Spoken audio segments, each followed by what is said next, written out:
the number one discomfort was the freezing cold and being wet. And the cold really is, it's manageable as long as you're not wet. But when you're wet and cold, it was hell. It was hell for me. Um, a few hours later, you get up and out of the trench, and now you're moving all of your equipment, and you're on the opposite of spectrum. You're sweating, and now you have too many clothes on, and it's just hot, and then you're starting to take your clothes off again. So it was quite the drastic change within a few hours. But yeah, the cold was the worst. I just talked to one of the guys. He's an American soldier out here, and he was on position for 14 days.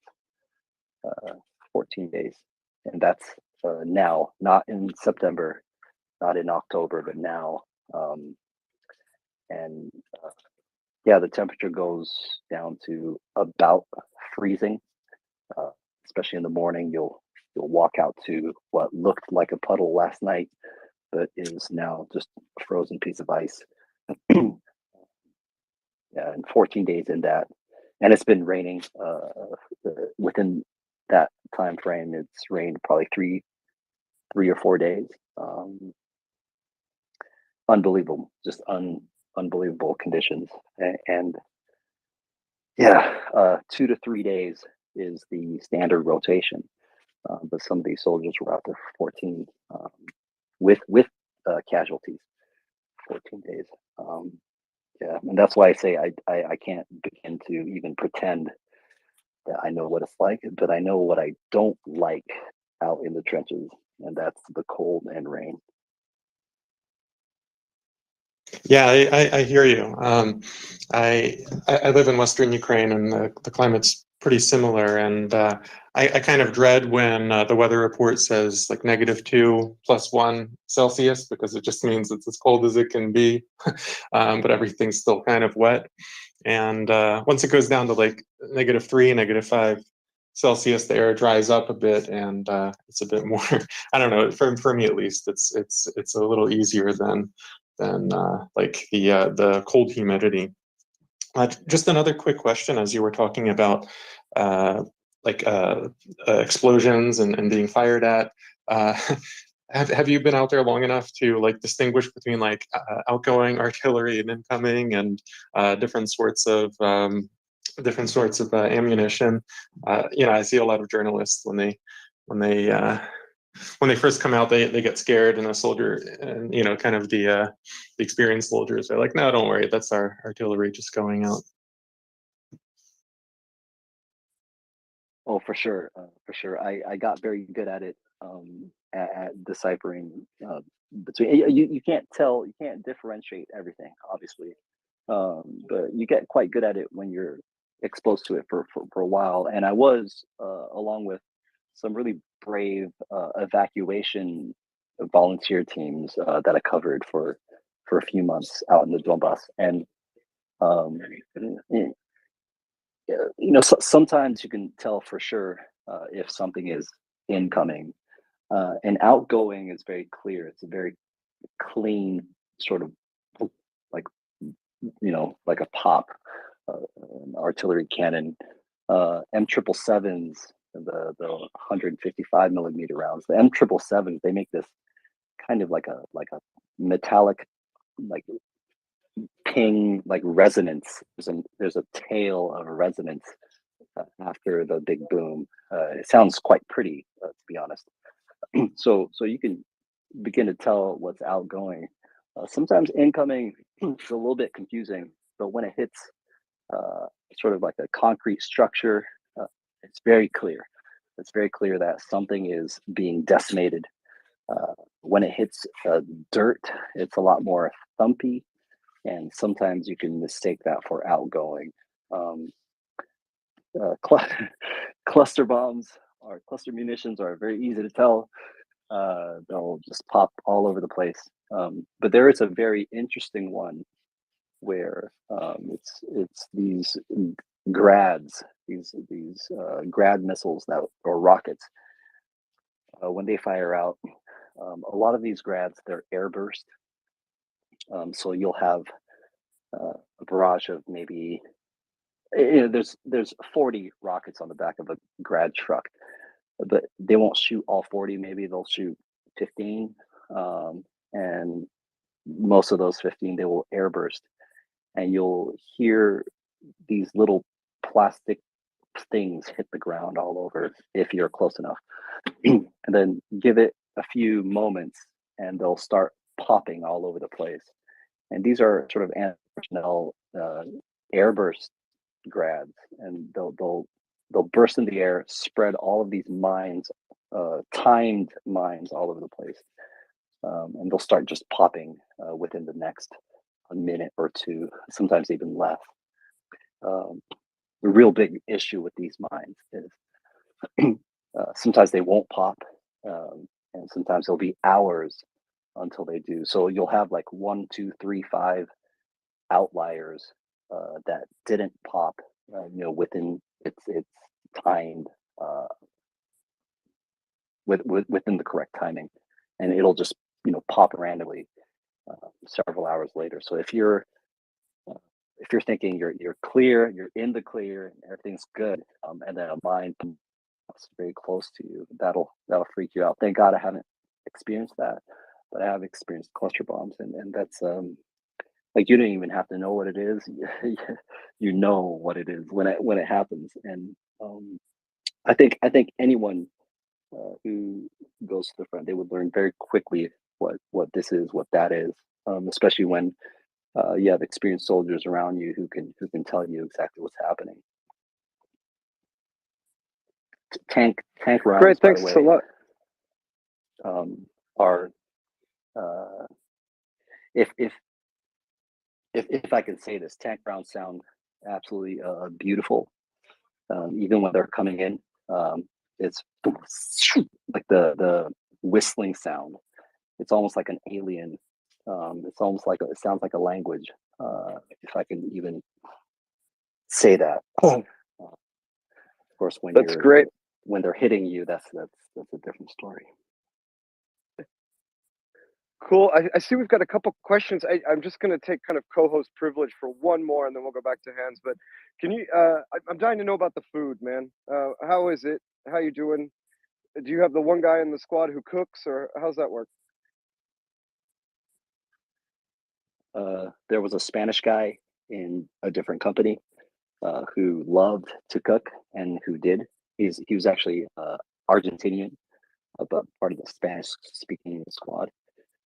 His food was amazing. Anything you give him or bring to him, he will make into gold. But we have been eating a lot of canned foods recently, sometimes cold. We have a lot of MREs, a lot of military rations that will just pop open and eat. Some of the military rations, and I haven't figured out which ones, they've got these heating packets where you add just a little bit of water, and there's this chemical reaction, and it starts to boil and heat the water. And you'll put your little bento box, I guess, that comes with that package over the heating thing, and it'll heat up your food quite a bit. But I would say over half of the MREs don't have that heating packet inside, and so you'll just eat it cold. And they're quite nasty, to be completely honest with you. They're nasty, and they don't help your bowels. You understand what I mean? And Totally. yeah, so we have quite a bit of that. Just which one is the one that everybody fights over? Is there one that's pretty decent and good, and everybody wants to fight over it? Oh, yeah. In the ration, so the MRE, it's a really big pack, and then there's breakfast, lunch, and dinner inside. And I forget which one. I think it was lunch. Lunch has 2 packets inside. There's like a main dish, main course, if you will, and like an appetizer course, and that just has simply more and more food in it. So people usually take just that one out and then leave the other 2 in there. So you'll find like these half-open MREs all over the place with the lunch packet missing. Cool, thanks. Carrie, go ahead.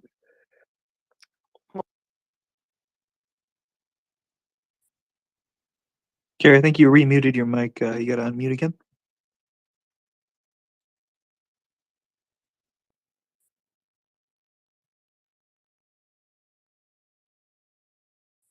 Okay, can you hear me now? Yep. Perfectly. Fantastic. I wanted to ask if anybody has an update on Starlink. I don't know if it's a rumor or not. I've sort of woken up early morning Europe, UK, and I'm seeing that over about 1,000 were reportedly knocked out last night due to lack of payment. But I really don't know if it's rumours. I've been trying to find out, and I'm wondering if anybody on the ground knows what the actual situation is, because obviously that is very, very critical. Does anybody have any information? Well, I I do. heard John Ridge, science boy extraordinaire, talking about this earlier this afternoon. And of course, the other hat he has, of course, is Starlink mega fan. And to his knowledge, he couldn't verify it. And based on the technical aspects of Starlink, he doesn't think that it's likely. Like just the way that it was phrased, it sounded weird. As far as we understand, it was two unconfirmed sources that are not really known or have any established credibility that said this. So to my knowledge back this, like 12 hours ago, maybe there hadn't been any verification of this. I would classify it as a rumor. And quite frankly, based on what John said, we would like to see like some actual evidence or an actual credible source claiming this before we would really report on it as anything but a rumor. Charles, did you have anything you wanted to add? No, I didn't. Thank you. Thank you. That's great. I think we're all so emotionally tied to what's going on. And, obviously, when you hear something like that, you're very concerned for them. I didn't want to alarm people, but I've brought it up precisely for that reason, that I couldn't see any validation of that. Thank you very much. Thank you. Thank you, Charles. Yeah. So, Dave. Hey, so I had a comment. I put a post in the feed. You guys probably already know about her, but in case you don't, it's a link to Dara Massicot. She's a senior policy researcher at Rand Corporation that focuses on Russia. And a lot of her posts have been very informative for me. So I thought she might be a good person to contact for guesting. And I also have another question for Saffron. I didn't realize at first until I've been listening to you for a while that you're a photographer, and I'm an amateur photographer, and I have a hard time keeping my camera functional in the best of conditions. What are you doing to keep your lenses from getting all gunked up and your sensor from getting covered in grime? My goodness, that's a brilliant question. I was using spare underwear.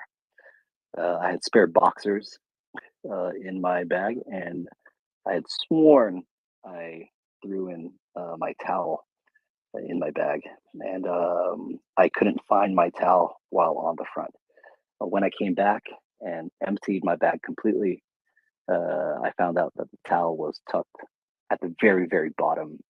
Because in my mind, I had assumed if I'm, grabbing for a towel, wiping my face, uh, some kind of like hygiene related activity, then I'm probably really, really safe.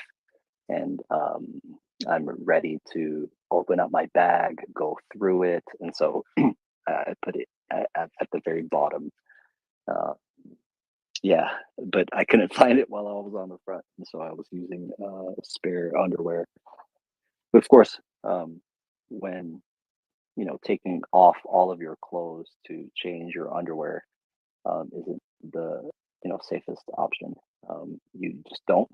And so I knew immediately the second day I wouldn't use this spare boxer. So I used it to wipe off a lot of the mud. Most of the mud that I got on my lens and sort of into my camera was when a plane flew in, a jet fighter flew in, and the most ready camera I had was my phone. So I took footage of the jet fighter on my phone, and after it passed and it dropped whatever ordnance it dropped, um, I looked over and I realized that my camera was just sitting just in the really really wet puddle of mud, and that's when I just reached into my bag and grabbed whatever piece of clothing I could, and the first that I found was my boxers. The problem with your gear glitching out, especially if you have a mirrorless camera, is that if you're trying to take photos at night of some kind of flame or fire, um, either from artillery or tanks or whatever, if you're if you have your camera set so that the monitor in the back doesn't light up, because obviously you don't want a bunch of light in the middle of the forest just advertising your location. Uh, a couple of times that monitor lit up because of my camera getting wet and glitching out. And that's when I got really scared and just told myself, okay, tonight, whether or not there is phosphorus bombs or something that goes off, I just won't risk it with this camera. So I went straight into just trench mode instead of photography mode, and just switched everything off.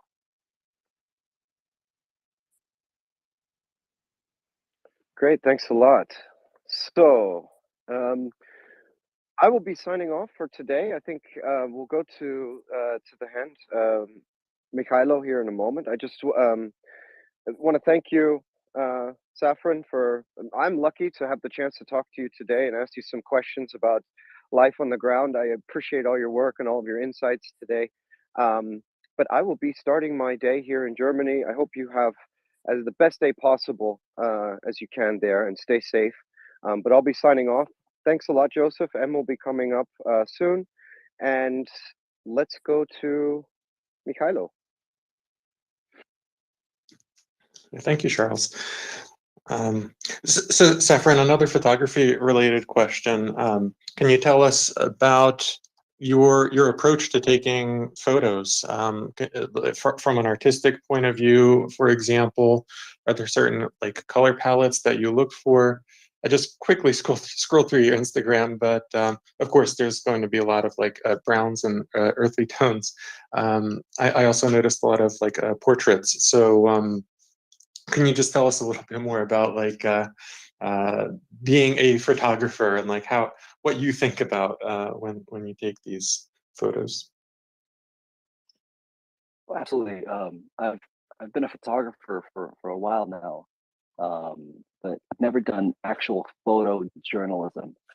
So there definitely seems to be a journalistic uh, style of photography that a lot of people gravitate toward.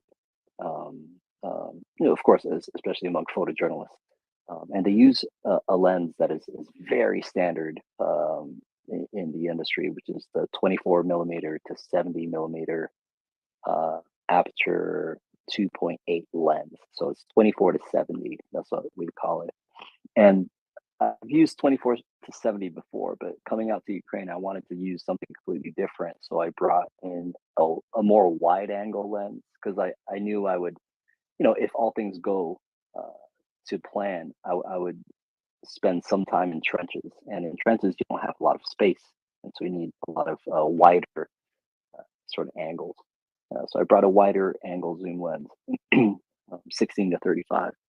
And then the other lens that I brought, and I don't have a whole bunch, the second lens out of the that I brought is 15 millimeter 1.2.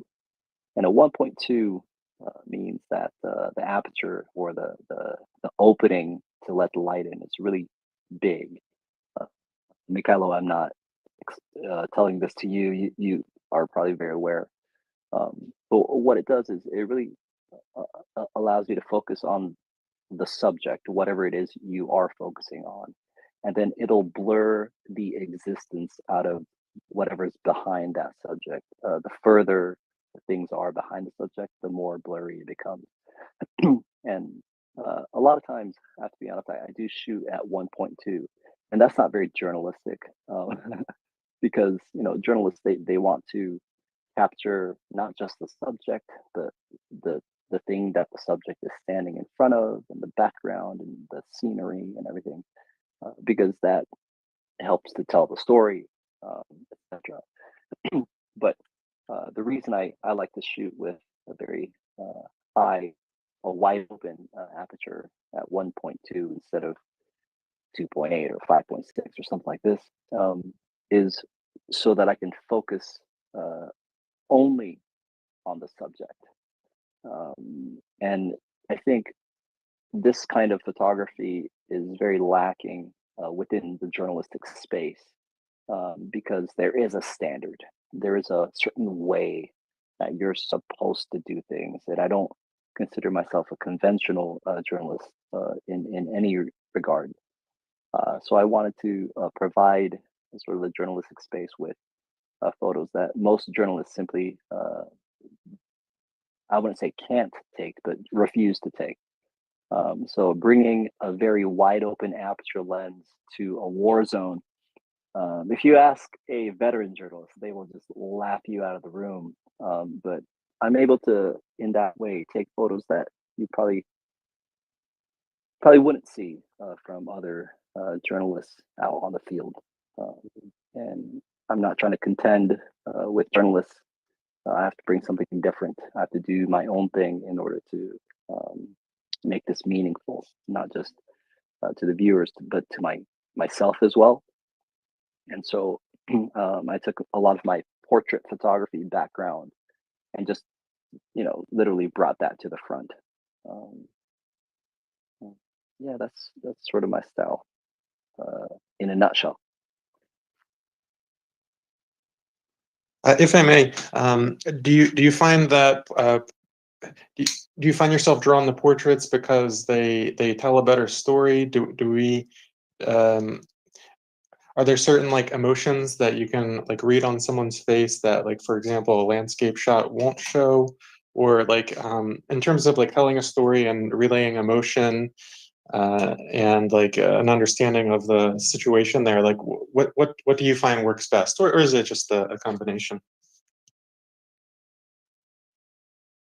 Yeah, I think focusing on the subject, especially in a portrait, there is a time for that, and then really including the background, including the environment. There's definitely also a time for that as well. So it is for sure a combination. But one of the sort of projects that I have that I'm personally, it's called Portraits in War. And as far as portraits in war is concerned, I want to document portraits of all kinds of people within this war, people who have been devastated by shelling, people who've been caught in the crossfire, uh, children being evacuated, somebody in Western Ukraine who is from the Donbass, who is living in some house somewhere, and just trying to get used to this foreign area of Ukraine that they've never visited. Um, uh, Sometimes being frowned upon because they not only speak Russian, but are very bad at speaking Ukrainian, because that's just not how they grew up. Um, all the way to like soldiers, like to firefighters. And it's my sort of hope that I can really capture a significant story from many sectors of Ukrainian society. Of course, I want to document all the gamut of volunteers in Ukraine, but the Ukrainian society as well. And that's my little project called Portraits in War. And so I end up taking quite a few portraits, probably more than most journalists would take.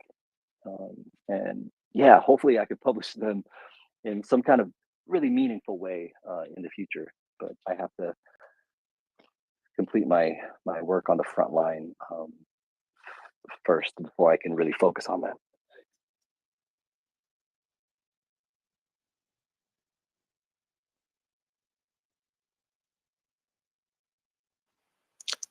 So, I have a question. Sony, Canon, or Nikon? Sony right now. I love Canon. Canon is amazing. Canon has probably the best color. Sony's gotten a lot better. Nikon, I'm simply not familiar with. Yeah, they're all amazing though. They really are. Well, I would highly recommend the Sony f4 series, the G series. I think it's the 16-105. I have that. I love that lens.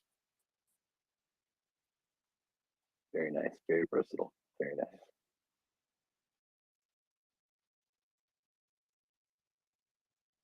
I really didn't mean or don't mean to co-opt the space. Not that the space can be co-opted. This is the freaking MriyaReport. Amazing space. Probably one of the best spaces about the Ukrainian war, the war in Ukraine, that that I've had the honor to join on Twitter Spaces. This has been a pleasure. Love to be back as a listener next week if you guys are going to be continuing this. But I have to go talk to some soldiers who just came back from the front. Go have a few calls and visits with them. So I will leave all of you at that. Thank you for even allowing me to speak. My goodness. Thank you very much, Saffron. And I'll say we will certainly be here in a week. Em?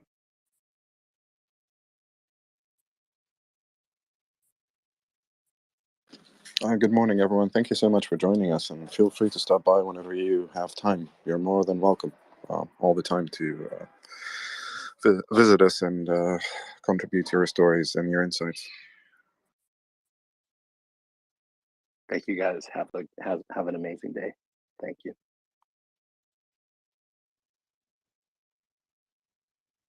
Thank you. After you, Joseph. Thank you. So, thank you very much, Saffron. It was great to have Saffron up to explain some of the current conditions that the soldiers are fighting in, especially in the 93rd Brigade in particular. So, it was just interesting to hear some of the little details about, what they're eating, how they're living, what do you do when you got to go to the bathroom? Well, it could be dangerous and things like that. So, interesting details. Now, I guess we're going to be moving to a different topic. So if anyone wants to come up and discuss anything, maybe anything that happened in the last 24 hours in Ukraine, maybe you saw a tweet, maybe you saw some information about some new stuff headed to Ukraine, you can come up. You can press the microphone button in the bottom left-hand corner of your screen. That will bring you up here. And then there's a little heart icon in the center. And on the far right, you can raise your hand, and that will bring you up. And we will do our absolute best to answer your question. Mikhail, please go ahead. Yeah, just a quick question about Jake Sullivan. So I understand he was in Ukraine yesterday, or he still might be here. I didn't hear any details about his visit or what might have resulted. Did anything perhaps come out overnight as you were hosting? I think he got an award. I don't know if anything like substantive came out of it that was officially disclosed. I think it was sort of I guess a symbolic visit, for lack of a better term. Em, any thoughts? No, actually, I was going to bring up the Ministry of Defense, the British Ministry of Defense most recent update, but carry on, Joseph, if you have more information about that. Yeah, all I saw was President Zelensky gave Jake Sullivan like a plaque, some kind of an award, and I think for helping Ukraine. And I think that's kind of the size of it. It's just it's a visit to show solidarity. Maybe behind closed doors, Jake Sullivan and Zelensky talked about something else. But to my knowledge, that's all that happened there. But if anyone has any other information, please do feel free. You can come up and explain. But Em, if you wanted to discuss the is it UK mod? Yeah, UK mod update. Please feel free. Right. So the British Ministry of Defense released an assessment this morning, an updated assessment this morning. And a very interesting assessment is that the Russian forces are receiving training in Belarus due to a shortage of staff, ammo, and facilities in Russia. It's very interesting because we always receive the question asking whether there will be an attack from Belarusia against Ukraine from the north. We know that Russia sent troops over there, but most of the reports said that they were deployed without a lot of gear or enough gear. So it actually makes sense that they are actually there to receive training, and then they will be shipped back to Russia or rotated out, or just kept there until they get maybe some advanced training or some proper training, all while flying under the banner of threatening Ukrainian northern borders. So it's a very interesting assessment, and it's very interesting to release it now. I'm quite sure that they have a high degree of confidence in that assessment. So we'll see. It kind of puts to sleep the question or the worry that an attack will come again from the north. If it is indeed a training mission and they are there to receive training from more experienced officers and NCOs, because we know that Russia committed a lot of its experienced troops in Ukraine, and a high rate of them were either killed or captured or injured. So they don't have the training capacity to fulfill the goal of their partial mobilization. And also they're going through their autumn conscription cycle, and that should involve another 120,000 troops, according to the same assessment. Those troops will probably be deployed to Ukraine, and even the troops that were deployed to Ukraine are being used for achieving a stop-loss strategy, rotating some of the more experienced troops out of the combat zone and trying to increase the number of personnel manning the defensive positions and covering the stretched front lines. So it's a very interesting assessment. I think I agree with it, and I think it sheds some light and calms some worries about an attack coming from the north during the next phase of the invasion. Yeah, it is interesting. I guess, it makes sense, right? If I think it's pretty obvious that, how many times did people come up and say, and just in the news, oh, there's a buildup of troops in Belarus, like they're going to invade this time. They really are. But I mean, this is, if we, we've been saying since day one, it makes the most sense for them not to invade from Belarus, right? So it would seem like this is like I don't know, from there, in terms of what they're able to do, in terms of their options, this makes some sense, right? They need training capacity, and they aren't, it's stupid to invade from Belarus again, I guess is really a more accurate term, again, or to use Belarusian troops to invade, because that would make them co-belligerents, right? And then that presumably would cause so much Lukashenko's popularity is already quite shaky. That would cause, I think, real problems in Belarus if they sent their boys to die in Ukraine. So, I guess it makes sense, right? That's kind of the bottom line. Well, absolutely. I mean, if you look at it, no one is denying that action was launched from Belarus against Ukraine, and that Russia had deployed a significant amount of troops and assets there prior to the invasion. So no one is denying that. That happened, but that happened already. So the northern attack axis completely collapsed, and the Russians retreated back into Belarus, and that front is secure now. We have that question. Assuming it's coming from a place of good faith, it is a legitimate worry. But now, if it boils down to Russian posturing on the surface, people might think that, oh, they are deploying more troops to Belarus. They might do that again. Fair enough. Oh, they're deploying troops to Belarus, and they have new tactical markers on their equipment. an upright triangle with number 2 in it, which could stand for so many funny meanings. It's like second time around, or 2 nations fighting against one common enemy. On the surface, it looks like a threat, and not only to Ukraine, but more or less showing Europe that the conflict can spill over into neighboring countries. But on the back end, if this turns out to be just a training mission, because they don't have the facilities and they don't have the instructors and they don't have the resources to train troops right now because they are stretched so thin, then it points to earlier assessments about the mobilization that they wouldn't be able to carry it out.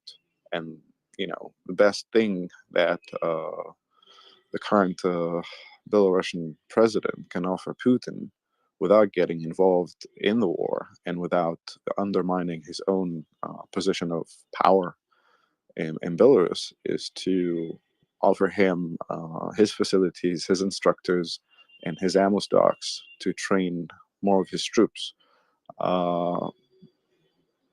If that is the bottom line, it means that the Belarusian president is weighing his options and trying to appease Putin without getting really involved in his futile adventure, right? Because every single dictator knows that a futile military adventure in the near abroad will probably bring about his own downfall. So the Belarusian president is being a political operative here, and his primary strategic goal would be to stay in power. His secondary goal would be to offer Putin something that shows his loyalty and his commitment to his cause without getting further involved in this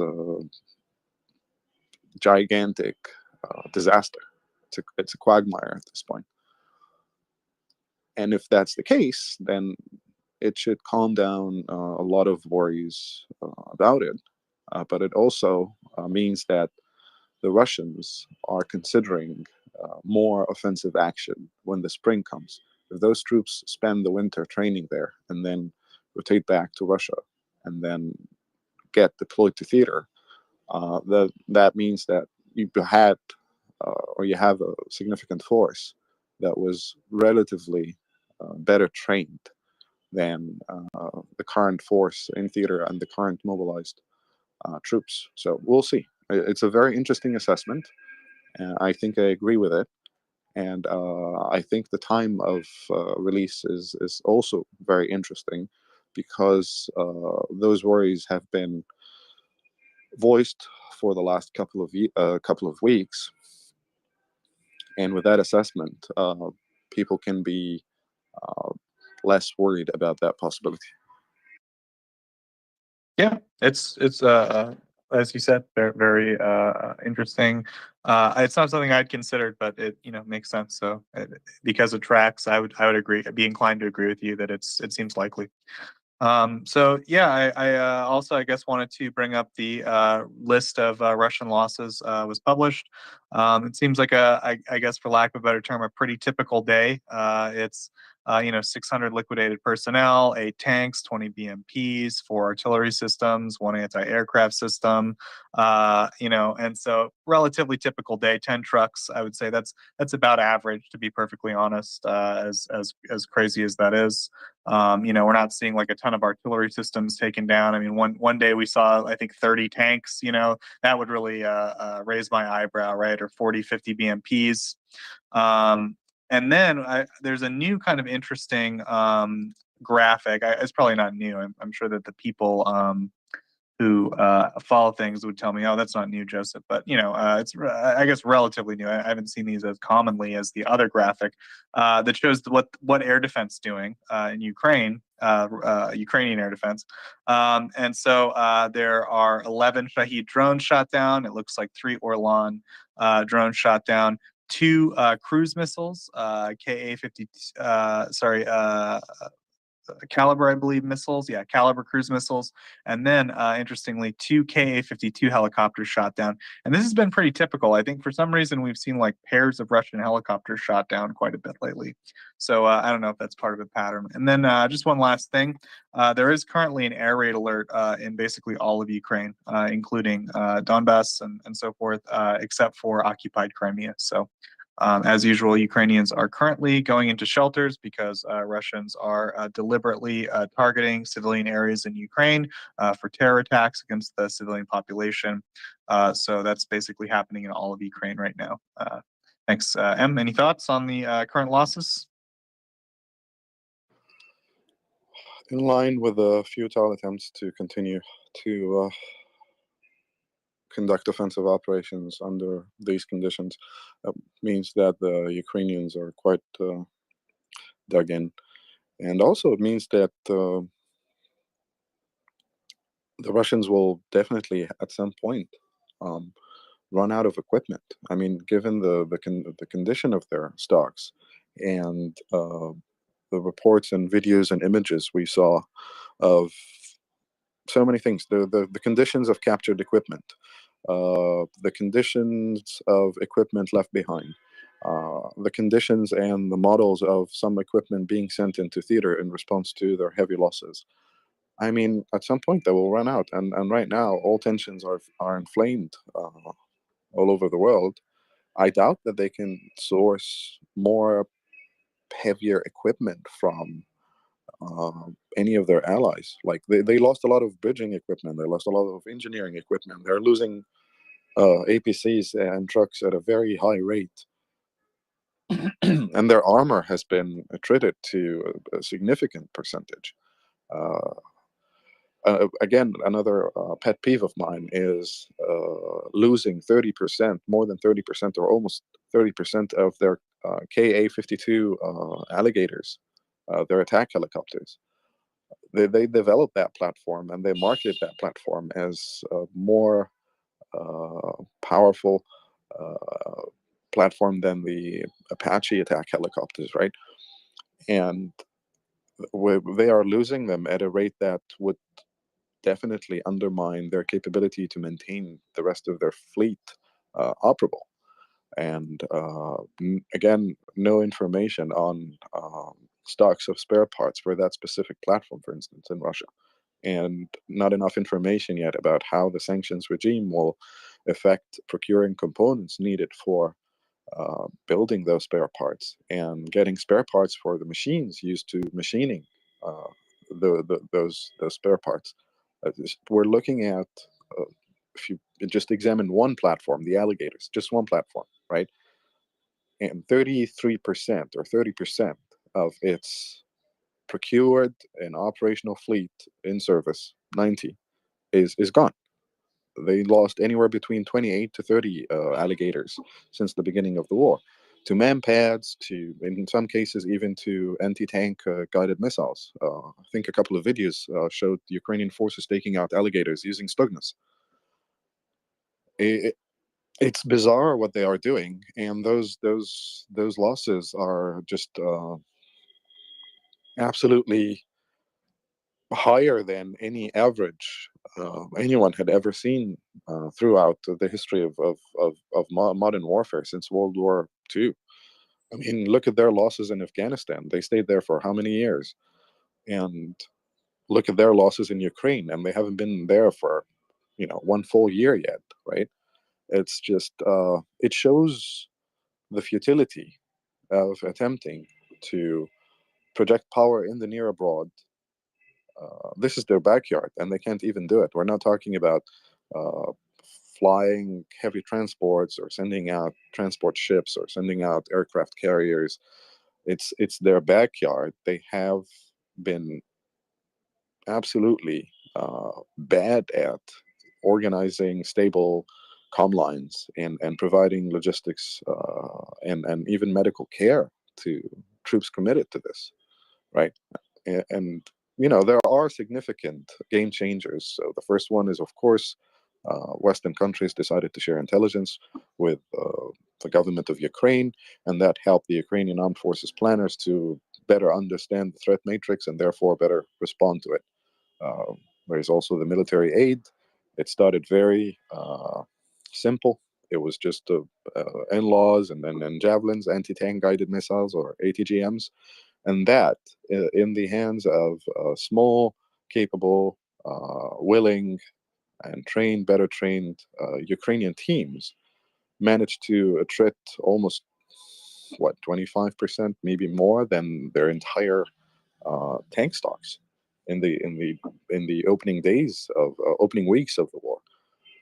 And then, as more weapon platforms came into Ukraine, and more of them came into service, and more of them started being deployed by Ukrainian planners against Russian targets, it became obvious that the Ukrainians have the will, and they have the strength, and they have the intelligence, and they have the capability to counter such an invading force and push them back all the way to the borders conventionally, without risking a step up on the escalation ladder. It's a lesson for the ages, I would say. And anyone on the side of evil, on the side of good, is watching and learning something, right? If they have the proper learning curve, if they can think clearly, if they can operate logically, they would take notes, right? It's just insane what they are doing, and what they are throwing at very heavily defended positions, and trying to achieve the unachievable. It's just, do it again, buddy. Keep doing it. Yeah, absolutely. I mean, if we look at Bakhmut right now, I mean, that's pretty much case in point, right? I mean, they've spent months, and I mean, I think almost 3 months at this point, slamming their head into the brick wall that is Bakhmut. They've been inching their way forward. You know, they took like a factory of some type, and then Ukraine, in one little lightning counterattack, undid all their progress for the last 2 months. So it's a pretty straightforward strategy. Ukraine just has to defend properly until they are able to degrade Russian forces enough to weaken the lines. It's a large line, and once they're ready to act and they've got their plan in place, we've seen it in Kharkiv area, we've seen it in the Kherson Oblast as well. They're able to enact these lightning counterattacks and retake a large amount of territory. And it's been impressive. We'll see it again, I'm sure, as we continue. But so if anyone has any questions, any comments, if you guys want to come up and discuss anything going on in terms of the Russian invasion of Ukraine, we are the Maria Report. We're a 24-hour Twitter space dedicated to discussing just that. We're run completely by volunteers. There's no buy Em a coffee. There's no buy myself a coffee. We just volunteer our time here to support Ukraine. And we also like to, of course, let people know about a great website called MriyaAid. It's a charity that gets non-lethal aid to Ukraine, so please do check out MriyaAid.org. But most importantly, we would love it if people came up. So don't be shy. Press the microphone button if you are so inclined. Ask a question. There are no dumb questions. There's nothing too simple, and we will do our absolute best to answer. Em? Let's see what Bubbles have to say. Hi, everybody. Hopefully you can hear me okay. Just calling in from Sydney, Australia. It's just a beautiful... Your voice is very low. Can you hear me now?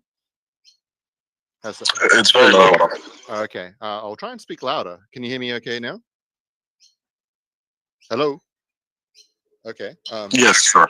Okay, cool. All right. Well, just calling in from Sydney, Australia, just giving you guys feedback to say that it's been enjoyable to listen for the last, I think I've been listening for about 6 hours. I was just going to say that thank you very much for the comments, Em. You're spot on. And I'm really looking forward to when Yehuda comes on to comment to the Ministry of Defense's analysis to say that Belarus, what I think he classifies them as one of the worst armies in the world, training troops. I suppose it's better than sending out conscripts, day one to the front line. But getting training from Belarusians, I think, is probably going to be quite humorous for most of the professional military in the world. So, that's all a good sign. Thank you very much for the updates. Do appreciate it. Keep up the good work, guys. And look forward to hearing back from the rest of the crowd. Thank you.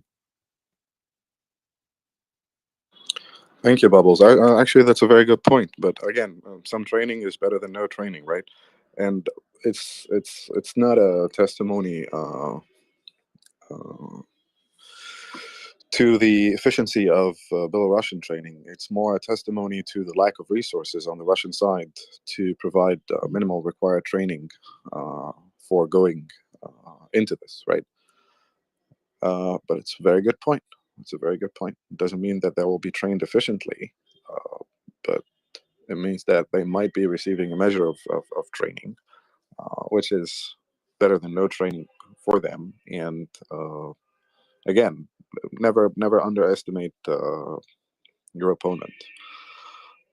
Not saying that Belarusian trained Russian troops will fare better, but at least one has to consider that they will be better trained than their peers. The main point here is that how Russian resources are stretched, and therefore they have to look for capabilities and platforms and ammunition and services elsewhere, right? So they outsourced the training of a contingency to the Belarusian armed forces. Yes, they will not be, super trained or better trained than Ukrainians, but they will be better trained than their peers, right? Yeah, I'm repeating myself. Off to you, Joseph. No worries. Yeah, no, I think it's a good point, right? It's like all the points you brought up, right? I was going to make a joke and say, I don't know, have you seen their karate, right? Because there's some great videos of the Belarusian army doing these weird, I don't know, the Soviets had these crazy ideas about what armies needed to do, and a lot of it involved these weird Potemkin, show-offy martial arts things, and anyway, but as Em pointed out, right, a lot of these guys literally right now are living in forests in like field conditions in Russia, and winter is coming, right? And so to have somewhere like literally shelter and food, if Belarus can give them shelter and food, it's a superior training regimen than like what the Russians are giving them. So I mean, it is to some degree, it's no joke in terms of it is helping the Russians materially. At the same time, I think it's a good point that right, like the Belarusians are not the if you're going to the Belarusians and you're without food and you're without a roof over your head and training equipment and you've got your hat in your hand, you're not in a good place. You're not in the best place in the world. I think both things are probably true, right? So, but good points. And again, if anyone wants to come up, please do. We'll put the call up for hands. We're a little lonely up here, me and Em. So please do come up, provide a little support, provide maybe a little discussion with us. If you have any questions, we'll do our best to answer. So Em, I was also thinking about, there's a lot of discussion about what's going on in Kherson right now. So we saw famously the flag of the administration building has gone down. We've heard pretty confirmed reports that a lot of the checkpoints in Kherson city itself have been abandoned. We've heard so many different accounts of what's going on, right? We've heard some accounts they're evacuating. We've heard some accounts they're not really evacuating. It's a trap, right, Admiral Akbar? It's a trap. We've heard some accounts that they're basically planning to fight. That maybe it's not a trap in the sense that they're going to like let Ukraine take the city and pound it with artillery or something. It's a trap in the sense that they're going to say they withdrew, but then Russians are going to spring out of the sewers or whatever in the buildings and fight back. There's going to be it's like a fake withdrawal. I guess maybe it's different than a trap. It's a fake withdrawal. I'll put it that way. So I guess like those are maybe the three main theories I've seen.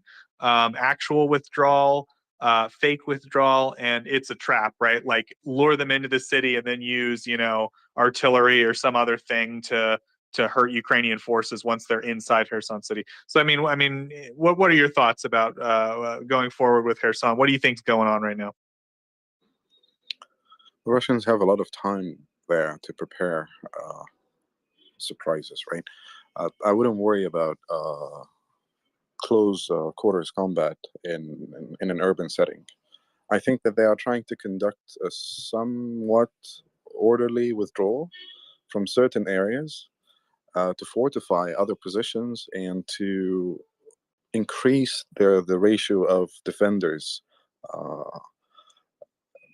overstretched terrain that they have to protect. They took down the flag. They didn't want the Ukrainians to take it down and take a video of that. And that's the explanation. They've also been moving artwork from some museums and statues, and even exhumed the remains of a historical figure and moved them out of Kherson. I think that they are trying to reduce how stretched their front line is and increase the ratio of defenders over terrain that they expect Ukrainians will attack soon. I would be worried about booby traps and IEDs left behind, maybe some saboteurs as Ukrainian forces advance. But I'm sure that the Ukrainians have a contingency plan for that, and there will be a lot of clearing operations once they liberate parts of Kherson. I would argue that the Russians are actually worried about an attack along Zaporizhia.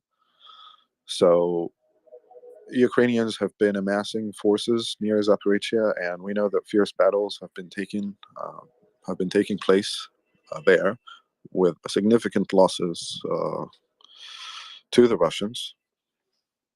So it seems more than a trap.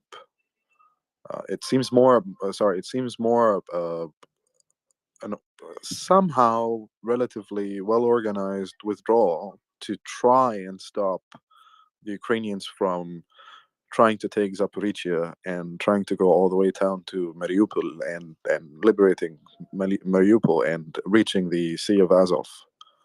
But we'll see. I mean, this is a very not very far away bridge to cross, but it's probably the next step. If I were a betting man, and if I were to bet on where the new front will be, or if Ukraine will carry out a winter campaign or start a new counteroffensive, I think Zaporizhia is next. But again, we'll see. Yeah, it's an interesting point, right? We've seen a lot of. Okay, well, we got a hot mic there. So sorry, we've seen a lot of activity, I guess we'd say, a lot of buildup around Zaporizhia area, and yeah, I think it definitely is.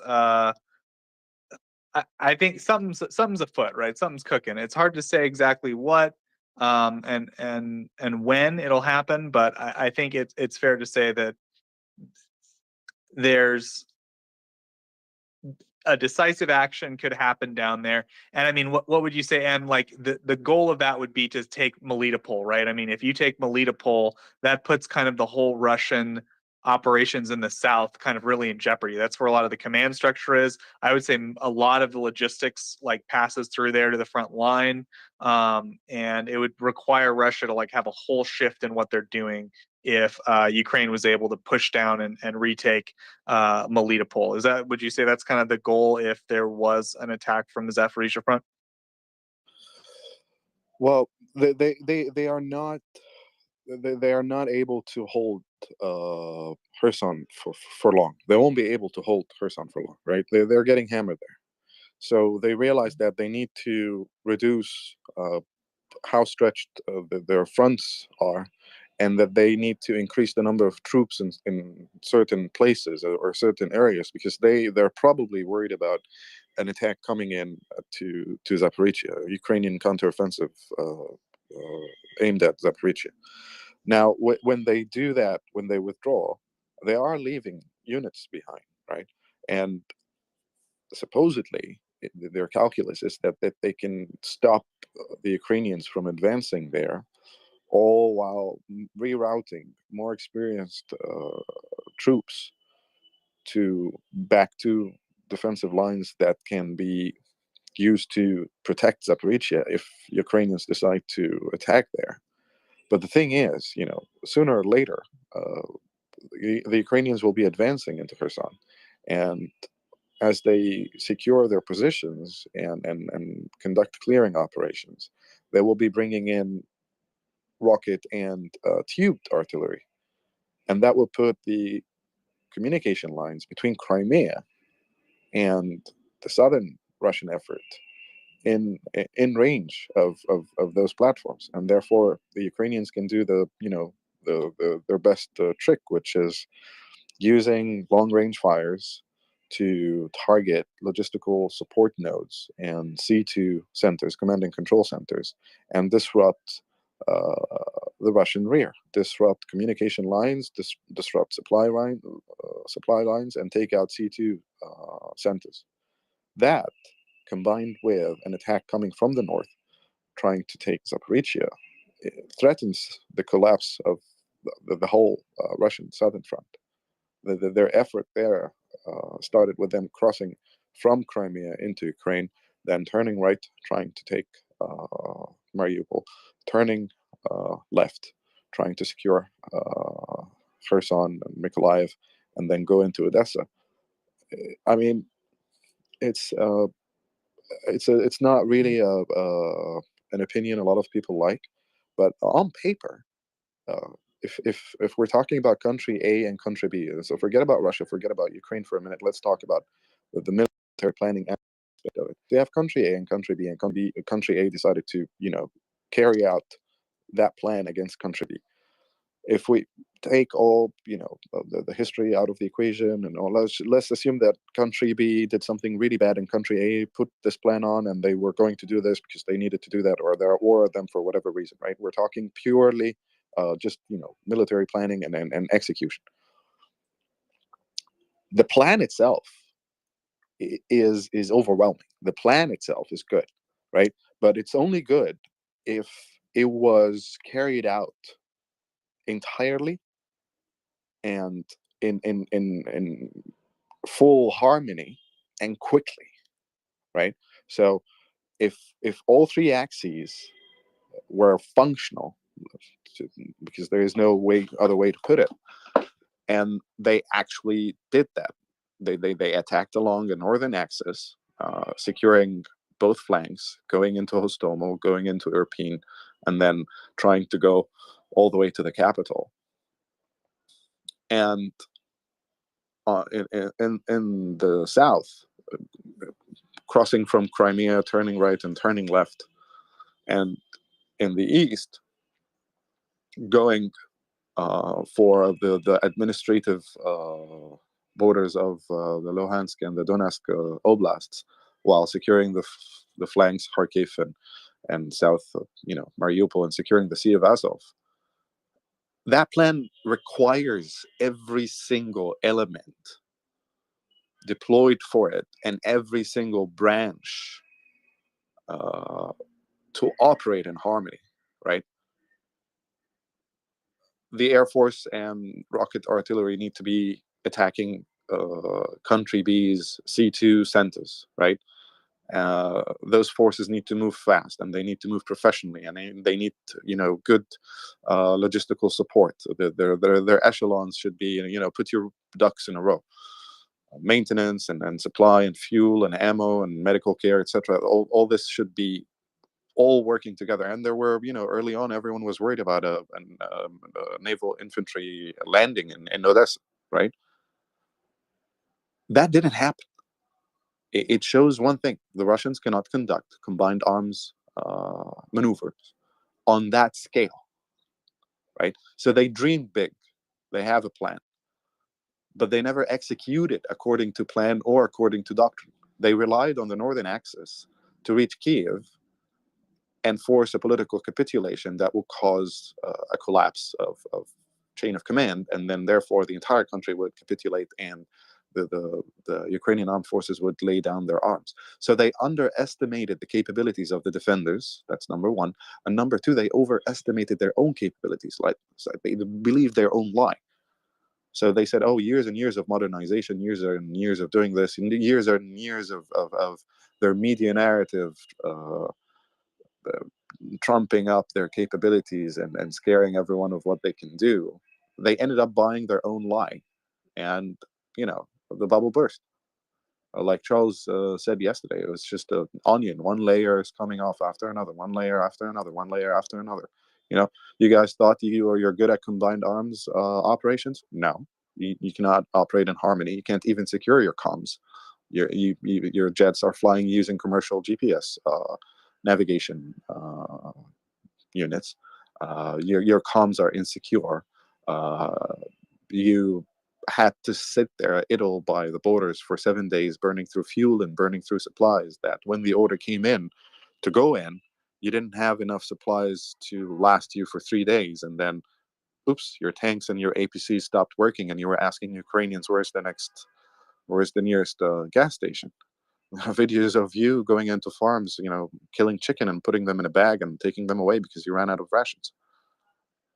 On paper, the plan was good. And that's what I would do if I want to conquer a country, given that geographical topology. But they couldn't execute it because they don't have the resources, and they don't have the capability, right? It's fascinating, and they are getting beaten by the simplest applications of military doctrine, right? Disturb the rear, ambush and harassment, long-range fires, counter-battery radars, straightforward air defense protection, umbrellas, limited deployment of your own air force as a defender against gaps that you can assess to a high degree of confidence would provide a relative measure of safety for your assets to go in, operate, and go back to do more. Economizing your own ammo, economizing your own troops, economizing your own armor. They were defeated by the simplest and the most basic rules of military planning, which is it's bizarre. So to go back to your question very quickly, yes, if the Ukrainians advanced at Kherson, they would threaten comm lines between Crimea and the Southern Command, and if a new counteroffensive starts near Zaporizhia and manages to push forward, that entire front will collapse, and then the whole southern effort will be finished. It will be over, and Crimea will be in the range of Ukrainian fires. Yeah, thanks very much, Tim. I think that was like a very comprehensive overview of the sort of the situation, basically from February 24th onward, and now where we kind of find ourselves. And I think also it's important to point out, I think you explained pretty well the military importance of both Kherson City and Melitopol, but also the symbolic importance, right? I mean, in terms of the Russian regime and their kind of narrative of the success of the war, I would say that Mariupol, because it's a ruined city, it's literally destroyed. I mean, 90% of it has been rendered uninhabitable, as far as I understand, and the people there are living in what amount to medieval conditions. It's not exactly the best propaganda victory for Russia. So that leaves Melitopol and Kherson are the kind of two, political symbols of Russian military success in the Ukrainian war or invasion so far. And so, I guess at a symbolic level, what do you think the loss of Kherson and Melitopol would do at maybe a political level, or, in terms of the current outlook of the Russian military command or the civilian population or the regime towards the war? That's another great point.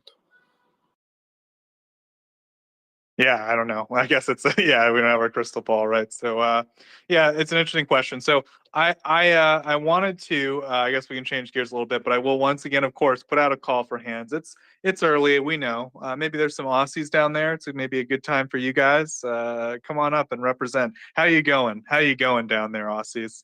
But so I did want to point out we've got a segment in 6 hours time. We will have Peter Doran on. He will be doing his regular segment, Stories of Freedom with Peter Doran. It's going to be great. He's going to be doing a segment this week called Vampire's Pipeline, Putin's Failed Energy Gambit in Europe. So we will be, of course, very much looking forward to Peter Doran's segment and his discussion of Putin's efforts, and I would say Russia's efforts largely to gain this ability to blackmail Europe through its energy monopoly, more or less, and its continued its continued channels through which it can influence European politics and society by not only threatening to cut off the energy supply, but also just by having that money and that influence flowing into those countries, being able to sort of corrupt various institutions and things. So I think it's a very interesting topic. It's a very important topic, and very much looking forward to Mr. Peter Dorn coming in 6 hours to share that discussion with us. Em, will you be there for that, or you got to get going by then? I'm with you guys all day today. Beautiful. Yeah, I will be asleep, unfortunately. I believe, though, at some point it will be on our Spotify account. All of our, I presume, all of our regular segments go up there, along with, of course, all of our great interviews. With every card interview we've, all the really really good ones. No, pretty much everything goes up there on the Spotify. We just got a backlog, and there's like priorities, right? And right now there's like a huge list of ones that everyone's like, get up there right now. But we're working on it. We're also working on improving some efficiency there for editing. But we do have a pretty high standard when it comes to editing at the Spotify. We do our best to get rid of any audio problems. We balance out all the sound. We get rid of all the even they get rid of all the ums if people, when they're asking questions and things. So they do a great job. Please do check out the Spotify. I would say if you want to share, if people are like, what are you doing listening to these people all day? Maybe share one of the Spotify podcasts. I think it's a really good way to introduce the space and what we're all about and what we do to people who might not understand, what a 24-hour Twitter space is all about and kind of what, that whole angle. It's understandable, right? Those are pretty digestible podcasts where we've got our, guests, great speakers like Mick Ryan, like General Ben Hodges, like, people on the ground in Ukraine. We had a major Roman. Oh man, there's been so many Romans. I forget his last name, but he was a tank major in Kherson region. Of course, Roman Kokcharov, I believe, is his surname. The fire chief of Kharkiv. All sorts of great people. So, of course, the Georgian Legion, Mamuk and the Georgian Legion. So do check out our Spotify account. All kinds of great interviews there. And it's you can do MriyaReport, one word, on Spotify, or just Google MriyaReport Spotify. Back to you, Em. Oh, Peter Dorn, 6 hours. Right, thank you, Joseph. Lunchtime. Good morning. Morning. I've not really had a chance to be on Twitter that much over the last couple of days, and I was just wondering. I saw this thing from Dimitri at War Translated. It's a couple of things I could do with catching up on, but the first is this riot of the mobilized Russians in Kazan, where apparently 2,000 Moviks, as he calls them, came out to express their outrage and shout curse words at the drunk general of that particular regiment. I do apologize if you've covered it already, but do you have some thoughts on what's going on there? Sure, I saw it. First comment, all those mobilized troops with their smartphones on base goes to tell you that there is no proper security being enforced. Just to give you a comparison, you cannot go into an Egyptian military installation that provides services for civilians, right, with a smartphone. You have to check it in a safety box at the gate and take a ticket, go in, do your business, sign your papers, do whatever, and when you come out, you take it back and you have to switch it off, right?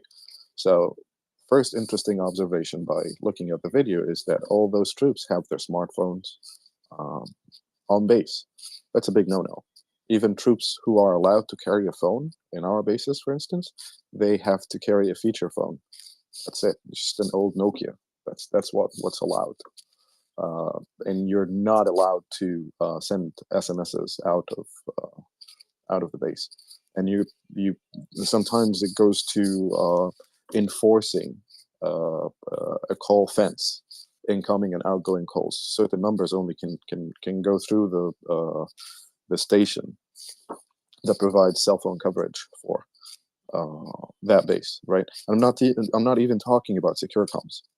I'm not talking about having your own WCDMA network with encryption, whatever. No, not even there. Just if you need to go in to meet someone, to sign a piece of document, to whatever, right?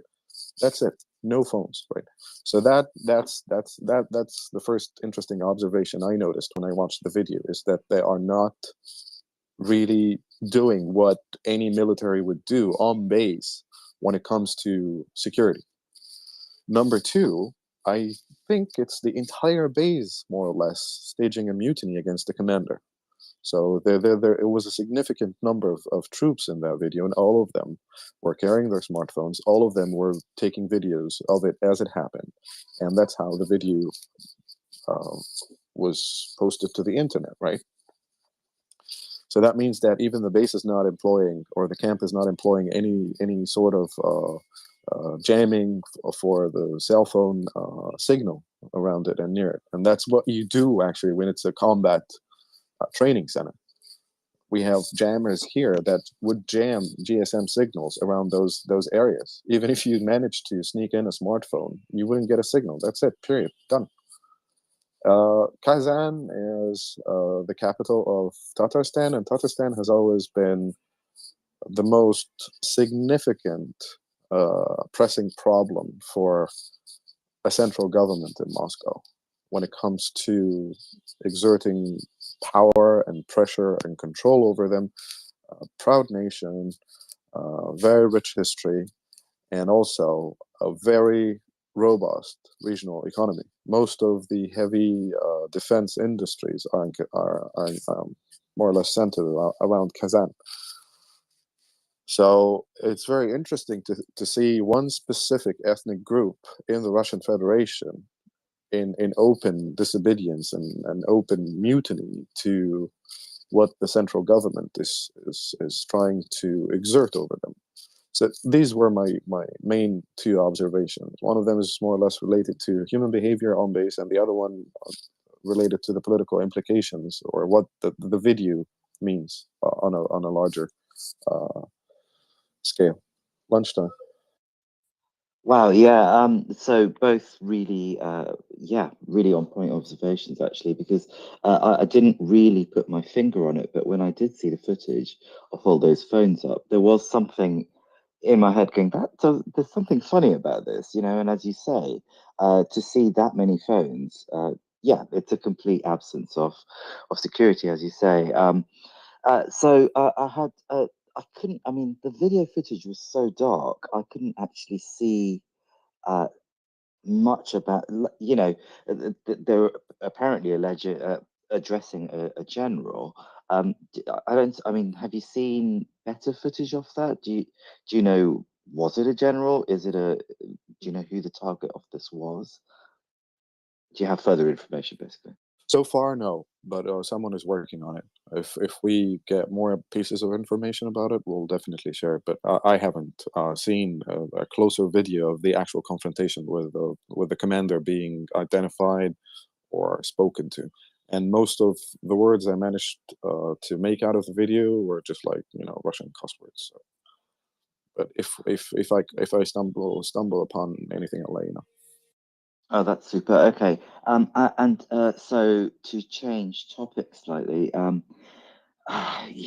mean, at the risk of opening a can of worms, what Schultz doing? Apparently, there were two things that caught my eye. One was, I'm sorry if I get the details wrong, but it seems like some of the sanctions are not being enforced by Germany. And the other thing is this visit to China. Again, apologies if we've discussed it a lot. I haven't really had a chance to keep up. But yeah, your thoughts on that would be very welcome. Thanks. So I can comment on the visit to China, but what was the first question? Sanctions that Germany are not enacting?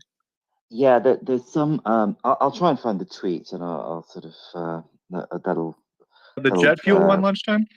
Yeah. There was like a picture of a plane on the tweet. I can't remember who it Yeah, I didn't originated catch from. the Yeah. details, but I think there's a German company partnered with another Russian company that's making jet fuel for Russian aviation. I could be mistaken. I'll try to find it as well, but lunchtime, hopefully you can find it. Yeah, I'll try and dig it out. Thanks. Yeah. So civilian aviation, that's a problem because it's an industry that has been more or less standardized all over the world to ensure the safety of passengers. Uh, I mean, at some point, someone will have to address the problem of the deteriorating state of Russian civilian commercial airliners and their maintenance problems and their supply problems. I mean, I don't know. They're already banned from flying into and over several European countries, but you know, it's always the element of passengers flying on those flights, right? And then it's not 100% Russians. There could be other nationalities flying on those planes to go about their own lives. As sad as it may sound, but it will be absolutely impossible to ask every single human being in the world to boycott Russia. I mean, some people will, you know, believe and think that this is an illegal invasion and that this is a brutal war, but they have to make a living, and their commitments might have to involve traveling in and out of Russia. And then you get the question of the condition of civilian aviation assets, their maintenance and their fuel and all that. It's a good question. And at some point, a lot of businesses will have to weigh the pros and cons of continuing to do business with Russia, whether they are trying to maintain market share or trying to capitalize on an opportunity to make more money. But it's not always clear cut. So I have no solution for the civilian aviation sector, the Russian civilian aviation sector condition and operation conditions, and how to ensure the safety of passengers, all while making sure that the sanctions regime is actually affecting change in Russia. So it's a for me it's an ethical problem, right? Because you on one side you have a dictator, and you know that all state companies are more or less state elements and tools and instruments that leadership utilizes and deploys against the whole world. And then you have innocent lives who might be using those assets for just commercial travel, right? Lunchtime follow up on this one. Oh yeah, thanks. Yes, I completely agree. I mean, actually, at the beginning of this, I mean, it was pretty much predicted that the Russian sort of domestic aviation stuff was doomed because it was so reliant on external parts and so on, and also effectively they were just stealing the. If I understood it correctly, they were just stealing the commercial aircraft that were left behind. But I found the tweet. I think it's Jessica Oh Berlin. I yeah, I took threw a it up in the liberty. nest lunchtime. Is Oh this, yeah, I so assume it's did the same I one? actually. Sorry. Yeah. So you can delete mine. Can I delete something from the nest? I don't know if that's possible. No, I can. But so Oh, okay, okay, I'm cool. just saying, you want mine or yours? Because Jessica Berlin is a friend of the show, so I'm gonna leave Jessica's up. Okay. Yeah. I mean, I think it's the same one then, probably. I don't know. It's Oh it's the yeah, I same. don't It's know. the same one. She's quote retweeting it. I see. Okay. Yeah. So I think I mean exactly as you say, except I believe that this group also sells. Um, if I understand this, it supplies the Russian Air Force as well. So it's kind of like it's not confined to civilian aircraft. If I read this correctly. Correct. It's always the dual use problem. It's always the dual use problem. And any thoughts on the China visit? I mean, I read something quite concerning that effectively, well, the tone of what I read seemed to suggest that Schultz was going there trying to sort of come up with some sort of side deal with China, but I may have, it was very late, and I'm not sure I got that right. The statement released by Scholz was very, well worded in a way, very carefully worded to be more accurate. I believe that he focused on trade and economic opportunities. They might have had a couple of interesting discussions related to recent Chinese acquisitions in Germany.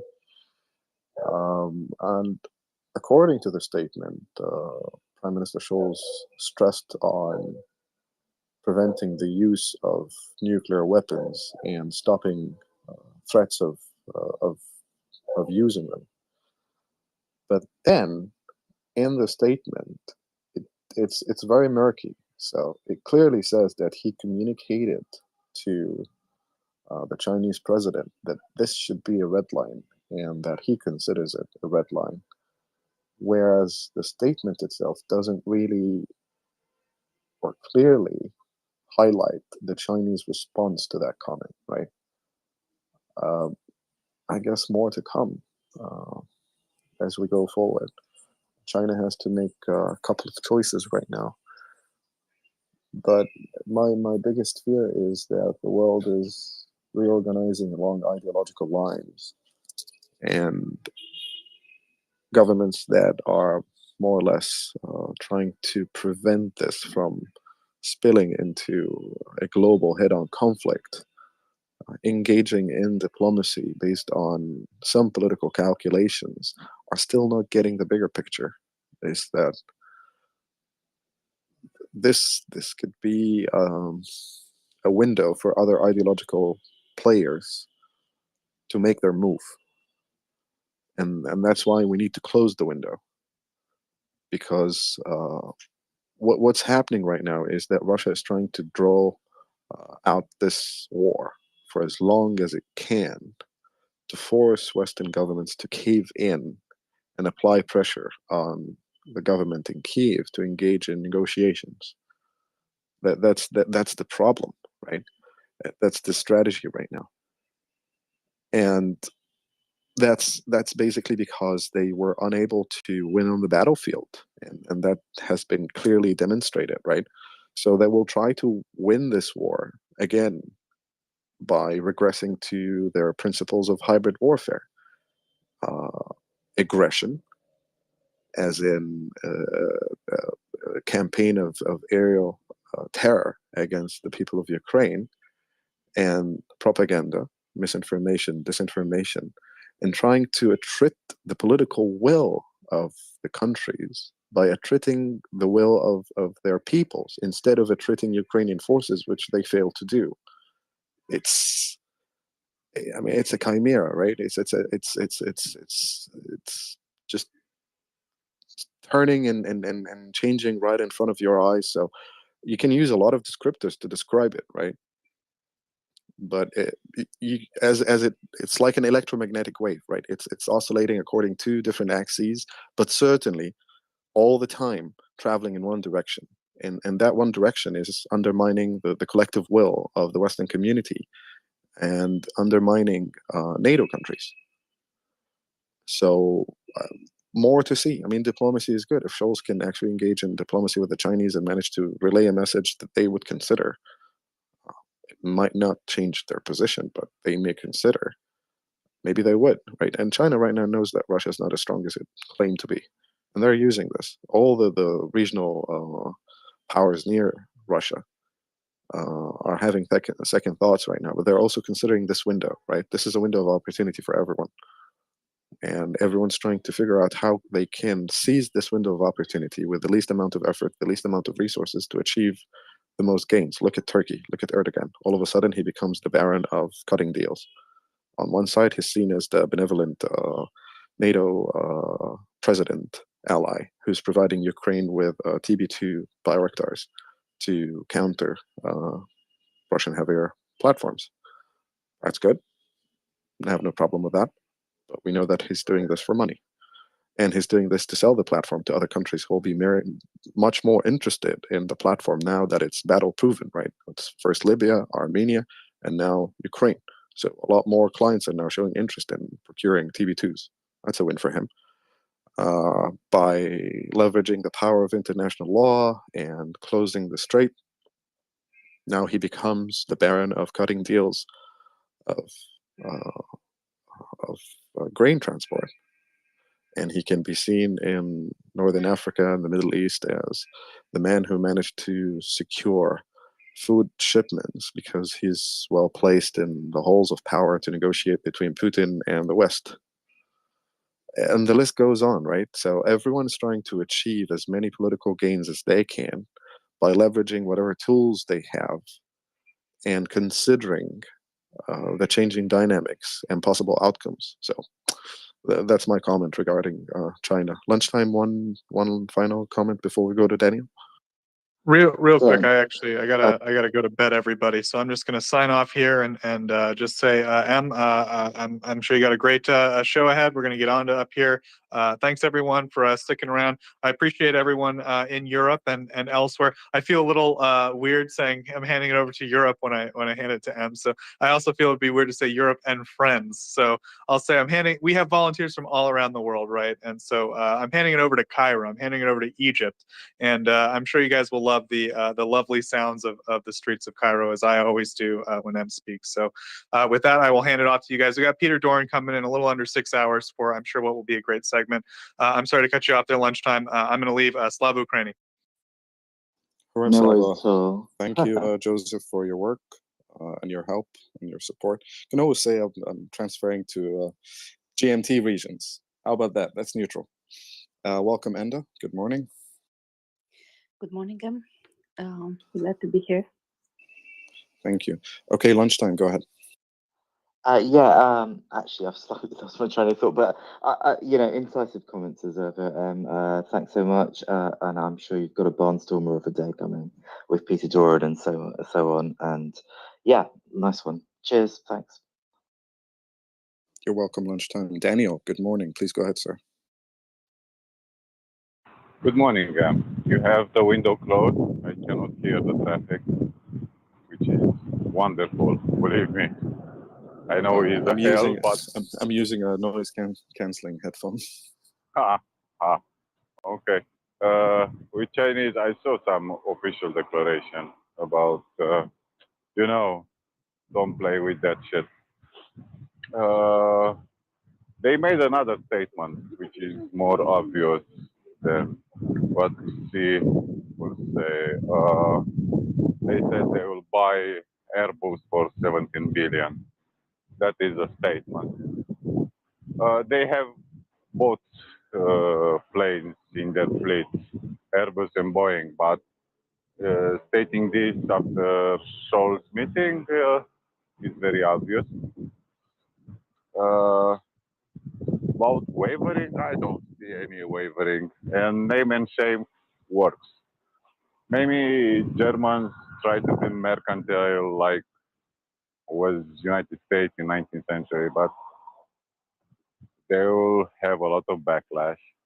Already they have a lot of backlash. I will say something like this. In Europe are three very big parties, which is they have own groups in the European Parliament. Populars, Socialists, the Greens, and so-called non-aligned right parties. There is the Play for Fish from Poland, for example, and Meloni party. The important ones remain Popular, Socialists, and the Greens. The Greens are not the Greens because now they are together with Liberals and the party of Macron. But you have an idea. Socialists for a long time, Socialist Party, Social Democratic Party, the spectrum is very, very, very wide. Same with the Populars. They have very, very much power in Brussels. Socialists were the first, Popular were the second. Even in the Merkel long overdue mandate like Chancellor. At this moment, Scholz just put a nail in the foot of the socialists in all Europe. In our country, socialists are perceived like the bad party, the ugly party, the party who has heritage in Communist Party. But the populars are still not so nice. Uh, Scholz is undermining not only his government, the trust in Made in Germany label, but also in the support of all European socialists. For example, in Spain, socialists are in the power now. In France, socialism is almost dead. And allow me to underline this. Socialism in Europe doesn't mean what in United States means. United States have a problem with label liberal, but you know, different countries, different continents. And I think the things are going better. I just see, for example, the level of military acquisition for NATO countries is increasing, and I don't see Bayraktar making huge deals. For example, my government said they will buy 20-something Bayraktars, but also they have already Reapers, and you cannot put 3 Reapers against 20 Bayraktars. They are so different at so many levels. It's something like comparing, I don't know, MLRS Vampire made in Czechia, which is in fact a Tatra truck with Gradin behind with HIMARS. Not comparable. And Turkey made a lot of bad stuff, including piecing of Finland and Sweden, and keeping this way, trying to squeeze how much advantage they can. But they didn't do it all the things on Erdogan order. For example, Turkey started this war in a huge debt with a big inflation, with big sovereign debt, with a very, very, very bad image for the future. Now Turkey is in balance because made a lot of deals with Russians. They sell the things 5 times more expensive than before 24th February. They get a lot of Russians who come with the money from Russia and spend in Turkey. And indirectly, they made Russians to pay for their debt and fix their economy without the help of Europeans or of Americans. And somehow I think this is positive. You know, just take anything of any value from Russia and put in other places. I think it's same feeling for Uzbeki or Kazakh government. You know, they took their people, their money. In this way, you weaken Russia and strengthen your country. Yes, you have security risks. Everybody understands that. But also, sometimes we are so pessimistic, we don't figure the positive stuff. What I can say? Just Romania government this night said they will buy some F-16 from Norway because they feel their squadron was too small and make double is better. Things like that. That company in Germany who sells fuel for the Russians, they'll have problems. It will take a while to enter in German's mind, but you know, look at Musk. What problems he have with boycott is a huge problem. German companies are in big danger because German people are very, very sensitive to some issues. And things like, you know, support genocide is not a good label for your products. And I don't think it will be with no effect, the choices they made. So I'm more optimistic than pessimistic. Have a great day, guys. Thank you, Daniel. Good points. If you don't mind, I would like to follow up with 3 points related. Well, the first one is it is the generic concept of a window of opportunity presenting itself. How you seize the opportunity says more about you than the opportunity itself. Now, we know that in the specific case of Turkey, their financial situation has been unstable for a couple of years now. We will not delve into the dynamics of that, but at some point, the son-in-law of Erdogan was basically the governor of the central bank, so there was no independent policies being drafted. And again, that goes back to his own ideological convictions of holding anti-international monetary system views based on Islamic tradition, interest and borrowing money and whatnot, and he tried to work his economic model in a way to empower his bases and to deliver on his promises to them, or to galvanize them more. He knows how the game is run, but his ground support, they actually believe in that. They believe in the view that at some point an Islamic financial system will be much better than the international monetary system, and that the monetary system will collapse at some point because of the whole concept of interest rates. So some of the action taken is driven by ideological convictions, and some of the action taken is driven by pure political, cold, pragmatic calculations that tries to develop the opportunity into a political win or a political gain. As for I spoke about so many things. What was the second point? I think I lost my train of thought, but I'll get back to that, Daniel. Let's go to Dawes. Oh, one moment, just about Turkey. You are totally right. Me and you, we don't love Turkey and Erdogan for this matter. And I'm agree with you, but also don't forget the political landscape is a hellscape. It's very hard to keep it on control. And the chief Islamist agenda, I don't trust has enough roots and grounds to destroy Turkey to irreversible course. No, Thank you. absolutely, and there's no hate here actually per se. But if I have to be consistent with myself, so Russian imperialism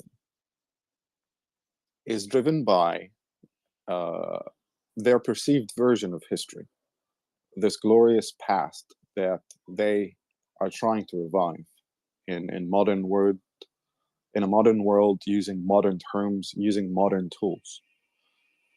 Turkey was engaged in the same. Turkey wanted to reestablish the new Ottoman Empire, and that's why they sided with the Muslim Brotherhood factions after the Arab Spring.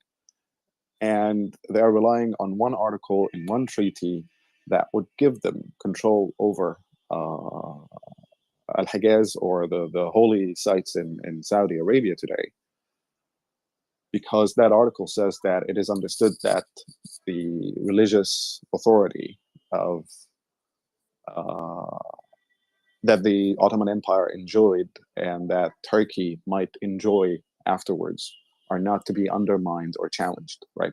So they are trying to weaponize international law as well, and they were engaged in that for a very long period of time until the whole, conflict in the Middle East, not the Middle East, because everyone's meddling in it, kind of came to a grounding halt because a lot of the players exhausted many of their financial means and many of their military tools and their proxy tools as well. So if I am to be consistent, I have to worry about past, current, and future threats.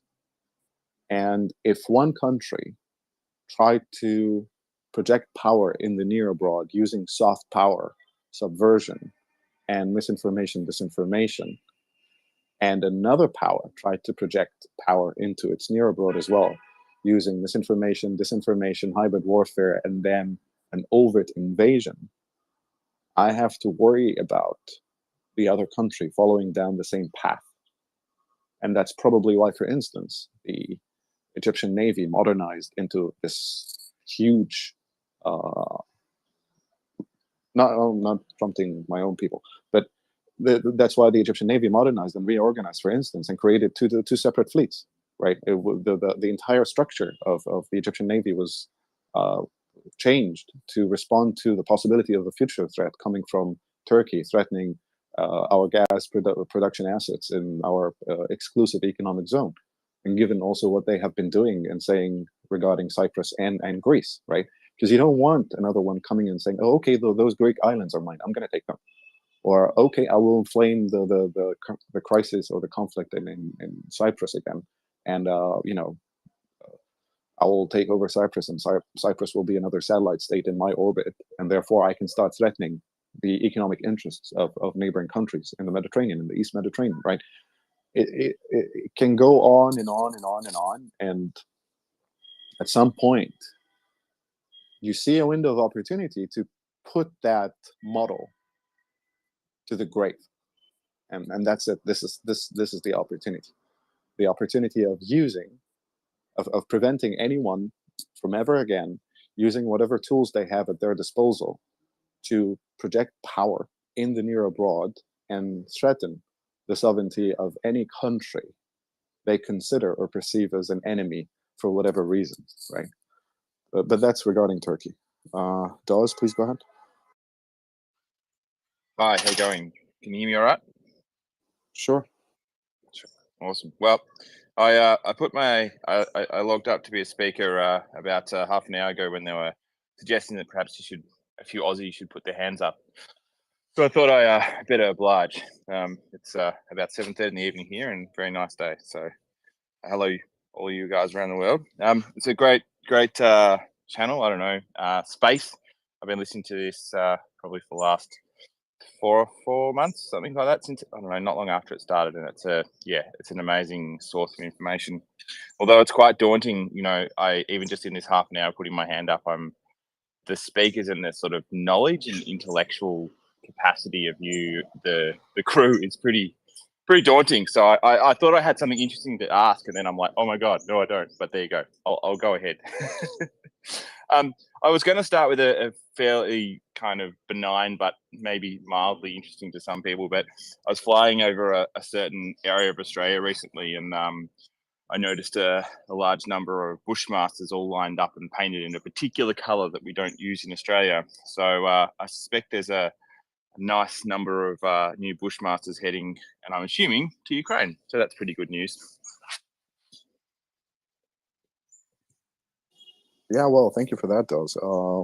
I guess the Australian government might be sending new bushmasters to Ukraine. Yeah, it sort of sparked a bit of a question for me. I recently saw a tweet from the Ukrainian ambassador to Australia, and he said that Australia is the largest non-NATO donor to Ukraine, which sort of struck out a bit to me. And I wondered, and I know this maybe is a bit ironic for an Australian to be asking people on the other side of the world why our government is doing something, but I wonder why that is. Like, you were talking earlier, last half an hour about, people seeking opportunity and taking the window of opportunity around the countries that are sort of in the influence of Russia. But I wonder, why is Australia doing, potentially providing such a significant contribution? Does anyone have any thoughts on that? Sure. I think you know that Australia, New Zealand, the United Kingdom, Canada, and the United States are allies in an intelligence alliance called the Five Eyes. Yes. Yep. No, I know about that one. And to add to what you said earlier, it was published on the 28th of October that Australia was going to provide Ukraine with 28 new bushmasters. So probably those were the ones you saw. Yep. Well, they look like they're ready to go. But yeah, it's just an interesting, I can't quite totally work out what does Australia get out of this if we're being pessimistic about why people are donating things for their own good. I mean, obviously, Australia's contributed to lots of the sort of, I guess, big Western wars like in Afghanistan and Iraq and those sorts of things. I guess in terms of we benefit greatly from the security alliances. And my best guess is that this is essentially just a extension of that theory. But I'd be interested if other people had any other thoughts on why that might be the case. Well, Australia is also a member of the Commonwealth, and they are a subject of the British Crown, as far as I know. So it could be in cooperation. Weirdly, that is true. So, as part of cooperation with the UK government, I'm sure, or I'm speculating here, but there could be negotiations going on between the British government and the Australian government to see what they have in store that they can provide.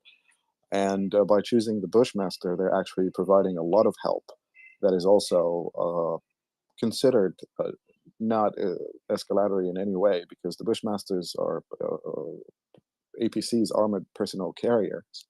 So it's a force protection platform. It's not really an offensive. Yes, although I have seen that when they left Australia, they didn't seem to have any major armaments on tops. But the photos I've seen in Ukraine seem to have some fairly significant weaponry on top of them. So they're not running around unarmed. Force protection platforms do have offensive weapons. So it's, I know. Yeah. So it's a mobility solution and a force protection platform that will facilitate mechanized infantry carrying out their missions and their duties and liberating as much Ukrainian territory as quickly as possible, right? What do they get out of it? A lot. If you end this war and you stabilize the markets, for instance, the global markets, that will affect every single country that is heavily invested and engaged in the in financial markets and required to seek funding on the international markets and sell treasury bonds on the international market and procure commodities on the international market, right? So every single government supporting the effort in Ukraine is more or less trying to bring to an end an invasion that destabilized the financial markets at a time that those markets were already destabilized due to the coronavirus pandemic and quantitative easing phase 1 and phase 2 in the European Union after the financial crisis, right? So it might look like you're not getting anything out of it when you provide assistance to Ukraine, but you actually get something out of it. First of all, it shows the resolve of allied countries that they will not cave in to aggression. So primarily, you're defending your own ideals, right? And you're not being cynical or hypocritical about it. So you're defending the ideals of freedom, of human life, of just, if we park all policies aside and all politics aside, all brands of politics aside, let's skip talking about democracy. Let's skip talking about voting. Let's skip talking about, the left right divide. Let's skip talking about whatever politicians do to get voted in and whatever promises they deliver on when they are in office vis-a-vis what they promised during their campaigns. Park all that to the side and just consider the single goal of saying no to the loss of innocent civilian life for no reason whatsoever except a revisionist version of history that wants to project power in the near abroad, to reestablish an imperial image of itself, to force everyone to give them a seat at the table and say it's no longer a unipolar world, it's a multipolar world right now. They are thinking in the Cold War terms and paradigm. I don't think that the world is unipolar even, right?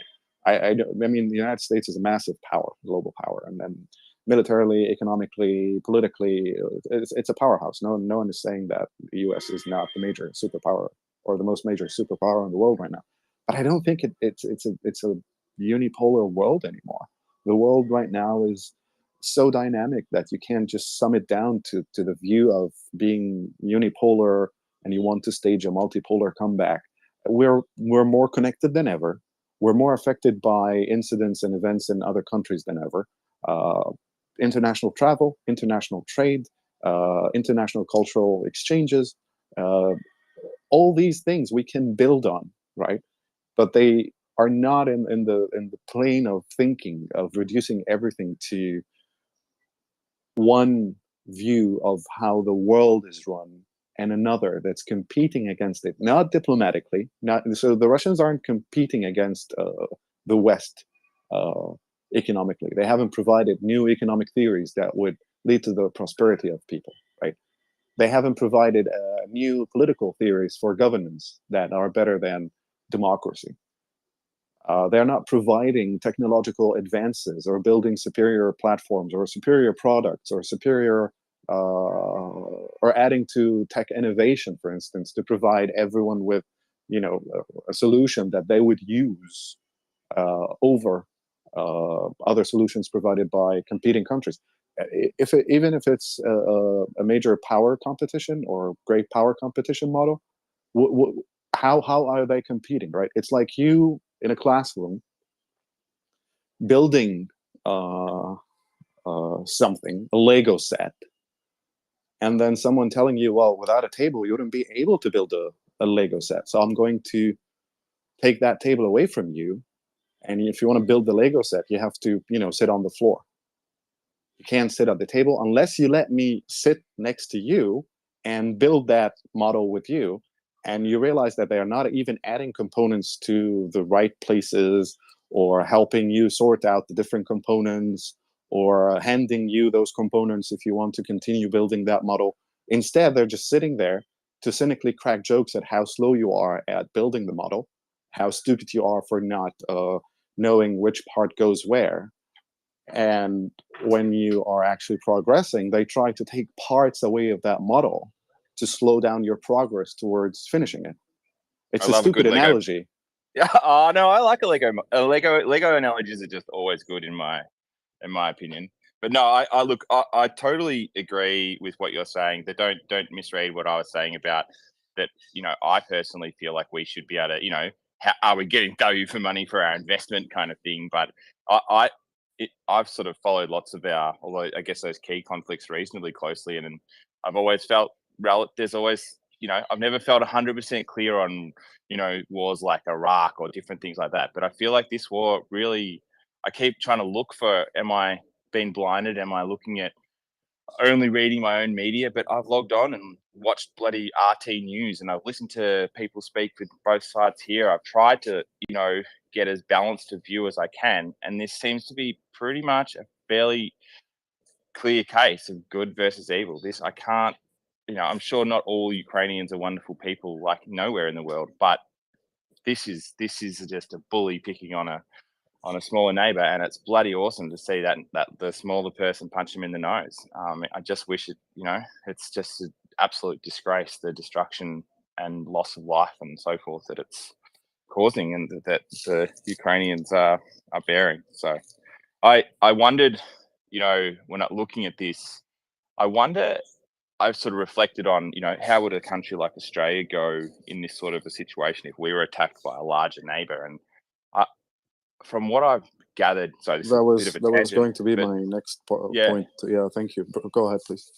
But it just seems to me that there's the Ukrainians seem to be pretty tough people. You know, those photos of 70-year-old blokes with a leather briefcase and he's like, I've got a sandwich and a rifle and I'm lining up to fight Russians. It's just like, I feel like, you know, in a country, these sort of rich Western countries like I come from, I don't know, I feel like that kind of toughness as a nation isn't there. So yeah, well done to Ukraine, but it does make me reflect on how these other nations, how we really would go with if the shit hit the fan, to use an Australian saying. No, you'll do just fine. So Australia has an advantage. It's a continent. It's an island on its own, right? So anyone who wants to conquer Australia, for instance, would have to project a lot of power over many nautical miles and establish a foothold and then take it from there.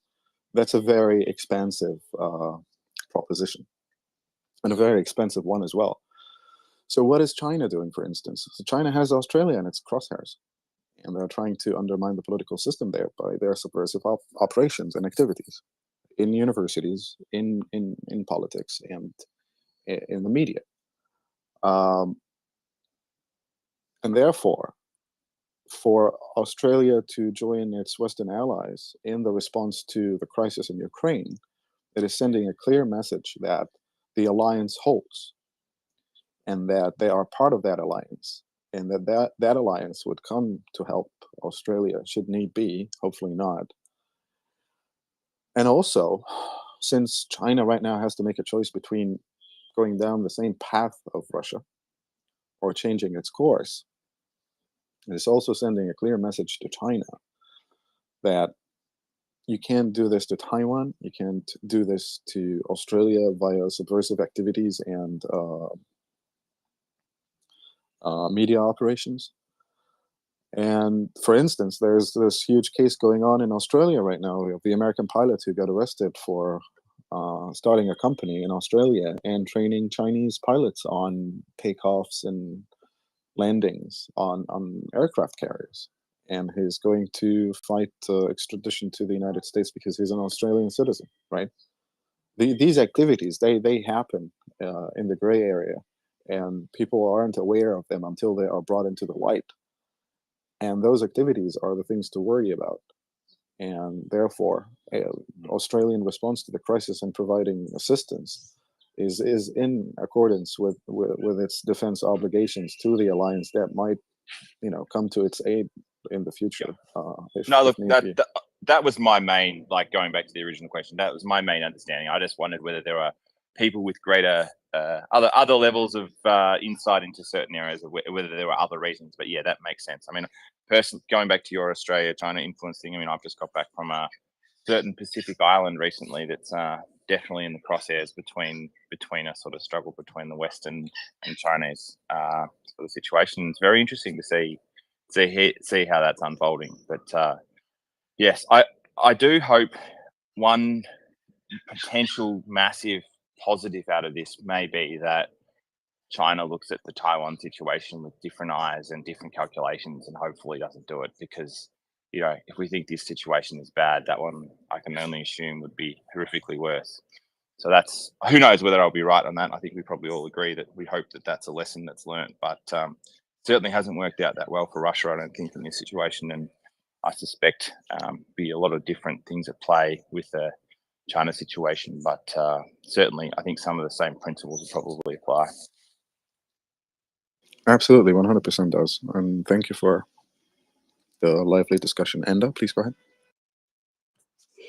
Just wanted to add that I'm sure some British guys would be really happy to find out that it is out, that not only them are the ones who, not only former British pilots are training Chinese, as it was a news that broke, I think, 2 weeks ago or something like that, maybe more. And at that point, no one said that there are others too. So China is doing this, probably gathering resources from all around the globe. It was not only the Brits or Americans or so that was my 2 cents on the topic. Thank you. Thank you, Enda. It is a great power competition right now, and it's being fought using many tools. Some of them are coercive, some of them are convincing. Carla, please go ahead.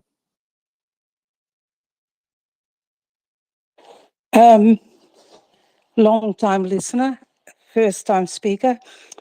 Now about Australia, I'm Australian.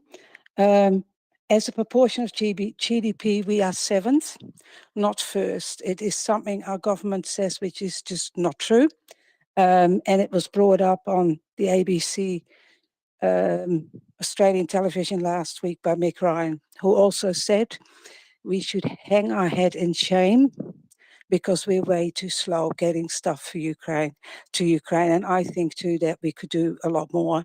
So no chest beating for me. And that is really all. I mean, you have said everything as to why Australia should help. And one of the main points, of course, being China, which is very close to us. And China needs to understand that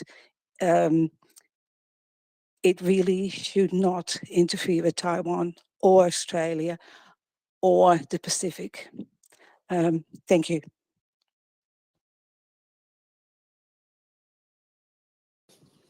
Thank you, Carla. And we should thank Joseph. His initiative sent us to wonderful Australian speakers to add to the conversation. And if you would like to ask us any question or bring up a topic for discussion, feel free to send us a speaker request. We have several free speaker slots. MriyaReport has been running for many weeks and many months since the beginning of the invasion to cover its development and bring you Ukrainian voices, expert voices, to keep you informed. And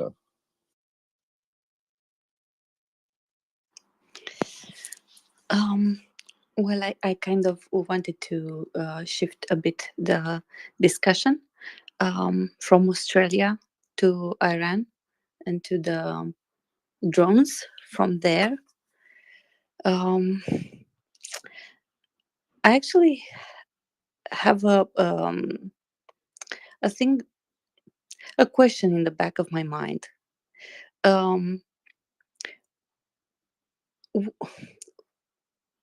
How are these drones ending up in Ukraine, in Russian as Russian assets? So are they transported to Russia? Are they transported, I don't know, behind the lines? Do we have any idea how is the back process? I understood that there are some other drones to be sent. So that was my question. well, good question. And actually, the Jerusalem Post published a piece on this a few hours ago, less than 2 hours actually. In recent weeks, Ukraine and the West have been accusing Tehran of supplying Moscow with Iranian-made drones. A report released on Thursday by Sprotiv, a website affiliated with the Ukrainian Special Operation Forces, claims to show the route used by Iran to deliver its drones to Russia. The report claims that Iran uses 4 airlines, 3 of which are state-owned and 1 that is affiliated with the Iranian regime, as well as naval transports using vessels of companies affiliated with the Islamic Revolution Guard Corps. So the sea routes are going through the Caspian Sea, as well as others. And the report claims that no less than 200 disassembled drones are expected to arrive in Russia by sea during November. On November 1st, the main Directorate of Intelligence of the Ukrainian Defense Ministry said that since September 13th, when the Russian occupiers first used Iranian drones against Ukraine, the Ukrainian Defense Forces have shut down more than 300 of them, etc., etc. If anyone is interested in reading the full report, it has just been tweeted by the Jerusalem Post. I'm behind a locked account, so Enda, I'll send you the link. Maybe you can add it to the nest. Awesome. Thank you. I will search for it and add it to the nest. And I have a follow-up question for you. I understood that Gepards, actually the guys, Joseph and I don't know who was, I think Colby, on the panel at that time, corrected me that not so to fight these drones, in order to fight them efficiently, you need um, cheaper ways, right? They are using right now kind of expensive missiles to put them down. And I was wondering if the leopards, which we advocated for, are a good option. And they corrected me and they said it's the Gepard. So it's also a tank, but I don't know the difference between them. I saw some pictures that they have some machine guns, double machine guns on them. Could you, Edward, you just popped in. Could you give me some insight on that, or correct me? I don't know. Bring some details. Edward, please go ahead.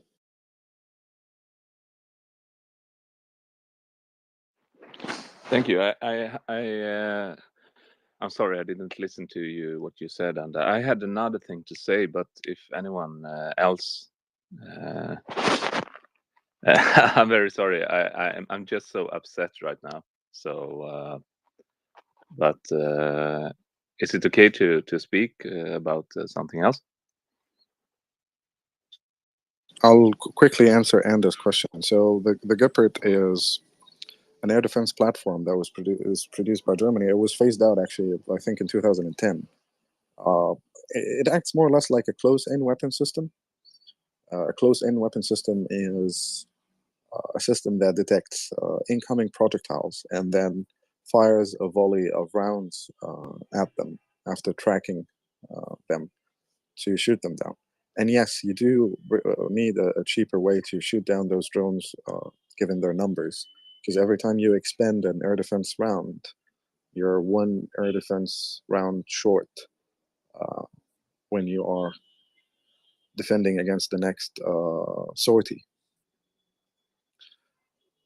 I would agree that the Gepards are actually very suitable for tackling the threat of Iranian drones. Someone has to work out how to send them more ammunition, I guess. Does this answer your question, Anda? Yes, thank you. Edward, please go ahead. Thank you, Anne.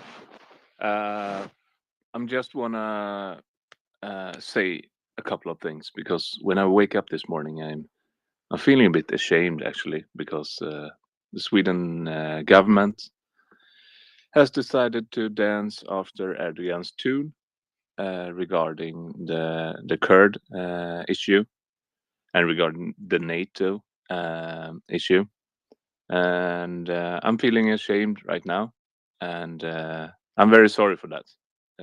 Honestly, it's embarrassing, of course, that the Sweden government has decided to go out publicly and state the things they stated. I don't know if you have discussed this yet on the forum, but yeah, I apologize. We haven't yet, and there is no need for you to personally apologize. But if you can share with our listeners the statement made and the context as you see it in your opinion, that would be great. All right, I'll do. Well, as you know, Jens Stoltenberg was down in Turkey a couple of days ago, or 1 day ago, or something, to talk about Sweden and Finland's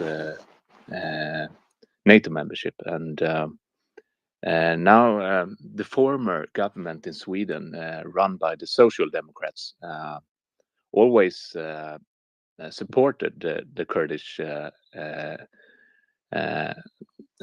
Kurd. I don't know what to say the word, but you understand what I mean. And now the new government with Ulf Kristersson decided to, so to speak, dance to the Erdogan tune, and I am embarrassed about that, because they just made a statement that that they sort of turn in this question or this issue and publicly. And I mean, it's quite a big thing in Sweden. This and I think many in Sweden are a bit shocked, actually, because Sweden has always been a country who stands up for human rights and such. And I think I don't know if the what I say is the complete opinion of all Swedes, but I would easily say most Swedes do not support this because in my opinion it's all a poker game, right? And you would know it, Em. And I mean, it's embarrassing, and I don't think that it should have been done by the government. This statement, and So does the statement itself state that the Swedish government will not be supporting the Kurdish cause going forward, or are they deporting any of the Kurds in Sweden to Turkey? they state that from the statement. I'm just going to find it here. It is. They state that it is problematic.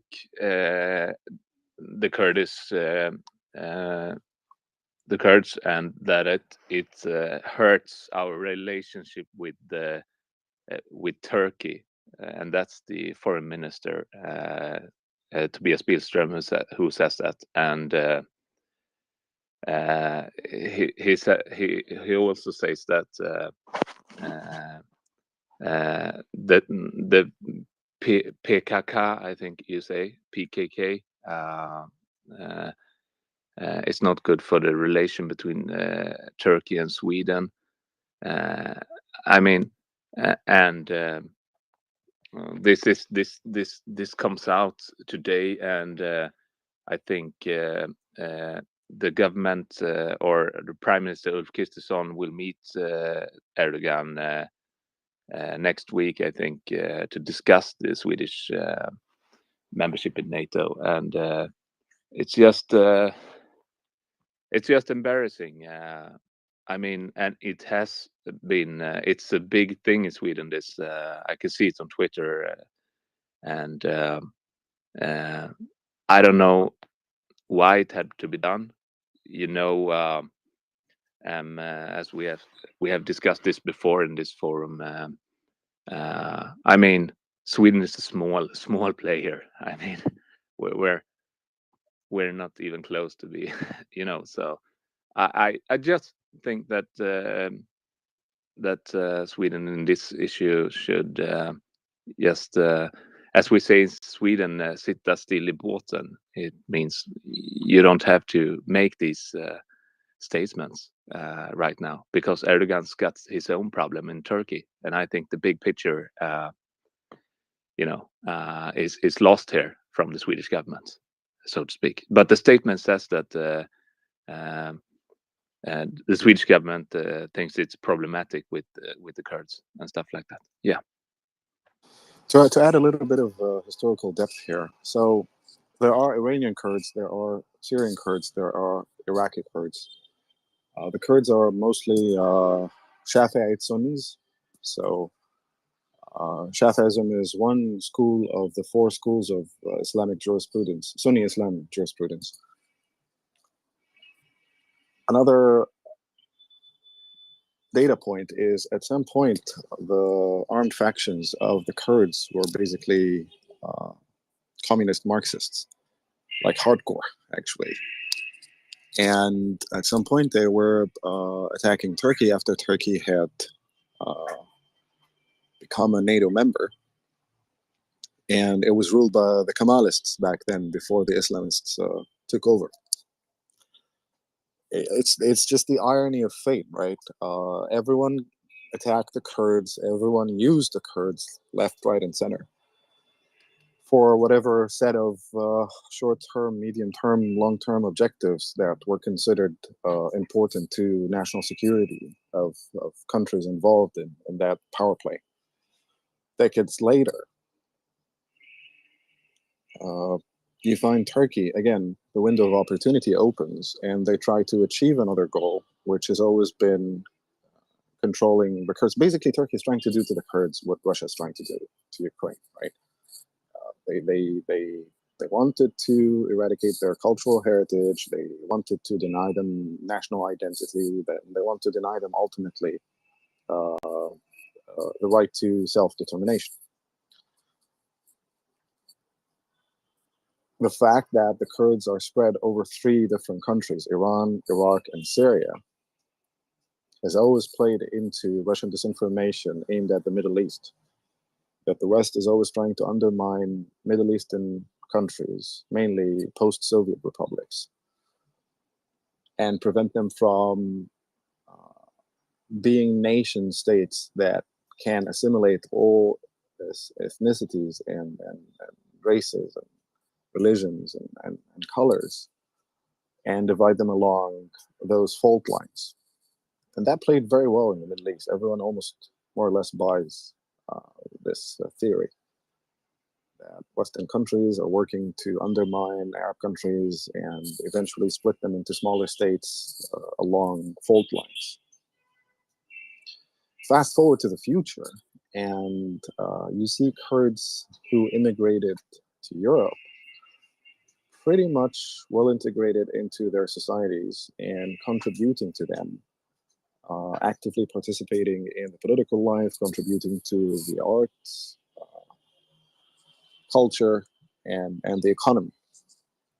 However, their situation back, whether in Kurdistan or which is considered a federal region in the current organization and hierarchy of the Iraqi government, or in Iran, or in Syria, you find that their situation is very murky, very complicated, so many allegations of corruption, and not a unified effort, and not a unified political front focused on making progress towards the right for self-determination. By targeting Kurds in diaspora in Sweden, and again, Erdogan acting as a baron who cuts deals, by exacting a concession from the Swedish government, again, he sings to his own people and he sings to his own influence networks in the Middle East that he's a power broker who is to be respected and who can deliver on promises that he made, again, driven by his own convictions and his own ideology and his own calculations. It's a very unfortunate situation, I would say. But then again, every single government has to work for the best of its people. So now the Swedish government considers Russia a very significant security threat and considers NATO membership top priority. And in the game of international relationships and diplomacy, deals are made or cut with concessions. Sadly, it's just one of the facts of life. But thank you, Edward. If you'd like a follow-up or a comment, closing comment, please go ahead. Yeah, thank you for that. Yes, of course. I'm aware of that, and but it's just it's just I don't really think this will be popular in Sweden, and yeah, that's domestic politics, right? And the big picture stuff is always, and you nailed it there with the priorities, which is the NATO membership, of course, for Sweden. And it is what it is. It's unfortunate, absolutely. And I just, it's a personal thing, I guess. And I bet there are more Swedes that feel like me, And yeah, it's a shame, but you know, the big picture stuff. We'll see what will come out of this. Thank you. Thank you, Edward. Much appreciated. Eric? Good morning. I just had a question about Sweden. I'm half Icelandic, and yeah, I was born and raised in Iceland. Spent the first 10 years of my life there, and so I'm familiar with the socialism of the Scandinavian countries. So to put it mildly, I was very surprised at the election result recently in Sweden. Their turn to the right. I was in Stockholm for the first time in February of 2020. I took the high-speed train from the airport into Stockholm. Spent a few days on Gamla stan and rode a bike around the city. I wanted to move to Sweden at that point. Just a beautiful, beautiful city. But so my question is, with this new right government, they're not conceivably reconsidering their application for NATO membership, are they? Can you repeat that last part again? Eric, your voice is, are you driving? Yes, I drive semi overnight for a living. I'm coming back from Fargo, North Dakota to Minneapolis, Minnesota. I'm just about a half an hour out from the Twin Cities here in Minnesota. So yes, I apologize. No worries. Safe drive. Just if you can just repeat the question, I'm totally cool with that. Yes. So I'm wondering, is the new right government reconsidering the Swedish application for NATO membership?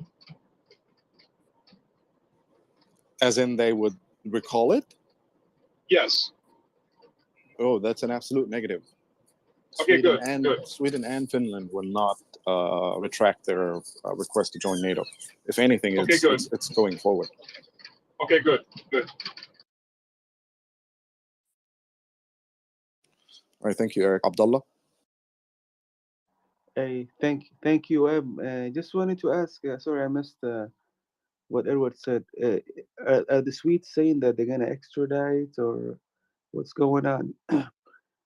Are they gonna extradite Kurds who are living in Sweden back to Turkey? I really didn't hear the most of the discussion with Edward. No, negative. The statement is more or less saying that some Kurdish factions are problematic or causing friction between Sweden and Turkey. As far as I understood, Edward, correct? Yeah, that is correct. It's problematic, and it's a switch from the former government, so to speak, 180 degrees. Oh, I see. Yeah, but that's the main. When it comes to the PKK in the West, there's in the West, the EU, the UK, the Brits, the Canadians, they consider them as a terrorist group. So I think they were just saying the same thing. Maybe the former leftist government they didn't say that, but the EU, the UK, and I bet the former leftist government went along with this declaration as well, because usually you need unanimity in the EU. So I really don't know, Edward. But if it's only the big PKK issue, I think they're just trying to, just to get this across the line, this NATO membership. And you can't blame a country that's so afraid, of what Russia has done to Ukraine. You can't blame them for saying such a thing that's already in the books within the EU, that PKK is a terror group. So I just hope that they're not gonna kick anyone out who has sought shelter in Sweden. But if it's only related to the PKK issue, I don't see any problem with that. And it's also a good thing that they're not gonna lift. I know it's a new center right government now. They fully support this NATO membership, which is a good thing for NATO and for the rest of Europe. And that's all I wanted to say about that. Thanks, M. Thank you, Abdullah. Another point regarding the Kurds. So PKK and the other factions. The problem with Kurds in that specific part is two things. First of all, the Kurds are very stubborn, and the networks of relationships are basically controlled by tribal values and certain families and some allegiances. They have an opportunity to completely solve that situation by uniting the clans and creating a united front and being subsumed into Peshmerga and more or less dissolving some of their entities, like ETA did in Basque. So why no one is trying to more or less go that route, I don't know. Probably it's clan politics and a lot of pride involved. But they do have a political opportunity here if they announce that those factions are to be dissolved and try to integrate into a united front,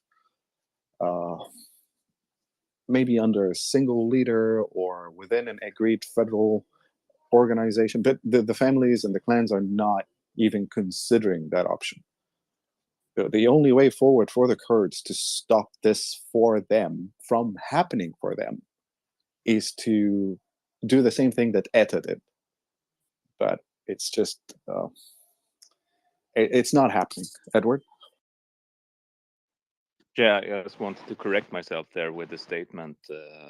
I'm sorry, but the statement says that Sweden takes distances itself from the Kurdish milice, YPG. I think that's Peshmerga, right? And its political its political branch, PYD. And of course, Abdullah, the Swedish foreign minister says that these two branches, the YPG and the PID, is closely linked to PKK. So that's the statement. Just want to correct it there. So thank you. Yeah, so it's a blanket statement against the most powerful factions, basically.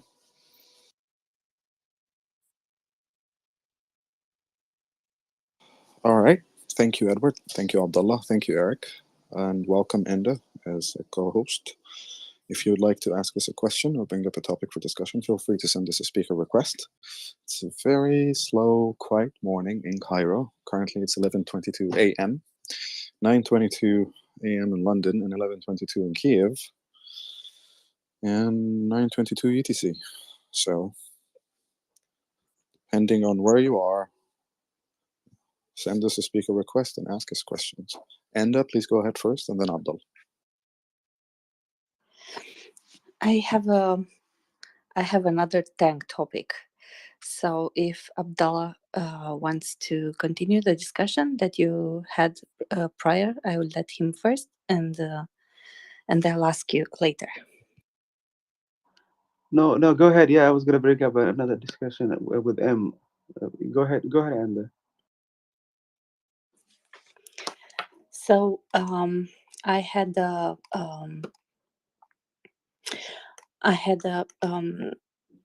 piece of news which was sent to me about Netherlands, who will join the US and the Czech Republic in order to refurbish 90 tanks from the Czech Republic and to send them to Ukraine. It is about a 45 million. The Netherlands will supply 45 million in order to refurbish them. It is about T-72s. They say they are Soviet Union developed and produced, and they need to be modernized. And they will be delivered this year, probably not all of them, and next year. So this is a part of a military aid package of 120 million euros. And his statement was, "I can only say that this is in line with what the Ukrainian military says it needs." So we had earlier, I had earlier that question about Gepards, and I was wondering what do these tanks, these T-72 tanks, bring new or special compared with the Gepards and the Leopards? So that was my question. Right, thank you. And the Gepards are an air defense system. So their primary mission is to shoot down incoming aerial targets. So the Gepards are an air defense system mounted on an armored chassis, whereas the T-72s and the Leopards are main battle tanks, or MBTs. Main battle tanks are used in armor operations, so attacking land targets. And Gepards are a defensive platform that are used to defend against incoming aerial targets or aerial threats. Helicopters, drones, short range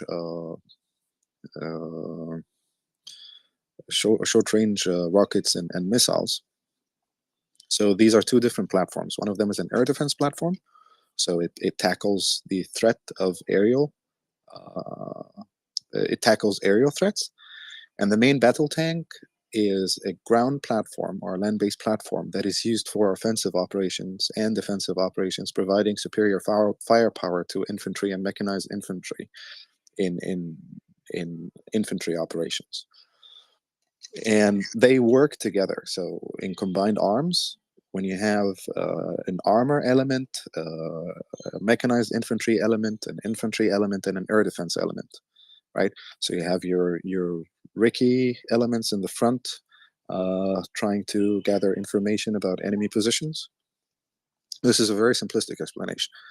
And behind them, you have your mechanized infantry or infantry. The mechanized word means that they are being carried by APCs. They're not walking or running, so they move from one destination to another, or they arrive at the point where they need to stage an attack in their APCs, and then they dismount. The APCs provide fire cover and protection as infantry conduct clearing operations, and the main battle tank would provide superior firepower support against well-defended positions or pillboxes or other MBTs or other targets of value such as APCs and other types of military vehicles deployed. And the Gepards would be the air defense element that protects all those elements from being attacked by aerial platforms, to provide an air defense umbrella for those elements to carry out their duties. So that's the difference between the Gepards and the T-72s and the Leopards as MBTs. As for those promised tanks, I believe it was yesterday, between 6 p.m. and 7 p.m. my time. So that would be between 4 and 5 UTC PM. Yesterday, we had a discussion. Colby was here, Gunny was here, and they were discussing those tanks. So these are upgraded versions of T-72s. They have different fire control, a different fire control package, different armor, explosive armor that would tackle incoming ATGMs, better optics suites, and better sensors. Without delving into too many specs, because I'm not actually an expert on MBTs at all, but these are the broad lines of to answer your question. Thank you. Just to finish, to be clear in my mind, so Abrams are also main battle tanks, and the Bushmaster would be an APC in this story. Yes, Abrams are MBTs and the Bushmasters are APCs. Thank you. Thank you very much. Thank you, and Abdullah. Thank you. I just wanted to get your opinion, if I may, on a Bloomberg article. I think it was Bloomberg, on the statement that the Russian Foreign Ministry saying that there will be consequences for Israel if it were to deliver air defense capabilities to Ukraine or any other weapons through a third party country. I just wanted to get your opinion on this. Is this a warning shot to the new Israeli Prime Minister? Thanks, Em. Well, it is, certainly. The Israelis are navigating a very complex theater back home. So first they have their political scene and what's going on over there. Without delving into too many details, more or less they have a demographic problem and a brewing radicalization problem across both spectrums, politically speaking. Then they have to deal with Hezbollah, and they have to deal with Hamas in Gaza, and they have to deal with Iranian influence in Syria and Iranian control of parts of Syria, and their continuous support of Hezbollah, and the understanding that Russians and Israelis built after the Arab Spring, specifically after the beginning of the Syrian civil war and the arrival of Iranian troops into Syria, was that it was okay for Israeli air forces to attack targets within Syria that they consider a threat to their own national security, mainly Hezbollah cells, sites, logistical facilities, incoming weapon and ammunition shipments, and so on and so forth. So there was a deconfliction line between Israel and Russia, and an understanding that Israel had green light to attack those targets. Russia had placed air defense assets in Syria, the S-300. I think a few batteries were pulled out, but they still have air defense assets in Syria. And at some point, during one of those Israeli Air Force raids, those systems switched on and lit up a couple of Israeli jets. So when we say light up a target, it means that you have a lock on it and you can fire at it, but they didn't. Another thing is that the Russians are heavily scrambling and jamming GPS signals over Syria, and that has been affecting Ben Gurion's airport commercial air traffic. So there are a lot of ways Russia can cause a lot of instability in the vicinity of the Israeli borders. So this is a clear threat and a clear warning that should the new government in Israel choose to support Ukraine differently or support Ukraine more, that they will have to deal with whatever levers the Russians control there, that they would switch the other way and cause the Israelis more problem or present them with new problems that they will have to figure out solutions for without being perceived as escalating their actions against Russia itself. So it's just again, it's blackmail. It's blackmail. It's like saying, "Hey, I don't control the gang in your neighborhood, but they owe me a couple of favors. So if you don't play nice, I'll just let my people there take care of you. It's just, you know, how the Russian Federation functions, like fucking, sorry, like it's too early to cuss, like a criminal syndicate, more or less. Yeah, thank you so much for that, M. Thanks a lot. Thank you, Abdullah. Chris?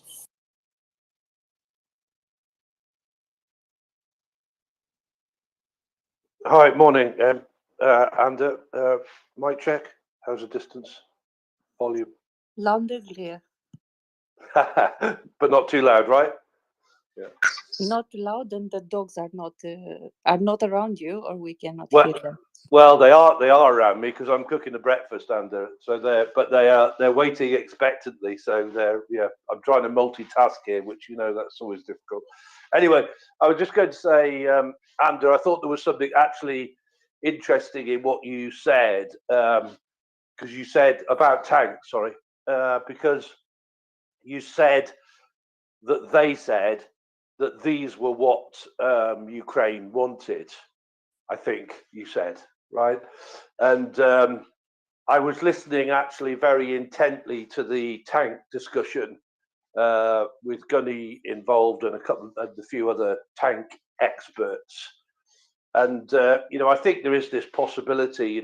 Obviously, whilst we are pursuing strongly free the Leopards or free some other main battle tanks. I think Goody said something along the lines of the Ukrainians are making very good use of these T-72 variants, if you like, and the variant that's being talked about here is a high-level variant. So, I don't know where we need a sort of scale of like 0 to 10 on tanks, where 10 is like the latest main battle tank, and then T-72 variants that they're talking about are, I don't know what they are. I'll just say 6 for a number or something, But anyway, it could well be that they are indeed what the Ukrainians want, presumably, or maybe they want those more than they want Leopards or Abrams, but on the other hand, if they can't have Leopards or Abrams, those will do fine, thanks. And sorry, and the dogs are kicking off now, so yeah, something like that anyway. Absolutely, good point. I believe when one says it's what the Ukrainians need and want, it's not a specific model, but just MBTs. So the Ukrainians are requesting main battle tanks.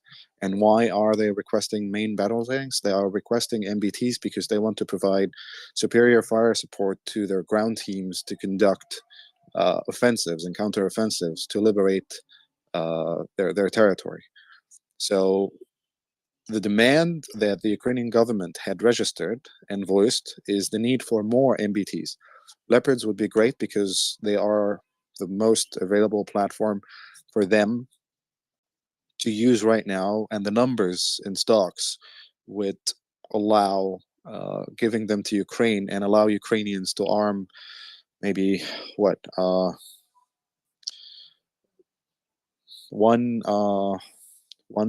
regiment, like 3 battalions, and those T-72s, I believe the numbers would be enough to also arm 3 battalions at least.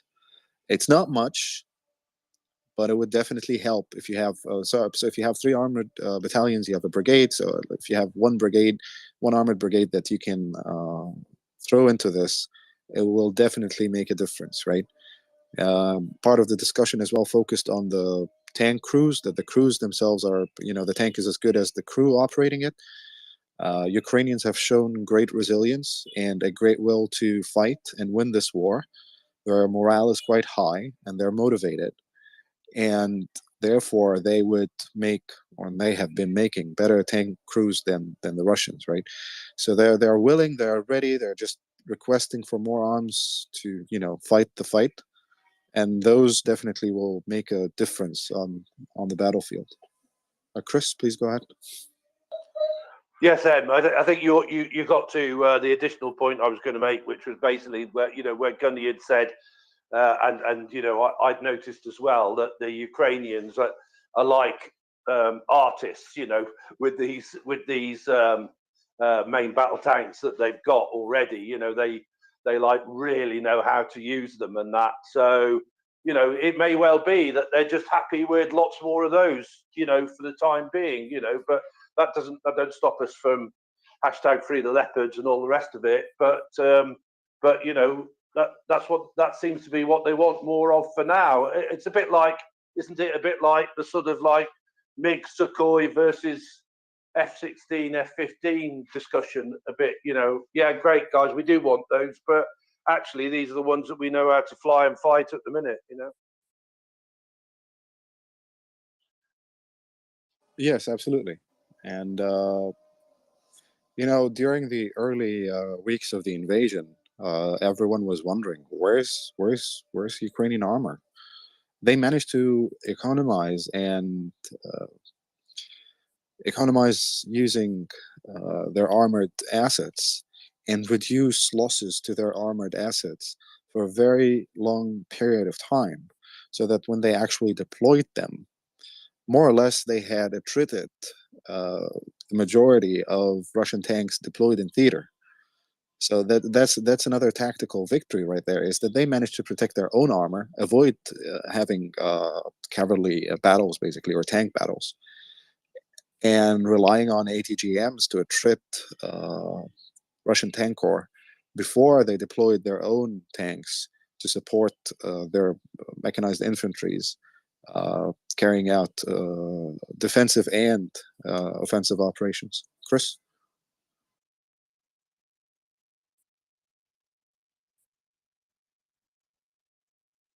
Sorry, Em. Yeah, just making sure the bacon don't burn. Yeah, and I always like to throw in at this point, as well, the Ukrainians' experience of like building and renovating tanks. And I don't know whether you heard the discussion. This is just stuff I read. I read and research loads of stuff, and where obviously these tanks were made in the a lot of these tanks were made in the or this type of tanks were made in the Kharkiv Malyshev tank factory in Kharkiv in Ukraine. There's a whole bunch of people there that are like absolute experts with this. And there was a story that I read, whereby there were like mom and pop shops for tanks, where they could basically wheel a tank into one of these little sheds and that, and there people there that had been tank engineers for years and that could tune them up like you tune up a race car or something. So they're as you said, right there, I think there were a whole load of tanks and that they obviously, we obviously we think back to when we all saw the tractors, stealing the tanks and that. Well, and what happened to them? Well, they went somewhere and they got refurbished, I think, didn't they? And maybe even upgraded. Obviously I don't know the detail and that, but I think it's always worth bearing in mind the Ukrainians, very, very long experience and knowledge of tank building and tank upgrading. That's something that I was going to add, actually. Good point there, Chris. A lot of the captured Russian armored units were put into the service of the Ukrainian armed forces rather quickly after being fixed, repaired, and in some instances upgraded. So far, it's been fascinating, but they need more MBTs, and they might be getting more MBTs very soon. There is news coming out, still early reports that the government of Ukraine has reached an advanced stage in negotiating with the German government regarding the Leopards. So we'll see. Fingers crossed. Thank you, Chris. Any final comments or questions you'd like to add before we move on to another speaker?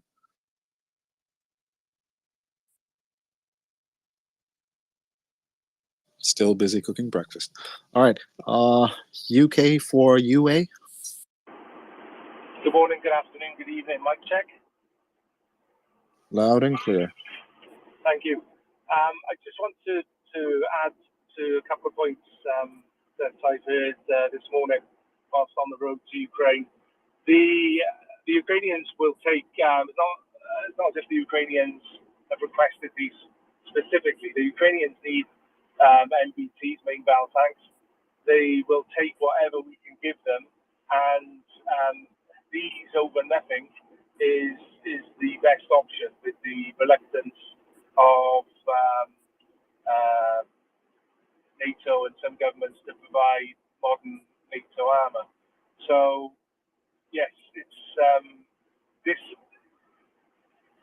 The Ukrainians are fighting for their homes, their families, their livelihoods, their country, and they will take whatever we can give them to do that.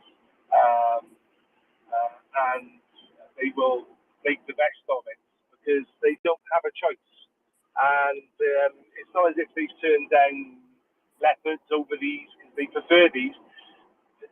These versus nothing. You know, you take these T-72s with the upgrades. So yes, it's they need main battle tanks. They need air defense systems. They need ammunition. They need whatever we can supply them so that they can recapture those villages and cities that have been occupied and pillaged and looted, and those civilians who are suffering can get some respite and get some justice for what's been done to them. But the other thing, the lady from Australia, it's nice to hear the Australians on earlier as well, and she was saying that the Australians haven't done enough. The Australians have done, the Australian public have been very generous to the Ukrainian charities, and we've helped them move many millions of Australian dollars worth of medical aid into Ukraine. Many hundreds of pallets of supplies and medical aid have come via Australia through the UK, and I'm really proud of our Australian brothers and sisters for providing the funds and donating the medical aid that they have donated. But I think there's always room for more, always room for improvement as well. So just to answer that point. But thank you for this space, and it's been invaluable over the past 8 months listening in and keeping up to date with events on the ground in Ukraine.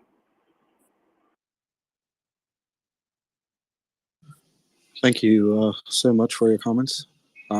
Let's go to PJB. Hello there.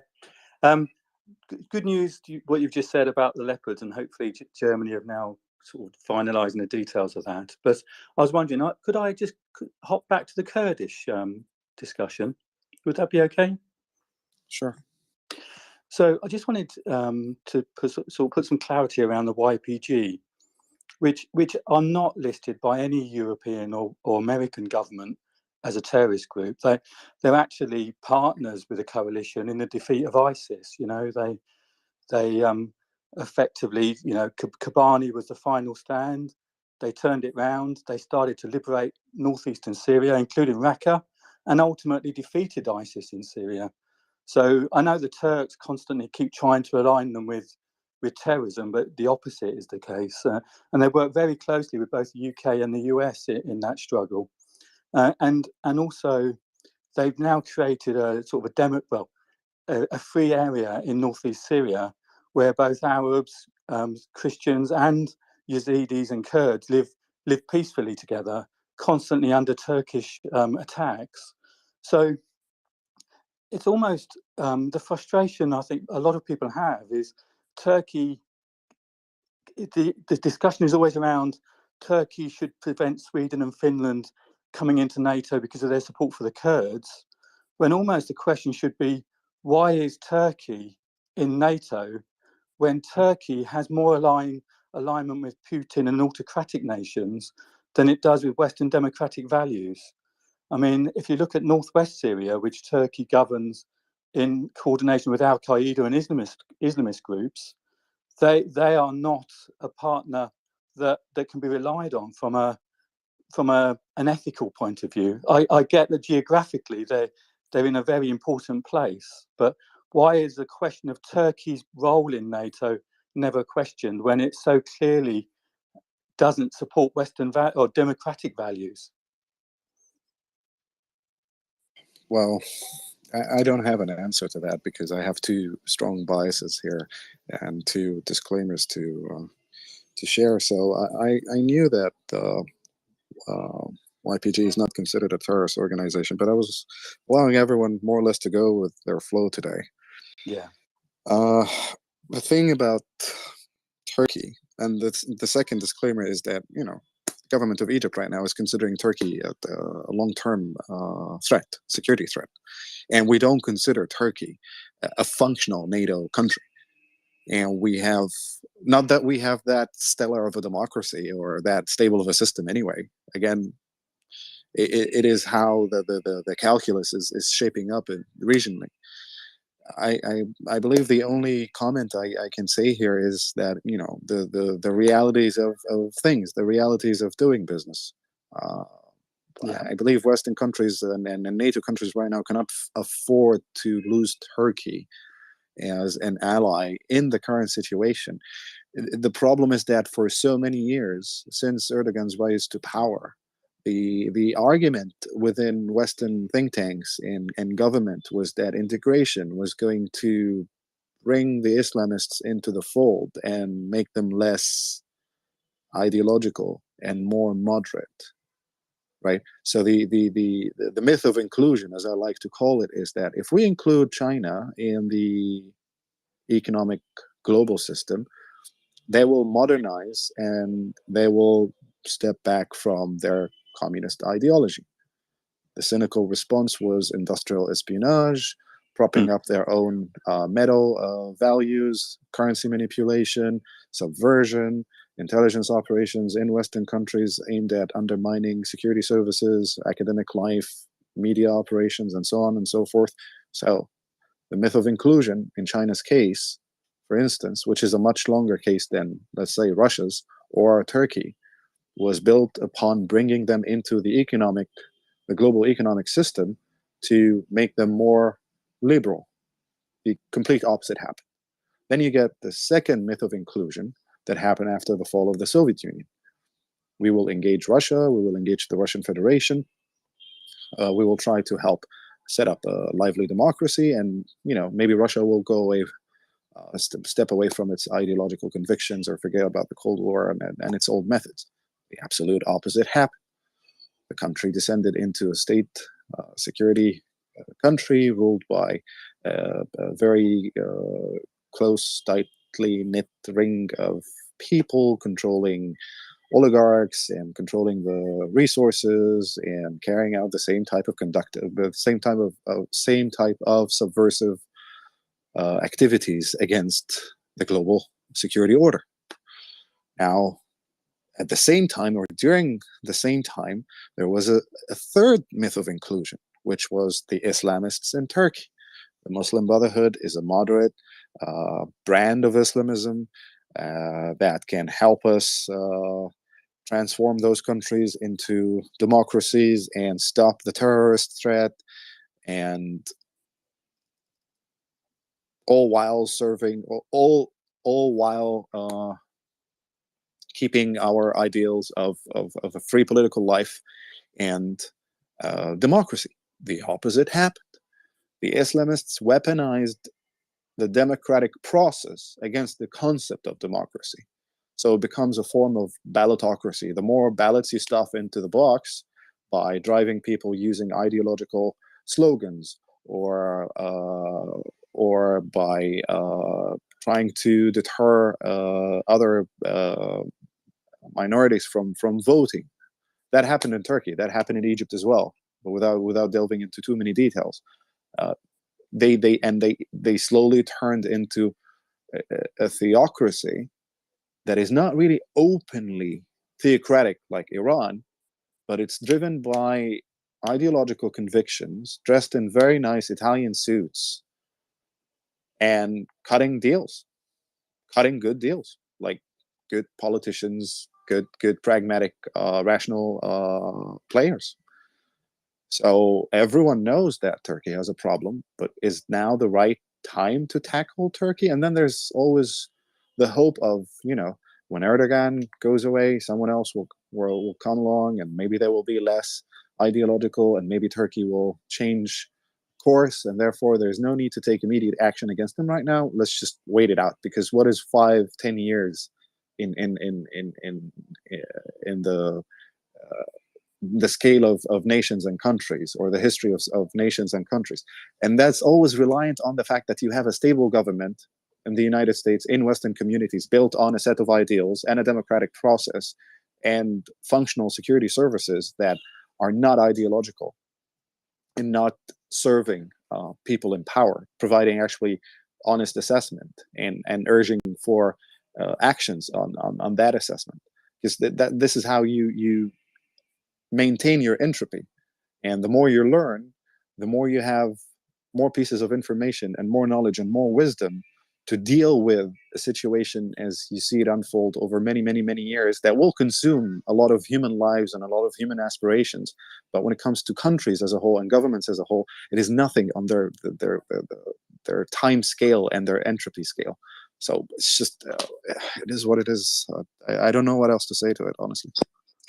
Thank you. Now that's excellent. I really appreciate your expertise. It's just good to see it rationalised in that way. So I'll step down now. Thank you very much. This is such a valuable space. So I really appreciate your time. Thank you. Bye. Thank you, PJ. Yeah. John? Morning, Em. Thank you. And to your last point, obviously, it's not just nice Italian suits. You could also get the hosting of the World Cup. That's also a very, very good way to launder your reputation. Anyway, don't get me started. but yeah, Roger, all 100%. No, sorry. My actual question was going back to what you said earlier about the leopards. I just wondered, is there anything open source at all that you've gleaned that from, or is that all back channels? Because that's going to materially affect my alcohol consumption today. Thank you.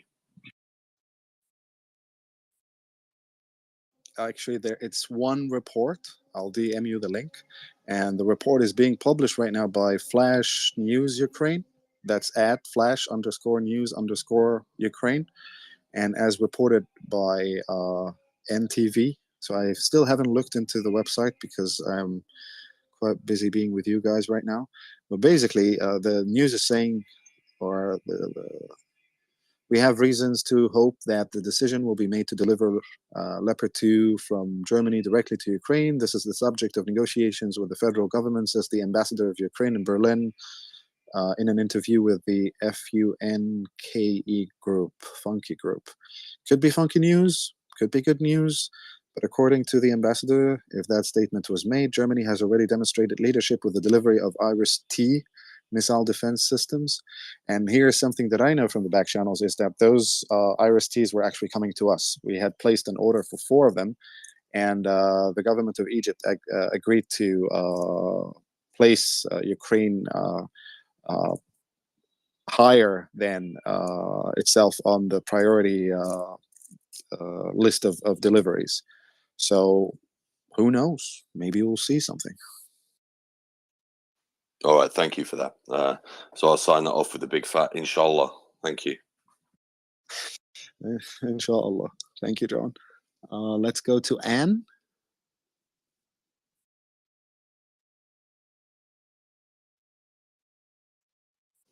Anne Frank Battle Tank. It rhymes. And good day. I would like to just add a point when it comes to the little discussion we had about the Kurds earlier and IPG, PKK debate. I would just add the point that the optics of the Kurds fighting off Daesh in Iraq, I think blinded a lot of us to the connections between the IPG and the PKK, because a lot of the arms and weapons support that we delivered to the Kurds in Iraq during the fight.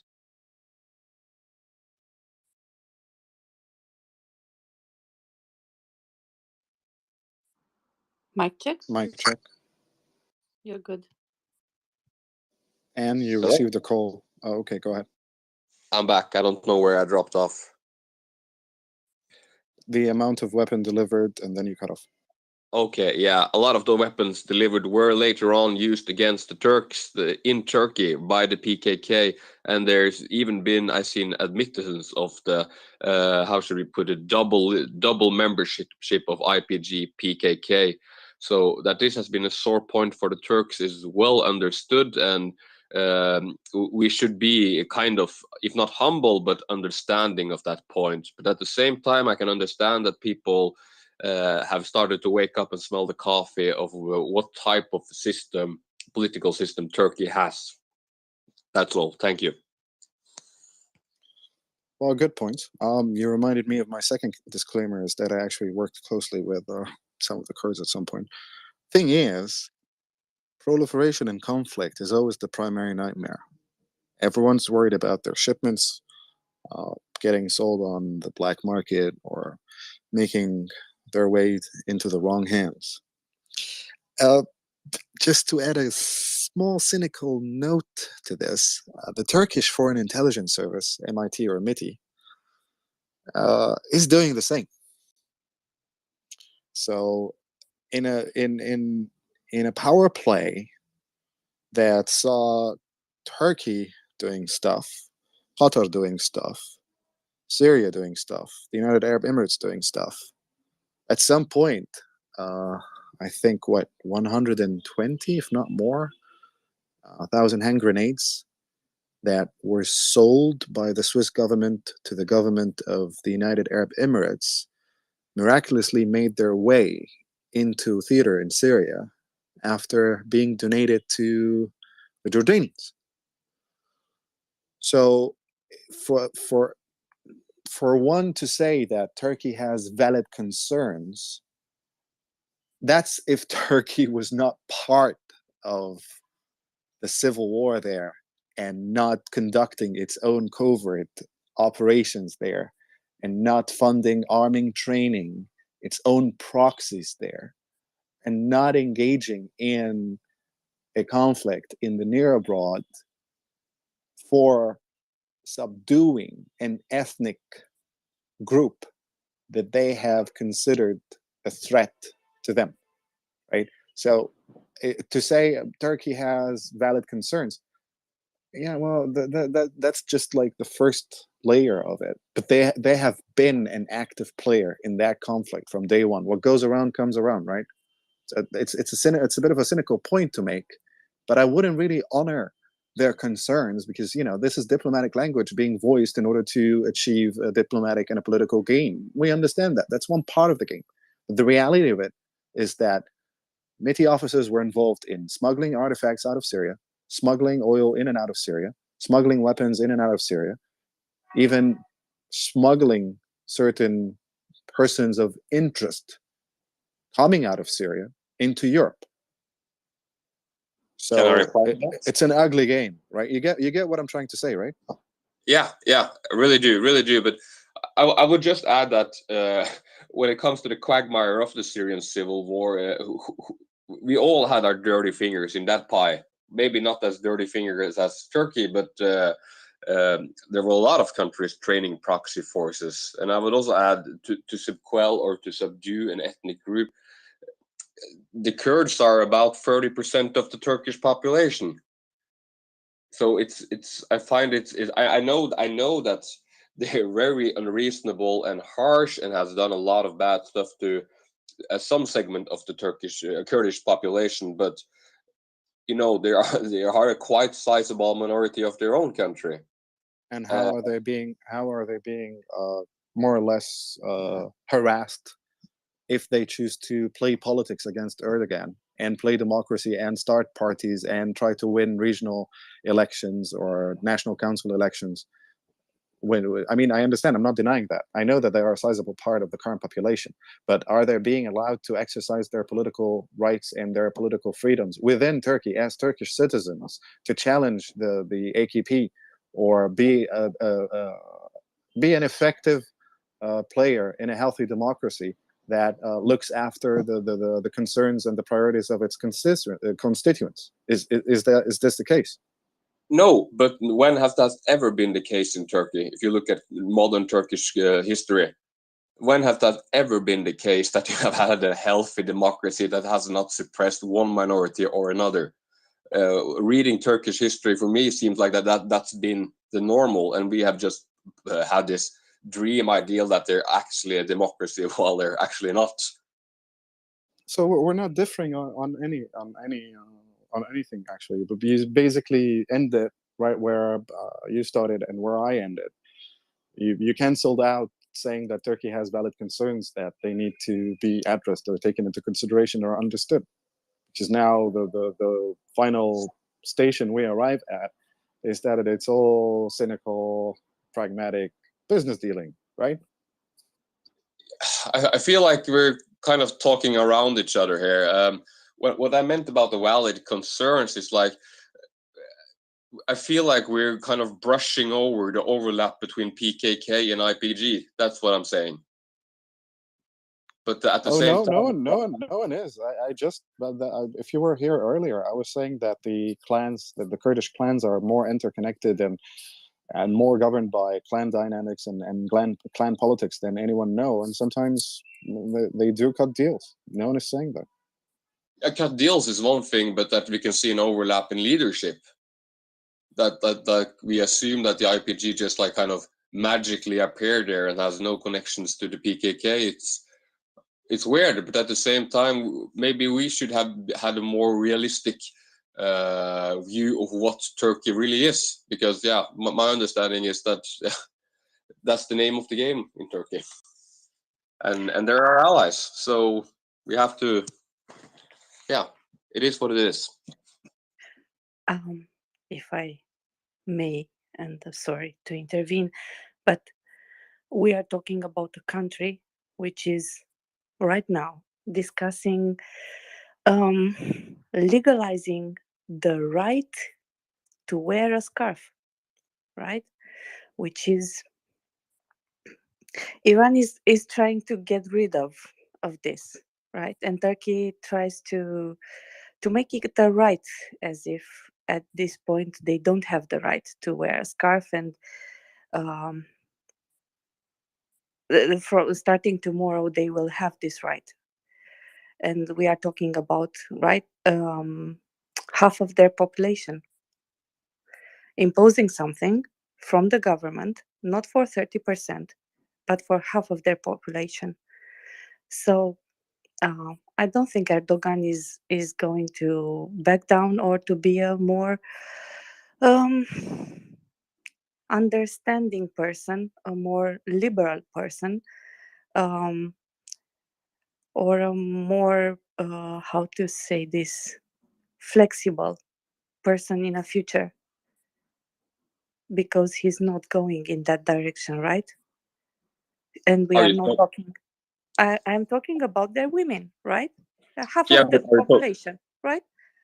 So are you talking about headscarves in public places and schools? Because I know that it used to be there was not allowed to use headscarves in universities and public places. That was one of the more harsh secularization laws from the Kemal area.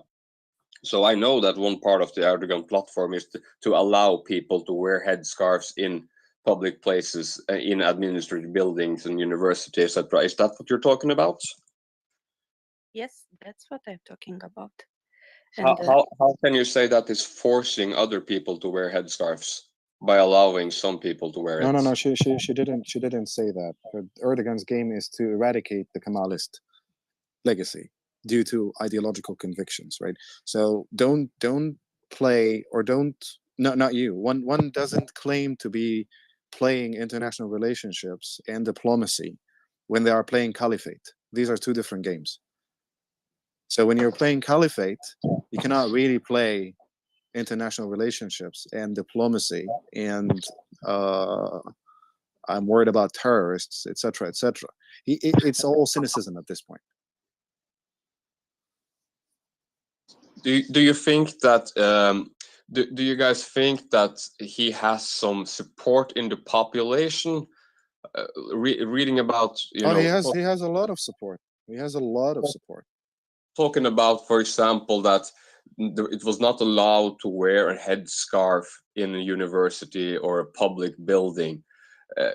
In a country that is, yes, of course, has a very urban and liberal-minded middle class and upper elites, but we have to remember that there was a lot of resistance against what was at the time very harsh secularization laws laid upon the Turkish population.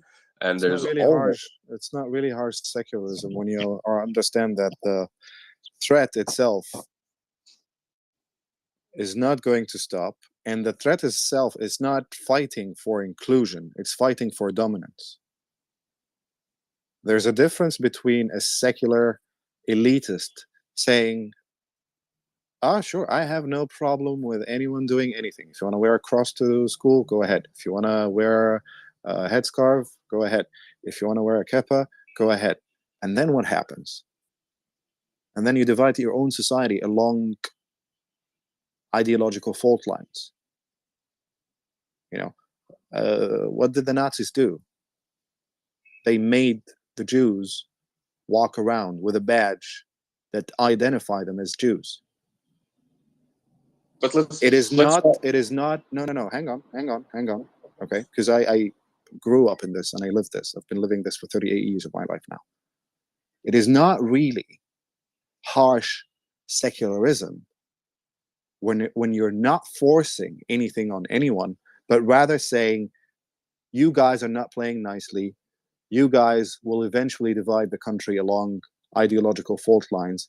You guys will eventually start using religious symbols as superiority markers and as social division markers that will further inflame the political discourse, that will not focus on a problem such as, hey, we live in Oklahoma, we get a lot of tornadoes. Do we need to bury our power lines so that we don't have to repair them over and over and over again every single year, and exert pressure on insurance companies and exert pressure on companies that produce power lines and companies that produce wooden or steel pylons? What's the political cost of this? And what's the financial cost of this? Is it good for us? Is it bad for us? This is politics, right? But when a leader is leveraging religion to mobilize a population that is more or less not really interested in reading Greek philosophy, not really interested in reading science fiction, not really interested in reading anything about humanities or history, but had been sold one version of a nostalgic imperial time that was never actually what the story they are sold was anyway, right? And you want to inflame their emotions and get their support by giving them silly concessions that they consider ideological triumphs over the others, all while you are running things like a mafia boss, and all while you are disenfranchising the people who don't really care about virtue signaling using religious symbols, who don't really care about what you do in your life, who don't really care about what kind of God you worship, what kind of belief you hold in your heart, what kind of dress code you want to observe, what your sexual preferences are. You know, again, we had a Lego discussion earlier. People still don't get that. For instance, here, someone like me, I don't care if you have a custom-made detachable Lego thingy, ding-dong. You know, you put on one day, you're he. You take it off the next day, you're she. You put it on your forehead and go to a Halloween party dressed as a human unicorn and you're they. Fine, man, go ahead, do that. But there are people who will use this in order to disenfranchise anyone who's capable to engage in politics and actually focus on a political problem, actually address an economic problem, a social problem. We have a crime problem here. We have an electricity problem there. We have a micro economic problem here. We have a macro problem with our macroeconomic policies, and we need to do that. We need to bring in more investments in this sector. We can do this all while protecting the environment. We can have a port here, but we can't have it here because we want to protect those beaches because, you know, the tourism sector will be affected and it's employing so and so and so. This is governance. Can I reply to this? Sure. Yeah, I agree with a lot of what you're saying, and it's like I would never want to live in that type of society, and I totally agree with you how Erdogan has been disenfranchising a lot of parts of the Turkish society. All that's true, you know, it's totally true. But at the same time, I would like to ask, is this the first time in Turkish history where we had semi-populist leaders flirting with semi-Islamism? Every time we've had a government in Turkey that has not been a part of the Kemalist, secularist school, they have always afraid to that direction. You know, it is what it is. And I would also add at the same time, it's like, yeah, all what you're saying is what Erdogan is doing. It's true. But where do we go from that? Do we go from that okay, then we have to now stop talking to the Turks? Now we just have to support the Kurds and lift them up and try to build a new ethno-state in the middle of the Middle East? Is that the solution? Yeah. No, there is no. Let me answer this very quickly. Frankly, there is no answer to the Kurdish question. That's it, period. And it's not really an ethno-state, because again, that plays into the whole narrative of powers that maybe are trying to dismantle, you know, Arab countries into smaller ethnic regions that can be easily controlled. Get the Alawites on the beach. Send them all over there. Let's have a Sunni country here. Let's have a Shiite country in the south. Let's do the Kurds here. There is no master plan, right? How do you respond to Turkey right now? How do you respond to Erdogan right now? You keep engaging in diplomacy and international relationships, and when you have a pressure point that you can apply when a window of opportunity presents itself, you pursue it and hope for the best. That's about it, right? Thank you. I agree. And then you know, when was Turkey ever this and this? Okay, they have a development arc. All countries have development arcs. It doesn't mean that you have to continue going down that arc, because, you know, that's basically the thesis of the clash of civilizations and a self-fulfilling prophecy. If engagement can at some point change that arc and help, you know, to kill old animosities and stop fault lines from shaking and build better frameworks for all of us and reform for all of us across all. I mean, it's a utopian dream, right? And it's very, you know, romantic, but it can happen. There is no currently there is no answer to Erdogan, and there is no answer to the Kurdish question. And I think, just to add a last point here, that I feel that we kind of keep forgetting is that how the measures of secularization and this has always been very hotly contested inside of Turkey, and has always been enforced with methods that I would think would make most people living in the free world shiver and not feel good about at all. A lot of military coups, a lot of hangings, and yeah, etc. So I think that we should not forget that the secular Turkish state has always been enforced with an iron fist. And please take it from here. Yes, thank you. I have two things to add to this, and then I will go to Abdullah because he has been really patient.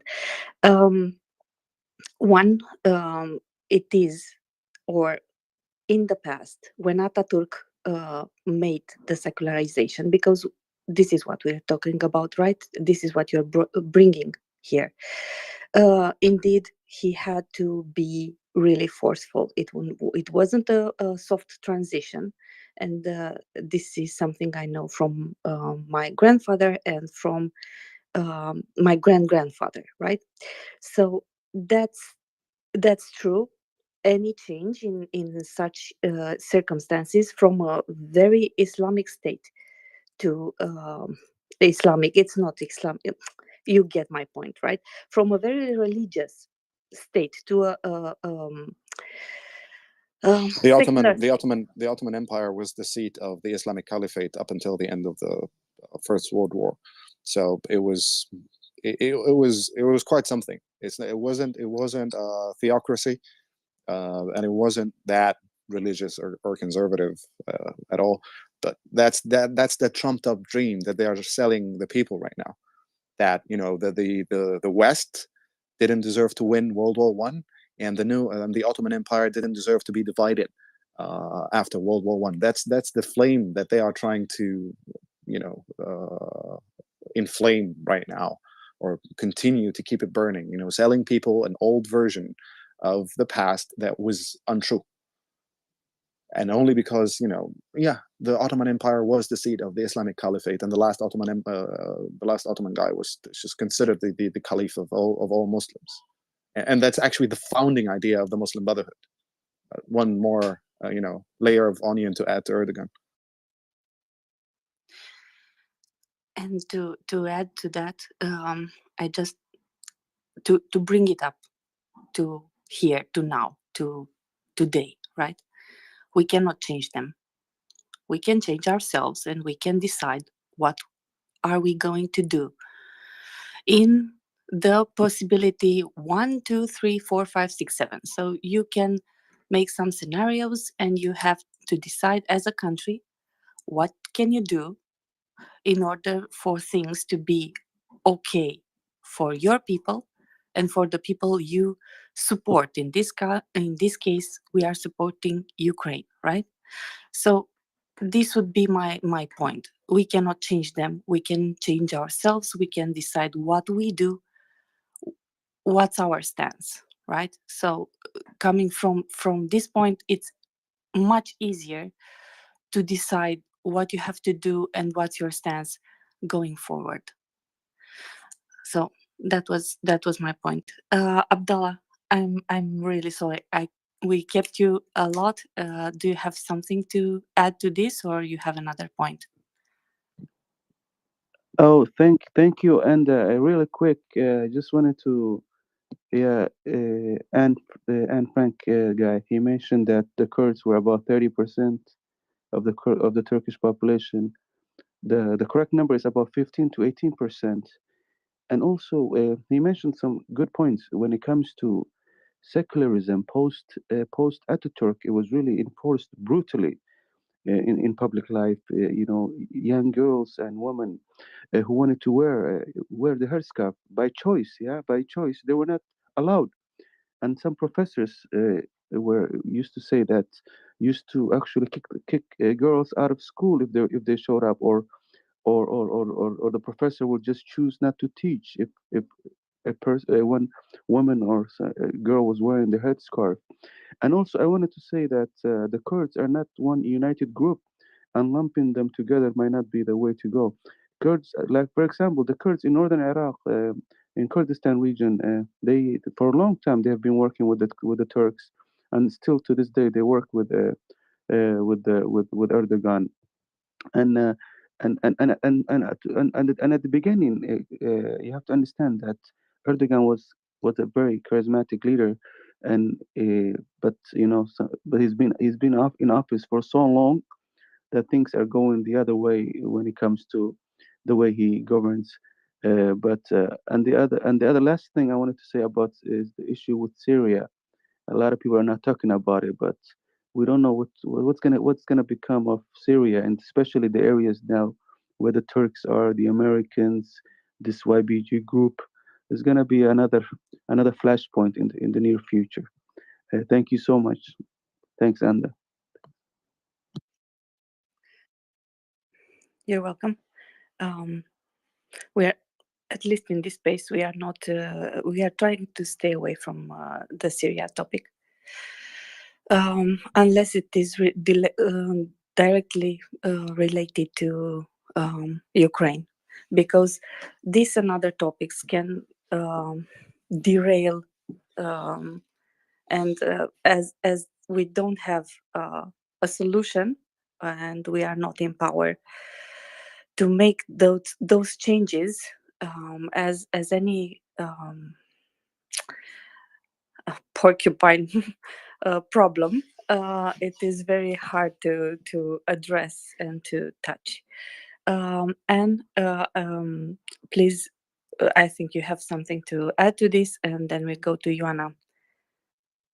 Thank you so much. Thank you for correcting me, Abdullah. You also made some, expanded on a lot of what I was thinking about, and I would like to just that we keep in mind that even though that the Turkish Republic had a lot of liberal and secular laws on book, we have to remember that it's a quite big rural population and of a lot of people of faith and belief. So this idea that Turkey was this modern, secular, liberal nation, and then Erdogan just happened to plop up and just started turning them all into ISIS. I'm not saying that what some people here is saying, but that's a kind of narrative that popped up after the Syrian civil war. And I think that's not the case. So there's a very different. There is a very different distinction, or the very clear distinction between leveraging religion to disenfranchise people politically because you're playing demographics, because you know that the secular elites and the seculars are less than you in number, and that your religion encourages married people to have more kids, and you'll use that as a weapon. You weaponize demographics and you weaponize religion to win a political vote, which doesn't become a vote right now. It's just ballotocracy. You're stuffing ballots with votes because you have the demographic upper hand, right? And both ways. Launching, no, it doesn't go both ways. And launching, I'm 38. I'm not married. I don't have kids. I have 2 degrees. There's one guy right next to me right now, no degree, no education, no whatever, 8 kids, right? It doesn't go both ways. The seculars don't bring children into this world unless they have secured their future and made sure that they will receive better care, better education, and grow up to be better human beings than them.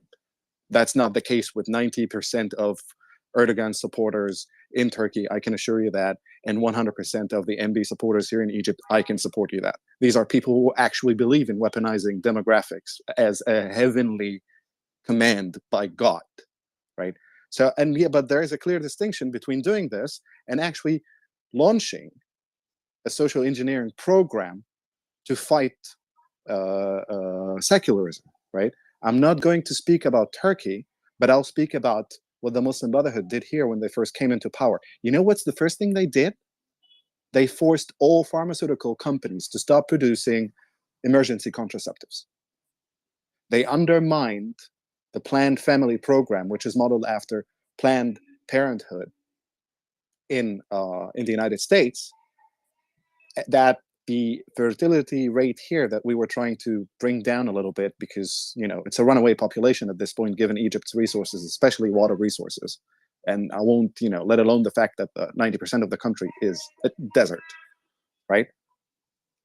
Because they wanted more children, because they want more votes, because they want to turn this from politics to demographics, right? To exclude that is and try to come up with a narrative of the brutal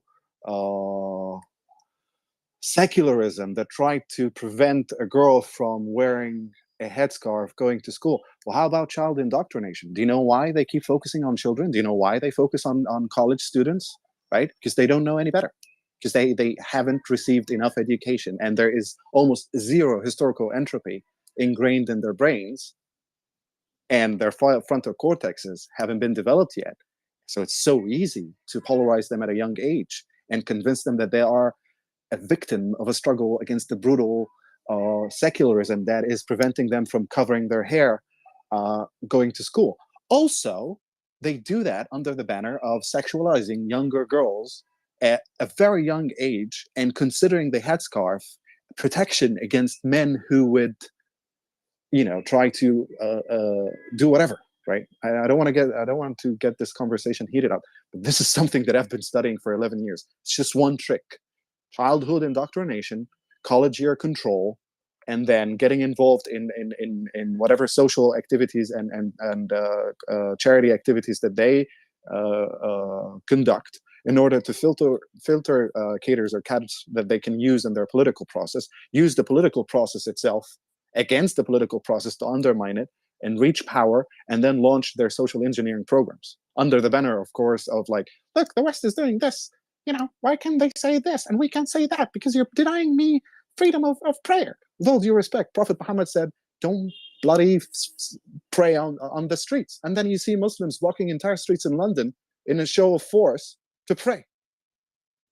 And that's coming from a Muslim. I have no problem with Islam, and I have no problem with praying, but don't block bloody streets all over the world in a show of force to tell everyone that, oh, we're stronger, we're better, we're more.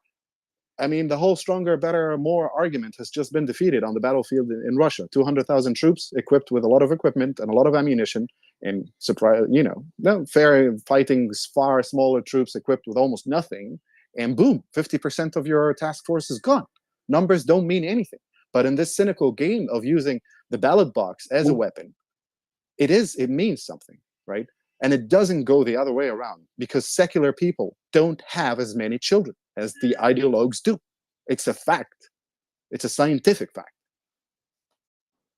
I would just add that I did not invent the narrative of bloody secularization, and I would just would please ask you not to put words in my mouth when it comes to support of this type of social engineering and type of Islamist programming. I didn't say that, and you didn't say that. You can skip to the next point, please. Okay, I'll just add. I will just add that I did not invent a narrative about a bloody secularization. We can just go back and look at former military coups and riots in. Dude, I am living one. For the love of God, I'm living one for 11 years. Just move on to the next point, please. Maybe if you have a question which is more related to Ukraine, what do you say about that? How can we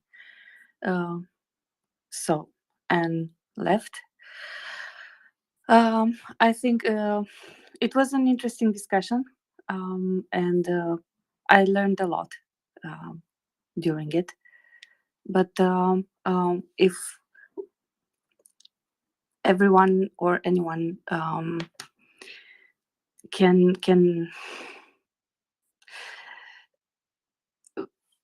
have a question, let's bring it somehow around to Ukraine, because we are in a space which is dedicated to Ukraine. We answer questions on everything and anything related or directly regarding Ukraine. As you saw, we don't have a problem discussing other topics, but at some point, I think, without wanting to be disrespectful, that and Frank Battle Tank just wanted to keep the discussion going away from Ukraine. So I will have two requests nicely for all of you in the room. If you could, first of all, tweet and retweet the space. Let others know we are here. Second, if you have questions or opinions, or I don't know, you want to discuss a topic, please come up. just like Lee Sniper. And Mick, you have on your battle on your bottom screen, you have a small heart shape with which you can raise your hand, and until I saw Ems or whatever whoever is co-hosting at that time calls you, I will kindly ask you to mute your mic. So you have to push your the bottom left button in order, because we record the space, so it's easier if only one mic is opened. What else? Yeah, I wanted to say that we support as a group. Mick, please mute your mic. We support as a group MriyaReport, as it is stated in the name of the space, and as you always hear us telling you, this is the truth. We are volunteers here, and we support MriyaReport. We are not part of MriyaReport, but we support it as a group. We always make the requests for donations for MriyaReport public. We are not DMing you. We are not requesting you anything for ourselves, or we are not requesting for your money in private. So if you want to donate, and if you feel like, I don't know, you have some extra cash, you want to help Ukraine, help send non-lethal aid to Ukraine, everything from bandages to drones. You can go to myriad.org. You can set up a donation, or you can a monthly donation, or you can donate as a single occurrence, however you like. Every little bit matters. So don't think that, oh, I don't have is my money, or I have a very small amount to give. They won't count. Some bandages can cost up to, I don't know, $2-3, and clean bandages can mean a clean wound and speedy recovery. So yes, this, and final point, we have launched a website to support MriyaReport. It's MriyaReport.org. In it you have the links to MriyaReport for donating, and you also have the links to this space for the running ongoing space, and to the other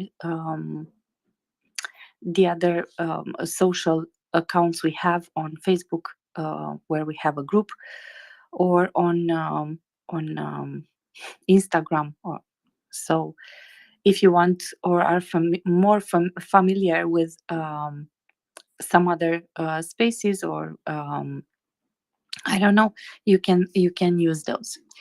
So that was my small housekeeping. And in the meantime, we have 2 more hands. So, Lee Sniper, you are first.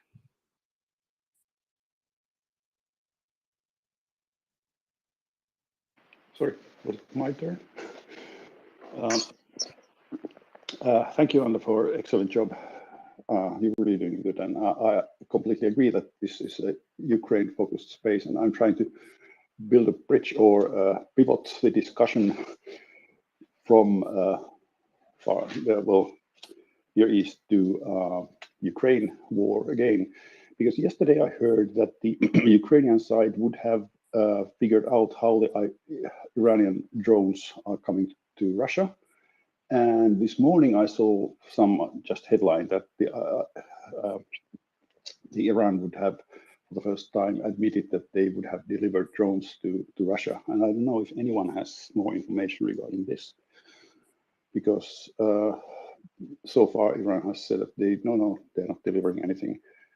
And I just want to know if anyone has more information about this. Thank you. So Iranian drones are in theater. Not just that, one of the captured drones had been disassembled, and the amount of Western components inside is just staggering. It has a Rotax engine. It has a Texas Instruments chip. So that's also a testimony to Iranian circumventions of Western sanctions and getting good at it. They identify dual-use components that they can buy through shell companies and covert networks, and then they have their own ways to funnel those components back into Iran, all while circumventing financial sanctions, procurement sanctions, shipping sanctions, and whatnot. So Iran can deny as much as she wants that Iranian drones are delivered to Russia, but they are there. I mean, the year is 2022. We have visual confirmation from videos during airstrikes. It's not that someone stole drones from Iran and decided to fly them in Ukraine, kill a couple of Ukrainian citizens while at it, destroy Ukrainian civil infrastructure while at it, and disassemble them while at it, and embarrass themselves by showing that the sanctions aren't working, just to make the false claim against Iran that their drones are being supplied to Russia. They are supplying drones to Russia. They can deny as much as they want. Their denial is as worthless as their promises. Yeah, short follow-up. It's absolutely clear and obvious that the drones are there. But that's my point actually was that does Iran finally admit that they deliver them? And the second question to them, if these have been disassembled and if they have found the parts, have they dated those when they were delivered or manufactured? So how fresh technology has been implemented? Thank you. Sure. I will send Anda the thread that discusses that, and she will post it to the nest. Maybe you can check that out. I have no information on batch numbers and delivery dates, unfortunately, right now. And for the first question, no, they haven't. They will not. They will not admit to it. They lie. They lie for a living. It doesn't serve them any strategic purpose to admit to doing so. By admitting doing so, they are basically admitting to being partners in crime, in a crime against humanity, and the war crimes being committed in Ukraine. They why would they, right? Again, and it's also part of their hybrid warfare program against the entire world. You know, if you have a hybrid warfare program in Russia against Western countries and NATO as a primary target, because the strategic objective of Russia is to break up NATO, right? That is their long-term strategic objective. The Iranians, however, are best case in their long-term strategic quote-unquote perspective is to bring about the emergence of Mahdi and bring about the end of days. That's their declared ideology, and that's what they say, that we have to take steps in order to facilitate the reemergence of Mahdi to lead the holy war, and that's, bring about the end of days. Well, good luck with that. We have spaceships right now going to explore other planets, so you can destroy this one. We'll go to other ones. Joking, but yeah, Iran. Okay, thank you very much. It just I saw just some headline. I tried to find it again where it was said that they would have admitted to deliver the drones. Oh, so you're saying that there is a statement that they admitted? Yes, and that was actually the beginning of my question, and that's a question that I'll try to find it if I can find it somewhere, and then I'll come back. Oh, please, if you can find it, just DM it to me. Yep. Okay. I'll stay on the stage, but you can drop me down if it gets too crowded. Thank you. All right, thank you, Light Sniper. George, then Chris. Hey, good morning or good day, depending on what side of the little spinning blue planet you're on.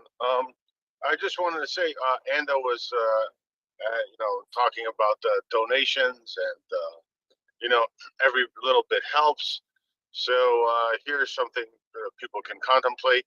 If you're a little pudgy-wudgy like me, maybe you can skip the coffee with the extra cream and sugar and caramel donuts and whatever. And every little bit does help. If everybody on this space today that listens in on this space, I don't know, several thousand people will be shuffling through here. If everybody donates even $5 every couple of weeks, that's a lot of stuff that they get by in bulk. So every little bit helps me. I just make a donation to several charities, obviously MriyaReport being one. And every 2 weeks when I get paid, I just take a little bit and I just drop it through my PayPal or Venmo to different aid organizations. MriyaReport being one, Rip Rawlings, Ripley's Heroes being another one, Malcolm Nance's, and Ukraine Aid Ops. That's what I give to. Really quick,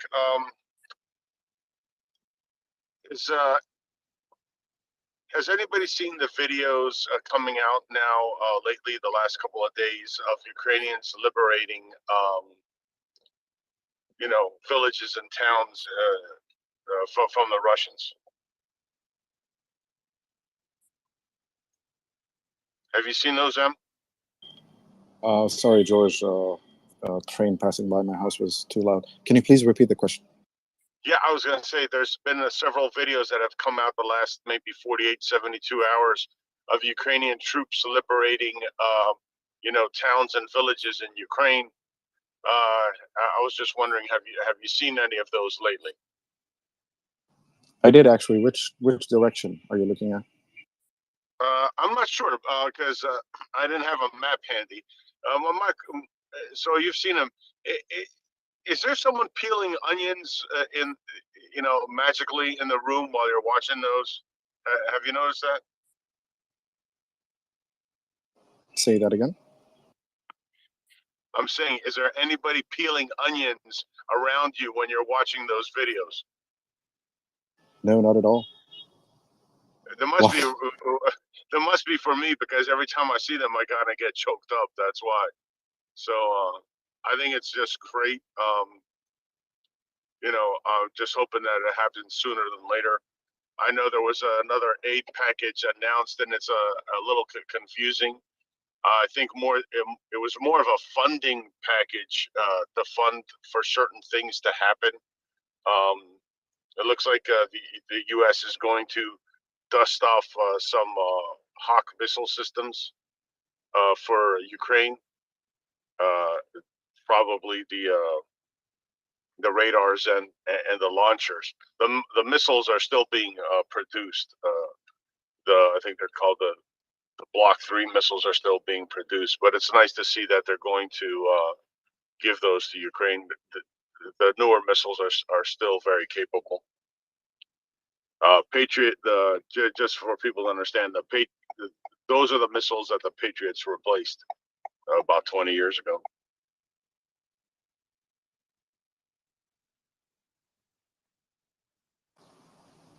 Right. Is this a question or a comment, George? No, it's a comment, but I was just gonna say, have you heard anything else on that lately? Did anything else come out in the last 24 hours about the systems? No. No. Well, let's just hope for the best and that they get there sooner than later.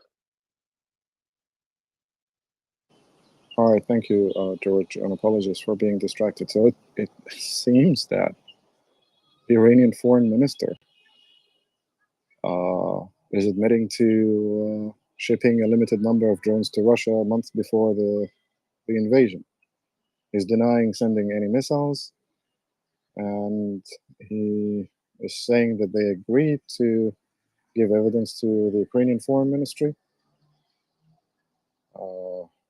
He is alleging that there was supposed to be diplomatic meeting in a European country that Ukraine didn't go to under US and German pressure.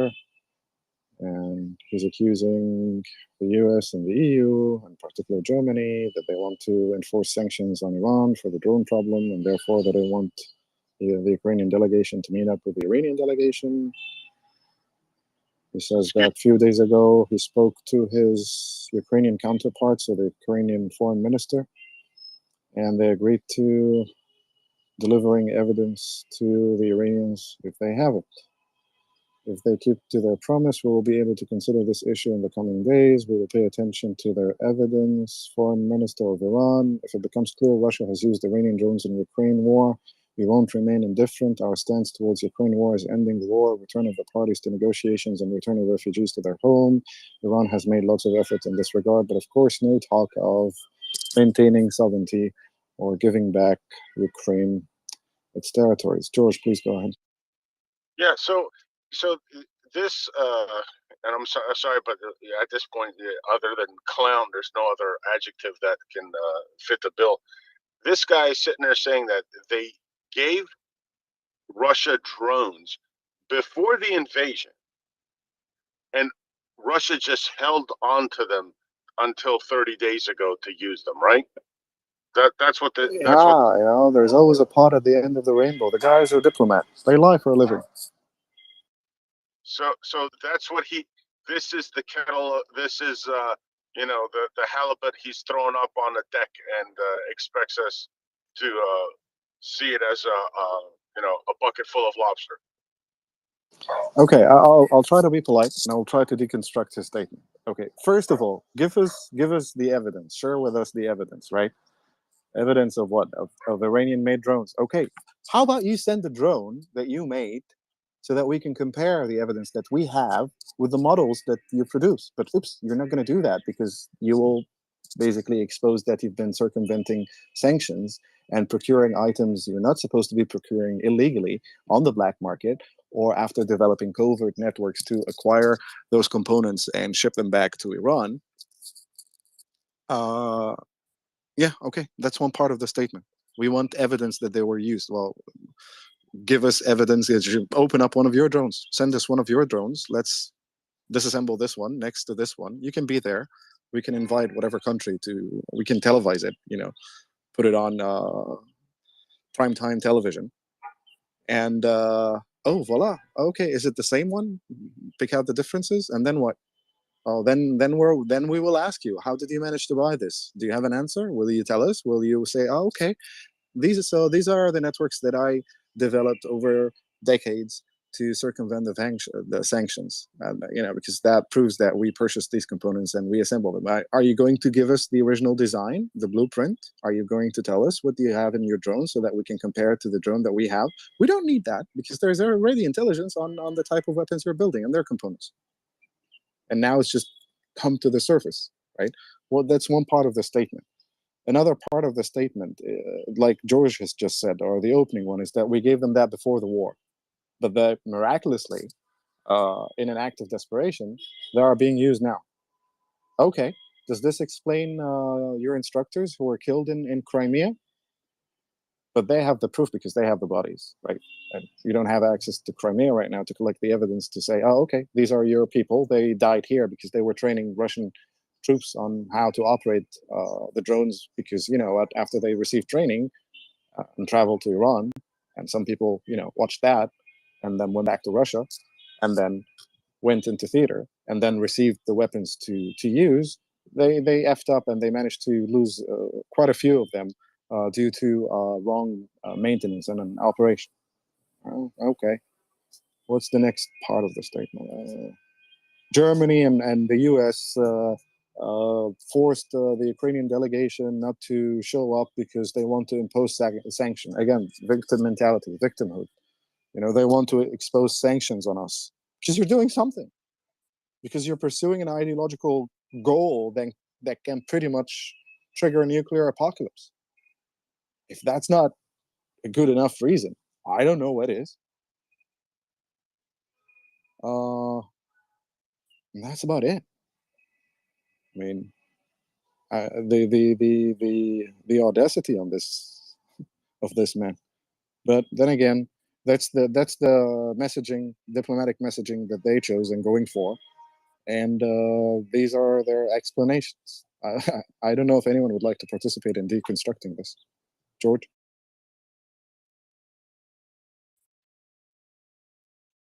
Yeah, sorry. It's it leaves you at a loss for words, right? Because I mean, it's just absolute buffoonery on their part. I mean, it. I should never be shocked at how stupid they think the rest of the world is. Between them and the Lavrov and his ridiculous statements. I mean, uh, I understand the parts of their public are completely duped by this, but it's just ridiculous. I don't understand how they can sit there and say this nonsense with a straight face. I simply don't know.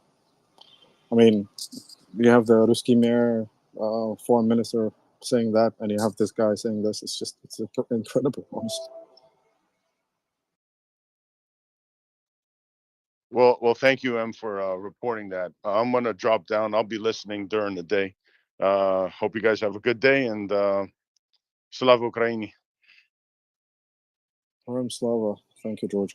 Lai Sniper, thank you so much for bringing this to my attention. I haven't seen this. I actually managed to get 7 hours of sleep last night, so I went to bed at midnight. I woke up at 7, so I probably missed that. Lai Sniper, if you'd like to comment or follow up or ask more questions, by all means, please go ahead. Thank you. I think it's pretty much covered from my side. I was just a bit surprised when I saw this news coming from Iran. That's why I brought that topic up. So it's political maneuvering. To add to Yeah. it, it's clear political maneuvering, relying on their own talking points and their own messaging. Again, trying to project or to portray themselves as the victims of sanctions that the evil West wants to continue because they want to, and they are controlling Ukraine to do so, right? So there are so many underlying tones here, right? Undercurrents of sarcasm, undercurrents of pure pragmatic cynicism. Ukraine is controlled by US and Germany, which is what Russia is saying. Ukraine is being controlled by NATO to fight Russia, right? And Germany and the US are controlling Ukraine, and therefore they are telling them not to talk to the Iranians because they want to sanction us anyway, because we didn't do anything. We didn't send in missiles. We just gave them drones months ago, and but we want proof that our drones were used without giving the designs of our drones or giving you an example, a unit to disassemble and compare. And they're trying to absolve themselves from responsibility and trying to say that Ukraine is controlled by the West in this war. Not that Ukraine is an active partner, because you cannot be seen as a peer, right? There must be a dominant part and a dominated part, because that's what Iran wants to do to its neighbors, and what Russia wants to do to its neighbors, and what China wants to do to Taiwan, and what Turkey at some point wanted to do during the Arab Spring, right? There must be a regional power that controls satellites. Again, it's the same despicable concept of Germany needs a living space. That was one of the pillars of Nazism. I'll just stop here before getting too worked up. Yeah, you just forgot from the list when you said that the Ukraine is controlled by the West. You forgot the Jewish Nazis and the Illuminati Freemasons and whatever, yada yada. So basically, they always manage to find someone to blame in order to play victim. So well, that's their game. Thank you. And they have time to do all that while developing space lasers as well. Don't forget that, my sniper. Oh, Space sure, lasers. absolutely, 100%. And the lizard people are watching. They turn at lizards at night. And the pyramids will receive the aliens and the energy centers.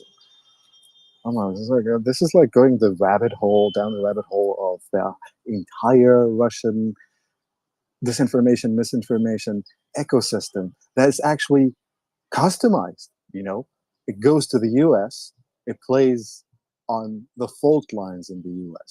It goes to the Middle East, it plays on the fault lines in the Middle East. It goes to BRICS countries, it does the same, right? It goes into Ukraine and it's trying to do it. It's amazing.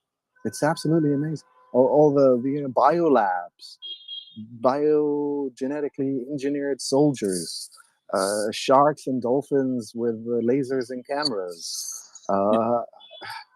And the mosquitoes, don't forget them. Mosquitoes, coronavirus, aliens are coming. The people, just fun fact, okay, the entire Middle East is being invaded by a disinformation campaign that is mixing New Age beliefs, quote unquote, zodiacs, tarot cards, ghosts, Shia Islamic ideology, and everything else in between, right? And it's fascinating. It's all over all the platforms: TikTok, Instagram, Twitter, Facebook, secret groups discussing rituals to do to call upon ancient spiritual guides to find guidance in life, right?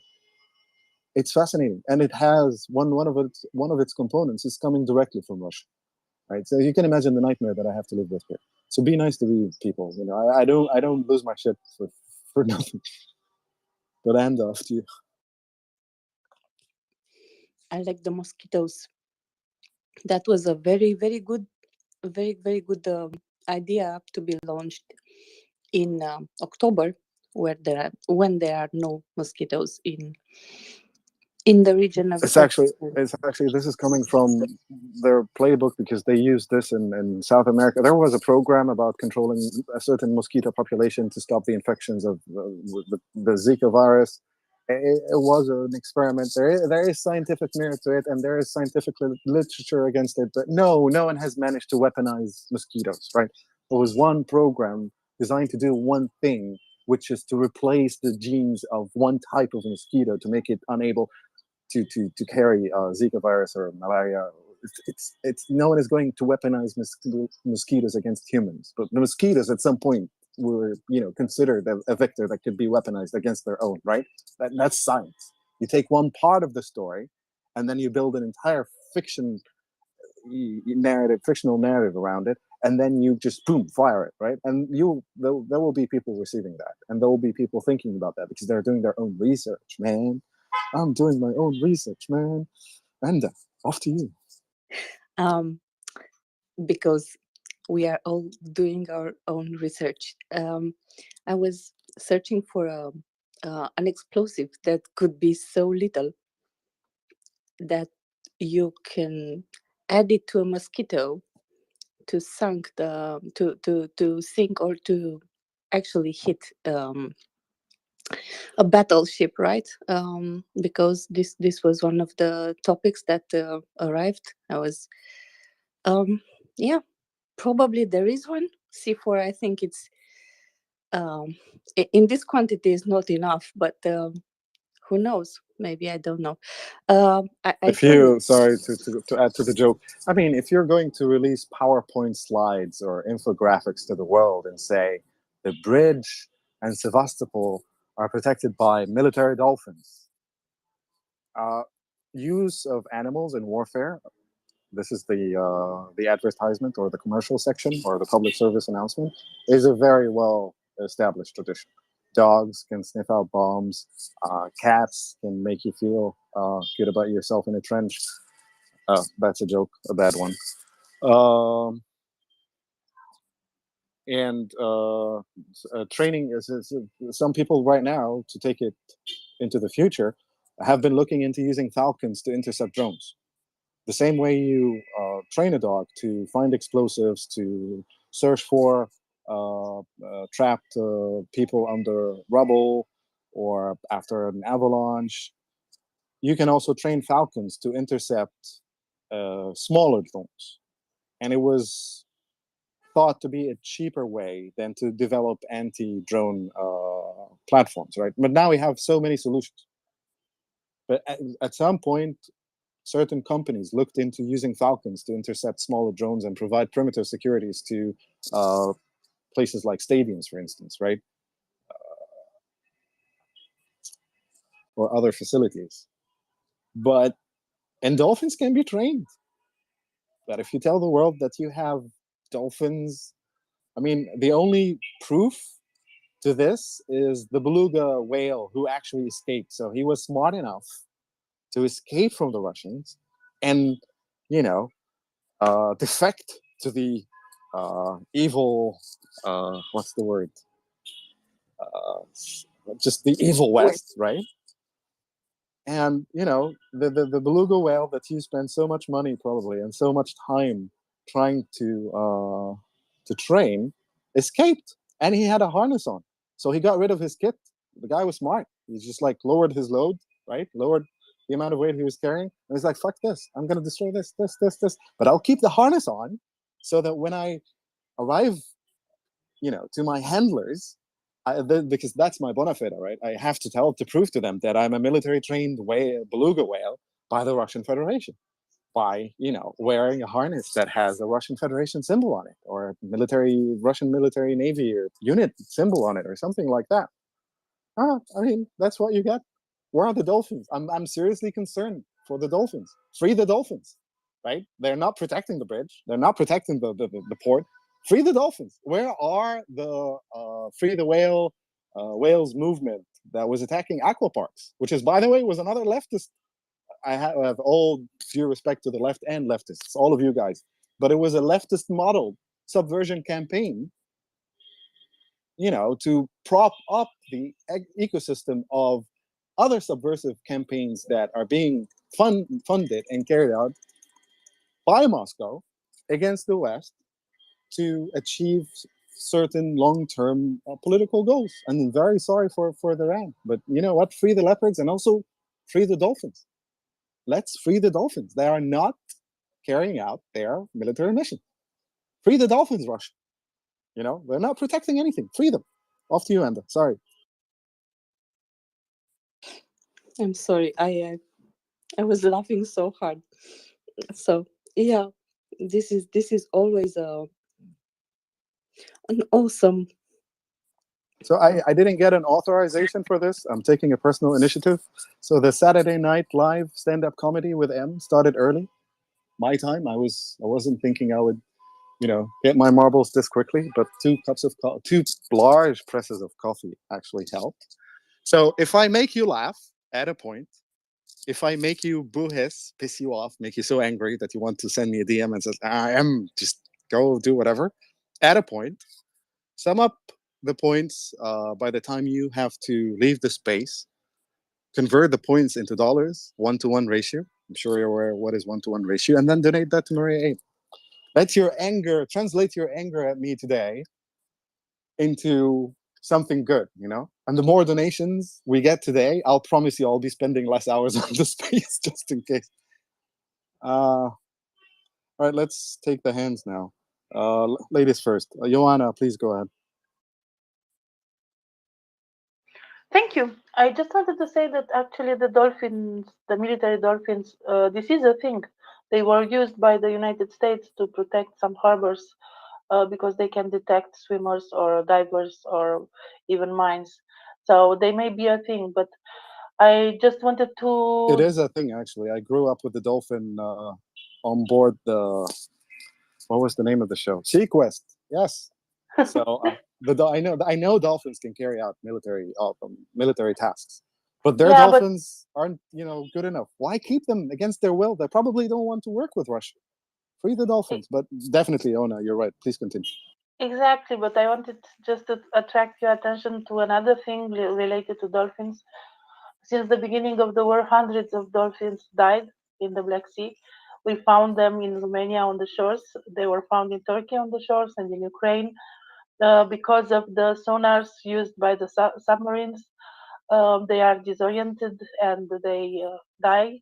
And also in the region of Mariupol, a lot of dolphins were found with burns because the incendiary munition that is used by the Russians, and we know that it was extensively used in Mariupol, it burns underwater. So for the first time in history, dolphins were burned. So this is really a bad a bad thing, and this is not the only ecological disaster that's happening. Also in Ukraine, the Russians destroyed a dam. It's not the Novakakovka dam; it's the Oskil Reservoir. So they destroyed that dam, and well, it provoked ecological disaster.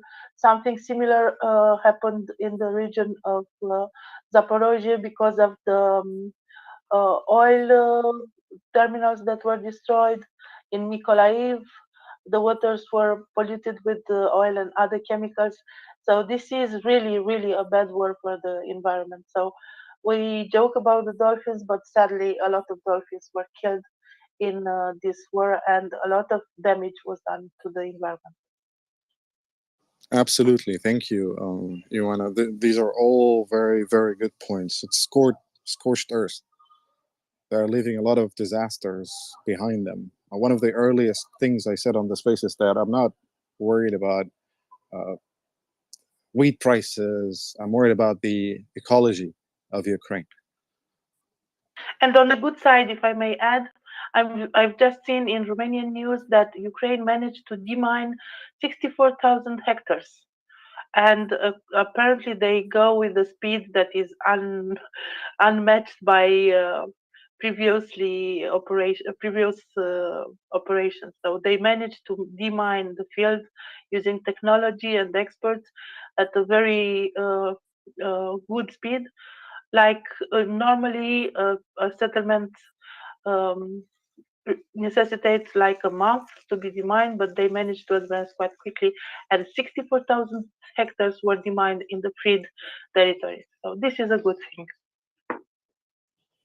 Thank you, Ioana. This piece of news actually breaks contrast to what we were saying earlier. The Russians are bringing about destruction, and the Ukrainians are fighting back and fixing everything they can fix as quickly as possible, as soon as possible. Thank you so much, Ioana. Very, very, very solid addition there. War Doggo Fellow. Hi, dears. Good day or good evening, depending on which part of the beautiful globe you are. Hello from Kiev, from a brain damaged dog straight from the Ukrainian bio laboratory. I don't know how to make a joke after what just mentioned by Ioana, but this is the reality where we live in. Ecology crisis, humanitarian crisis, many people are suffering, nature suffering. That's all has only one reason, and the reason is called Russia and Russians. Reflecting previously mentioned story about the lasers. Laser shows is something that really doesn't make Russia calm, and they always keen to that. I can give you one personal story related to that. Several time ago, when the archives of former KGB were unclassified, and some interesting info could be found there. One friend of mine put my attention to one article. Actually, it's not the article, but that was the, how to say, the application from one KGB general to his management in order to complain for punishment of one executive of Kiev Meteorological Research Institute, and that's the institute, that's the research institute where practically my childhood, whole childhood I spent in. And in this claim from that KGB person on duty was mentioned that he's requesting to penalize the local, this meteorological institute executive, because he was not following the regulation related to classified information sharing, and and prohibited access to some people non-authorized to the facility. And what was interesting in that application was mentioned that there is a risk that will be unclassified the research that were ongoing in that meteorological institute related to the lasers. So the laser show. I started asking people because practically I grown up over there, and I started asking people what they know, relatives about the things, and like like many years already passed after that, 10 years from that period, and some of them were sharing that, hey, you know what? Now I start guessing because like friend of mine was working as the account department head in that institute, and he was like traveling across the military airports, and he was making the fuel accounting, and he was confirming that really in that fact they were doing the research related to the laser, but it was announced that the laser that they are going to use in the meteorology in order to avoid the avalanches, and shooting with the laser the mountain hills to make the snow going down and avoiding the avalanches. Practically, to end up this story with the laser show, majority of people whom I know who were related to that institute, and they were in different positions. I mean, they are like more than 20, 30 years older than me, but to be honest, making the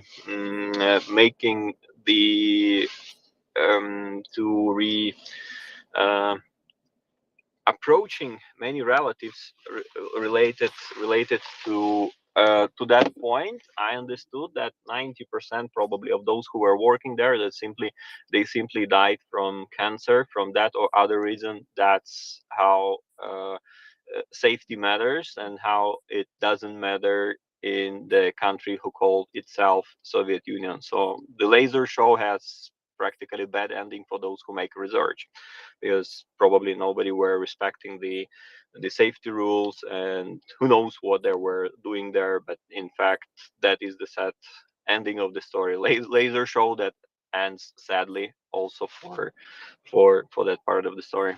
Thank you so much. Fella, has this been covered? Is this story written anywhere? Which archive was this from? Which year? I need to get to the papers just to give you the right info on the dates, because I saved some screenshots of the documents I need to gather, and I can DM it to you. For sure the research were related to the years of 80 to 83, if my memory doesn't fail me. Okay, this is a very interesting story. Thank you so much. If you can send me any more material on it, I would truly appreciate it. Sure. It will be in Cyrillic, but I can help you to translate and to get the meaning, if any. Sure. Thank you so much for that. Yeah, Lice. that's the Soviet laser show. All right. Thank you, fella. Lice Snipe. Yeah, thank you. I just want to sort of come back to these mosquitoes. The obvious way to have condensed enough explosive power in them would be to go full nuclear. So basically, that might be the next thing the Russians will attempt. But anyway, come to serious issues. This kind of, even if the Russians would claim to do something like that, many people might even believe it. And that comes to the question.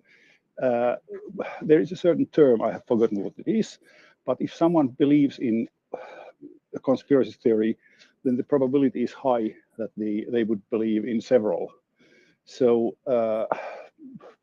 be it like COVID vaccinations or this kind of the Jews are ruling the world or whatever they are. That if someone believes in one of those strange theories, then they believe in several. And my question is actually, there are societies which are more sort of how to say endangered in that sense that the people are not well informed and they do, air quotes, their own research. And then the question is how in Ukraine, how much do people believe in these kind of things? Because I come from Finland, and here it's quite, the people are quite skeptical in general, and it's a very hard line between those who sort of read reliable, objective sources and those who do their own research and claim to know everything better. And I think it's a very small fraction of the population who actually do believe that kind of bullshit. And I think that in Russia, all kind of claims which are raised, especially from the government, are believed regardless of their content. And but how is it in Ukraine actually? How are the people sort of what's the endangered, or I don't find the right word now, but anyway, is it widespread that the people believe all kinds of crap that's being spread? Thank you. So you're asking about the prevalence of amongst the Ukrainian population when it comes to being susceptible to disinformation, misinformation campaigns. Yeah, I don't know. War Dogo is in Ukraine. I don't know if anyone else would like to have a comment on this. Thank you. Fella, please go ahead.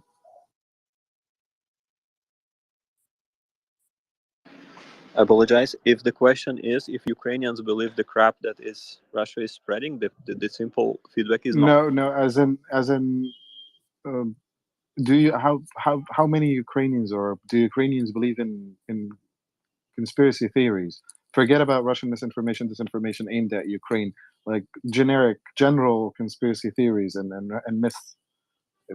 So for example, like chemtrails, or that vaccinations would plant like Microsoft chip in your and improve your 5G reception, or there's a whole shebang of all kind of this kind of crap going around, non-political, well, at the first glance at least.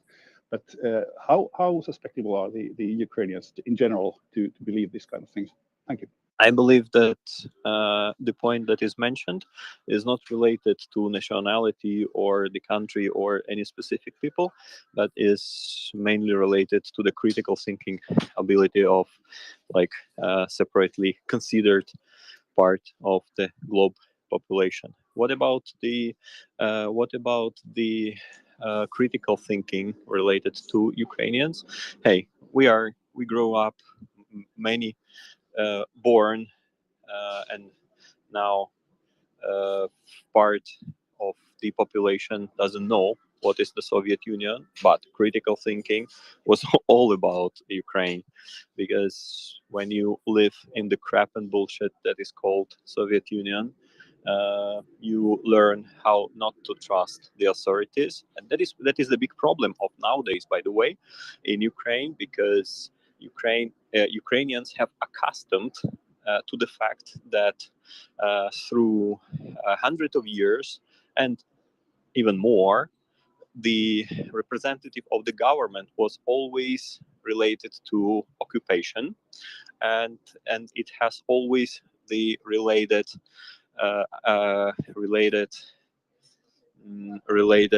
treatment, how they are treated by the locals. So critical thinking and not being involved in conspiracy theories is Ukrainian strength, I would say. What doesn't kill us, it makes us stronger. Okay, that sounds good, because I thought exactly about the same background, that everything that comes from official channels is mistrusted. And this might backfire, so that the people then start, even if the current government says something, that they might not trust them, but start getting more open to other sources of information, and those might be, well, whatever. And the core of my question was basically that whether in which direction has Ukraine, the population, evolved in this sense of critical thinking? Do they really objectively want to or try to get the information verified, or do they just generally distrust everything what comes or is being spoken out from above, so to say. Well, if I may, one famous German said that all wars are being won not by the military, but by priests and the teachers. So the feedback lays in, to me, feedback lays in that area. Is also something that should come from the primary education system, making people accustomed and making people critical thinkers. That's not something that as a magic you can turn being 60, 70, 80, but it's something that you should have a habit to question and to critically think things you see from your childhood. And that's still a big way to go, long way to go for the Ukrainians, because the educational system that is rooting to the Soviet Union is not the best one, learning you how to critical things. Ukrainians have it's their natural critical thinking through, as I just mentioned, through the history of Soviet Union, but that is still not something that is coming from the educational system heritaging from Soviet Union. Yeah, okay, I just want to follow up shortly. I have to give praise to the Ukrainian military in this context, because they have proven to be quite reliable in their statements and trustworthy. So they haven't exaggerated anything. Either they don't say anything, if it's, for example, ongoing operation, or when they say something, it is really sort of reliable information. On the contrary, they don't try to use like euphemism, like Russia says that it was a sign of goodwill to leave the Snake Island or something like that. But they really make best effort to deliver valid information. And I really must say that I think that has gained Ukraine a lot of credibility and points in the Western eyes, because if they would have started same like information campaigns on the same level as the Russians do, then the West would have had surely doubts how far they can be trusted. But I think they have done an excellent job on the information warfare front, really. All praise for that. Don't get me wrong, I'm not questioning the military, because in Ukraine there is one proverb, how we say, we believe in God and we trust Ukrainian armed forces. That is the highest trust that I've ever seen among in my life that military can gain. Simply, your life is trusted. You trust your life to the armed force of Ukraine. Don't get me wrong. I was not meaning that people don't trust the military. I was trying to quote the Otto von Bismarck, who said that all the wars are won with the proper education and also the religion. Proper messages spread among these two sources of information. Sure, I didn't get you wrong, and I didn't connect you. It was just a loose connection from in the topic itself. But I have only praise to give the Ukrainian military and also the government what they pronounce, what they deliver in information. It can be basically trusted 100%, which isn't the case in Russia. And I think, and I hope that in Russia also the people will see that lies always come to light. The truth comes to light at some point.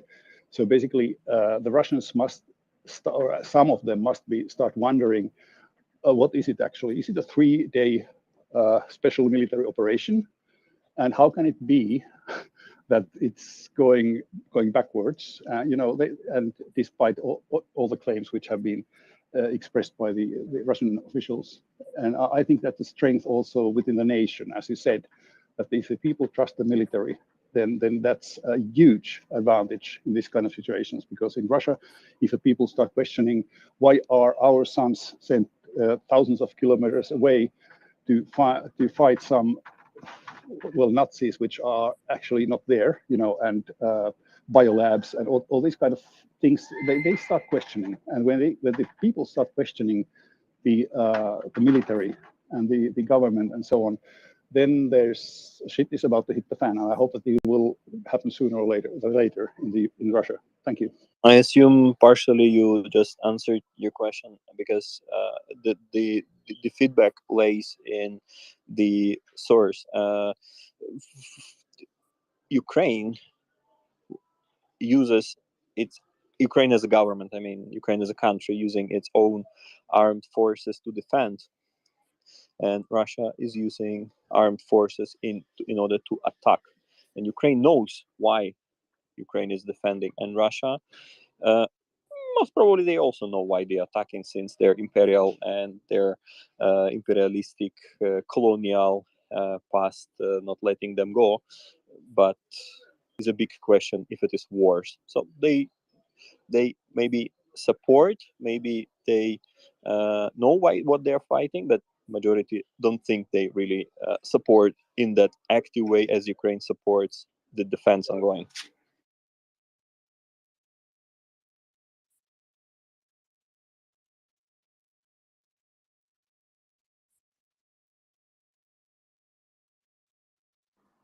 All right. Perfect. Thank you, fellow. Thank you, Sniper. Ioana, please go ahead. Thank you. Actually, I wanted to stress upon the role of President Zelensky in building this trust and this amazing community feeling. And actually, I just finished a master in applied philosophy, and in the strategic communication class, we studied how President Zelensky communicates, and it is a master class in communication because he manages to convey the right amount of emotion and matter of factness and seriosity, and he's doing this by the book. And of course, he has a team, and it's normal to have a team behind you because nobody can do everything in the same time. But those communications are really, really wonderfully made. And each time he addresses a certain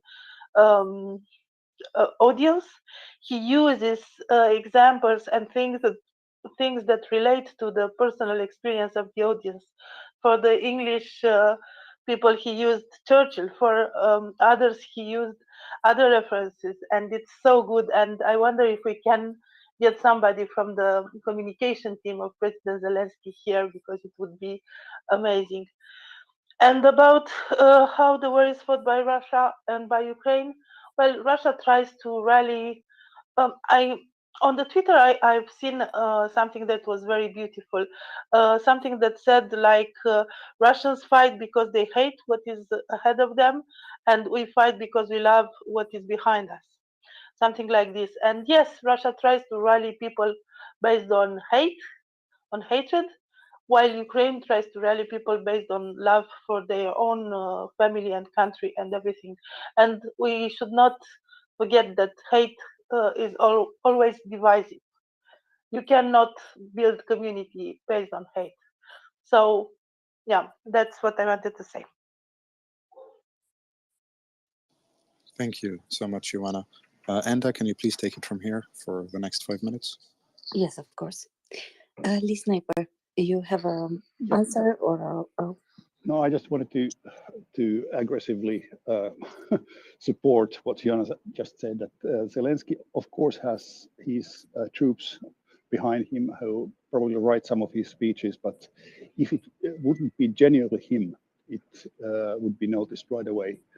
And when I've seen some interviews where he has been sort of, okay, those questions might have been pre-arranged or whatever, but he's so genuine in his message that if some, how would I say, puppet would just sit there and read from script what someone else has thought, then that wouldn't come over by far as well as the Zelensky speeches and interviews come. It's him. And I can say that Ukraine can be very lucky to have that kind of president in these times. It's absolutely magnificent job what he's doing. I can't. When you look at the pictures, he has aged like 5 years in 1 year. You see the strain of the whole situation on his face, and it must be. I can't imagine what kind of stress he's in at the moment and has been since the past months. And I think he's still standing and not just surviving, but he's 100% there, 110% there. I think it's just an amazing job what he's doing. Just wanted to get this out of my system. Thank you. I think we are all in agreement on this. He has, as Joanna said, had the right amount of emotion and facts. And he, this Joanna mentioned earlier, that he adapts his communication, right, according to each country, according to the audience, taking into consideration what that audience knows or can relate to. And that is important because usually not we engage with people, we engage with ideas, we engage with the medium around us, the environment around us. We engage based on things that we know and things that we care about. So addressing them, making the message compelling, making the message short and on point. He is always on point. Being honest and raw and sometimes vulnerable. He have had some short videos recorded with his phone deep into the night. You could see he's tired. You could see the dread on his face on what Ukraine was facing, and it is real for him. It is he basically chose to be one with every one of the Ukrainians that are attacked, right?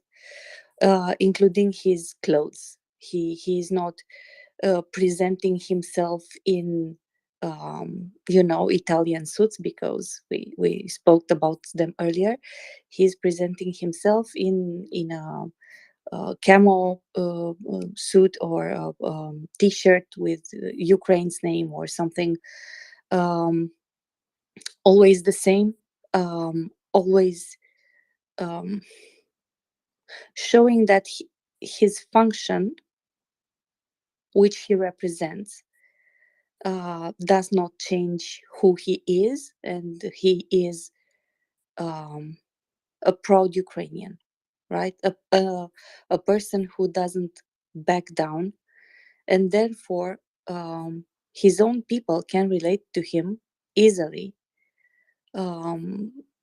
because he's one of them. He shows everybody he's one of them. He doesn't portray himself as being anything else or above anyone else. So I think this is really important, really smart. And also, that's my belief. It's coming from the heart. So part of everything he does, for sure, is influenced by the people around him. He has counselors, that's for sure. But it has to come from the heart in order to make it compelling, to make it true. And I really admire him for his attitude, for his stance, for being able to say, no, I won't go anywhere. you know, I don't want a flight. This was one of his first stances, his first declarations. I don't want a flight out of Ukraine. I want ammo. I want guns. And he kept pushing for that. And you know, it's easier to relate, to admire such a person. And there's also when you see the Ukrainian army and Ukrainian people taking arms and defending their country, you want to help. And with some, let's say, hiccups, I think we are getting there. It's not perfect. The help is not perfect. We are not perfect, and our states are not perfect. But I think the support, the 50 countries that support Ukraine, means something. And if it was just Poland, right beside Ukraine, or just Romania, or we are small and not so powerful, right? We don't have so much money, but it is a coalition, and this coalition is making a difference. Ukraine is fighting, but we can help them in this. We can help them a lot. So yeah, Lee Sniper, please. Sorry for me rambling. No problem, no worries. I completely agree with everything you said. And but come back to the Zelensky and his speeches, then it's oftentimes when you hear a speech, then you necessarily don't remember the facts or the arguments which have been made, but the feeling it conveys. So Zelensky, there are these three things: ethos, pathos, and logos, which should be contained in any persuasive speech or message you send. And one is the ethos. It's like the credibility and the values of the person who's speaking and how he manages to convey that. Pathos is addressing the feelings of the people, because those signals go the deepest in people's minds. And then logos is finally the facts and the facts and logical reasoning, what is sort of supporting the message. And I think he manages to address all these areas equally well. And that's really a skill which, probably everyone can achieve it if they just keep this in mind, that all these areas must be present if a message should really stick. And he's doing an extremely good job. And I think that that's basically all. They are bad examples of politicians who sort of completely suck, like Medvedev, for example. I think he's or Lavrov. I don't know. They haven't read the book probably, but Zelensky is doing a really, really, really excellent job, exceptionally well in this case. Thank you. I think you said they haven't read the book. They haven't read this book, right? Lavrov and Putin have read some other books from KGB old propaganda and all propaganda style and all propaganda techniques that they used time and again. And I think in some degree we can agree that this propaganda is rusted, right? It's not as sharp as it was first time you hear something, first time you hear a lie, first time you hear some egregious abhorrent idea. first time you are in disbelief. Your first reaction is this cannot happen. This is not right. But hearing it time and again, at some point you kind of get used to that lie. You sometimes, some people know it's a lie, some people truly believe in it, but they haven't changed their tune, their attitude, their ideology. They are just exchanging the characters in a play. They are just blaming someone else right now. They're using the same phrases, same ideas, same everything. They just shifted who was to blame. Joanna, you have something to add on this, please. Yes, I wanted to say that Medvedev and Putin, they are really awful communicators. If you've seen the last message from Medvedev with the anti-Satanism thing, it's like, what mosquito bite him? So it's really, and Putin, he's flat, he's not convincing. He's like, the body language sometimes indicates that he doesn't believe what he's saying, and he uses great words and great notions and some references probably written by his advisors, but he's like not finding the way through the speech, and he's so, well, unconvincing. And I just want to repeat this. I guess everybody knows it already, but I want to repeat this. Zelensky is a former comedian that proved to be one of the greatest wartime leaders, while Putin is a former leader of a superpower that turned the superpower and the Russian army into a joke. Well, we hope for him to be a former leader. For the moment, he is the leader, but he is the leader of a um, former superpower, or Yeah, former yeah, exactly. My bad, my bad. former perceived superpower. Yeah, you're right. And I thought about that. I think a couple of months ago. Maybe you can help me with that. Uh, Putin had a speech. He always has a speech. He has a big conference with all sorts of newspaper and men, and once a year. So it's a big event.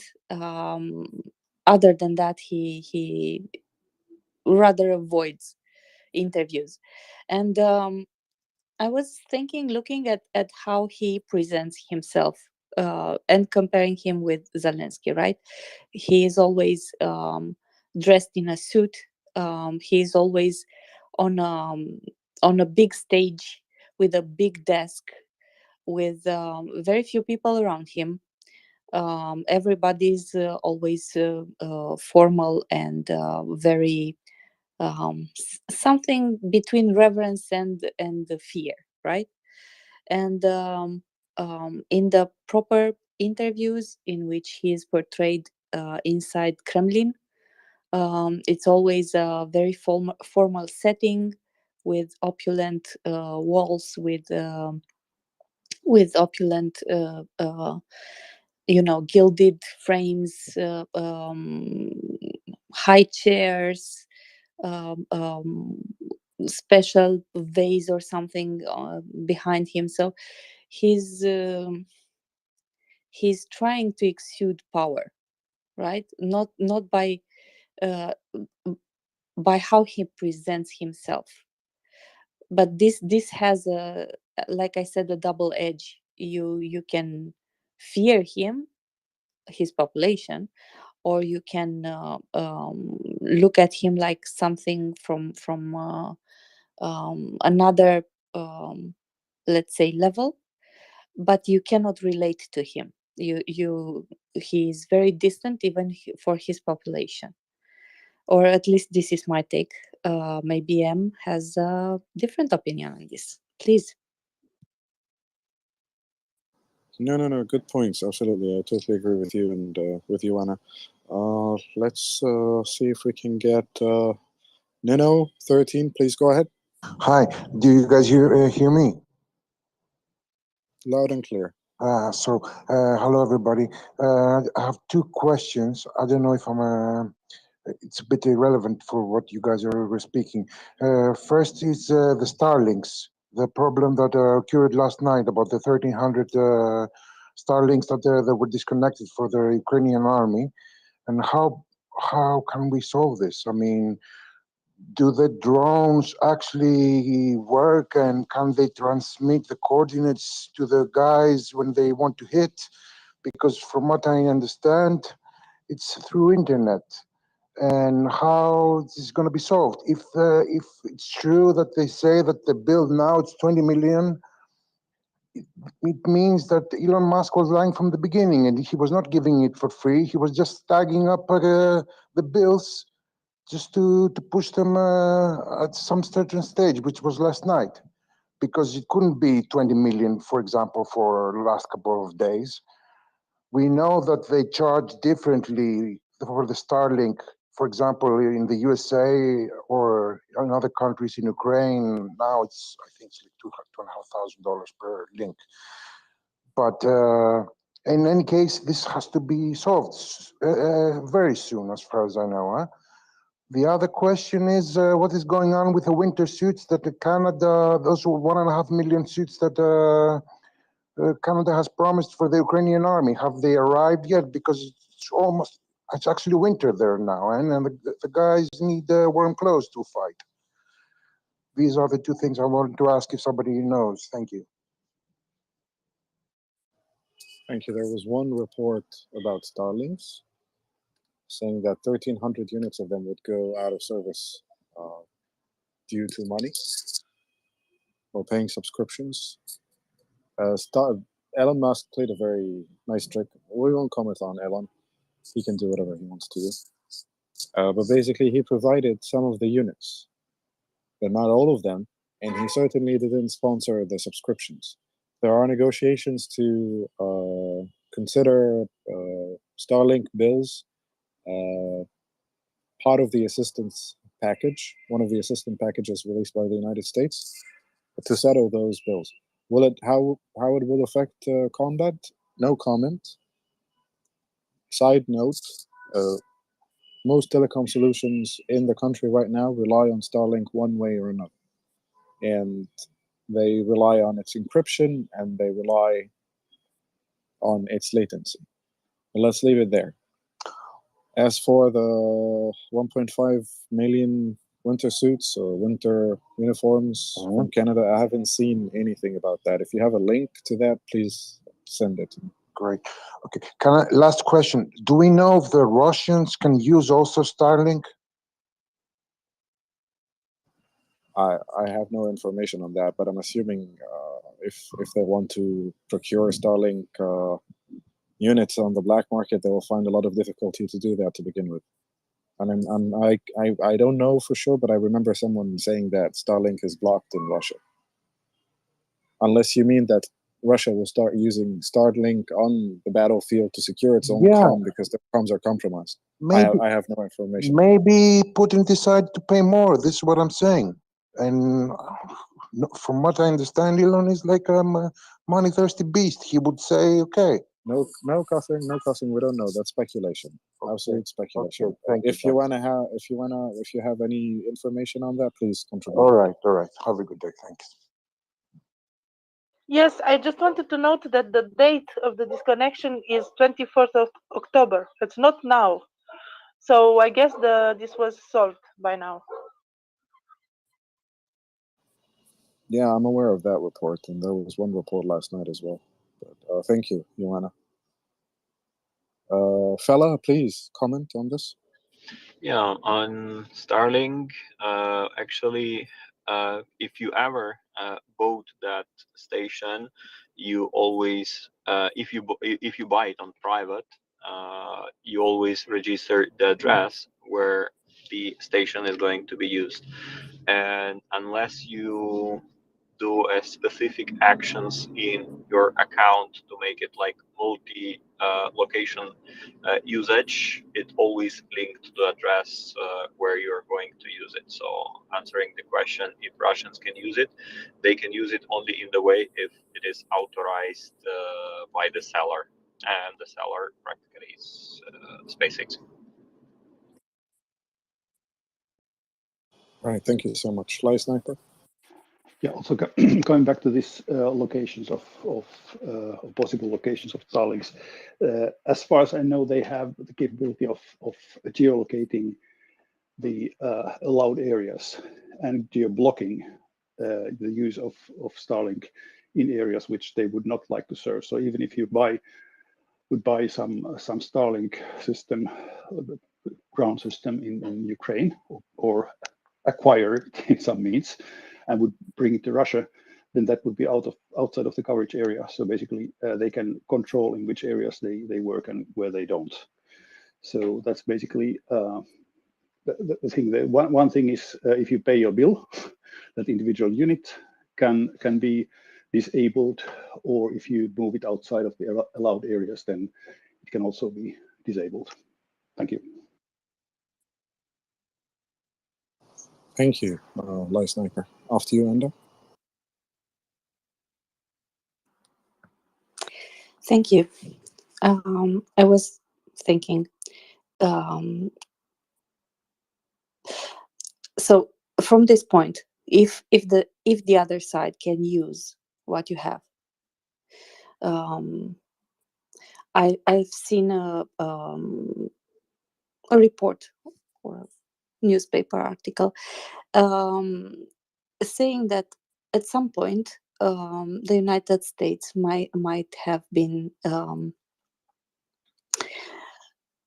concerned, let's say concerned, that part of the aid that was sent to Ukraine, which up until now it's approximately 17.6 billion worth of arms, from 24th of February till now. They would be concerned that some of the weapons or other equipments can fall into Russian hands, and therefore be analyzed. And they were debating three directions of using them. One is developing countermeasures to use for propaganda. I think we have seen that at some point. A museum with some sort of equipment taken from the battlefield, and that they claimed it was working, and people who were analyzing the photos said it was not in working order, and false flag operations. And I have seen propaganda, right? I have seen pictures and everything. I don't know how countermeasures can be not found, but implemented during an active war. And I was wondering about the false flag operations. We have seen a lot of and heard a lot of this might be a false flag, and so on. But for me, it's still a very, let's say, theoretical point. I don't have any, I don't know, references to this. So could you please give us some give me or us some insight if anyone else has those questions as me. All right, so let's start with the last one. False flag operations is when one force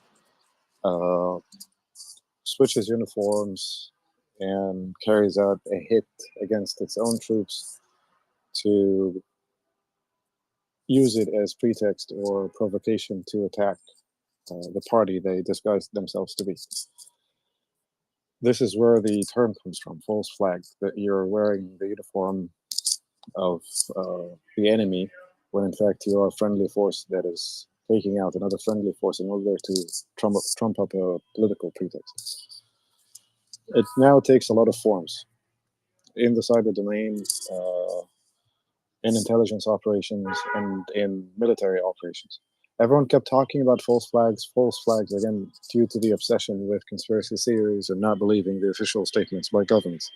Both parties were too busy fighting one another already, and the false flag already was done by Russia in 2014 when they started the hybrid warfare campaign against Ukraine and said that the war in eastern Ukraine is basically Ukrainian separatists who want to separate from the central government in Kiev, when in fact it was a network of agents and GRU operatives and SBU operatives, sorry, not SBU, FSB operatives going there and using their networks and using whoever believed their propaganda in the Donbass. Because they do have collaborators there, and they have collaborators in Kherson, and they have collaborators in Mariupol. I haven't seen any single event in this crisis since its beginning that qualifies as a false flag, except two: the takeover of Crimea and what happened in the Donbass under the banner of separatists trying to win their independence from the government of Kiev for whatever reason. What was the one before false flags, Anda? Sorry? What else did you ask about? What did you ask about before you asked about false flags? Before the false flags, I asked about developing the countermeasures for the equipment that is gathered or won during a fight from the other side. Because okay, I'll stop you here. So, for instance, let's talk about Iranian drones being captured and disassembled and analyzed. The Ukrainian government released statements where it said that its air defense forces, after capturing some Iranian drones and downing some Iranian drones, fine-tuned their systems to better intercept them. This is not a countermeasure, because the countermeasure against drones, for instance, in that case would be air defense systems. If you have ones that are specific to every type of drone or every class of drone or every altitude or ceiling for a drone, or operational ceiling for a drone, sure, you cover that. But when you capture one of them or you recover the wreckage and you analyze it, that's an intelligence gleaning collection. The enemy lost intelligence in the form of wreckage that can be analyzed and studied to understand more about the operational principles of the platform, and therefore find vulnerabilities that you can field with your defense in order to increase the interception rate of such a platform, right? In that case, it was fine-tuning certain frequencies, without spilling too many beans. When an aggressor country uses an offensive platform, only then you can find out which countermeasure you need against that. Ballistic missiles, long range, short range, medium range artillery.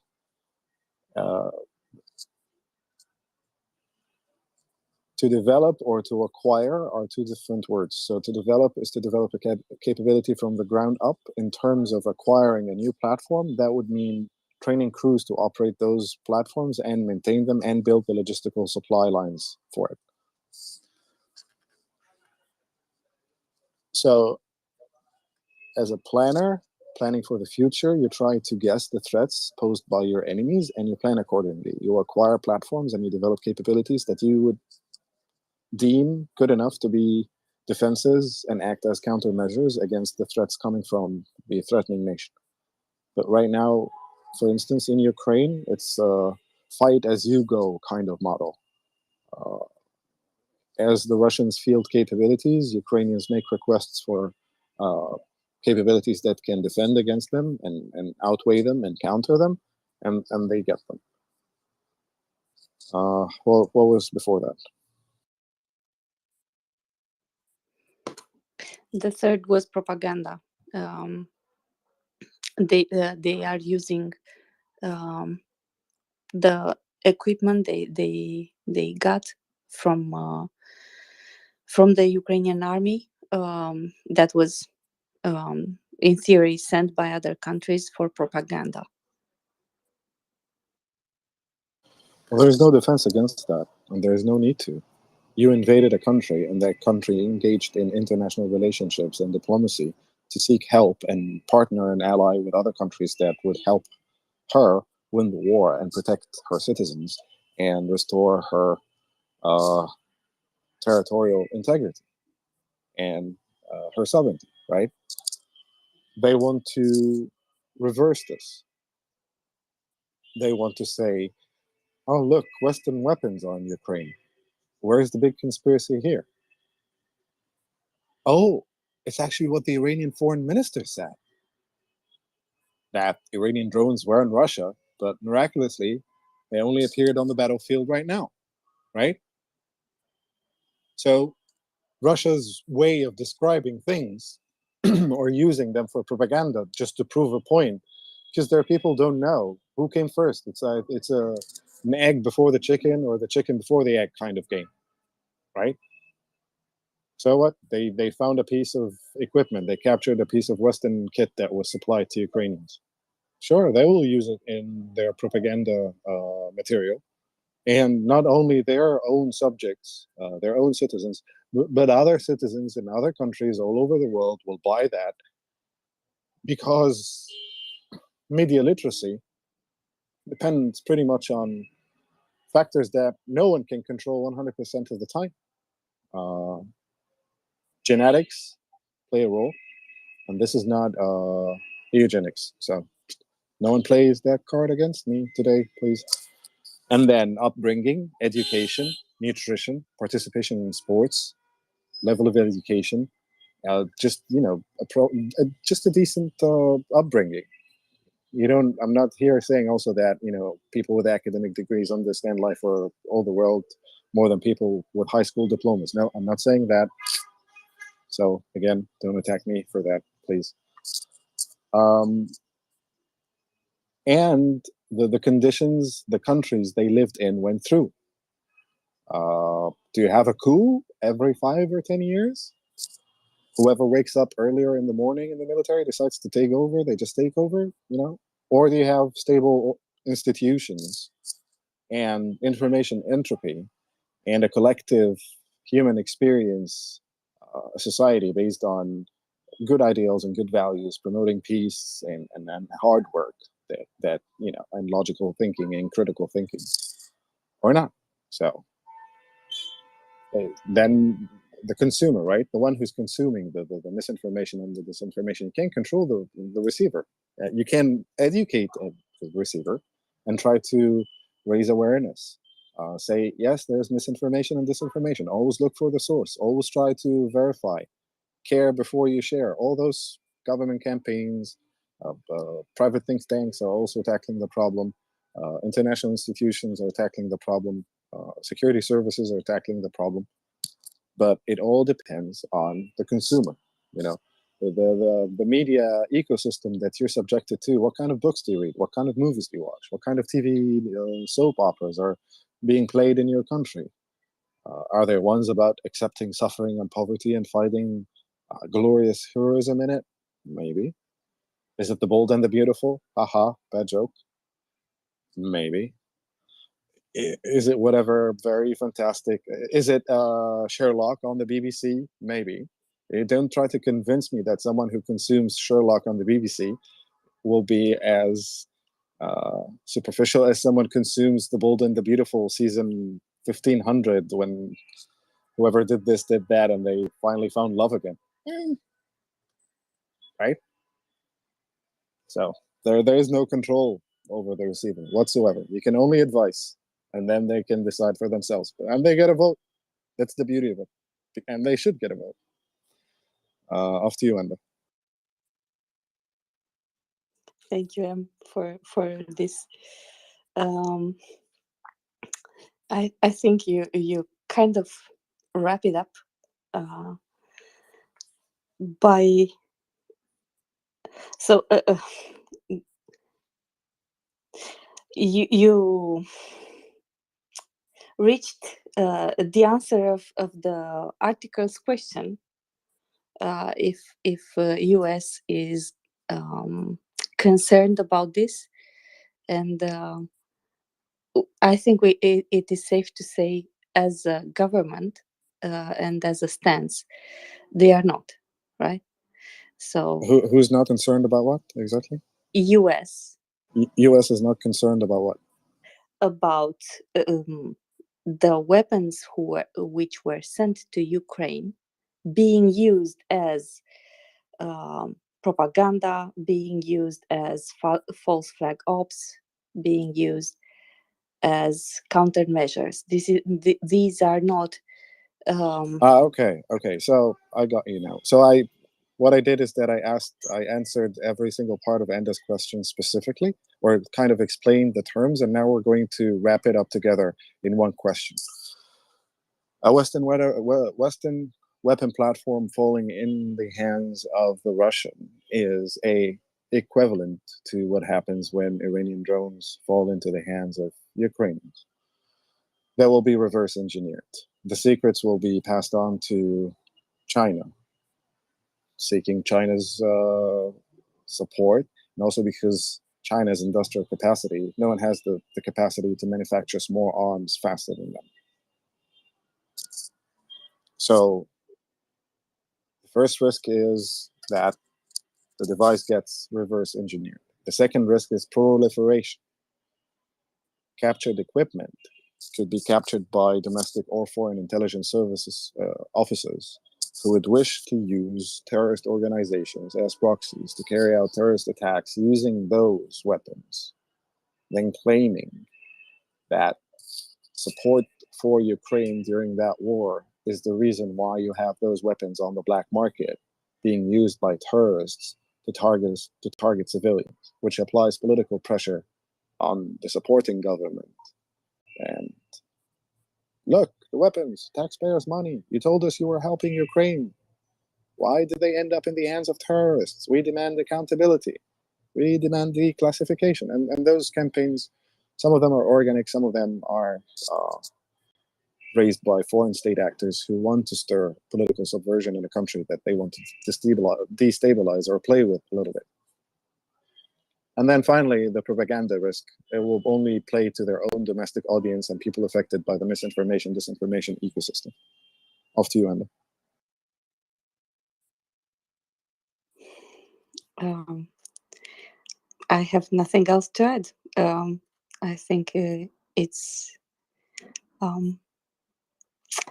it was really, really good, and thank you for your answer. I see we have George with his hands up.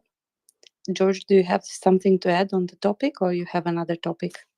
Actually, yeah, because Em was discussing the drones, especially the captured ones from Iran. The other thing that the Ukrainians would be testing is because we saw that some of those Shahed 136 drones were captured intact. The other thing that you would want to test is to see what their survivability is. In other words, you would take them down to, once you've done all the examination of all the electronics and internal components, to see what the type of weapons can produce a significant hit in other words, ballistic testing on the casings and the engine components to see which ones are more vulnerable, and what can I use to bring this thing down that's most cost effective, right?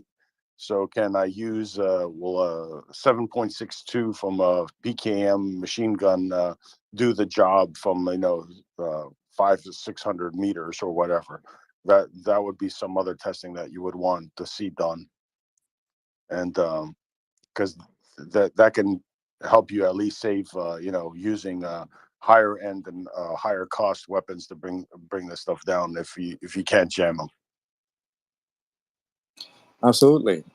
It's one of the secrets. So when I said when you reverse engineering and discover its secrets, you discover the components, you discover the range, the specifications, and also you figure out the solution to take it down. But thank you so much, George, for expanding on that. Yeah, I said, well, we haven't heard of them, at least in the last maybe 7 to 10 days. I don't know if you could correct me. We haven't seen many of them getting through, if any, right? The last at least week and a half. The last wave, only a few got through. The last number that I had seen was 88% interception rate.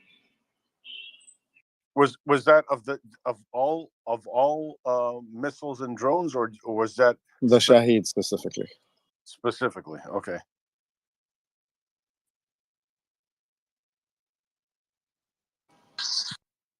And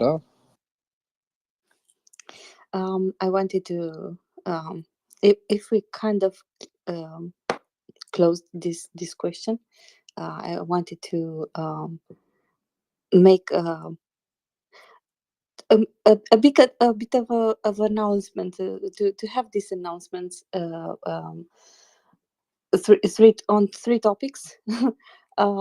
If you like the discussions here and you enjoy the fun when M is on the roll, or when we have serious discussions on various topics, from politics, from weapons, from information warfare, or anything else related to Ukraine. Please consider tweeting and retweeting the space. It helps us get the word out. It helps us bring more people in to listen to what you liked about the space and about the people who were on the panel. Also, I would like to remind you that I had a small interruption. I would like to add that the fact that we are all volunteers, that we support this endeavor. We basically support Ukraine, right? We are here to support Ukraine. We are holding this space in order to bring information, to debunk disinformation, to stop negative narratives or other types of propaganda that we all encounter in one way or another during our daily lives, or we encounter them as we speak with friends or family, or I don't know. So in order to this is how we it's our own battle, right? Our own fight in another way, our own way of supporting Ukraine, this and donating to MriyaAid. And you already know always encourage you to set up a monthly donation. So a monthly donation is what helps MriyaAid foresee future income in terms of donation from you and others. It doesn't matter if it's small; it all adds up, and for them, it's a big help. I had the opportunity to speak through my DMs with one of the guys who is helping train um, um, the operators of the drones, of the Fury drones that MriyaAid has sent. We also had him on the space at some point, and he told me that the drones were, for example, ordered to the manufacturer 3 months prior. So you can imagine the organization MriyaAid needed to basically go on hope, right? They will have the whole amount of money when the drones will be ready 3 months from now. So if you can ease their burden and help them foresee better what's about to come next month and the months that are ahead, it will be a great help for them. I also wanted to remind you that in about an hour and a half, if I am not mistaken, we will have some guests. We will have Peter Doran. He has a segment here on the space, and I'm very much looking forward to listen to him. So that was my short intermezzo in our discussion about Ukraine and the Russian invasion in Ukraine and all the economic and geopolitical influences that are affecting this invasion and Ukraine's fight. And we have entered the NAFO, who just joined us. So please, sir. Hi, thanks for letting me ask a couple of questions. I was just reading in Swedish news this morning that Iran supposedly sent their Shahid drones to Russia prior to the invasion, and that they have no knowledge of them being used in battle. And they also supposedly say that if proof is shown that they have been used in Ukraine, that would have some kind of repercussions between Iran and Russia. I was just wondering if maybe you've talked about it earlier today, I might have missed it, but just wondering why you think they are saying this at this point, if anybody has any ideas about that. Thanks. Thank you, Ante. We discussed it, but that's the summary of it. I think it's political maneuvering. They want to get the deal through. They want to get their terms. So they are using this as a tool of political pressure. I don't think that they will sever their ties to Russia or stop supporting Russia or stop receiving Russian support on whatever programs they are both cooperating on right now. So that part of the statement is a complete lie. The undercurrent tone in the statement is that Ukraine is being controlled by the US and Germany, preventing them from meeting with the Iranians. And then last but not least, requesting proof of the presence of their drones on the battlefield, which is quite cynical because that means that either Ukrainians show them the components of the drones, or the Iranians have to show them a model of the drone disassembled to prove that those components are the same as those components, and therefore exposing their own drone program and exposing how they circumvent sanctions. It's just it's a turned upside down statement. Basically, it's trying to turn reality upside down. So Iran is the victim because the United States and Germany are controlling Ukraine and preventing Ukraine from giving Iran the proof that their drones are in the battlefield, because they want to apply more sanctions to Iran for doing that. And they're just claiming we shipped them before the invasion, but miraculously they're just making an appearance now, and we don't know how. Well, why don't you show the shipping manifesto? Show me the manifesto. Right? When did you ship them? Where's the batch number? Show me the records. Well, they can fabricate that easily, right?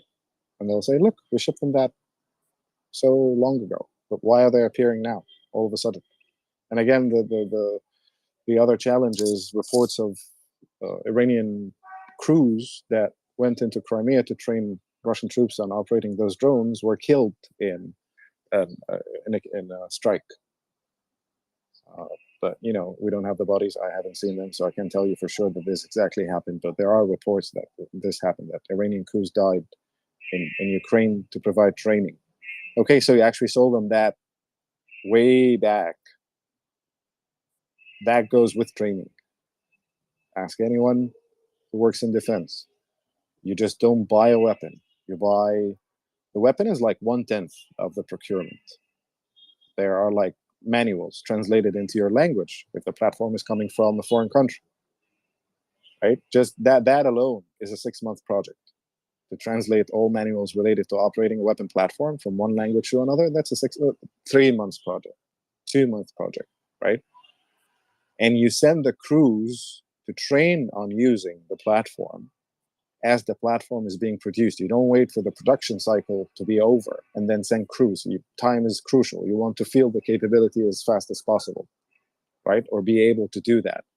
So had they procured those drones from Iran prior to the invasion, they wouldn't need an Iranian training crew right now going into Crimea to train, unless they are losing also crews operating those drones as well, and they need to replace them, and that's why they requested a further training mission. It's just all fabrication. Yeah, thanks. Yeah, that was pretty much my assessment as well. Just a lot of nonsense as usual. All right, thanks very much for the wrap up. My pleasure. And off to you, Anda. Thank you. I have a question.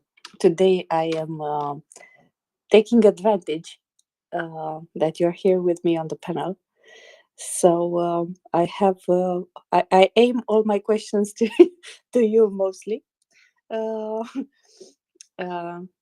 usually, I in the morning I pester Colby with all my questions. So you're the lucky winner today. today. So my question or my topic is about Russia and international relationships with the other economical powers, because we are on the 5th of November. We are closing 15th. When is the next G20 reunion? The G20 reunion, it's a meeting where the 19 best or most advanced economies of the world and the European Union meet together and discuss various topics. Usually, they are economical topics that how do you say, how can we do things better, right? Most of all, the idea is that last Thursday, Oleg Nikolenko, the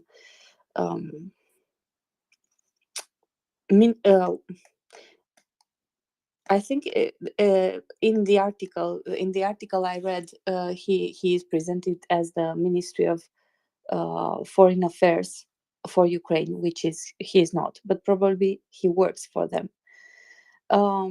He stated that there is a discussion.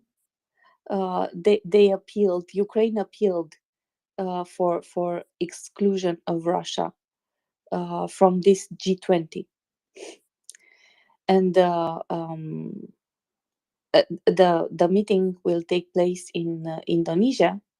And last I've heard, there were some requests that Indonesia should refuse access to this meeting for Russia, but they didn't. So my question to you, because you have many more, let's say, sources of information and knowledge about the topic,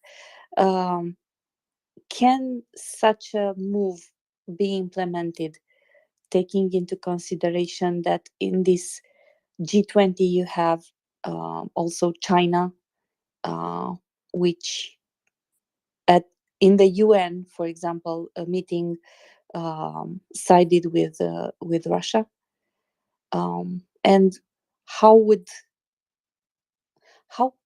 can this work? How can this impend on Russia's invasion? How can it deter it, if it can deter it? So I don't have any information on the charter of the G20, if they had a founding charter, or if there was an agreement or a framework for cooperation with certain rules or not. So I don't know if there's an article or a clause that would describe the mechanism from removing a member of the G20 or ejecting them, and what the reasons for that could be, the ones accepted by all signatories to the charter or the rule set or whatever. So I don't know. I honestly don't know if the Ukrainian call will be heeded by members of the G20 and they would expel Russia and it will become the G19. I don't know. Probably we need someone who actually worked on something related to the G20 or knows if there's a founding charter for them or not. I simply don't have that piece of information, and therefore I can't answer the second part of your question. From what I've read, I haven't seen the charter, but I've read in an article that it's needed a unanimous decision, so everybody to agree. But mostly my question was, how would this deter Russia if they are excluded from G20? Their economy is already bad, right? They have inflation. They don't have a lot of imports. They don't have some sources which they used for certain military facilities and some economical facilities like oils and pipelines and drilling and such.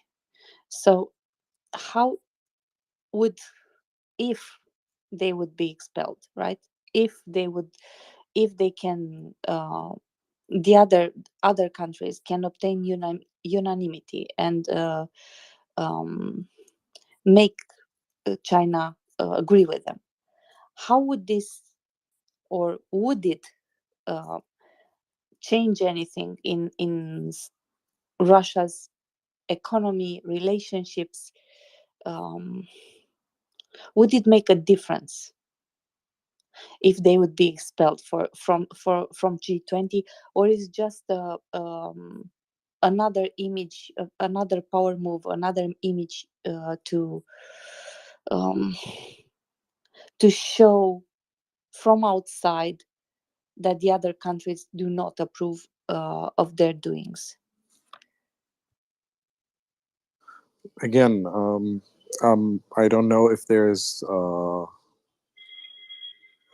mechanism to trigger a vote within the charter. So, number one, there should be a mechanism for triggering an expulsion vote. Number two, I don't know if all countries will agree to it. And number three, as far as I understand, the G20 is a more or less a discussion forum. So it doesn't really, it's not a body that controls trade agreements, for instance, or anything like that. From what I'm reading right now, it's just a venue for international cooperation, mostly financial and economic, and more recently on environmental issues and climate change. So they will be denied access to important meetings where they can establish connections with people involved with the world's economy and financial institutions. Probably they lose access to that. They lose access to the discussions. They lose access to voting if there's a decision or a statement to come out of the group. But I don't think it's I don't think it will happen, and maybe a vote could be brought forward, and even if symbolically it's not unanimous, or even if it's not unanimous and Russia doesn't get expelled, then the whole event turns into political theater, basically, just winning a diplomatic point against the Russian Federation. But the vote in itself, bringing the vote forward, would be symbolic enough to paint Russia as the aggressor and the outcast in the G20. That's all I can think of. I'm very sorry.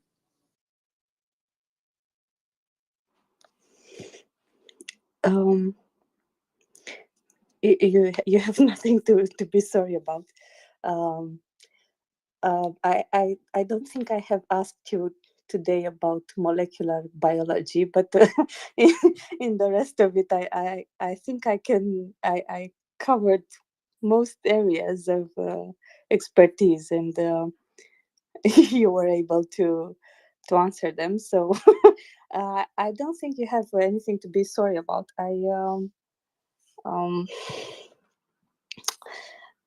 Yeah, I just on as economy is my basic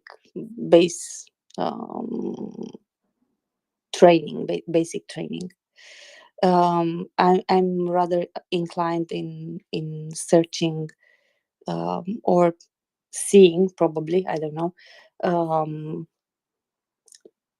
the economic implications, or how economy works, what's happening where, why, and so on. So more often than not, I will make this kind of comparisons or look for this kind of information.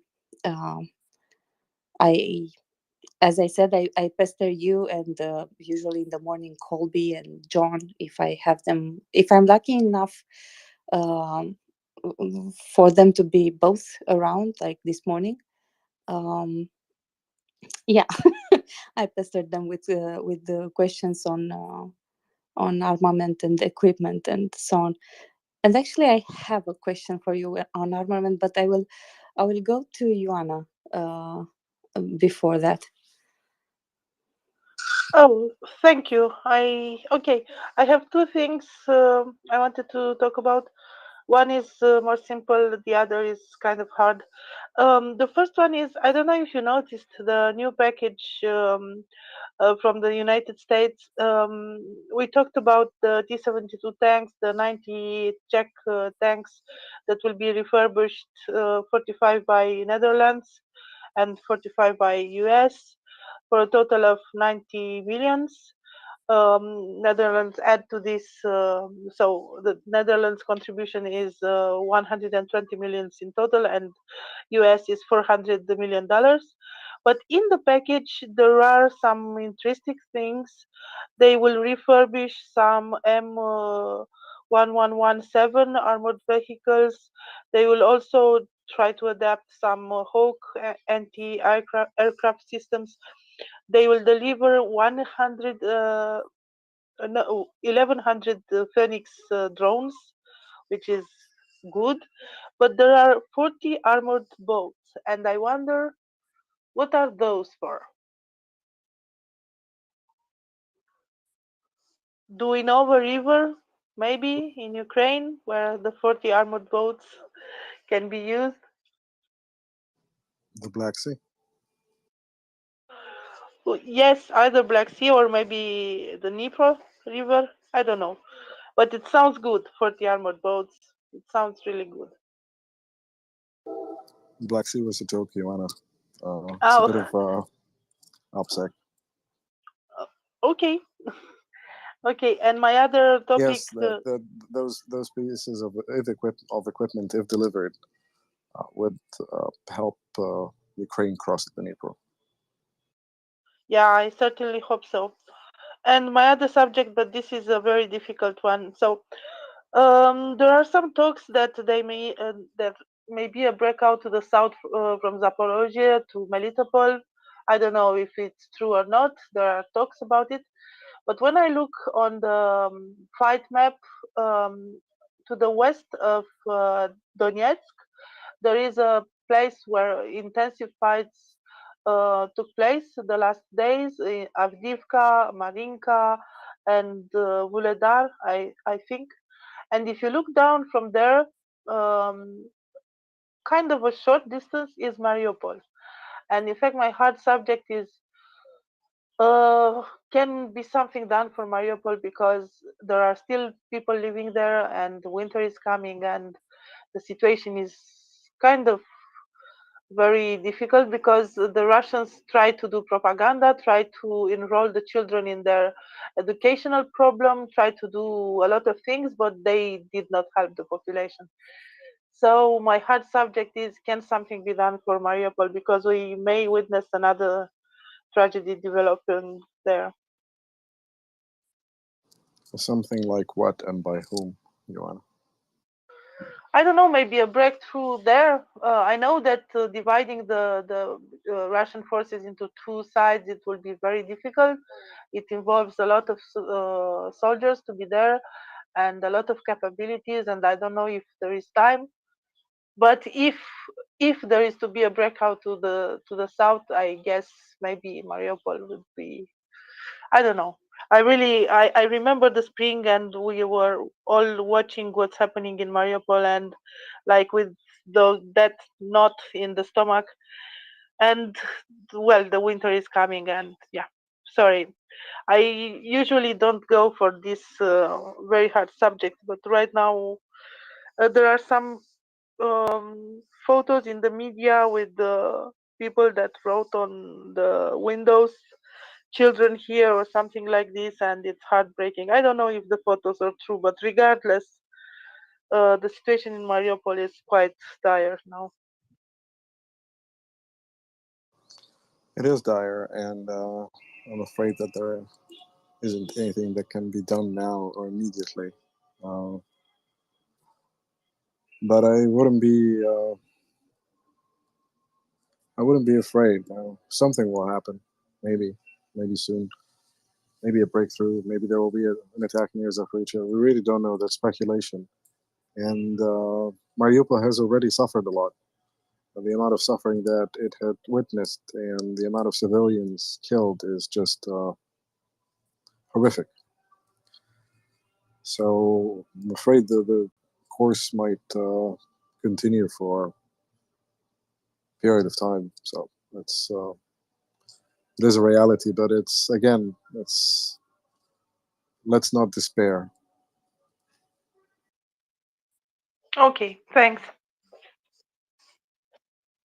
Miracles do happen, and if you have a question or if you'd like to bring up a topic for discussion, feel free to send us a speaker's request.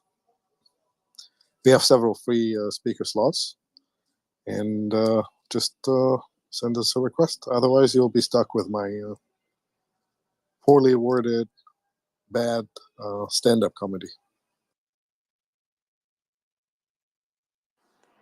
Not only with that, because you actually helped and answered a lot of questions on a lot of topics.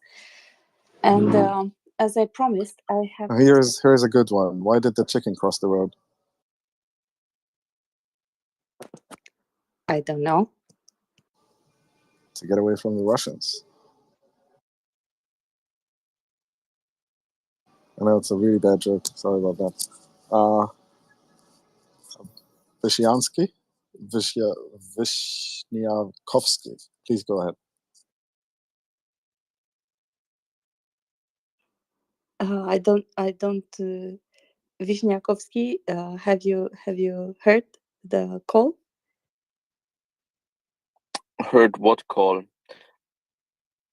It's your turn to go ahead, sir. Oh, sorry, I did not hear that one. I wanted to come up and use this slow time of the day to ask about Kherson, the Kherson offensive, and I'm sorry that I can't name the source because I forgot it, and I was just trying to look it up again. I read that Russian forces kind of still manage to somehow get people to help those troops on the, I think it's the right bank of Kherson river of Dnipro River. And I wanted to ask, do Russians still manage to get across the river and supply the troops there, or are those like wrong claims? Michael Kaufman has just returned from Kherson, and he tweeted a thread a couple of days ago. It was quite interesting. He's saying that definitely the Russians are drawing back in certain areas and leaving behind some troops. And so far it seems that they don't have a problem with ammunition and they don't have a problem with their withdrawal operation, which means that they're either conducting this during the night or in very small formations leaving.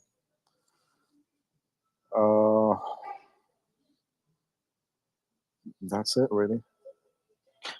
May you just repeat the name of that person again so I can look him up on Twitter? Michael Kaufman, and I will add a link to the nest. Thank you very much. To the thread.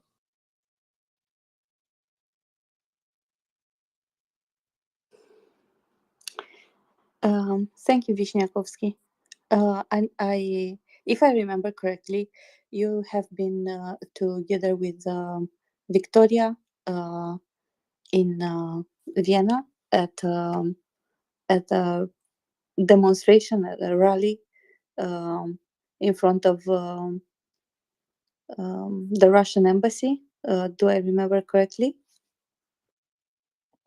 Yes, absolutely. I met Victoria in front of the United Nations building after Doman introduced us on Twitter Space, and yeah, we protested together. Also, I took part in this other protest that you mentioned. Those were two separate protests against Russian atrocities, and yeah, I'm currently at the Ukrainian-Polish border, going back to Austria, because I've just been in Ukraine visiting family and enjoying our time there, being together with loved ones who are staying strong and who believe in Ukraine's victory. And now, when coming back to Vienna, I certainly will meet up with Victoria if she's back to Vienna. I don't know; she's quite a traveler. But we have a bunch of people in Austria, in Vienna, who are all very pro-Ukrainian and who run different actions of their own, maybe some help convoys that go to Ukraine or protest actions, and I need to get together with them to plot what else we can do. So let us know when you have news or other information on this. Please join us and let us know. Yeah, absolutely. One item too, which I currently have on the table, is to activate our government to push them to talk to companies in Austria such as Siemens Energy, which sits down in Styria and produces electrical equipment that could help Ukraine to rebuild its electrical infrastructure. And currently, I'm trying to find more companies, more Austrian companies, who can help Ukraine with their equipment, as I know that Austria and Germany are strong in that domain. So if there is someone on the space who has more knowledge of this, who has companies in mind, who else we could reach out to within one go, because I want to, when I reach out to the chancellor, when I reach out to politicians, I wanted to have some impact with this message, and I want to put as many CEOs and decision makers into CC on that communication as possible, that it has some effect. Because Austria is a neutral country and tries to sneak out of helping militarily. I find it quite shameful, but there is not much I can do about it besides just casting a democratic vote and protesting. But what we can push Austria, where Austria cannot excuse itself, and also, by the way, where Switzerland and Germany would not be able to excuse themselves, is by pushing for engineering capacity for this kind of help. And if there's someone in the space knows Austrian or German companies that produce this electrical transformer related equipment, just send me a DM. I'll include those on the list. I'll talk to those companies. I'll see what I can do. But now I think it's really urgent for Ukraine to get help in that domain.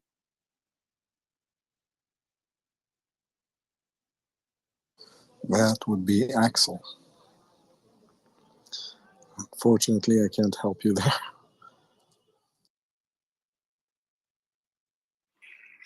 Yes, thank you. And thank you.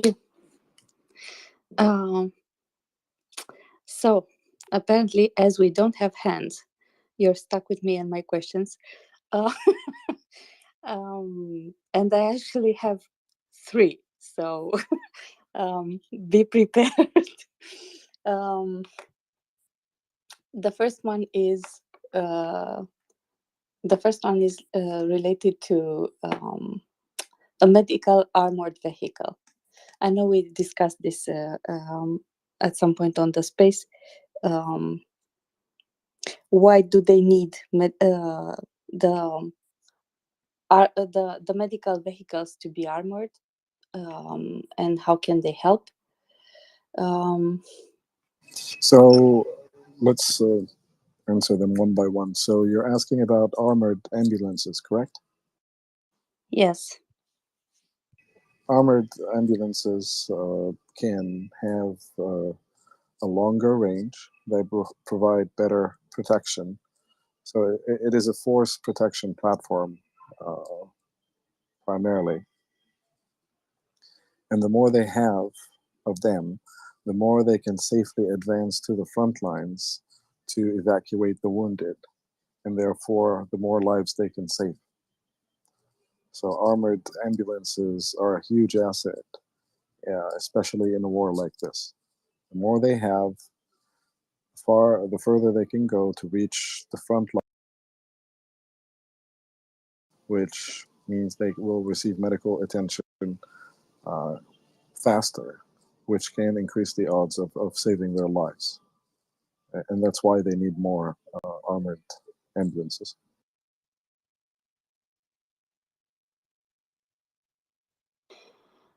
And I don't quite remember, but I think you were on the panel or the person who interviewed the maybe you remember. It's just an idea. Why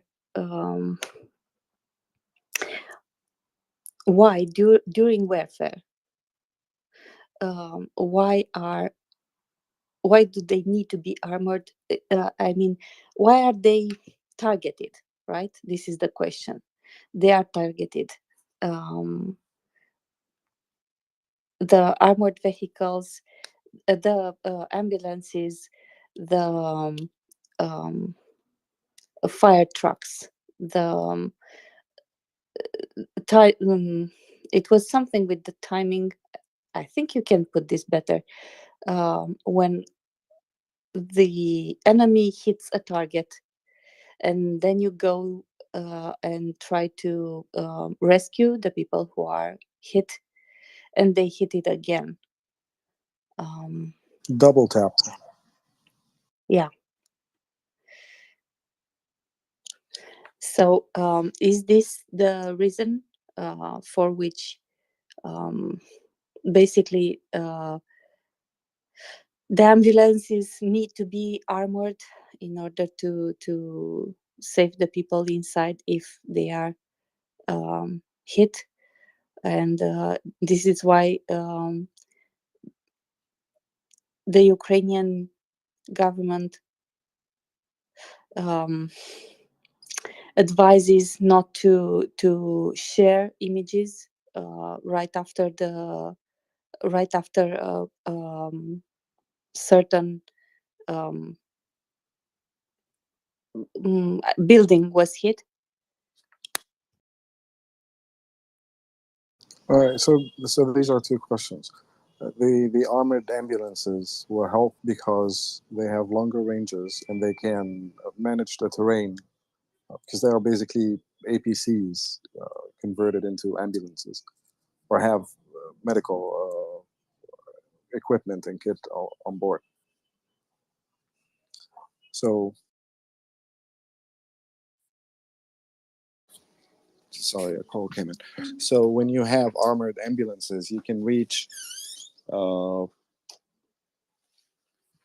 longer destinations, and therefore that you can evacuate the soldiers closer to the front lines where they are injured.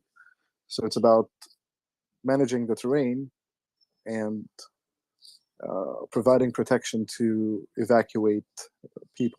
Whether they come under a secondary strike or not is irrelevant. You're sending an armored ambulance to evacuate wounded troops. It may encounter a mine.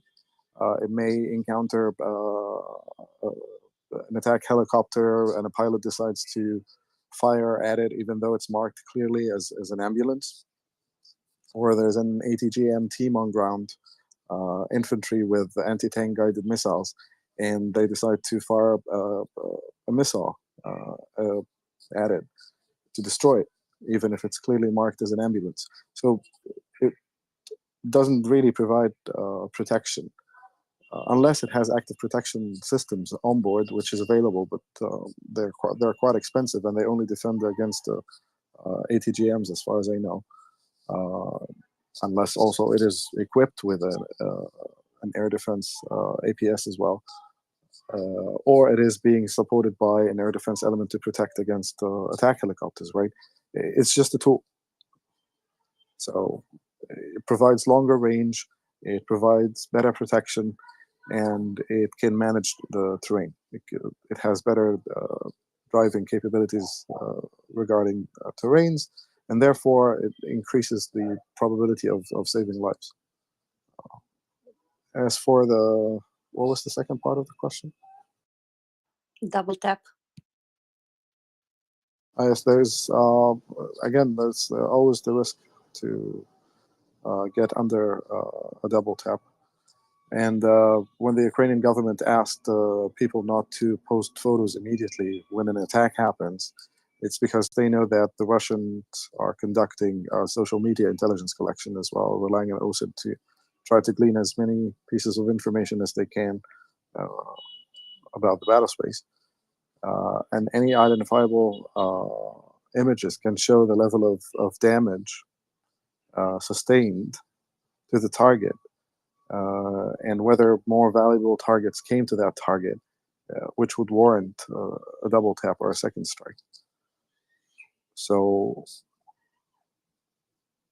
the government warned the citizens of doing that because they didn't want to provide them with better targeting information to correct their fires or to detect the presence of higher value targets within the vicinity of the site of the primary attack and decide to attack it again.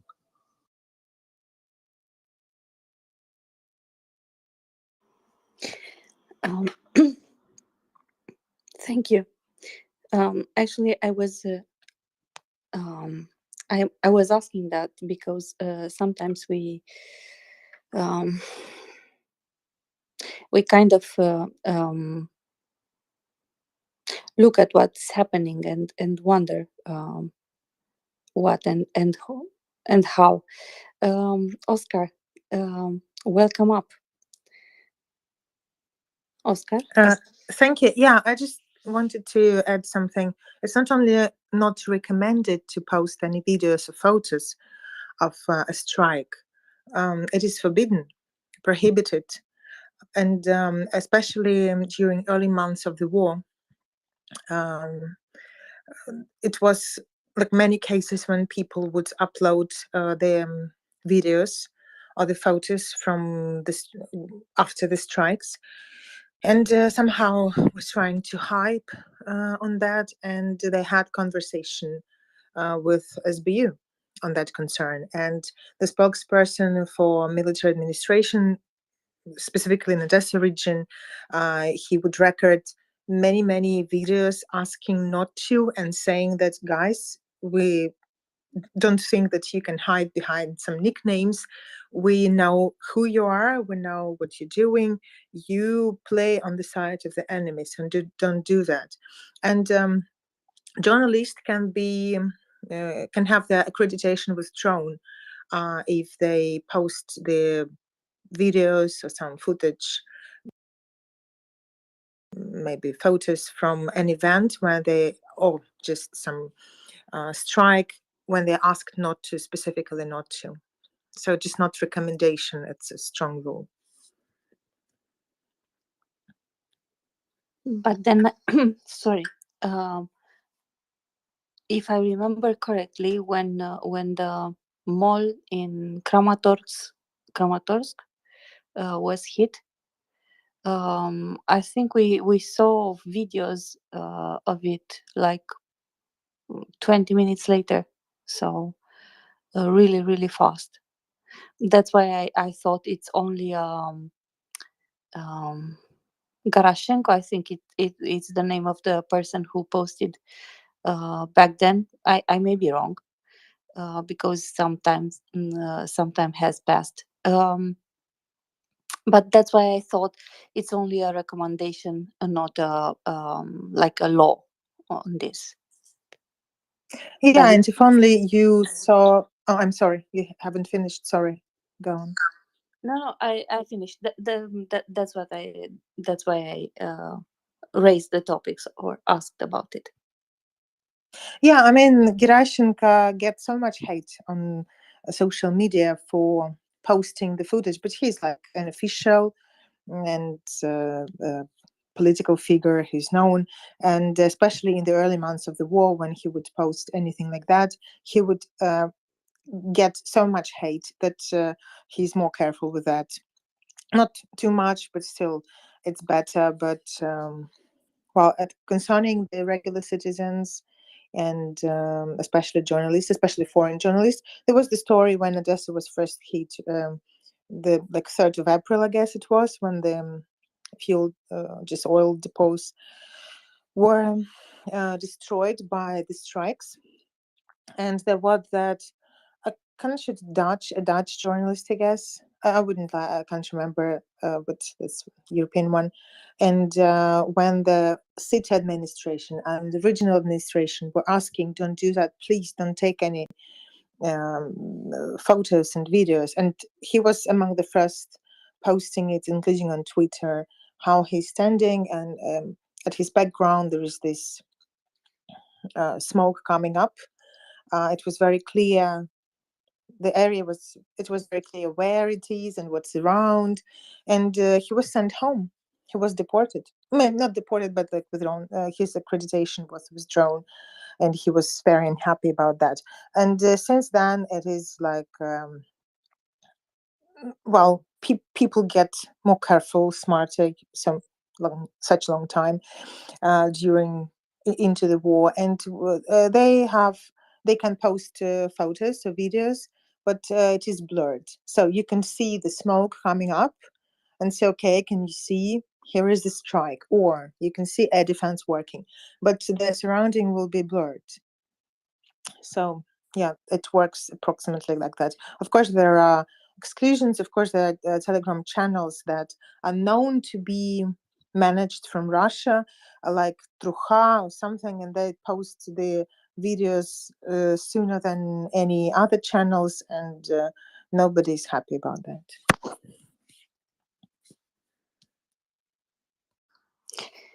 Thank you. And now that you're here, I can ask you also, give them a break, at least for 2 questions. I was wondering how was the last period for you, if in Odessa, how is how is the mood in Odessa? How is the mood in Odessa? Yes. Yeah. The classical question. How is the mood in Odessa? Yeah. Well, the mood is okay, as much as it could be. Today is the day off, and people are taking a walk along the sea, go out with their families, and I've been out too with a friend. So I was watching people taking the videos of seagulls around and the waves, and well, it's pretty chilly. It's got colder, nevertheless. Catching some fresh air is a good idea. Well, we are under the air raid alert right now, for example, and it's only for Odessa and Mykolaiv, but not much concern because we got used to that. You can only tell that we have air raid alert because people look very disappointed going out of a store or some smaller shops because you're supposed to be out. And actually, I can see. Well, because now they said this is the missile threat, but when these are drones, why would you be out? It's more dangerous to be out than inside. Well, okay, probably they will adjust some recommendation on that concern, on that regard regarding. Oh my goodness, I just can't formulate the thought. Okay, I hope that there will be some adjustment depending on the threat. If it's drones, you should be in. If it's missile alert, you'd better be out. We'll see. Otherwise, well, it's okay. That's awesome. And you said at some point during spring something that you have cherries and some sort of a special jam out of cherries, and as it is autumn, probably you have beautiful colors to see outside until winter comes. When you manage to go outside, and hopefully it's some light, some sun. Yeah, well, we are in the same climate zone, so I think same as in Romania. The colors outside are changing. Well, I post photos from time to time because I can't help those switching from green to yellow and then to red, and those late flowers and autumn flowers. They're so usually bright and they last long if you put them into vase. So yeah, this is beautiful, and also like the sky and the sea are getting gray or darker, while those bright leaves on the trees and those beautiful flowers, they stand with that background, with that gray background. They stand out and look especially beautiful. You know, I love the fact that you enjoy them. You know, I think it's a testimony for your. I told you that before, so it's. I know I told you that before, but I'm always amazed that, by the fact that you are able to enjoy what is. So I think it's awesome. Thank you. Well, we have to focus on good things because we have so many dangerous and upsetting, heartbreaking things around that if you are going to focus on them, then you will miss wonderful things in your life. And we keep living. We enjoy the seasons. I don't know, just look around, see beautiful things, and catch smiles of people around. This is like your source of energy, and you share it with other people. This is how life goes on. It's true. I also remember that you shared some pictures. You're a teacher, right? And you shared some pictures from some classrooms, not yours, but some classrooms which were decorated very beautifully. Oh, have I? I can't remember. To my recollection, Maybe in the classrooms. I can't remember. I usually don't share any photos from work. Well, I haven't been actually to classrooms forever because 2 years of COVID and then soon a year of war, and I only come to see my colleagues physically once in a very long while. So yeah, have I shared any photos?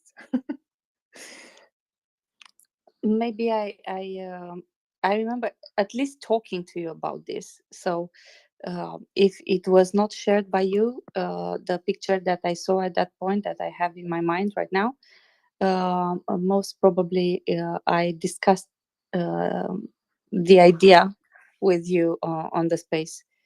Yeah, maybe. I just sometimes turn my Twitter into Instagram, so I'm sorry if it kind of annoys someone, but I can't help. You'll never know. You never. We are always happy to have you here on the space and to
Thank you, Oscar.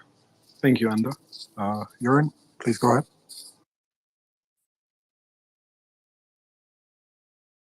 Thank you for your wonderful hosting this morning, and thank you to Anda too. It's been marvelous to listen to. My pleasure. In the meantime, if you have any questions that you would like to ask us, or if you want to bring up any topic for discussion, feel free to send us a speaker request. We have a lot of free slots. And off to you, Wendy. Thanks, Em. I can see a lot of wonderful items in the nest for anyone who's just joining us. If anyone needs to catch up on their news, I personally was quite interested in the news which came out this morning, I think, if I'm not mistaken, of 2 additional alligator helicopters being shot down by the Ukrainian Air Force. Because this takes their tally to somewhere near 30, if I'm not mistaken. I might be mistaken. We're talking about the alligators? Yeah. Yep, we're at 30, all right.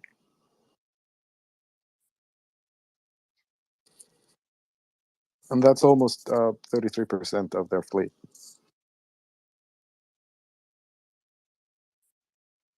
These aren't, for the layman, these aren't particularly replaceable, are they?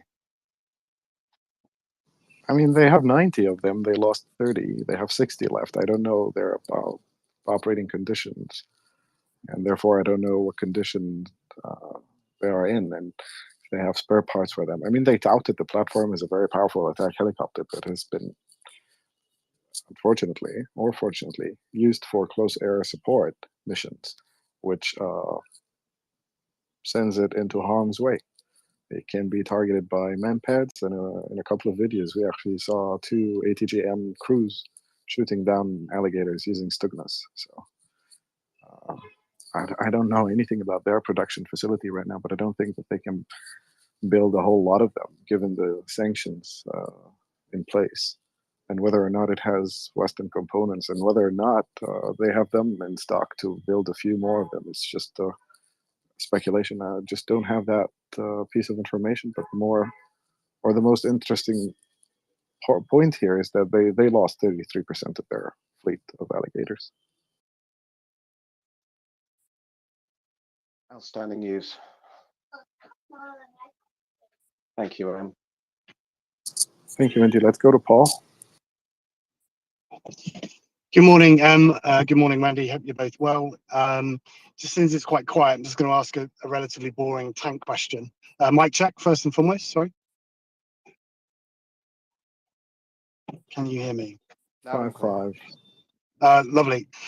So obviously it's great news about the T-72 news that was released over the last 12 to 24 hours. We've been banging on about the leopards and freeing the leopards for a long time, and I'm just trying to get it clear in my head why it's so important. And you know, is it symbolic, or is it a military a question of military superiority of the leopards? So if you had to put a number on it, how many leopards or how many T-72s are a single leopard worth? You know, it's great having these relatively old you know, T-72s being offered and being sent, and a few are being sent this month. I think 26 or something going to be there quite soon. But how much of an advantage would it be from a military point of view, you know, to have the leopards, and how much of an impact can they make in terms of their technology and how modern they are? Or is it more of a political kind of symbolic gesture that Germany's getting its finger out with regards to tanks? I know Germany's doing support in other areas and could do more, as all Western governments could. But you know, just what's the significance of the leopards? Is it, and you know, how advantageous would they be on the battlefield right now? Cheers, guys. So it's about the re-export license again. So And that's why Germany needs to approve the release, because they will be released from stocks in other countries. As for why the Ukrainians need them, they do because they are the most suitable for the terrain, and they are fairly more advanced than any tank fielded by the Russians in theater, except for the T-90. And the straightforward argument, of course, more superior firepower to advancing mechanized infantry and infantry will save more lives, destroy more targets, help achieve the victory sooner, and therefore end the war sooner, right? That's one of the reasons as well. As for how many T-72s are equal to one Leopard, Gunny said that a tank is good as the crew operating it. I wouldn't know. I'm not an armor officer, and my information is fairly superficial on that branch. So whether they how they calculate this, they conduct tests or they run simulations, or it doesn't mean anything in real battlefield, because what happens on the battlefield is more or less slightly detached from any simulation, even if it's accurate. If you run it before it, or a figure or a number, miracles do happen. Sometimes one tank can take out 4, can take out 5. They get a lucky strike and they do it. So I don't have an answer to that question. That's great. Thanks. I'll obviously the more the better, and the more armor Ukraine can get, the quicker the job will be finished. Yeah, that's great. Thanks very much. Thank you, Paul. And I don't think it's trying to force Germany to change its policy or anything. It's the decent thing to do, given the fact that this whole thing is happening on the doorstep of the EU. But Zugwa Laman, please go ahead. Z Goldman. Can you hear me? Yeah, the Goldman. Go ahead. Yeah, Z Goldman. Yeah, I just want to talk about the alligator. So I'm a helicopter guy, designed helicopter for 30 years. That configuration of the alligator has some specific challenges, the basic configuration, the coax.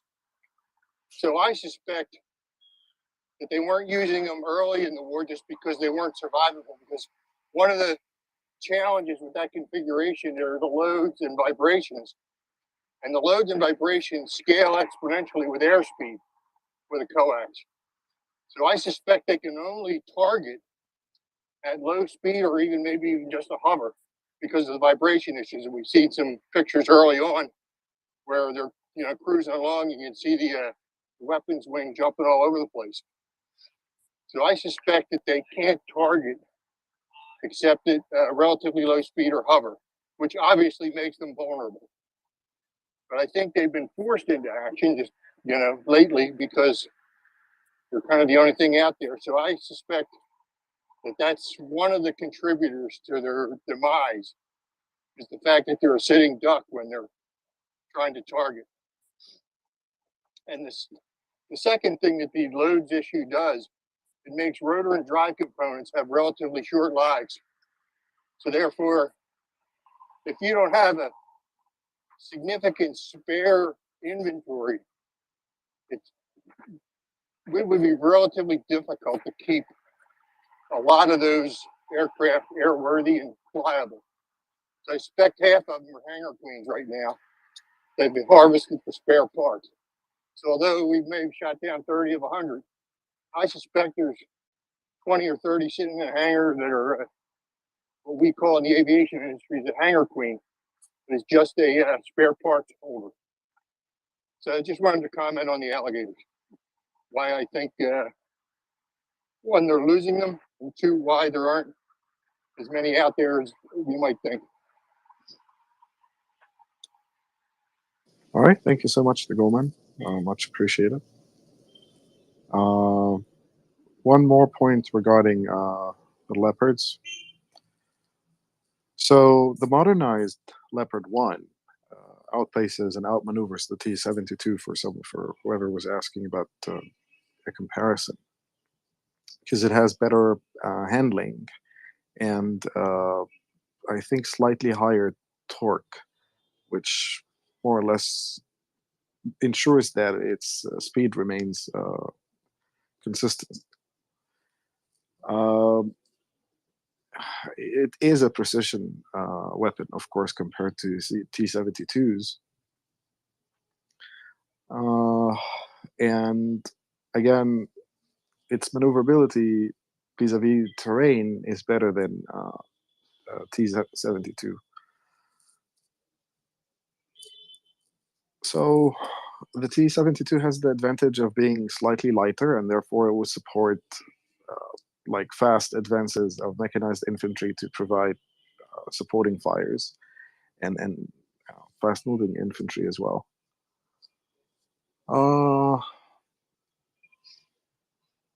That's about it.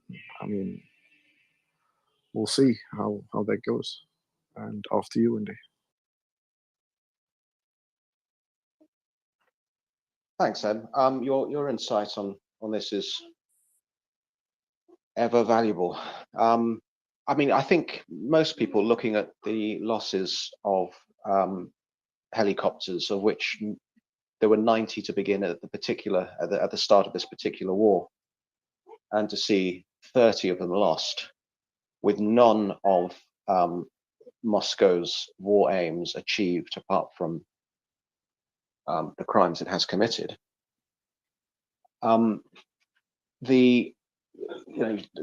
Just the picture from looking from a safe country,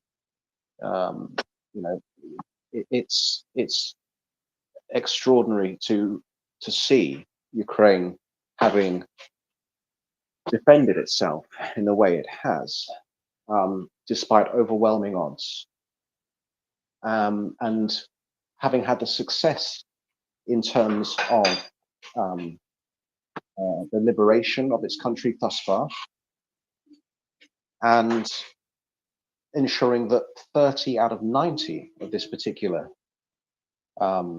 aircraft, these particular helicopters, which were they were kind of champions by Moscow prior to the war, as we all know. They were seen as the kind of the high tech response to other Western designs that Moscow purported to answer with.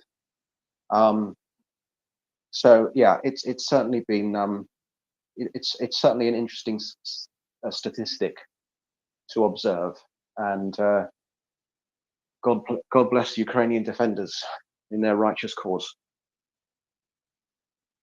Amen. Vorsta, please go ahead. It's Vojta. Hi, can you hear me? Loud and clear. Sorry. Go ahead. Okay, no worries. I just when Goldman is on the panel, I wanted to ask about the Russian helicopter capabilities. These alligators are supposed to be like new one, and they have some hinds, and what's the Russian arsenal in the helicopters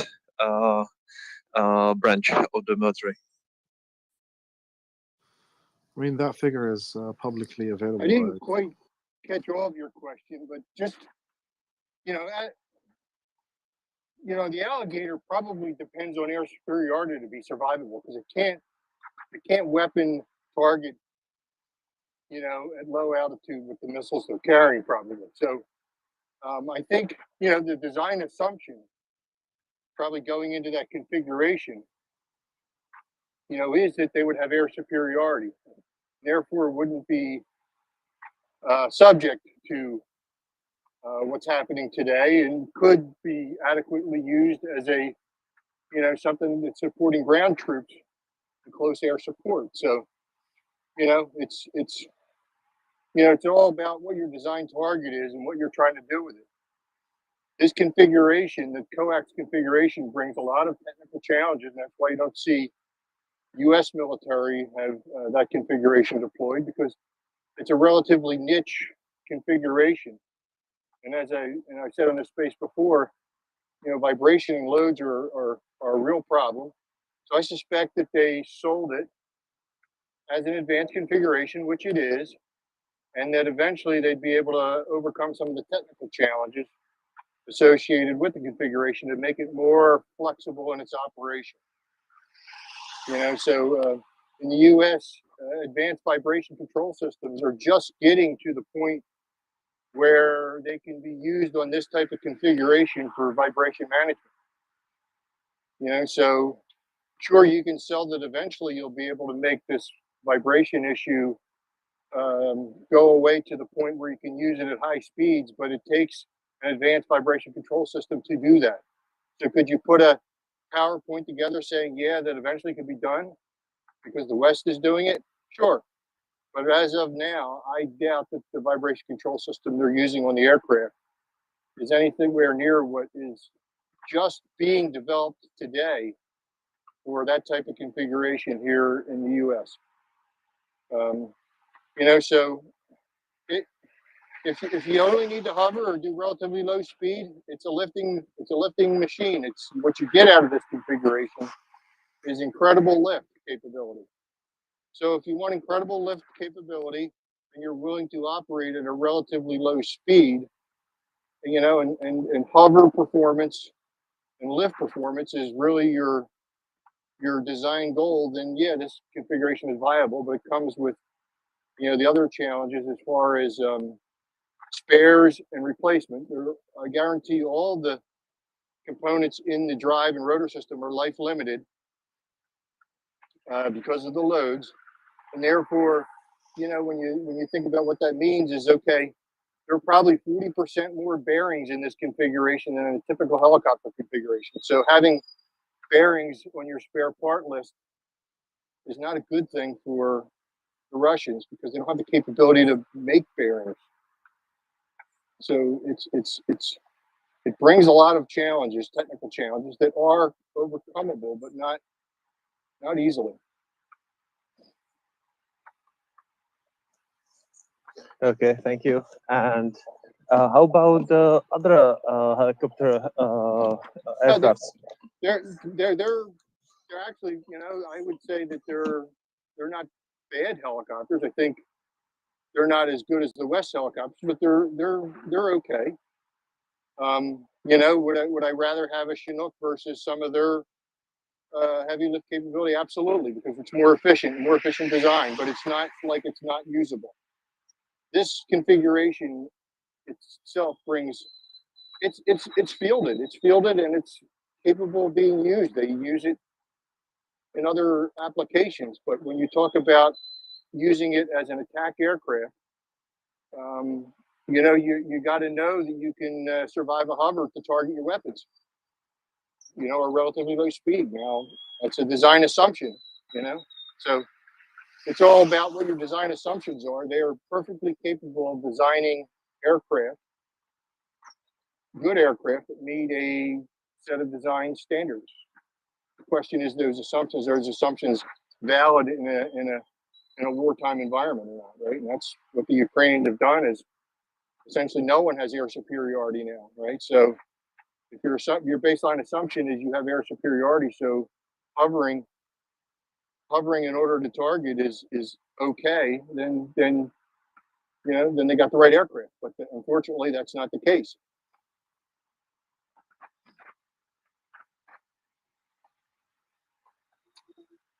All right, thank you, the I Goldman. think from a design, I would sum up the Russian capability from a design perspective. They're very capable. From a manufacturing perspective, they have lots of shortcomings, like things like bearings, which helicopters historically use tons of bearings. Bearings are, as you can guess, integral to a use for helicopter. And if you don't have the ability to make helicopter quality bearings, that's a problem. All right, thank you, the Goldman. Vojta, does this answer your question? Do you have any follow-ups? Yeah, kind of. Well, I was more wondering, about the numbers of the helicopters they have left. Well, the posted these numbers are available. They're on Wikipedia, but Oryx on Twitter has been compiling a list of Russian losses visually confirmed. So you can check out the latest list. Did I miss another question? You kind of cut out there. know the Goldman. Can everyone hear me? Wendy, mic check. Yes, I can hear you. Yeah, loud and clear, Em. The Goldman, mic check. Okay, I think I've answered all the questions that I heard. Now, whether I missed some, that's another question. Wendy, it Well, seems that the Goldman doesn't hear me. So can you ask him if he can hear me?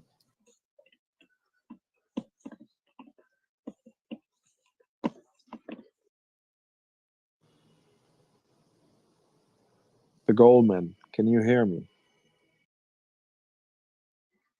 Goldman, can you hear M?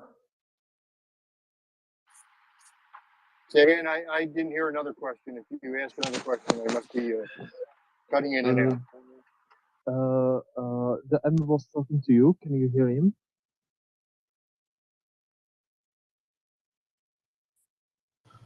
All right, the Goldman, I will drop you down to listener, and you can come back up.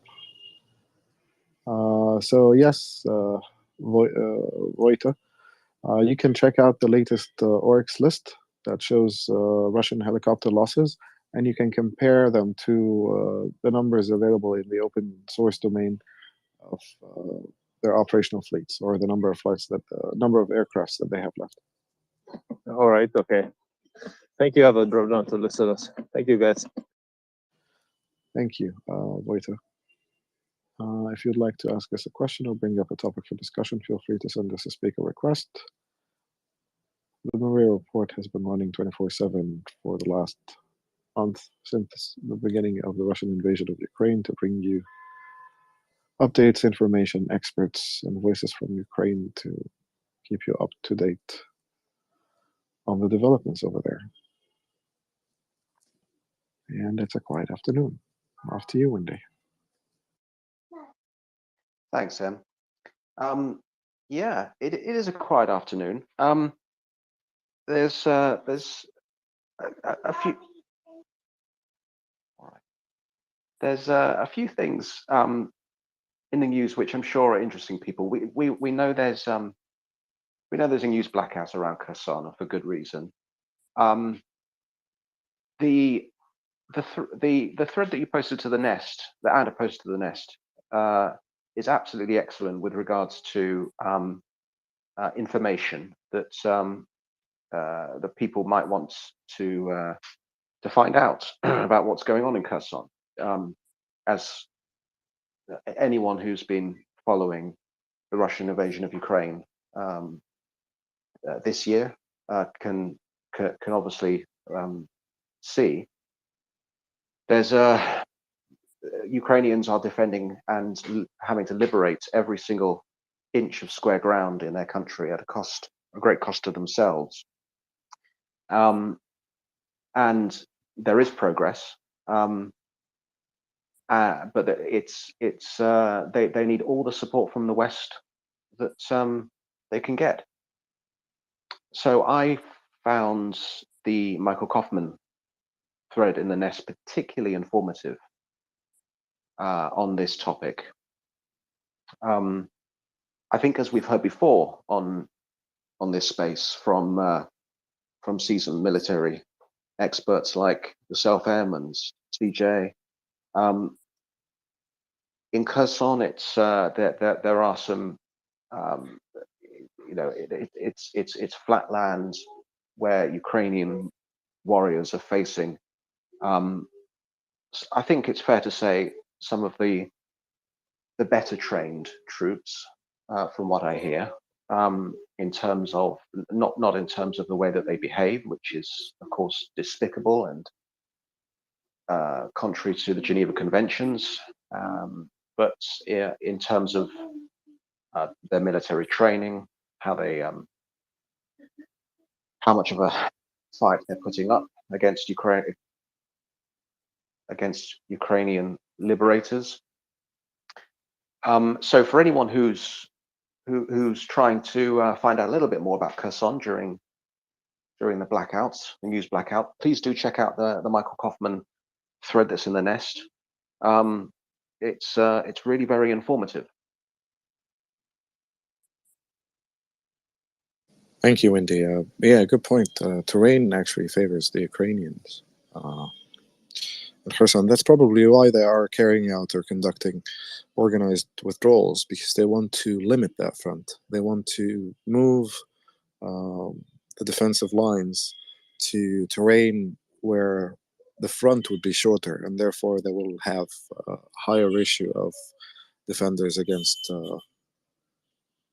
not against Ukrainian counteroffensive, but high infantry ratio to terrain, if I recall correctly.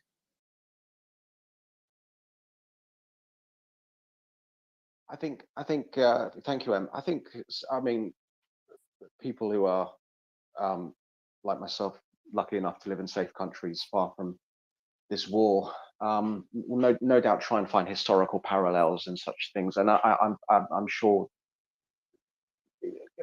I'm quite certain that it's absolutely impossible for the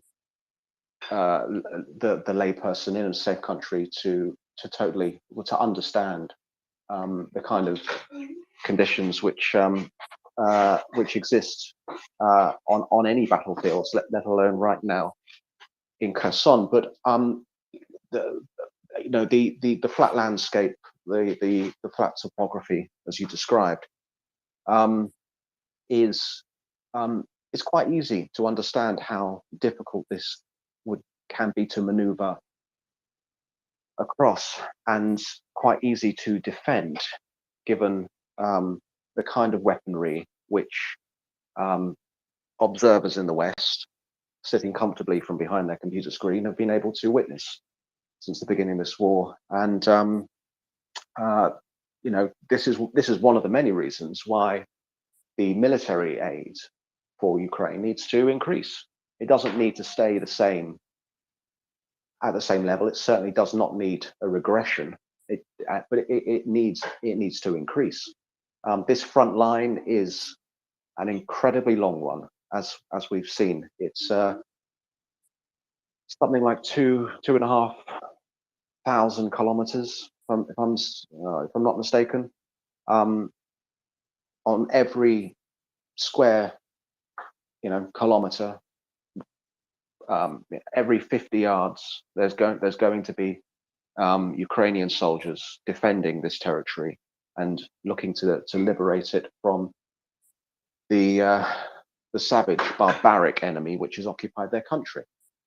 And they're going to need every single help in terms of Western support, drone technology and vehicles, and as we heard earlier, ambulances, armored ambulances. So it's the quicker, the sooner that they get this support, and we see an increase in this support, the swifter this war can be concluded. Absolutely. And to remind everyone, in 15 minutes, we will be joined by Peter Duran for an interview. And I'm actually really looking forward to this interview. Peter Duran will be joining us in 15 minutes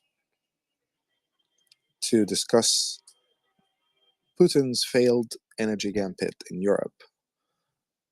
So I would like to seize the opportunity to ask you to share and retweet this space before we're joined by our guest to discuss how Putin tried to field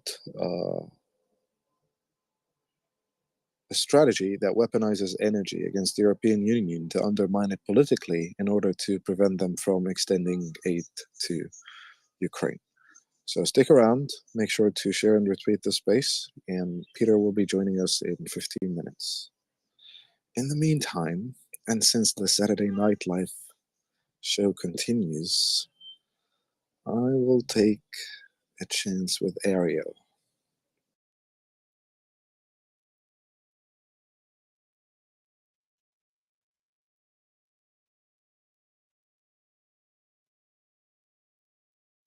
Ariel, you requested the mic. Please go ahead. Oh, yes. Thank you for the time. My question is, it seems just few countries supporting the Russian invasion in Ukraine, such as Belarus, Iran, and recently I hear about North Korea. what's going to be probably the best strategy to stop these countries supporting Russia? And my second question is, how much is possibility of putting, as we call it, tactical nuclear bomb used in Ukraine? And in case, if ever, I hope never going to be happen because it's going to be that they're going to be dead of the humanity. Impact in the other region, such as Iran revolution or Taiwan or any another part of the country. Thank you for my. I will just listen. All right, thank you. As for the nuclear question, one of my absolute favorites, I don't think that the Russians will deploy a low-yield nuclear device in Ukraine, and I don't think that they will start nuclear warfare, and there's no need to worry about nuclear warfare or global nuclear exchanges or any strategic nuclear exchanges or any low-yield device detonation. It won't happen. Pure and simple. As for the first part of the question, the strategy to pursue countries aligned with Russia to give up that path and stop supporting Russia. You mentioned Venezuela, Syria, North Korea, and Iran. In case of Venezuela, I think diplomacy is starting to take shape, and we might looking at lifting some of the sanctions to allow access to the global energy market, and therefore bring down the prices a little bit, try to control the runaway inflation we're all dealing with right now, and trying to engage them on a different level and separate them from Russia. Sell them good idea, make a good deal. Your future is not there. Your future is with us. You can slowly reform. You can slowly gain the benefits of that reform, and you can be better, right? So the first strategy is driving a wedge between you and your satellites by extending a positive thing that both of you can work on and therefore persuade them to change sides. So persuasion. In case of Iran, it's sanctions. In case of North Korea, God help us all. The guy is fantastically crazy, beautifully crazy. I don't know how to deal with him, honestly. Iran, sanctions, Venezuela, maybe some diplomacy. Iran, maybe some diplomacy, but if they clean up their act, who knows? Diplomacy is always the way to go forward. Syria, I don't know. I mean, until we all agree to a definition to what Syria is now and how it will be ruled in the future and who's going to control the central government, then we can worry about them. At this point, their joke is just symbolic, Syria. What a joke, sadly. That's coming from an Arab. Yeah, so Venezuela, Iran, Syria, North Korea.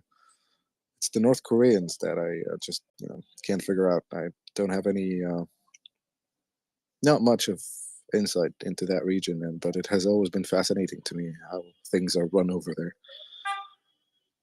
But yeah, coming up next, Johnny.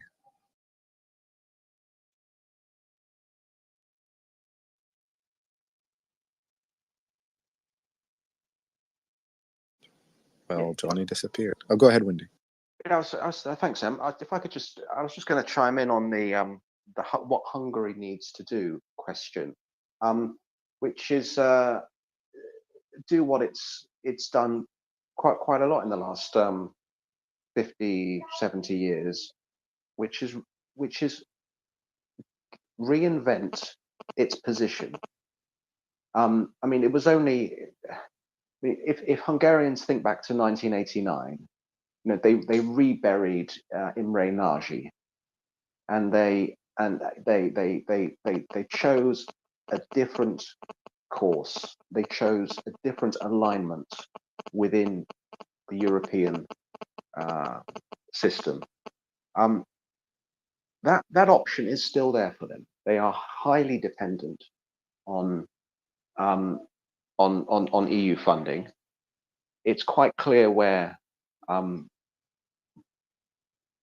it's quite clear where their dependence on for workers' jobs lies, and there is absolutely no need for them and their country to be tied to a genocidal, tyrannical regime, which has absolutely isolated itself from the rest of the world, and through its actions in 2022 has guaranteed future isolationism from the rest of the world. So Hungarians can choose, Hungary can choose, because I know Hungarians are very split. I'm not going to lump the whole population in with the views of their current leader, but Hungary can make the choice to be harnessed to a diminishing tyrannical power, and one which is diminishing in its global reach, or it can choose to be on the side of the free West. Absolutely. War fella, please go ahead. Yeah, hi again. I'm just to come back mentioning that I just shared you in the DM the document about the Soviet laser program that I've been talking about. That's it, practically. I will go down.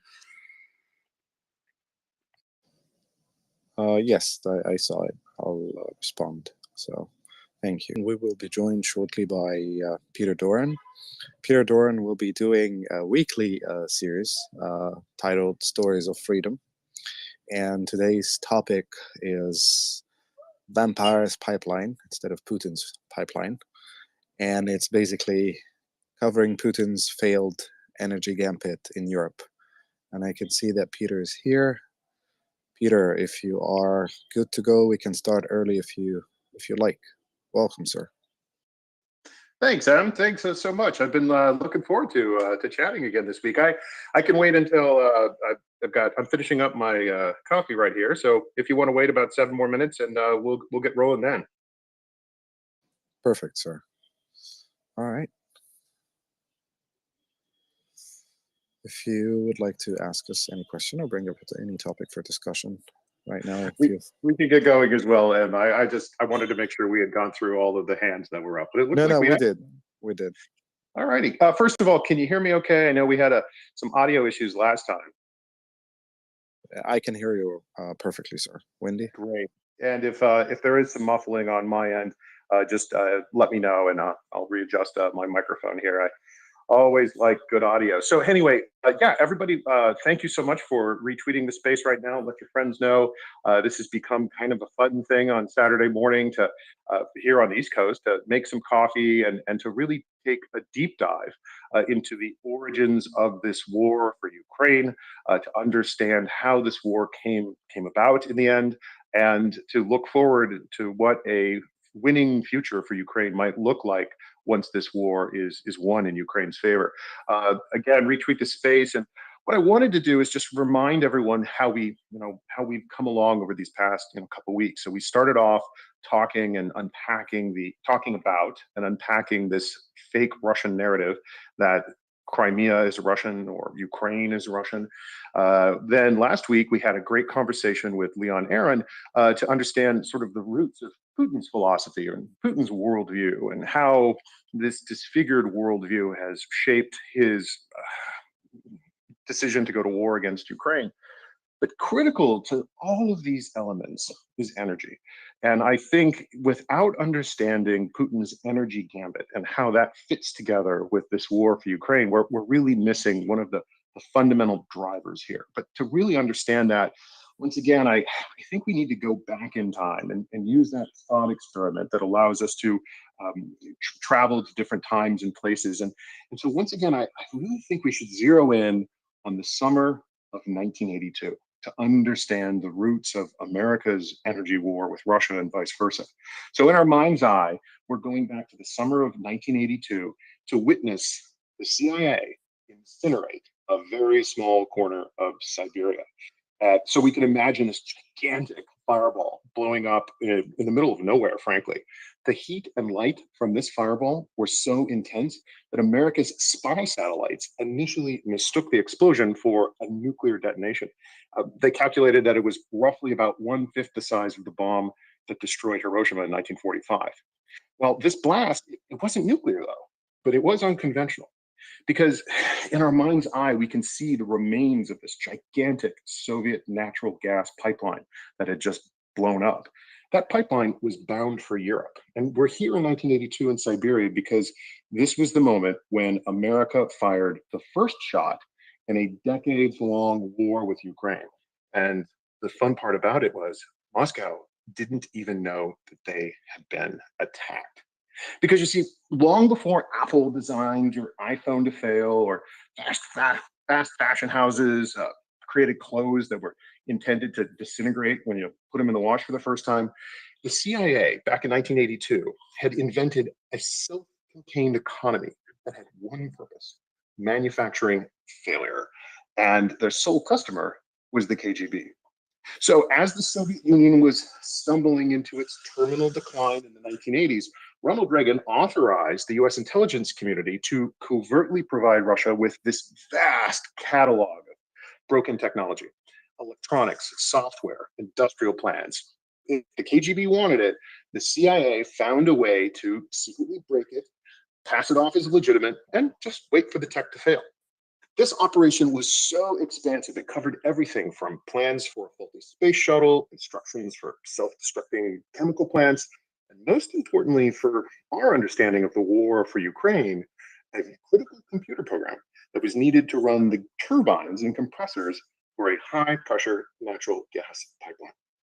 So when that particular piece of tech went haywire in Siberia during the summer of 1982, the explosion that it caused, blowing up this giant natural gas pipeline project that the Russians were building, it could be seen from space, but also the CIA blew a $2 billion hole in the Soviet economy, and this was money that the Kremlin could not spare.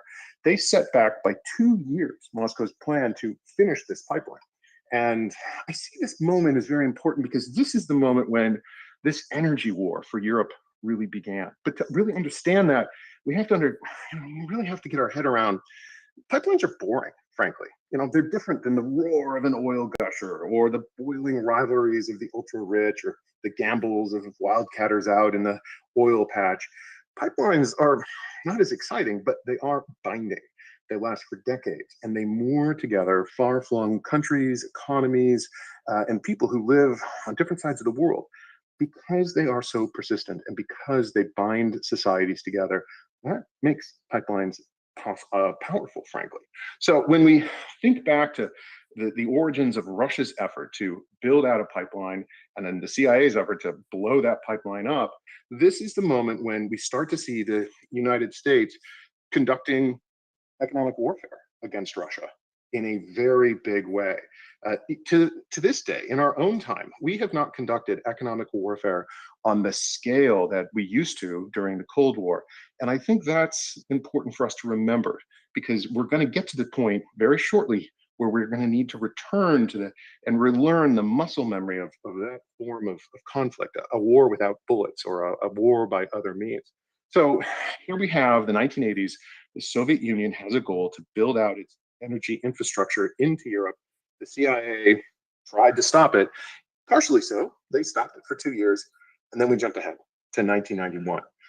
The collapse of Soviet communism is happening, and here in this energy war, we see Russia emerge from the collapse of communism with Vladimir Putin, then in 2000, assuming the head of Russia, becoming the president of Russia.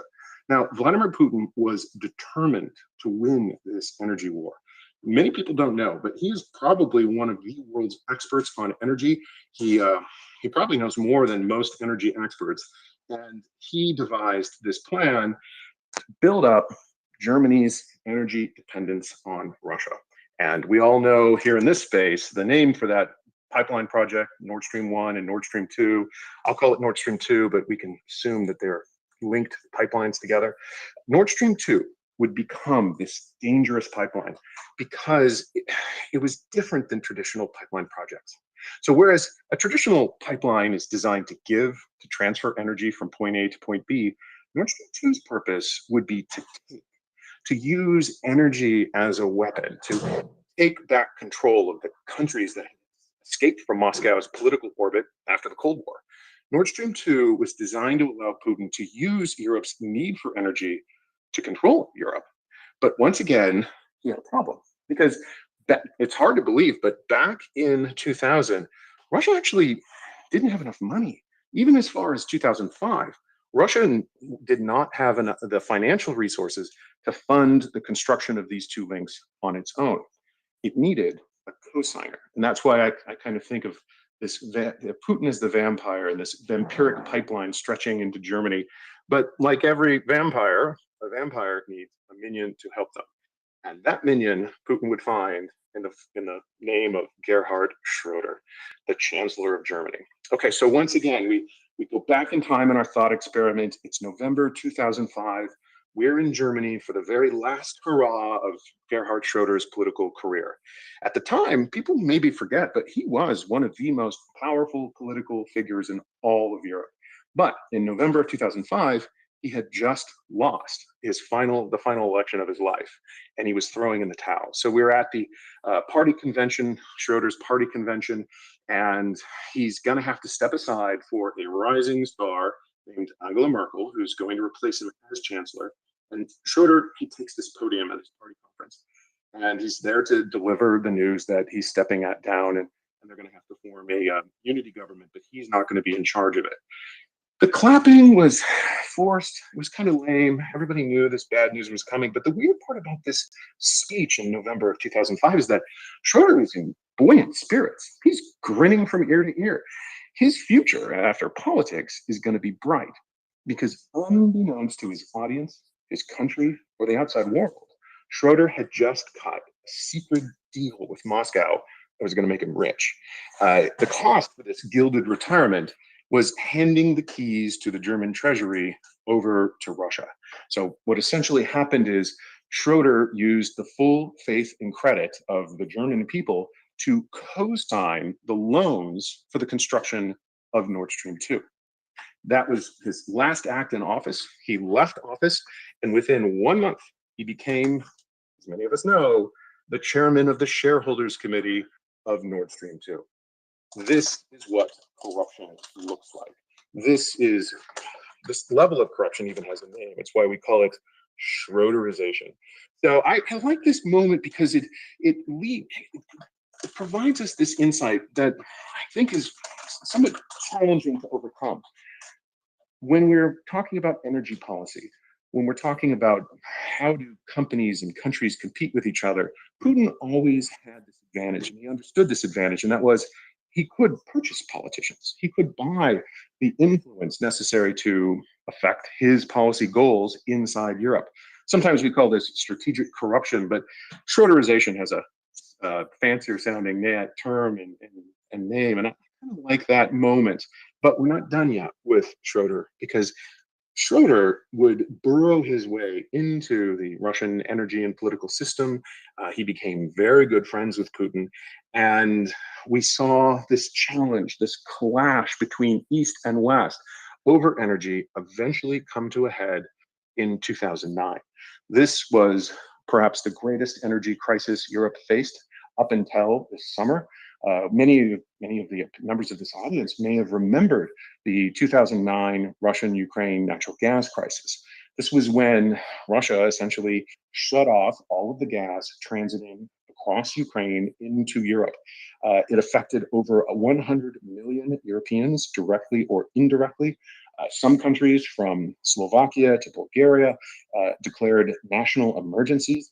It's hard to imagine that in the 21st century, the residents of, say, Sofia, Bulgaria, would have to cut down trees in their own public parks just to stay warm during the winter because Russia got into a tiff over the price of natural gas transit across Ukraine. But that in our mind is important because up until this point, Russia was reliant on Ukraine to transfer natural gas from Russian fields in Siberia all the way to European consumers in, say, Germany or gas trading hubs in Austria. So Putin had a problem. He didn't want to rely on Ukraine for that natural gas transit. And that's why Nord Stream 2 became so important to his plan. But still, as late as 2014, Nord Stream 2 was not yet completed. Even after the financing had been set up, even after all of this political maneuvering had occurred, Nord Stream 2 was not yet complete. And then the first part of the Russo-Ukraine war, the real war, unfolded in 2014. Now, a lot of people focus on the spring of 2014 because that's when we started to see the occupation of the Donbass. We saw the annexation, the illegal annexation of Crimea occur during that period as well. But everyone missed Schroeder's birthday party. So Gerhard Schroeder was born on April 7th, and he had a party in St. Petersburg. And I think we need to jump in time to that birthday party to really understand how Russia responded to Western sanctions. So it was April 17th, it's 10 days after his birthday, actually, and Schroeder had essentially set up his birthday party in this golden Yusupov Palace in St. Petersburg. Now, a century earlier, this was the exact same setting for Rasputin's assassination. But again, in our thought experiment of the mind, tonight we're there, and the mood is far more festive than fraught. So we're here at Schroeder's 70th birthday party, and we're waiting for the arrival of a very special guest, none other than Vladimir Putin. So Schroeder here at his party, we actually have some photos of it, is all smiles. Putin gets out of his Mercedes-Benz Grand Pullman. Schroeder gives him this huge bear hug. Gazprom CEO Alexei Miller is there in attendance. And fun fact, it was Gazprom that actually paid for the birthday party for Schroeder, where he could host Vladimir Putin. But this party was more than just a celebration, because this party was a meeting of three of the critical figures in Russian energy: Putin, Alexei Miller, and to an extent, Gerhard Schroeder. And so at this meeting, they actually had a very serious issue to contend with: the rising US and European sanctions on Russia's energy sector that resulted from its initial invasion of Ukraine. Now, as Russia's third largest company, Gazprom is squarely in the crosshairs of Western sanctions. And Schroeder, Alexei Miller, and Putin were very obviously concerned that Gazprom could be a target of these sanctions. If that occurred, they'd lose access to Western capital and debt markets. Miller would be under US direct sanctions. They were all very nervous about this development. And that is the moment when Putin really pushed forward with the completion of Nord Stream 2. They needed to do two things: finish the pipeline and unleash this formidable lobbying machine across the United States and Europe. And its purpose would be to shortcut Western sanctions, save Gazprom, and complete Nord Stream 2. Interestingly enough, they found a lot of willing assistance here in the United States in the form of former members of Congress who had become lobbyists after they left political office. And these members of Congress went around the halls of Congress and lobbied to essentially lighten or postpone the enforcement of sanctions on Nord Stream 2. Now, we can spend the next 7 years thinking in our mind how there was this back and forth between bipartisan members of Congress, such as Ted Cruz and Senator Jeanne Shaheen, who joined forces to write this law that would essentially force the administration, at the time it was President Trump, to put sanctions on Nord Stream 2. The idea being that if this company was under sanction, Russia couldn't complete the pipeline. Russia proceeded anyway, stopping just short of bringing Nord Stream 2 onto land in Germany. And there, this pipeline stayed up until, frankly, Joe Biden came into office. What we saw was Donald Trump actually said, okay, towards the end of his administration, he pulled the trigger. He initiated the sanctions against Nord Stream 2. They had to stop construction. But when Biden came into office, he did remove the enforcement of those sanctions, and he allowed, ultimately in the fall of 2021, Nord Stream 2 to finally be completed. Now, the pipeline was not fully operational at this point, but it did come on shore and the Russians began filling it with natural gas. And then the war happened, the escalation of the invasion in February of 2022. At that moment, the pendulum reversed once again.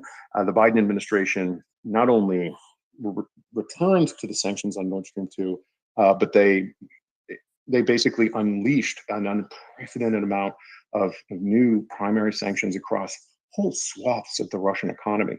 And in March, very shortly after that initial invasion, once those sanctions hit, a very interesting thing happened, and that is Nord Stream 2 filed for bankruptcy, and it collapsed essentially as a going concern. So how do we understand this? How do we understand this series of events? Vladimir Putin gambled and he lost. I suspect in his mind, he anticipated the war for Ukraine would go very swiftly. He anticipated wrongly that Zelensky would collapse, his government would collapse, his army would collapse, and he would not only be in control of Ukraine, but he would also have his fully operational pipelines, Nord Streams 1 and 2, running into Germany, increasing the dependence of Europeans on Russian energy exports, and he would be in a commanding position. All of this failed. And now he's actually in a very strange position where the avenues to the West are largely blocked. Russia is no longer able to export energy to Europe in the way it used to be. The failure of Putin's gamble is so significant because it signifies the end of a 2-decade-long strategy by Putin.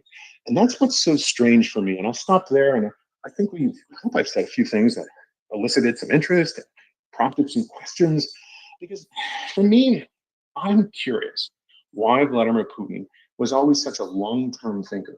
All of his plans were built on not just months, but years. He would have a very long-term perspective that he has stepped away from, it seems, in the last year. Now his actions seem to be very short-term. They don't look over the horizon. And that makes me wonder what has changed in his own outlook, what has changed in his own thinking that would prompt this shift from long-term to short-term thinking. With the collapse of Nord Stream 2, we saw the end of a 2-decades-long gambit to outflank Ukraine, to exert direct control over European economies through their energy need, and that gambit failed. That's a good thing. Now the challenge for countries like the United States and Europeans is to find alternatives, replacements, and ultimately answer that question. Who should control the energy future for Europeans? Should it be markets or monopolies, dictators or democracies? This is the challenge we face right now, and it's why Ukraine figures so prominently in the broader energy war between the United States and Russia. Thank you, Peter. That has been amazing. I actually have one question for you. Of course, there was a lot of. Of course, there was a lot of planning on Putin's side, and he had all these steps that he wanted to take methodically. Now, he miscalculated everything he set out to achieve, everything he set out to prevent. He didn't achieve that. He achieved the exact opposite of it. Now, he never had any contingency plans in place, because to me, apparently, I'm seeing someone who did just one run of his calculations. So he didn't calculate the cost when he would lose. And that's just beyond me. What are your thoughts on this? That he was so confident and so arrogant that he didn't do any other calculations, or that he did and he has contingency in place, and that contingency is keeping him afloat? Because I can't get over this fact. I would agree with you. It's why. I would agree with you. It's why I flagged for the audience's attention something I keep trying to think through. Why do we see this change from long-term to short-term thinking and action by Putin? But let me approach it from a different angle, Em. Putin has demonstrated a willingness to take risks in the past, sometimes recklessly, but much like a gambler who keeps doubling down on a winning hand, eventually the amount of money on the table gets so big and the gambler loses everything. And I think that's essentially what we've seen starting in 2014, starting with this decision, okay, we need to unleash the lobbyists in the West and we need to power forward with the completion of Nord Stream 2. We saw this series of gambles that got bigger and bigger and bigger. And Putin, frankly, continued to succeed. The initial round of sanctions in 2014, let me say between 2014 and 2022, they did not fundamentally harm the Russian economy. Putin was prepared for the sanctions against him. Alexei Miller, I assume they were all prepared for primary sanctions against them as individuals or perhaps their companies. And so, they kept winning from their perspective, much like that gambler who keeps piling more and more money on the table, the more and more they win. Ultimately, Putin reached February 2022. The pile of cash is huge and everything collapses and he loses all of the money, all of the victories that he'd built up over many years. So I think the gambler mentality is the best way to understand your question. Why is it that he seems to be taking risks when he shouldn't? Sometimes when you're on a hot streak, it's that hot streak fallacy. Eventually you're going to lose. And I think that's what we've seen with Putin in this last year. Thank you, Peter. Tom, please go ahead. Then off to you, Wendy. Yeah, I just wanted to make a point on the gambling, the risks. I mean, people know that I come into this space about once every couple of months and go, hey, well, guess what, guys? Putin might have Parkinson's disease, and this is important. And there's a reason for that, which is that if, in fact, he does have Parkinson's disease, he will be on medication to increase his dopamine levels to reduce the symptoms. And one of the most common side effects of that is people's confidence being raised very considerably. If anyone here has ever known people that have had experiences with things like amphetamine and cocaine, which also raise dopamine levels, they make people take stupid risks because of excessively high self-confidence. Now, if Putin has taken that as a thing, dopamine dysregulation syndrome, it's like a fairly common side effect of these kind of medications. And it just increases people's self-confidence. It makes them take stupid bets. Problematic gambling is an issue that we have to deal with in some of our Parkinson's disease patients, along with other compulsive behaviors, things like sexual behaviors, compulsive shopping, things like this. Essentially, it raises anticipated reward in the brain. So you think things are going to be great, and so you take stupid risks. So we don't know that this is the case. This is me speculating. But it could be one reason why he suddenly goes all in on a stupid gamble, whereas for years and years, he's been a very shrewd operator. Just a thought, I might do a thread on it tomorrow. Tom, I'd be interested in reading that thread. I don't have any unique insight into Putin's health. I can flag for the audience, much like all of us have observed, there does seem to be a difference in Putin's behavior. He is acting differently, shifting from that long-term thinking to short-term thinking, and he has reached the point where taking risks has finally come back to bite him. So I find that insight very interesting without having any special knowledge about Putin's personal health. That's fine. I had a very quick question, or maybe not a quick answer though. Why on earth have they blown up the Nord Stream pipelines now? I just don't understand that. It doesn't make any sense. It means they can't rein back. They've gone from a situation where they could threaten to cut off gas supplies, which was very useful for them as a threat, to actually cutting off gas supplies, which has forced European countries to diversify their supplies and somewhat succeed in doing so. To completely cutting off their ability to quickly restore them. I just can't make any sense of it. It doesn't seem rational. Yeah, and we've debated that question in the space. I will admit I've gone back and forth over it many times in my own mind. I think it was a power move. I think it was a demonstration of will. And I also think Putin was communicating a pivot, his own pivot to Asia, by foreclosing on his ability to maintain Germany's dependence on Russia by shutting off two of his main links to Germany. He did close the door on a decades-long strategy. That is significant. We can also look to the fact that Russia has simultaneously increased its energy relationships with China and India. It is looking to get into the LNG game by building a massive gas liquefaction train, we call it, near Murmansk. So yeah, natural gas is a gas. It's methane gas. You have to freeze it down to really low temperatures, hilariously low temperatures, by basically putting it through this large refrigeration process. Russia is building one of these trains in Murmansk. That train is not yet complete, but it looks like Putin wants to shift also to the LNG game. But again, he's foreclosed on his Western gambit, and I see him pivoting east while simultaneously building up relations with Turkey. There is this discussion that maybe Russia could build a new natural gas pipeline through the Black Sea to Turkey. This would not have as much capacity as Nord Stream 1 or 2, but it would create an avenue to outflank both Ukraine and the Baltic Sea, which is about to be a NATO lake. So, we see some maneuvering here, but really I see this as a major pivot from west to east. I see something significant in the explosion of those two pipelines, for sure. All right, thank you so much, Peter. Thank you, Tom. Gina? Hi, good morning, all. Mic check. I'm driving my dog to the vet, so I hope you can hear me. I hope the dog's okay, Gina. Yeah, I think she's just a little issue. She's an older dog, so they have, routine maintenance and various issues. But happy belated birthday again, Peter, and great job on the presentation just now. I wanted to add, along with the excellent points you all are making, in terms of Putin shifting from long-term to short-term thinking, and forgive me if this has already been made, couldn't it just be that, even the quote unquote best of long-term rational actors, you get surrounded by enough yes people. I'm not sure if you can still hear me. I think you might have lost me. Can you hear me? We can. Okay, great. So at any rate, but you just get surrounded by a lot of yes people after a while, and you just get weird. Do you know what I mean? Like, there are biological factors, neurological factors, whatever his health is, but you get more divorced from reality.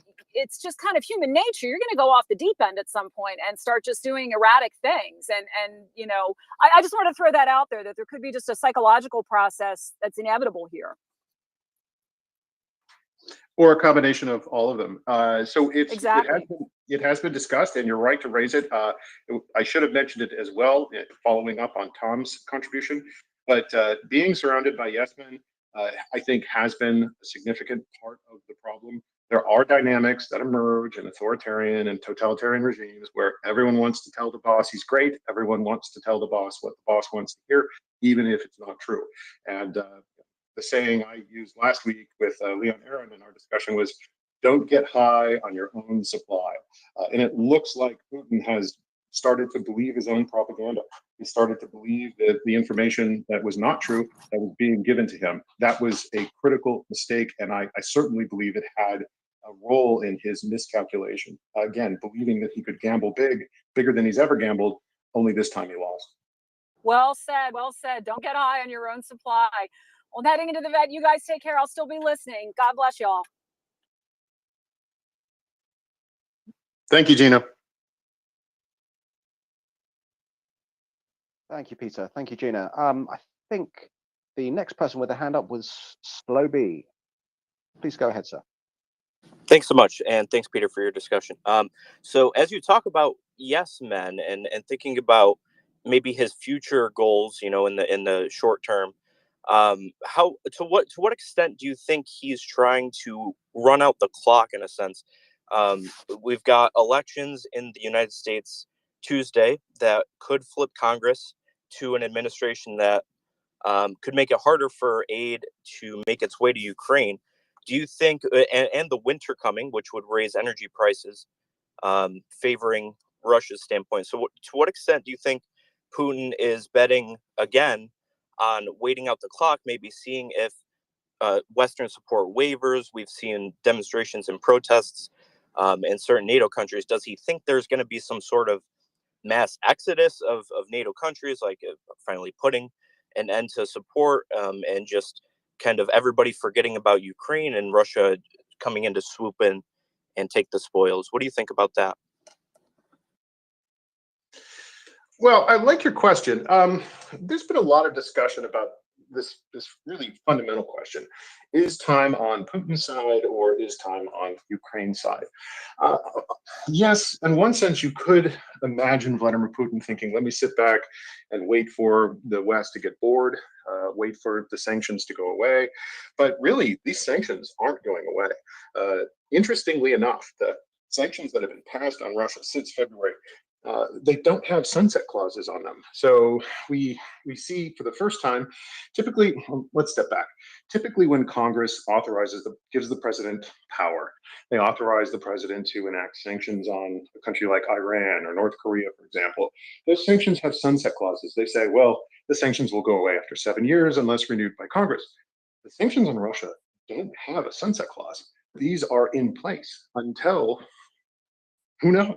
So this is hurting the Russian economy. There was this big debate earlier in the year. Are the sanctions actually effective? The Russians were bragging that they were resilient and they were finding substitutes to the Western products that were no longer coming into their economy. But we actually can see some very significant data points where the Russian economy has shrunk. Consumer spending has really, really shrunk. Industrial production has fallen off a cliff. Russia defaulted on its sovereign debt obligations. So we have seen significant negative impact of significant and negative impact of sanctions on the Russian economy.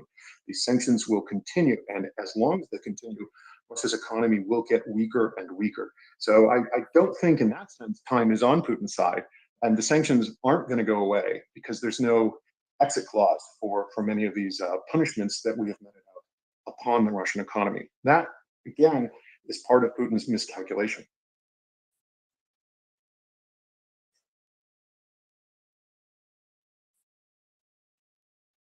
Thank you, Peter. Sloby, does that answer your question? Yes, it does. Thanks so much. It's been very interesting. So much. Take care. Great question, Sloby. Appreciate it. Excellent. Thank you, sir. Next up, we have David Farrell. Welcome, David. Hello, Wendy, and thank you for hosting it. Good morning, Peter. Good morning, America, and good afternoon to Europe. Anybody else who's listening, thanks very much for hosting the space. I always like to pipe up when people talk about the king is sick, the king is mad. People who publish these articles habitually seem to have lost the faculty to use Google. This has been predicted pretty much since the guy was elected, quote unquote, and it is just to keep us talking about court intrigue. I wish he would die. I wish he were sick. It's hard for a Catholic to wish.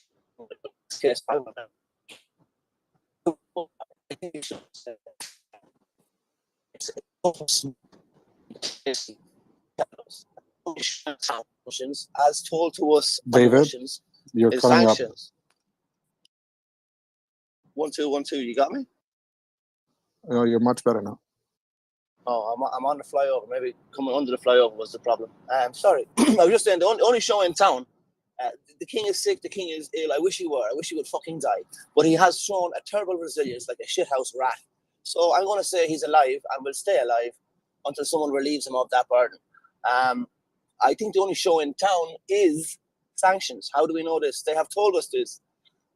When the traitor Michael Flynn was passing government information as part of the previous administration for Trump, it was about sanctions. Don't worry, guys, don't worry. We will sort out the sanctions. Just let us get guys in position. They changed the Republican Party platform in 2016 to be more friendly to the Turks, was it? And also to favor the Russian position in Ukraine. Interesting change in the party platform. I wind that forward to today, to our previous speaker. I don't honestly think the House or the Senate will be lost. I think it's interesting to talk about it. I don't think America's going to vote that way. Hope I'm right. I also don't think that there's going to be much of a bad winter right now. I think it's November and quite mild in Europe. Long may it continue this year anyway. But to the sanctions. That is all that these crooks care about. It's a mafia mob outfit with the power of state security murderers behind it. And all they care about is money. Sanctions. When they were corrupting the previous administration or had corrupted it, all they wanted was sanction relief. When they were meeting in the Trump Tower, the joke was, we're meeting about, what was it? Adoptions, Russian adoptions for children. Of course, they would trade their own flesh and blood for money and oil, we know this. So what they were saying adoptions, they meant sanctions. So sanctions is the only wonderfully brutal tool we have that seems to have an effect on this mafia outfit. And so I say, let's lob them on. I think we should have more sanctions. I don't think we should touch their food supply. I don't think we should touch their medical supply because we are above that. Yes, the animal in me wants to starve them out, but the decent human in me remembers that we cannot behave this way as we will lose all and become that which we fight. So I would say the king is not sick. He's just a pain. I wish he would die. And I think we should keep sanctions and go harder. Thank you very much for the forum. Peter, it's lovely to hear your segment on a Saturday morning. Slava Ukraine. Thank you, David. So there's two salient points you raise, and I just wanted to riff off of them. The first one is looking at the personality of Vladimir Putin as the leader of Russia. Something that we've discussed every Saturday for the last 3 weeks now is that it's not just about Putin. It's the system around Putin. It's the institutional infrastructure that bolsters Putinism. His core, right? Yes, correct. And so even if Vladimir Putin were to choke on a chicken bone tonight and die, I suspect we would not see a radical transformation of Russia's policies simply because there is an institutional infrastructure that Putin has created now in modern Russia. That will continue. That's also why, again, go back to that summer of 1982, when the CIA blew up that Soviet natural gas pipeline in the middle of Siberia. I wanted to start there for today's discussion on Stories of Freedom, because that harkens back to a time when the United States was engaged in full-scale economic warfare against the Soviet Union.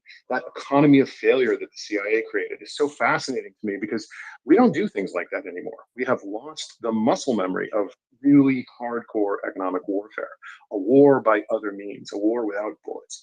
Now, it's interesting because if you go back to 2014, the initial invasion of Crimea and the occupation of the Donbass, Barack Obama's sanctions were targeted, they were very specific, and they were primary sanctions. So they were directed at specific individuals or entities.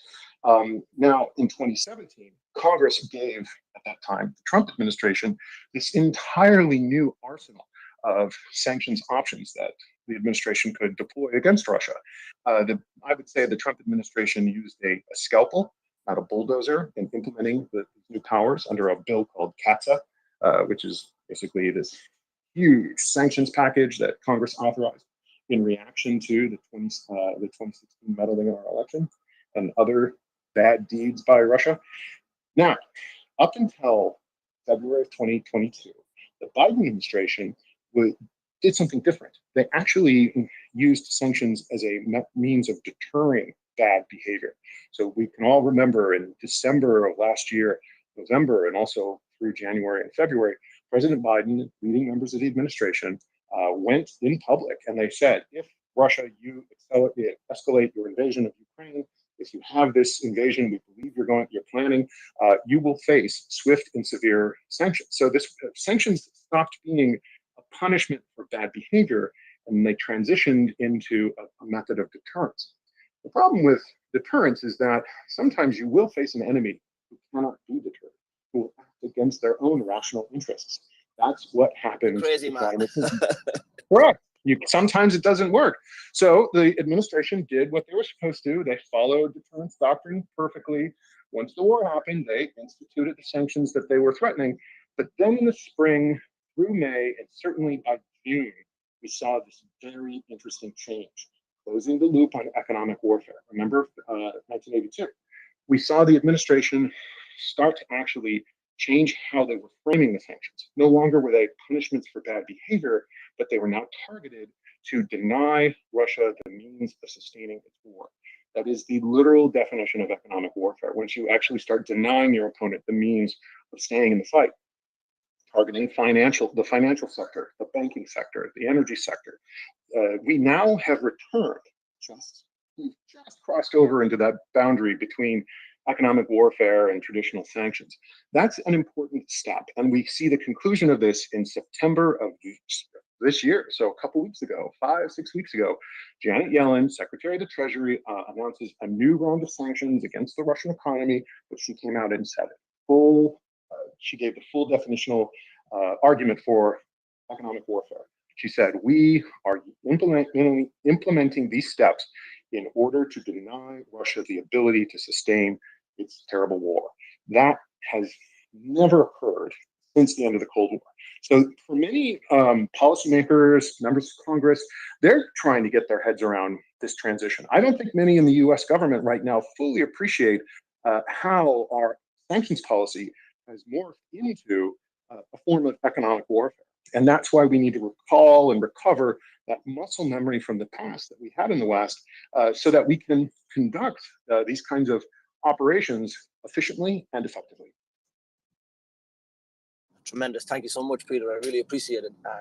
I actually, just the last piece, I think change has come so quickly, not only in America, but also in the halls of power in Berlin and also Versailles. I think it's a year of momentous change. Perhaps they won't be fully understood until maybe a century. But thank you so much for your answer. Thank you, David. I really appreciate your time. I always appreciate your insight, my friend.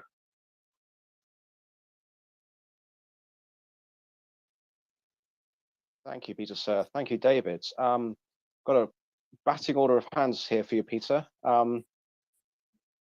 Next up is Leonard. Welcome up, sir. Thank you, Wendy, and good morning. Great to hear you here this morning. And thank you, Peter. An outstanding tour de force. Thank you for putting together these, I wanted to say fireside chats, but you're giving us much more and much more depth, much more perspective than just a fireside chat. And I have one specific a question for you, and it relates to the degree to which you see some of this behavior by Putin and by the Kremlin as almost a knockoff from prior days, from the Soviet days in terms of personages or the manipulation of specific players, bit players. It's almost as though they're playing the same kind of personality chess, if you will, that they engaged in pre-Glasnost. And I have specifically a question in terms of, you mentioned some of the personalities.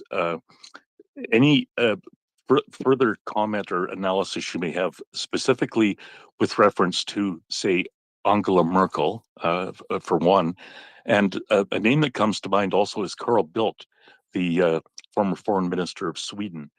I just wonder if you have any more detailed perspectives on how these, well, they're more than bit players, I would say, but how they enter into the whole woven matrix, if you will, that Putin has sketched out here to ensnare all of Europe, if not all of the Western world.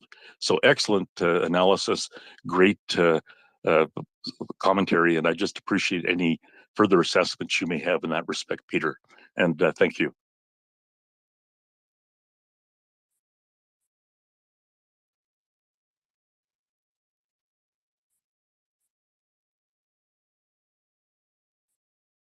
Am I audible? Loud and clear, Leonard. Peter, are you able to hear us?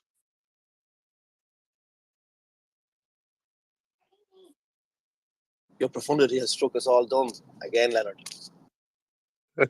Well, thank you. I think you are far too generous in that, David. But thank you.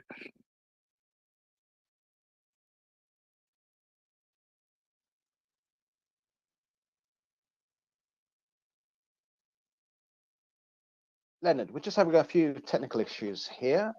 Just trying to cycle up M as well, who's just stuck in the Twitter sphere right now. Just going to do a quick mic check on Peter. Peter, are you there, sir?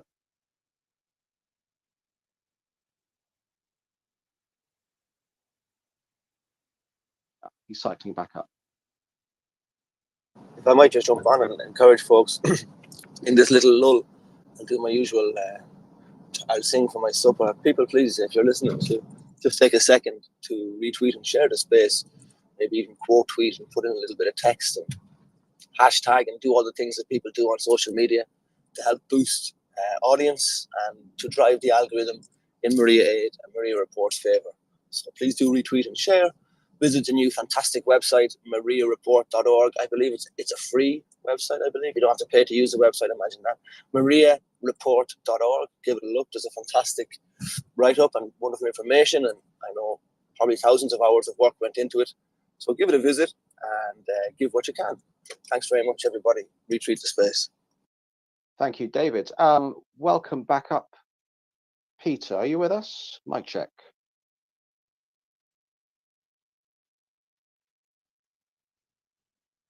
Okay. Here he comes.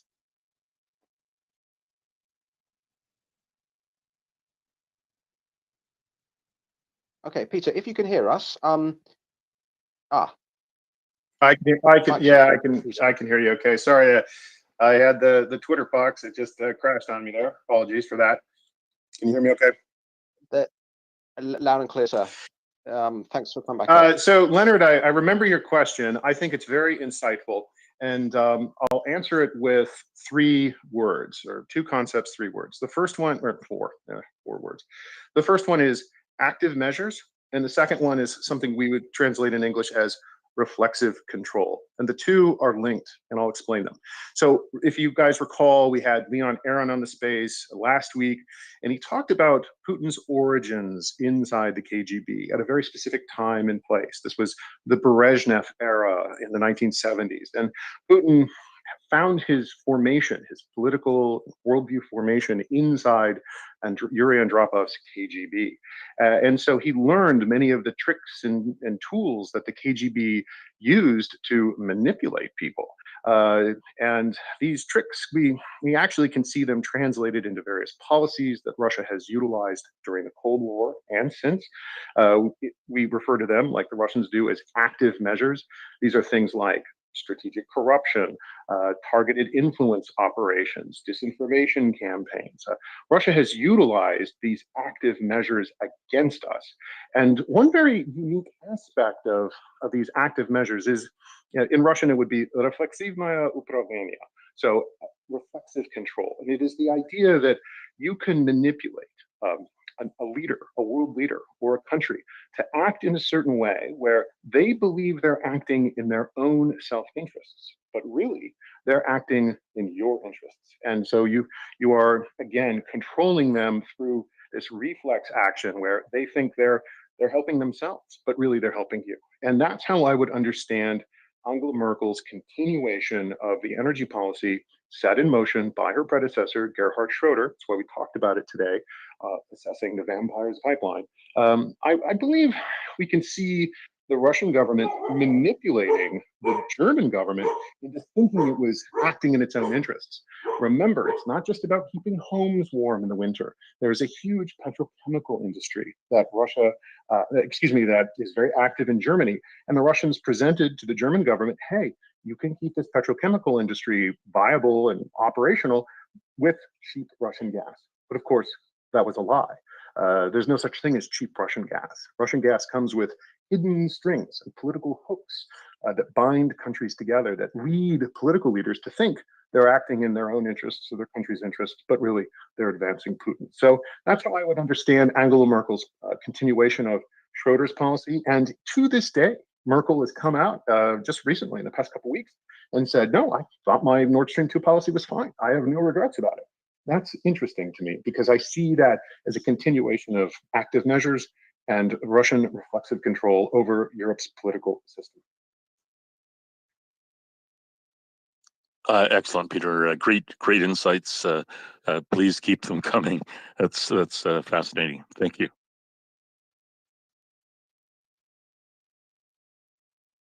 Thank you, Leonard. I think the next person with a hand up was James. James, please do go ahead, sir. Yes, thank you, and good morning. Thank you all for running the space so well, and thank you, Peter Duran, for bringing the important topic of energy up. And I see that humanity is kind of at a really good point to look around and see that there isn't that much fossil fuel left. And so, and even uranium, as we typically use it for energy, is sort of limited. So I'm glad that this is coming up, and it's good to see that people are doing things. At a local level, I would just say that there's a couple houses in my neighborhood that have turned into power generation stations because they're below net zero, including all the heating and cooling in the house, and the they're also running a vehicle off of that. And so, which is wonderful, right? That's a great outcome, cleaner air, etc.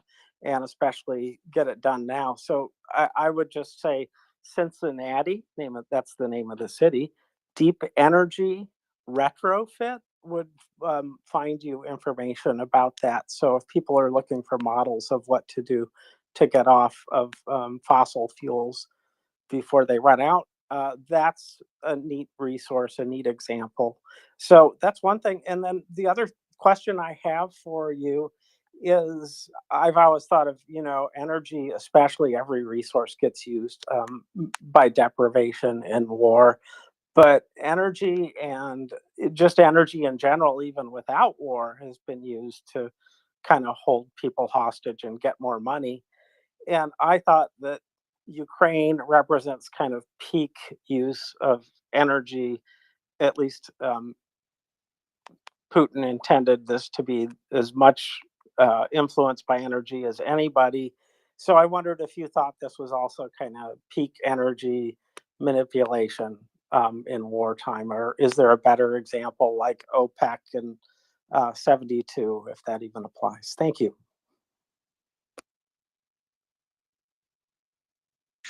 Yeah. Okay. So I really like the question. I think we hit on three very important themes: nuclear power, natural gas as a bridge fuel, and this question: is the world running out of hydrocarbons? Is it running out of oil? And what do we do?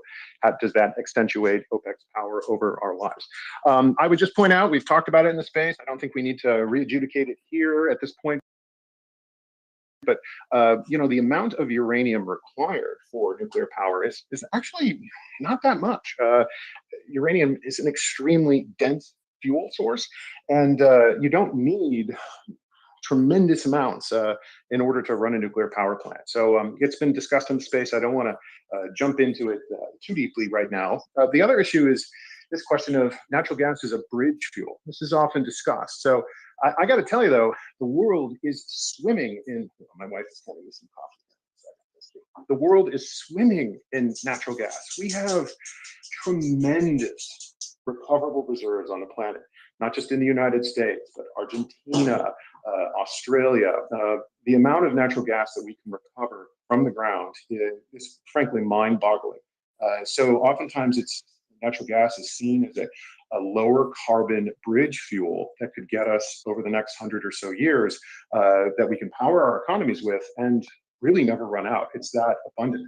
Interestingly enough, I don't think that's supported by some of the estimations out of some of the universities that have looked at this. And I think that so just to say one, I think it's Columbia that did estimates like 50-year proven reserve for fossil fuels in general.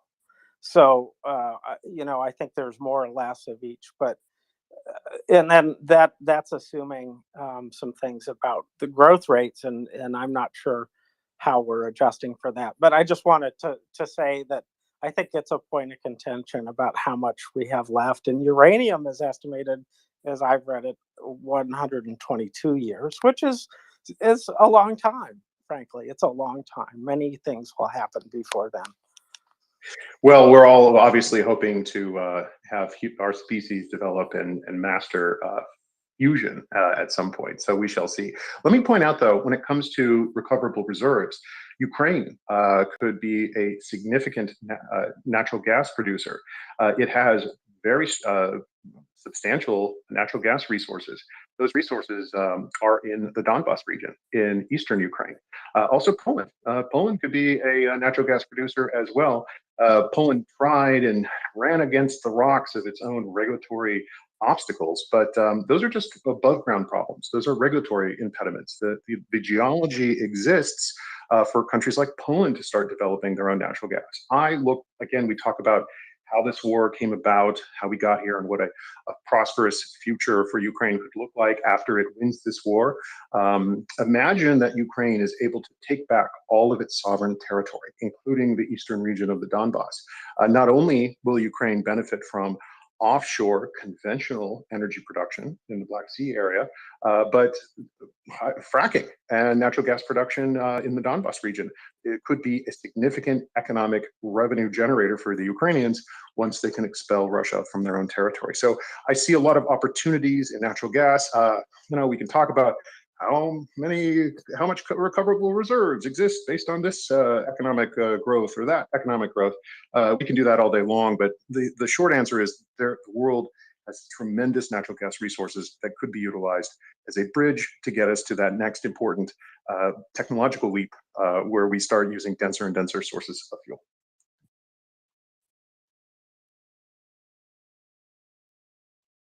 Thank you, Thank Professor. you. Thank you.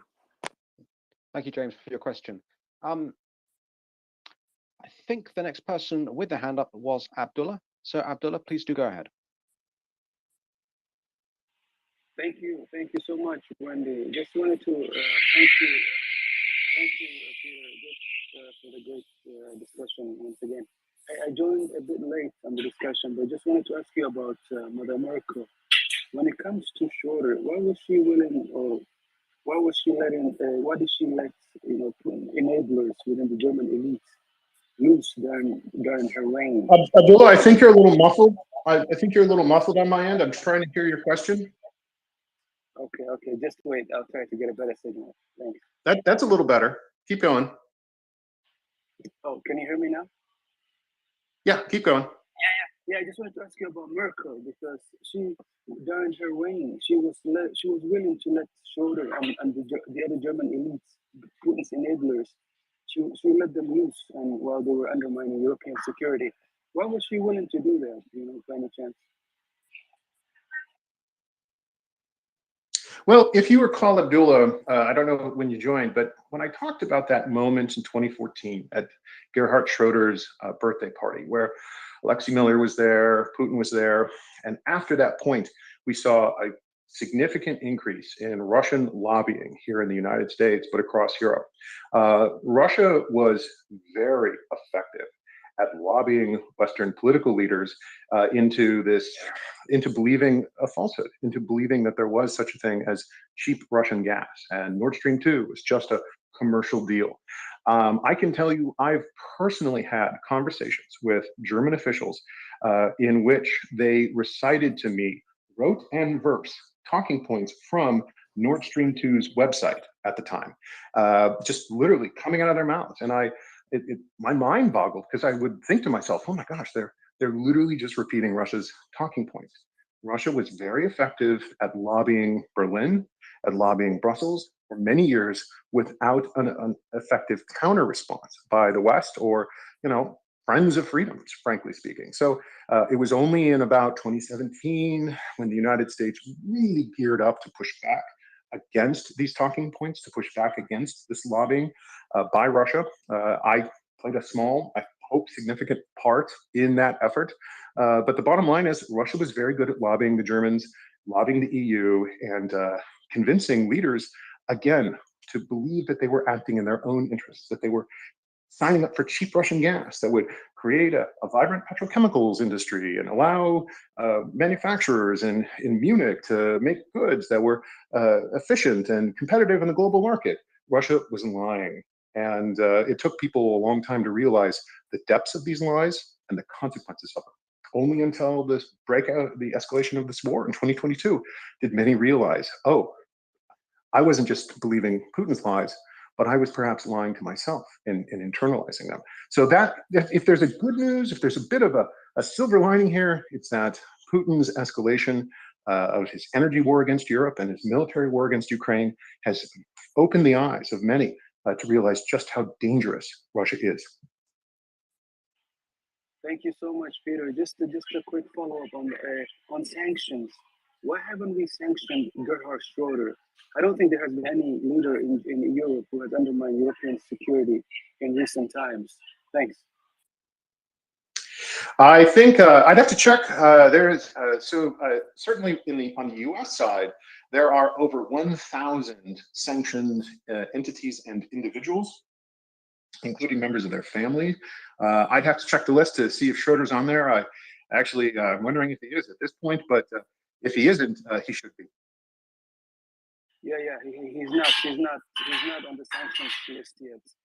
But I agree with you. He has to be just make sure that when it comes, we don't let German politicians. You know how the current German chancellor is sucking up to the Chinese and selling government assets like the port of Hamburg. We have to dissuade, future leaders just to make sure that things like this never happens again. And I think one way of doing that is to put sanctions on a former German chancellor. I think it will send the message that such behavior cannot be tolerated. And thanks again, Peter, for your time. Thank you, Abdullah. Appreciate it. Thank you, Abdullah. Thank you, Peter. Peter, thank you for painting your painting of the mafia state as you did in such illustrative terms. I think many people will have really appreciated your description of that St. Petersburg meeting, of which with complete clarity shows, as you described it, and as is quite possible to see from just a cursory look, a mafia state in operation.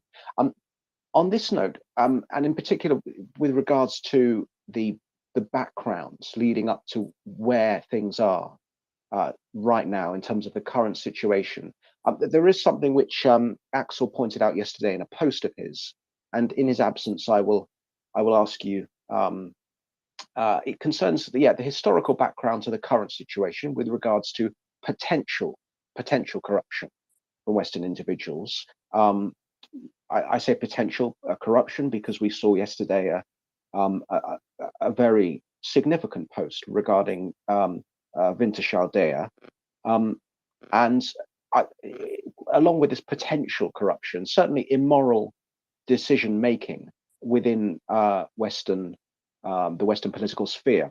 So I mean, going back from as you outlined, Schroeder and Merkel, but even further, 76 to 78 Helmut Schmidt's SPD governments pushed through the development with Wintershall Dea, and would you identify this particular time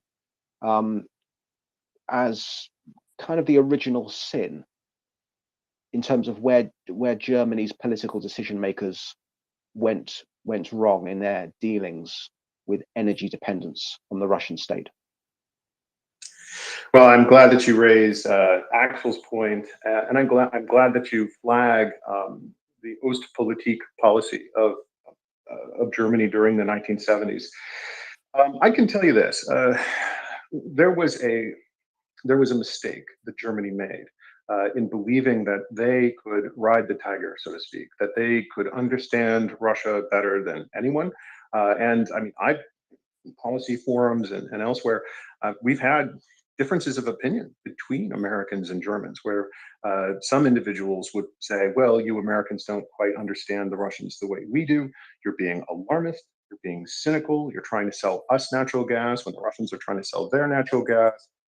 Can't we just, appreciate that America's political interests here are cynical? And the answer is obviously no. You're making a mistake. And shouldn't you want to deepen your economic relations with an ally and not a foe in the case of Russia? So as many in the audience, perhaps they remember, back in the 70s, Germany pursued this Ostpolitik policy, that sort of an opening to the Soviet Union. It was part of the wider détente process, which was unfolding at the time, this loosening of tensions between East and West during the Cold War. That process failed to actually achieve significant results outside of, say, the SALT-1 treaty, for example. By and large, by the point where the CIA is unfolding its economic warfare package against the Soviet Union in the early 1980s, détente had run its course, détente had failed, and Ostpolitik essentially failed to produce all of its promised results. Germany continued that attitude, continued that belief that they could navigate the Russians, they could handle the Russians, that they were, and frankly, that Russia would never actually use energy as a weapon against them. Many analysts like myself pointed to all of the times Russia had used energy as a weapon against Ukraine, against the Baltic states, against the Nords. And the answer from Germany very often was, yes, but they would never do that to us. We're too big, too powerful, too important. We know Vladimir Putin. We understand him. We've got this in hand. And of course, it was a catastrophic miscalculation on Germany's part, and that miscalculation resulted in the energy crisis that Europe is facing today. So I think, if anything, we need to learn lessons instead of assigning blame. So that's an important first step. And one of the most important lessons is that there is no such thing as cheap Russian gas. These are not just purely commercial relationships when you're dealing with Russia. There are hidden hooks, political hooks. And Russia has proven its very effective ways of manipulating leaders, using a method of reflexive control to convince them they're acting in their own interests, but really they're helping Putin's energy and political agenda. So I think that's the sort of long answer to your question, that yes, Ostpolitik was one of those triggers. I think previously Axel had a few other examples of how it goes even deeper than that, but I think that's a good starting point that is a point in which the mistakes started to pile up, and they continue to pile up over time. Thank you, Peter. We will fast track to Tim because he has an update to share with us. Tim, please go ahead. Thank you, Em. Hi, Em, Wendy, David, Leonard, Peter. God, all the boys are here. Very good afternoon to you. So for those of you who missed it, I'm doing another aid run to Ukraine. So just the 2 vehicles this time, but one of them is rather special because it's armored. So we've got a VW transporter, and it's got really, really thick glass, and it's really heavy, and it does about 180 yards to the gallon. And apparently you can fire 7.62 into it at point blank range, and it won't ruin your day. So that's fun. So these vehicles, they're also full of cool stuff. We've got a load of medical and rehabilitation equipment. We've got a couple of diesel generators. They're good ones as well. They're 5 kilowatt ones. And we've got a load of field kit. So we've got a load of warm kit and wet kit and lamps and stuff like that. This is all going to the fine folk in Luhansk Oblast. Their civil authorities have requested this. So these, we've also got another vehicle as well. We've got this Mitsubishi Pajero that looks a lot nicer than it actually is. So this has been all organized by Blue and Yellow, which is a number of friends of the space are involved in Blue and Yellow, which is, I believe, predominantly a kind of Swedish-Lithuanian joint effort. So they funded the vehicles, they provided all the gear, and us poor suckers got roped into driving. So we're just outside Breslau now. I've got, oh, that's called something else, isn't it? Wroclaw. Yeah, we're supposed to call it Wroclaw now. So we're just outside Wroclaw in Poland. We'll be heading to Rzeszów this evening, and then we'll be crossing the border tomorrow. And then we'll be doing the big smash all the way over to somewhere in eastern Ukraine, which I won't mouth off about too much. So here's hoping the fine folk in Luhansk Oblast, they make good use of all of these vehicles and all of the stuff. So that's my update. Thank you very much. Very nice to see you up, Peter and David, and of course everybody else. And sorry to interrupt the flow, but I've just got 2 minutes before I have to get back on the road. So I'll give another update for you guys in another couple of hours. Thank you, Tim. And please enjoy the subtle delights of Polish gas station cuisine. I am familiar with that very unique style of cuisine. Oh yeah, it is. Yeah, it is. I've got like this kind of 18-inch baguette. I've also got a sandwich. Sorry. Yeah, so I've got this enormous baguette full of scary-looking salami and stuff like. Yeah, I see you picked up on that, David. I knew you would. And I've got some terrifying looking energy drink as well. Many zlotys, but I hope it's worth it. Okay, chaps, I must log off because we've got to get back on the road. But thank you very much, and Slava Ukraini. Heroium Slava. Thank you, Tim. We'll be following that very closely. Peter, getting back to your wonderful talk that you were giving us, could you expand perhaps a little bit more on the point you were making with regards to the origin of this original sin of dependency upon a tyrannical power, which, as yourself and other speakers have said much better than I, have sold anything, human lives, for the purposes of making money from oil. I mean, going back to places like Urengoy, the gas fields in 1978, the development of that field, with this coinciding with the Russian-German Ostpolitik between 69 and 73. How far do you think that the Western free countries should have done in retrospect to prevent this dependency from occurring? The vulnerability was identified very early, so that's important. And man, thank you for mentioning sort of the development of Russia's natural gas abilities and their gas fields in Siberia. That's why I started by talking about the construction of this pipeline. It was huge. It was bound for Europe, and that's a very important point for everyone to think about. Imagine in your mind's eye these pipelines that stretch like veins into Europe from Russia. The original pipeline infrastructure was not designed to create a vibrant market for natural gas. The original plan by the Soviet Union was to use its natural gas as a subsidy to help the satellite states in Eastern Europe survive. These were all communist states at the time. We often forget that. They were very dysfunctional. They had systemic failures, systemic economic problems. And so Russia was attempting to build out its pipeline infrastructure as a means of keeping these economies afloat, supplying them with very low cost energy resources. Now we fast forward to our own time, we have inherited essentially this infrastructure that was not very purpose built for easy transfer of gas across borders. So we've had to almost jerry-rig or retroactively adapt a lot of this pre-existing Soviet construction to our own modern market needs.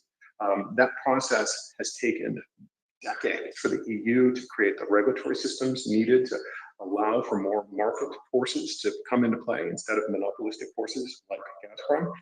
And the Russians have been fighting us every step of the way through lobbying, through, again, we talked about systemic corruption, through reflexive control.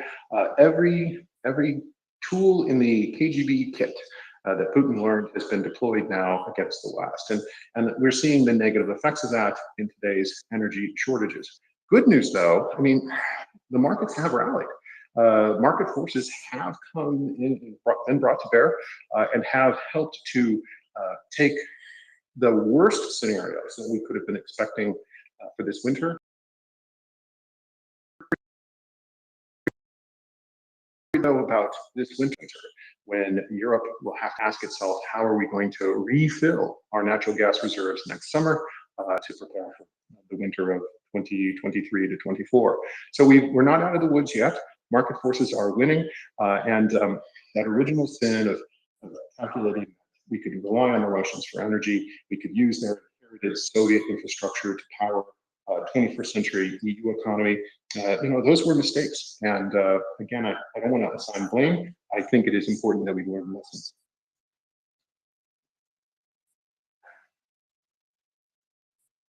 Thank you very much, Peter. I mean, I certainly an umkehren is needed, not the divender that happened following Ostpolitik. Thank you for expanding on that, sir. I think in the order, certainly the order of hands, I'm going to Glaskomp. Please go ahead. Okay, thank you. Yeah, I have a question for you, Peter, about one of the players close to Putin is the Russian Orthodox Church. It's a very influential part, and they're really loaded with money, and especially their patriarch leader.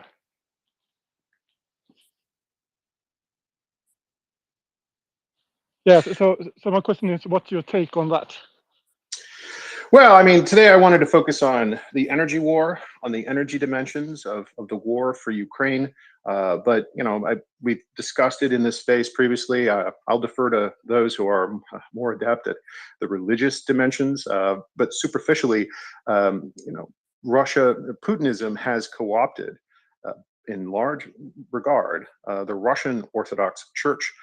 And it does recall to me the old Soviet era, you know, where Russia put spies in the confessional. So if you were a Russian Orthodox believer and you went to confession, your confession would have been reported to the intelligence services. They would have known everything about you.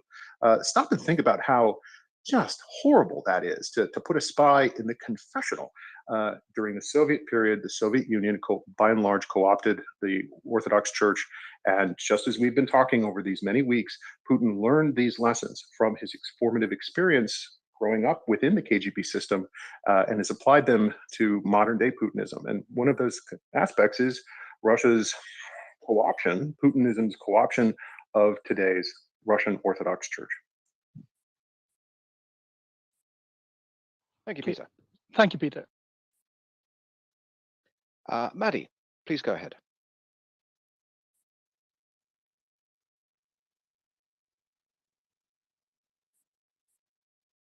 Maddie, are you there?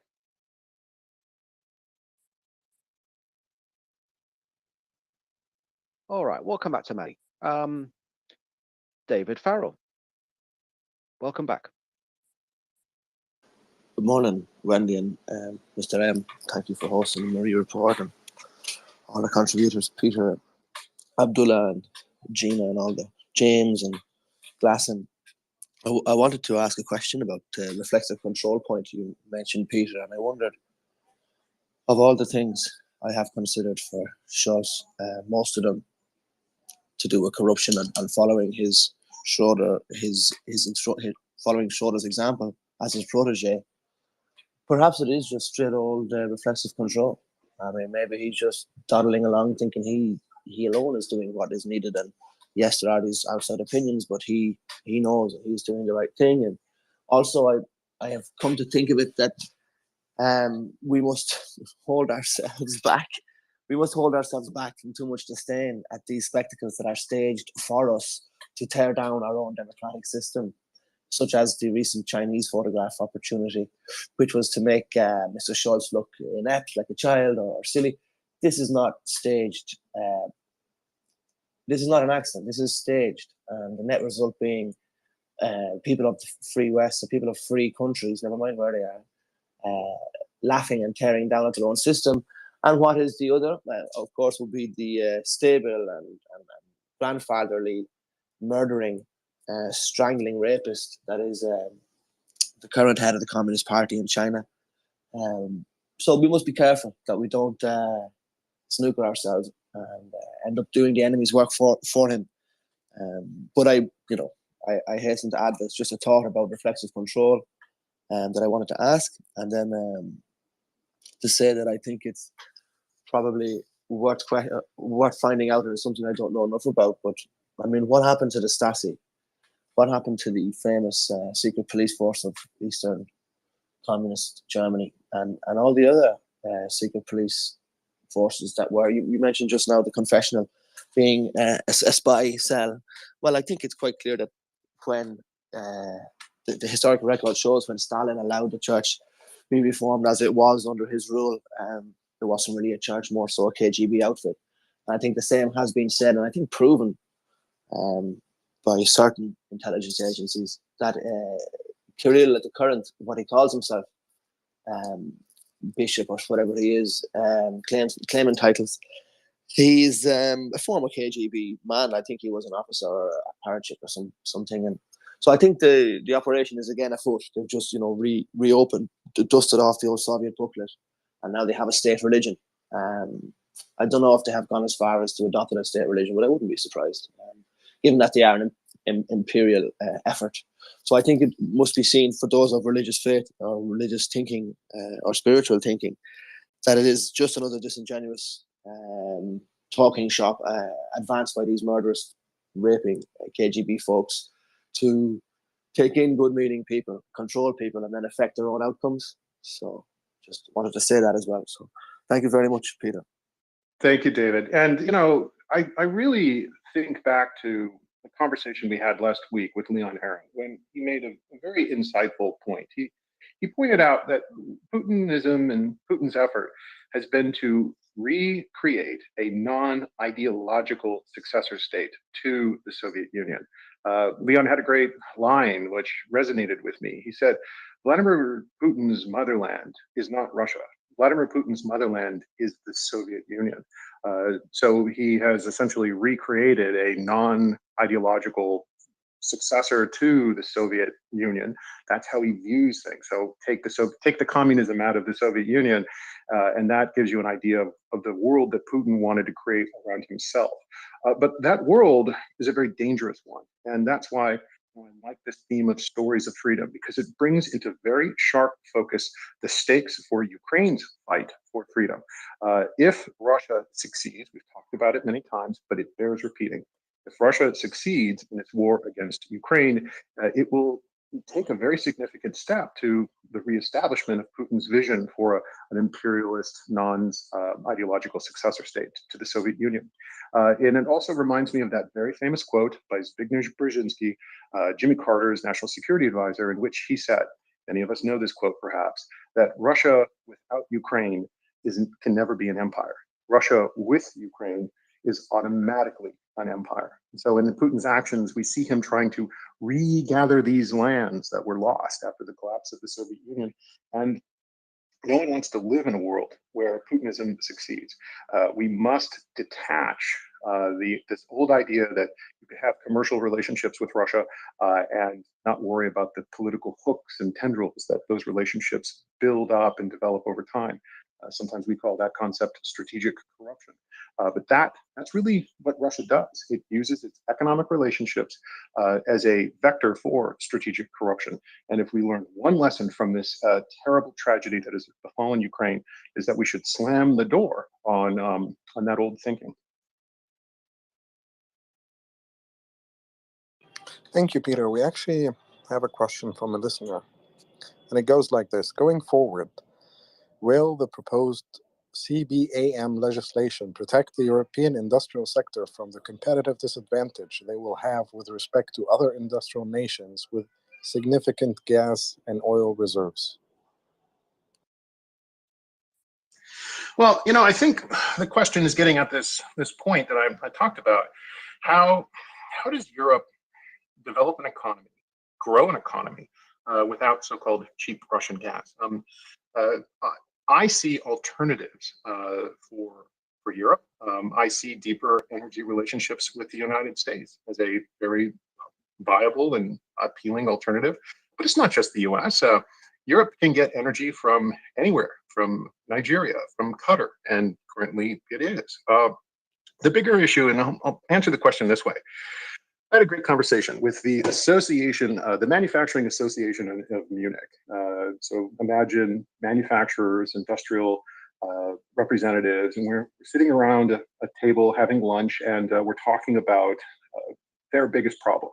And they said, Peter, you have to understand, electricity is the single largest cost input for our manufacturing processes here in Munich. Electricity.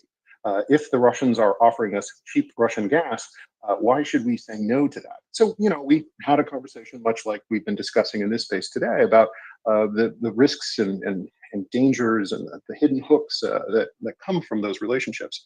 Ultimately, I see alternatives for Europe. They don't need Russian gas. They can find it elsewhere.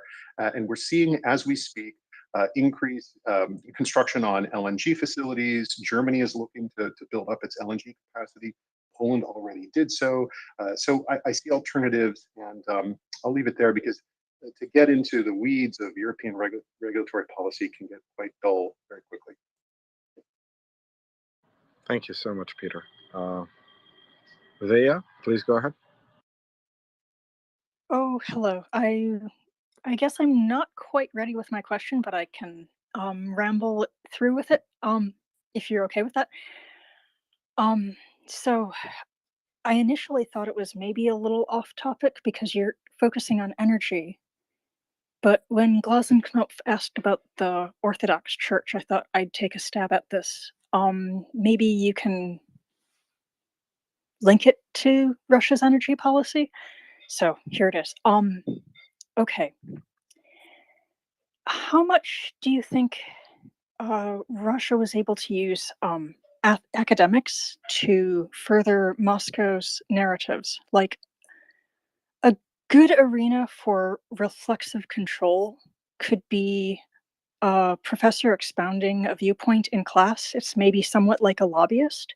So if universities and studies were funded over decades, if the professors were sympathetic to whatever causes like socialism or promoting Russian literature,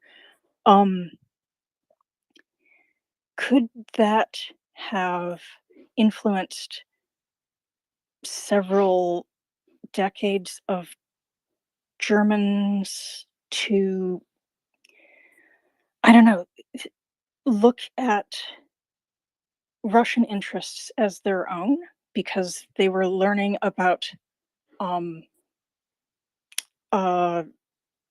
Russia from Russians or sympathetic professors in their universities.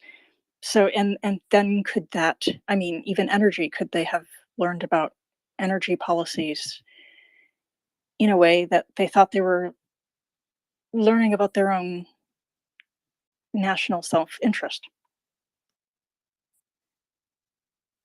Via, you ask such a good question. I'm so glad you raised it, frankly, because it actually dovetails with where we left our discussion 3 weeks ago at this point.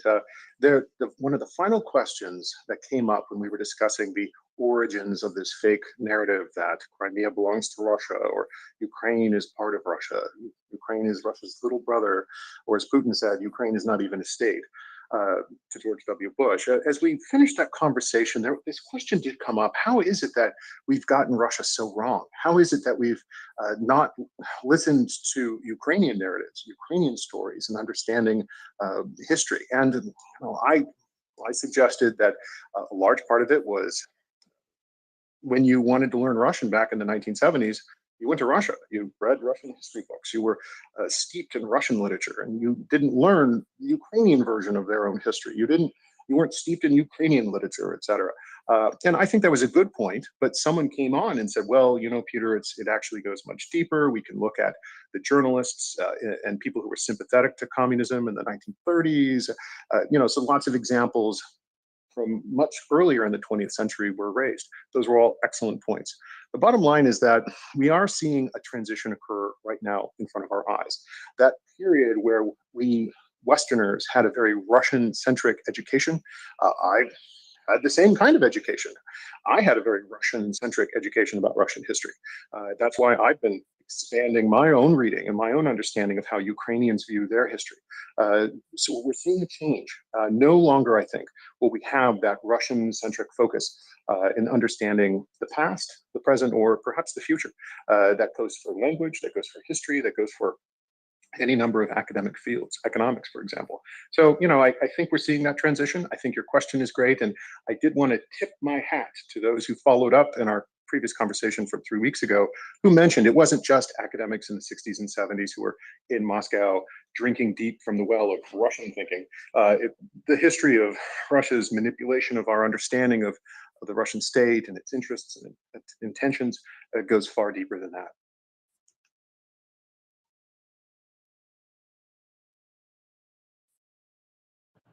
Thank you so much, Peter. Via, please go ahead. Hello.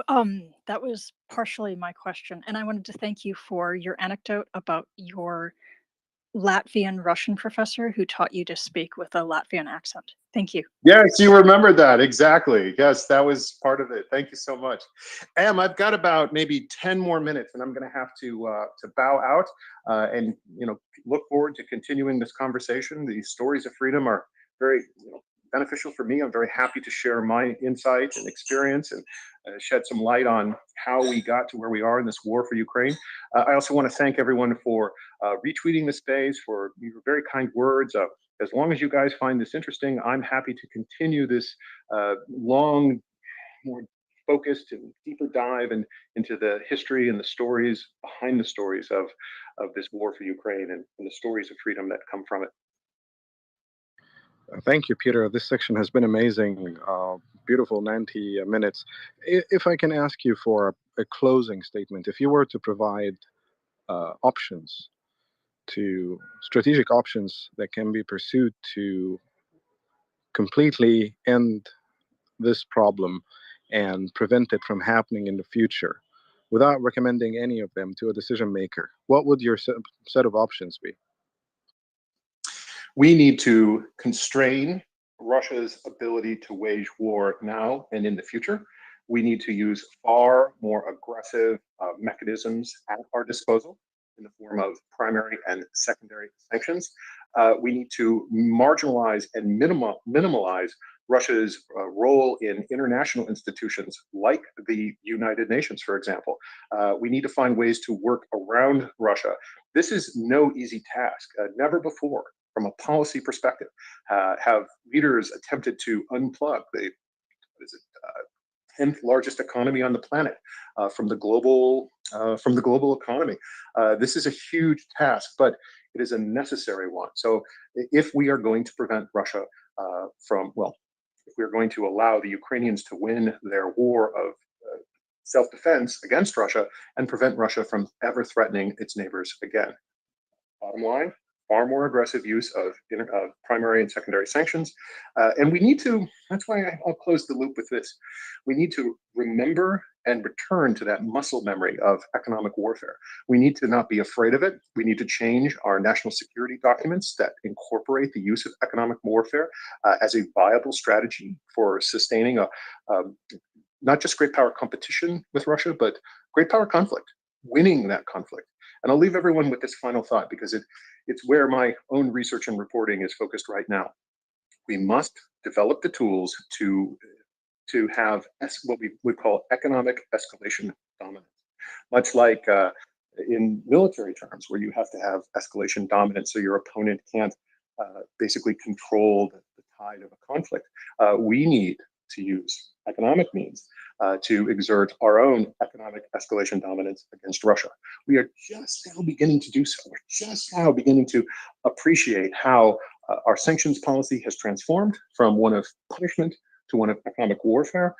We need to continue that process, and we can do so, I believe, responsibly and make sure that Putinism does not succeed in our lifetime. Thank you, Peter. We have 2 minutes. I believe Craig will have one last question for you. Craig, please go ahead. Hey, Peter. Yeah, just really quickly, I know I caught kind of the tail end of this. I had a busy morning. Just wanted to ask you, because this is perfect segue because you were talking about primary and secondary sanctions.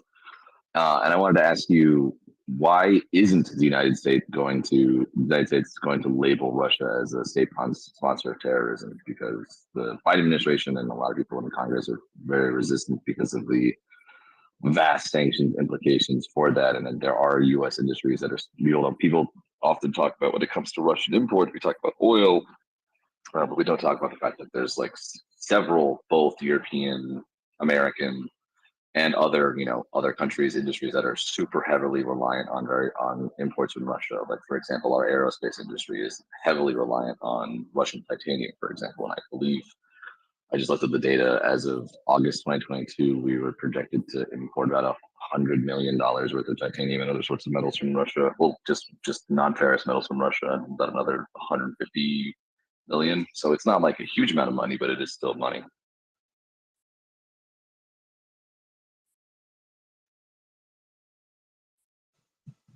Craig, I always really like your questions. So here's an update because we've been talking about this state sponsor of terror designation. For many in the audience who don't spend your late nights reading over old laws dating back decades, here's the short answer. Who doesn't, Peter? Well, Craig does actually. So, you know, I really respect Craig's research on this. He will actually roll up his sleeves, Craig. I love how you do it. You roll up your sleeves and you get into the minutia. That's what you got to do. All right. So, if the answer is this, designating Russia as a state sponsor of terror is a shortcut to implementing a lot of policies that U.S. law and regulations require. For example, we have seized collectively through the G7 about $300 billion in the Russian central bank's foreign currency holdings. We talked about that on the space previously. But here's the catch: we basically have to give it back to the Russian government under existing U.S. law. If you designate Russia as a state sponsor of terror, then it's easier not to give that money back to Russia, and it becomes easier to give that money to, say, Ukraine to help Ukraine rebuild from this war. Now, so that's why people are often encouraged to say, hey, we should designate Russia as a state sponsor of terrorism, but not necessarily so. There are a couple examples where there is precedent where the United States has actually seized foreign sovereign assets and didn't give them back. One example is the UN Oil for Food program, where we seized Iraqi energy assets and spent it on and basically spent it on something that the president thought was a better use of that money. Look at the Afghanistan Central Bank. The Biden administration has recently essentially issued a notice saying that they don't intend, or they're reserving the ability to not give this money back to the Taliban and to use it for other programs that may help the people in Afghanistan. So there are examples where the US government has seized foreign assets and not given them back. I think we should explore that option and utilize the money that we have seized from the Russian government to help rebuild Ukraine. $300 billion is not going to be enough, but it's a really good start for the Ukrainians. Yeah, thanks, Peter. Sorry, that was a quick, tiny follow-up. I think there's also, I was reading, there were some concerns about using the state sponsor of terrorism label also might mean if the bill that enacts it and the president signs isn't very carefully worded and set up, which is doable, that it might force the United States government to put secondary sanctions on countries in ways that we don't want to do. Well, perhaps ways that the administration doesn't want to do simply because Treasury needs a lot more staff, frankly. What we're asking Treasury to do right now is tremendous. And you have great public servants at the Treasury Department, as well as the State Department, who are tasked with enforcing these sanctions, making sure Russia isn't evading them. And if Russia is, to close those doors. We need a lot more funding for Treasury and State to do this. We need to hire a lot more people. They need a lot more, bodies at the desks who spend their full-time job making sure that we can enforce these necessary sanctions, denying Russia the ability to sustain its war. I think part of the problem is just people are coming to terms with just what a huge task this is. And that's why, maybe that's my final thought here. That's why I want us to just get back to remember that muscle memory from the past. We have to relearn how it was we defeated the Soviet Union in the Cold War. We need to apply those lessons from the past to today. And I think the deft and smart use of the toolkit of economic warfare will allow us to maintain economic escalation dominance against bad actors like Vladimir Putin. Thank you so much, Peter. Thank you, Craig, and thank you so much, Peter, for being with us. That has Yep, been thank amazing. you, Em. I appreciate it. And again, Em, I love when you moderate. I always love your analytical insight. And when you speak, my ears perk up and I love to listen. So thank you guys. And Wendy, I appreciate your fact, your deft touch as a co-host today. So thank you guys, and hopefully we'll be able to continue this conversation and these stories of freedom next Saturday. Thank you, Peter. Thank you, Peter. Definitely. Welcome, Markers, and off to you, Wendy. And for the rest of you guys, thank you so much for being with us today. I've been with you since 9 a.m. my time.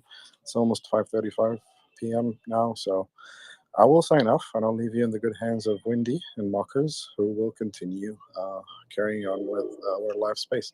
So again, thank you. Thank you, Peter. Thank you to our listeners. Thank you, Wendy, David, everyone who contributed, asked questions, and brought up topics for discussion today. And enjoy the rest of your evening, and good night. Good night, Em, and thank you for the amazing marathon stint that you've put in.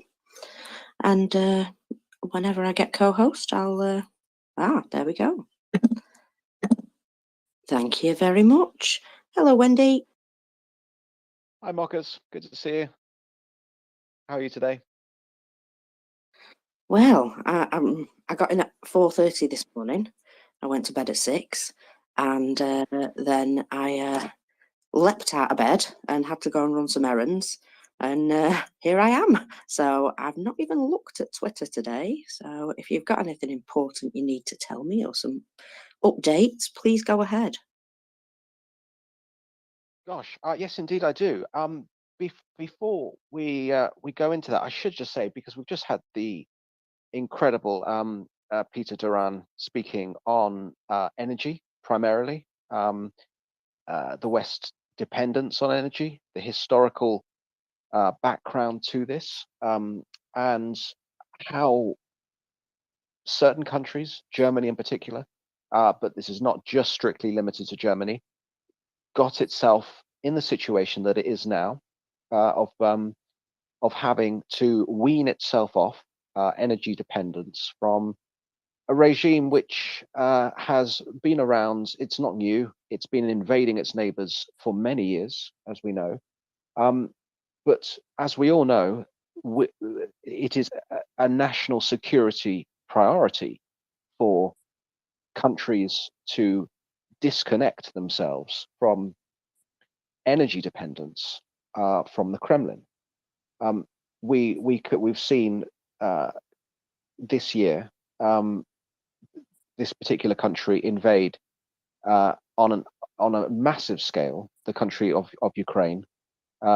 Ukraine, of course, has never invaded anybody, has never threatened the country currently known as the Russian Federation, yet has been consistently over the last 400 years a victim of genocides perpetrated from the Muscovite.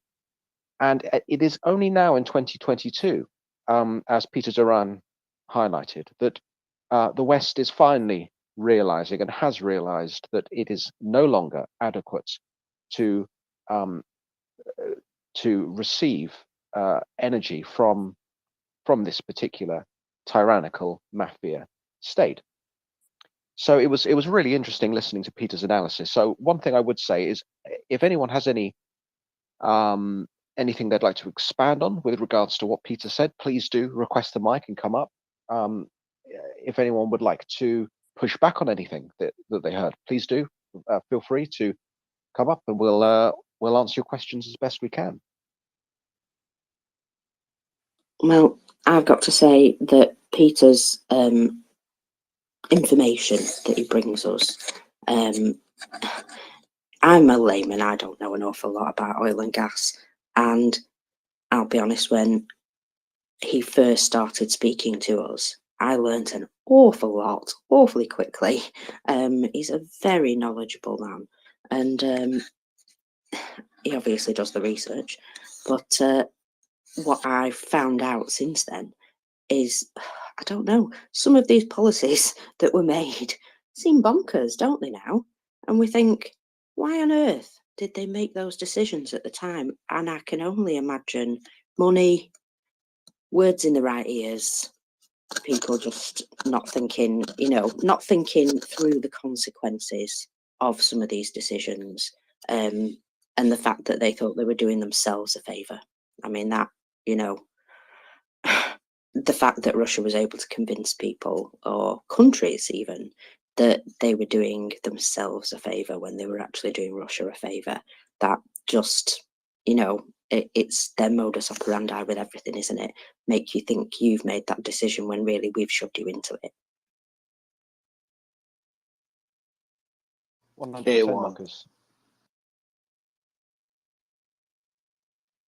And yeah, when he was when Peter was talking about Hungary in particular, I couldn't help but think that every generation has this this moment where they have to assert the values and the principles that they choose to live by. I mean, throughout, he briefly touched on, or I think in response to a speaker's question, where the current Kremlin inhabitants' ideological home resides, and I think it's quite important to recognise that throughout the empire that was the Soviet Union, there were moments where people had to stand up because they were forced by occupation and tyranny. They were forced to stand up and say, enough. This is not going to happen this year. So we could be talking about Hungary in '56, or Prague in '68. I particularly thought of Hungary actually because he touched upon the role of religion and how there would be KGB within the confessional boxes, and I thought of Joseph Mizenti, the Catholic priest who was, well, he was first of all imprisoned by the Arrow Cross Party in Hungary, and he became kind of a figurehead for communist resistance against communism within Hungary. He was, of course, as soon as he became a prominent, outspoken critic, he was imprisoned, tortured by the KGB. And yeah, he is one of these figures, and he was one of these figures who decided to take a stand. And we are still in an era where the Kremlin is acting and has acted clearly in an imperial, with an imperial mindset, and seeks continually, whether it be Georgia or any of the neighbors surrounding Russia, it continues to act in this expansionist way, and it seeks to occupy those countries surrounding it. So yeah, there was a broad range of topics that Peter touched upon, and yeah, it was an absolute pleasure to have him here. I should just take this opportunity to just point people towards the Nest, because there's an awful lot of fantastic bits of info up there. We have a post from Jessica Berlin on the current corruption, purported corruption within Germany, in relation to the Wintershall corporation selling gas condensate to Gazprom, which, according to the investigation, has gone straight out of the well and straight into Sukhoi bombers, which have then been flown over Ukraine and taken Ukrainian lives. So that's quite an incredible investigation if you want to check that one out. We also have one which I'm sure will answer a couple of people's questions, given the media blackouts in Kherson, and that is a post by Michael Kaufman, which Em pointed out earlier. It's a really interesting thread on some of the things that he observed during his time on the ground in Kherson, some of the military analysis which can be gleaned from this. So yeah, there's quite a lot of Nest contents up there. I hope that doesn't mean the space is going to crash, but I've got my fingers crossed. You never know with Twitter, do you? Also, just a point of housekeeping, I have terrible trouble with seeing speaker requests. So if you're making a request and you've been sat there for ages and the ghost in the machine has not brought you up for me, you can send me a DM. I do actually have my DMs open now. However, if you're a known strange person, I will not bring you up just because I'm not dealing with that today. Thank you very much. Go ahead, David. Well, good morning, Ockers, and thank you very much for hosting Wendy as well. It's great to have Mr. Peter Doran with us, and I thoroughly enjoyed the segment. I just wanted to come up and say that seems to be a little bit of a lull, or perhaps it's something wrong with the space, but I think folks should do put your hand up if you're in the listener crowd and come up and share what your thoughts are. The more people to contribute, the richer this and more varied this forum remains. So just, I guess, an appeal, and then also to remind folks to do retweet and share the space. It actually does influence how many new people are shown an image of MriyaReport and the option to listen. So the more people that tweet it out, the more popular the algorithm realizes it is, and the more it will push it to other people to draw them in. So do retweet and share. Visit MriyaReport.org.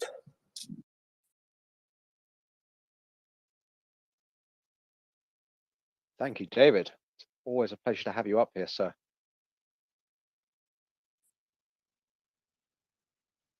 Sorry, you just caught me out retweeting the space because it's me that does that as well as you listeners. Okay. So, Wendy, before we had the talk of oil and gas, did we have any military updates recently? We've had a few discussions on the loitering munitions, which it's been recently disclosed the routes which Iran uses supposedly to transport these into Ukraine. 4 airlines have been identified, 3 of which are state-owned, 1 affiliated with the Iranian regime, as well as naval transports. In terms of things on the ground, I mean, Ukrainian troops have, and it's been visually confirmed within the last 24 hours, liberated Pavlivka. The war in the east and Kherson, of course, continues every second of the day, and that it's with a news blackout, it's very tempting to come back from work or childcare and hook on get onto Twitter and have a look at try and find the most up-to-date news. But I think we are currently in a period of observance of the news blackout out of Kherson, and for good reason. The offensive in Kherson is, as Em outlined earlier, it's a very different terrain to what we might see from images and videos on a computer screen.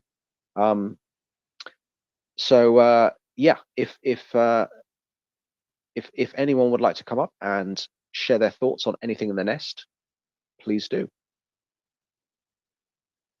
Certainly that investigation by Jessica Berlin is quite interesting, or the one that she highlights anyway. I just wonder how deep that goes, really. I'd love them to dig it out. Yeah, how deep corruption goes is was certainly a question that Peter Duran touched upon earlier, Mockers. It's I really like Peter Duran's Saturday segments. He's it's not the first time he's done them. They're always good to join because he goes into absolute granular detail on the issues which he is part of his expertise.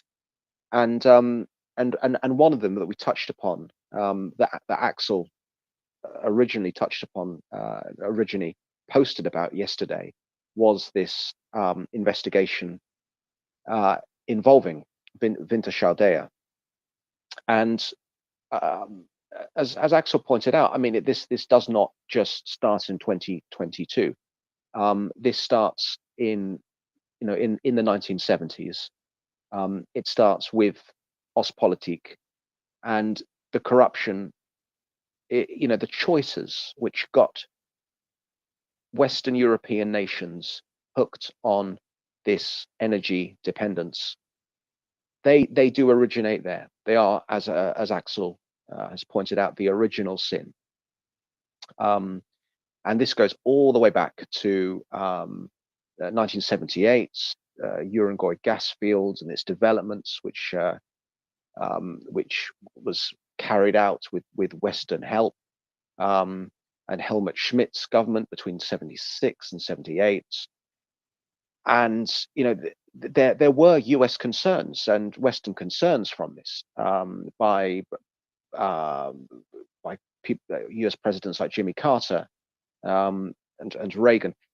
But what happened was that there was a lack of action, and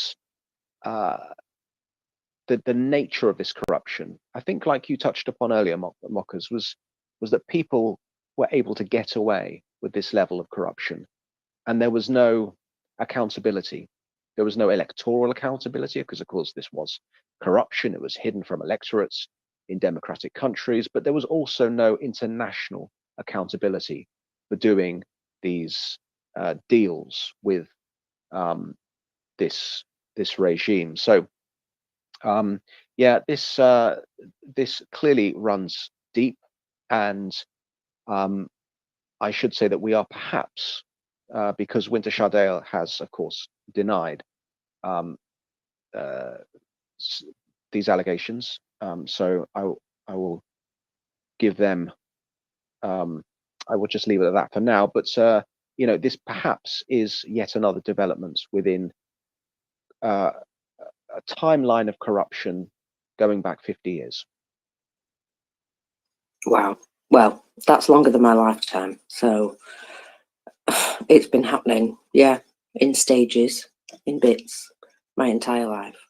And that just goes to show how they think ahead, plan ahead. It's the long game. It always has been with Russia, it would appear.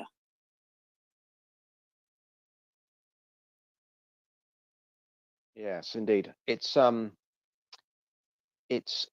for a new dawn in terms of how we heat our homes and power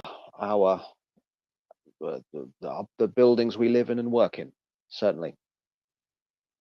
And also gives us the opportunity to diminish the international reach of the country that lies east of Ukraine, which is exactly one of the takeaways we can get from what Peter was talking about, which is we need to see the Kremlin constrained in its ability to wage war, both now and in the future. We need to minimize its presence on the international stage and in international organizations, not just the UN, but I would say a range of areas, from the political to that of competitive sport, because a country such as this, which invades its neighbors, occupies, commits genocide, breaks every Geneva Convention, this country does not deserve to have its sporting players playing football in Qatar, or playing tennis. I'm not an expert on tennis, but there should be no representation of this country whilst it continues to wage this genocidal war against its neighbors. It needs to be constrained, diminished, and thankfully we are seeing that in 2022, and it will continue in force in the future. I've just seen a little bit of news that Mr. P has signed a law for the mobilisation into military service of citizens paroled from prisons but who have convictions for serious crimes such as murder, robbery and theft, which just sounds delightful. I can imagine some of those people being really useful in a war zone. Yes, and this is a continuation of a policy which makes, I would say to the casual observer, the soldiers, if we can call them that Ukrainian warriors are facing on the fields of Ukraine. This enemy is indistinguishable from a common criminal. We have seen everywhere that the Russian soldiers go, they steal, loot, and commit a range of war crimes. And yeah, that they are now emptying their prisons across the country, currently known as the Russian Federation. Guess we shouldn't be surprised. David, you got your hand up. Thank you very much, Wendy. Can you hear me? Loud and clear. Very good. I just wanted to say thank you. And I just want to say it's something I have observed, and I think, I don't know if it's relevant here, but it comes to mind just listening to your answer, to your response to news from Ockers. I wonder, is it a further manifestation of their own imperial racism that rather than, in their mind, it's rational, in that rather than, it's their attitudes. They probably see this as an opportunity to, quote unquote, get rid of undesirables. And then one wonders, what does one have to do to get arrested and convicted in that country? Yes, there will be arch criminals among them, but I would think there's probably a lot of wrong think people who are in jail over there. So not to have empathy or sympathy, but I just think it's an opportunity to notice, to take note that it's a manifestation of their own disgusting attitude towards their fellow man. And to them, it's cheaper, right? To them, it's not as bad. It's also a tacit recognition that they are burning through human resources, literally. It's so bad now, they've had to recruit prisoners who want to be recruited. Probably being pressed in the service, who knows. I just was moved to come up and say that. Thank you very much. Please share and retweet the space. Yeah, I think from some of the things we've witnessed on video, there's not always a lot of choice involved when it comes to being recruited. George, go ahead. Hey, good afternoon. Yeah, there is no choice in being recruited. You know, and some of the, you know, we've had conscription armies in the past. You know, the whole, you know, most of the Army of the United States in World War II and in Korea was conscription drafted. You know, there were volunteers. Let me clarify that, but most of them were conscripted, and it looks like, you know, the Russians are, you know, being conscripted, mobilized, whatever you want to call it. But they do have a choice, and we see that they're actually making an active choice to commit war crimes. We see that the Russian government is condoning and celebrating these actions. You know, look at the horde that was in, and let's not call them soldiers anymore, please. Let's refrain from degrading the term. It's a Russian horde, and that's all it is. And the Russian government, you know, gave campaign medals and ribbons to the butchers of Bucha and Irpin. You know, they went out of their way to hold a ceremony somewhere in the Kremlin, wherever the hell that is, and to you know, give these guys awards. So, you know, we have to stop, trying to differentiate between the good and the bad and all this nonsense. These values and saying that, oh, not all Russians are bad and this and that and the other thing. We're way past that, guys. It's 8 months into this. I don't think anyone is saying that, George. Oh, no. I'm not saying us, not here on the space, but we have to also make sure that we call it for what it is. It's a Russian horde of rapists, looters, and bandits. And the fact that, PU signed an order now mobilizing, more barbarians that have criminal, backgrounds or, have been murderers or rapists. And I mean, that really doesn't change anything. It's more of the same, right? Because that's all there is in Ukraine right now, wearing a Russian uniform. Whether they were rapists, murderers, or looters before, they are now. And after this war is over, that's how they should all be judged. I mean, there should be no refuge for them. Unless they surrendered. There should be no refuge for them after this war is over, and they should all be put on no-fly lists, and they should be, labeled as what they are, war criminals. And after this war is over, that's what the Russian army should be labeled, as a as a criminal enterprise of just war criminals, and the same as the SS was after World War II. That's how they should be labeled, and there should be not 1 ounce of pity or anything of that nature.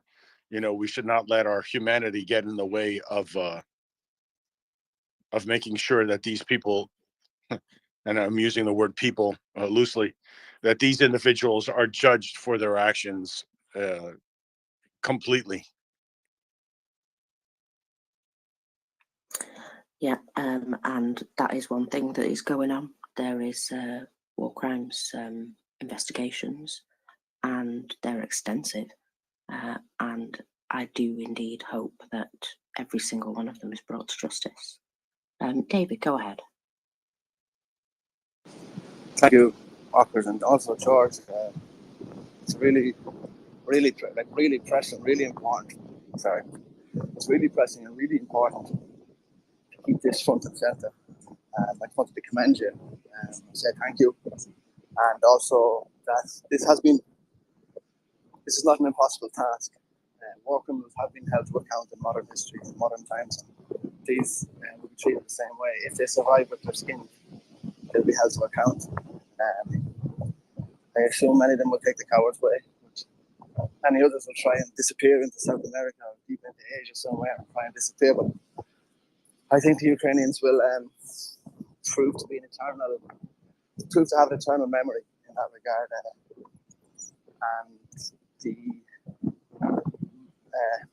the recognition of the treatment of the award is just sick. The award ceremony, I think, is intentionally sickening. I think it's part of the Russian cruelty is the point. I also did hear that those men who were sent to liquidate and rape and genocide, to carry out genocide in Bucha, were later all accounted for as dead men in the retaking of, I think it was the area around Kharkiv or to the south of it at that time. Just wanted to say that they got theirs. And sometimes justice is done in the fullness of time with the gathering of evidence. Sometimes justice is done by a stroke of luck. Sometimes bad bastards get shot on the field, and so be it.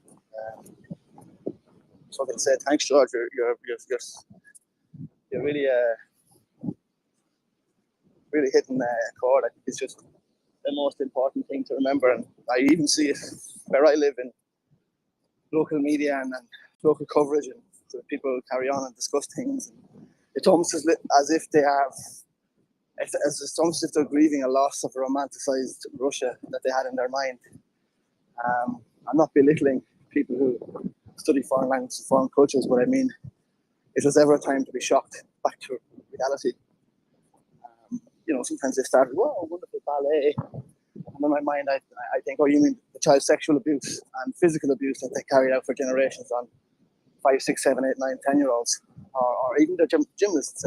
Oh, they're wonderful sporting achievements. You mean the girls that have like breaks in their lower backs and ruptured pelvises in their 20s because they've been physically abused as children to win medals in the circus for the great Tsar?"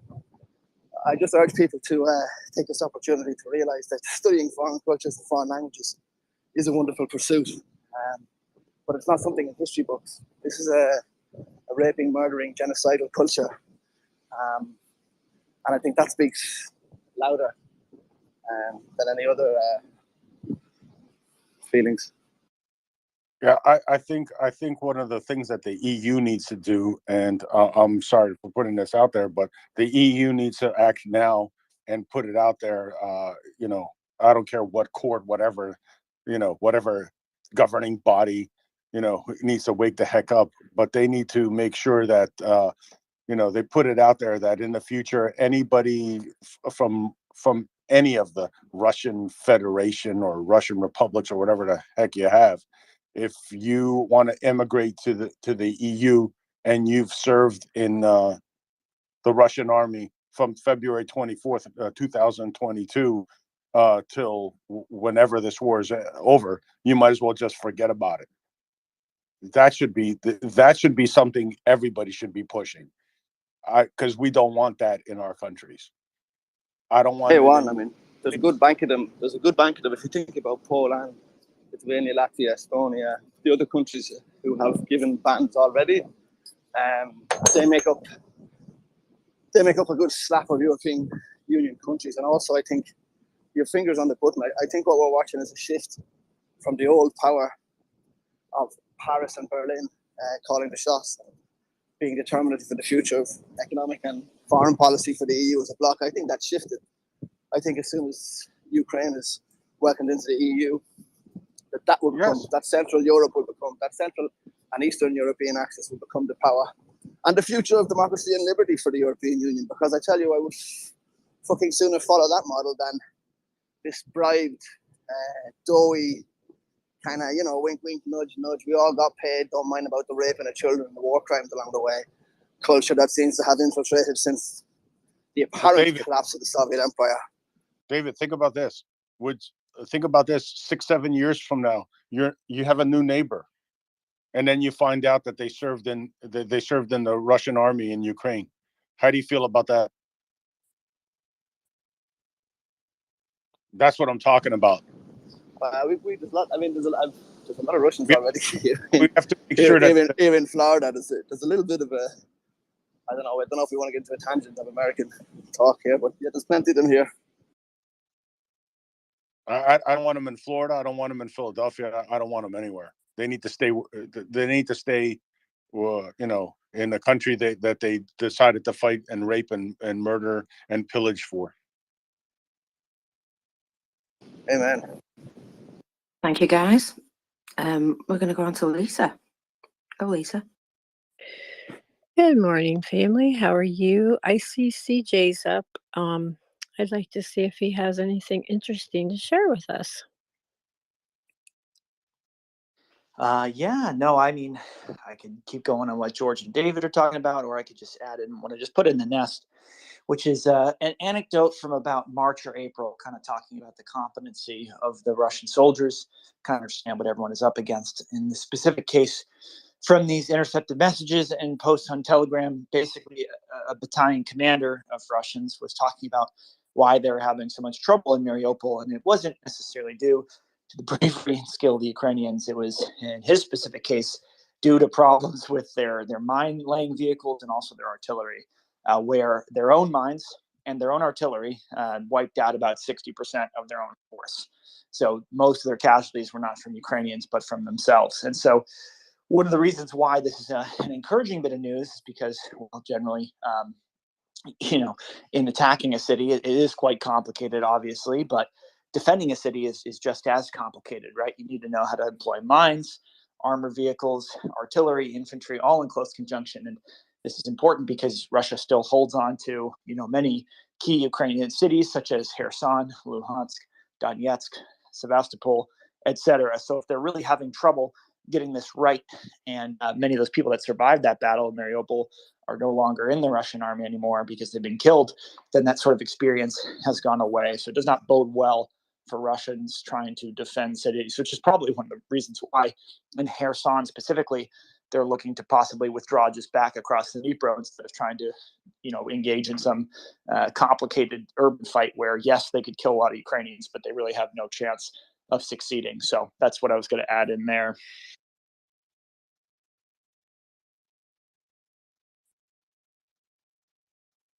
Thank you very much, CJ. We've got Bernardo's come up. Maybe he's got something for you too. Good evening, everyone.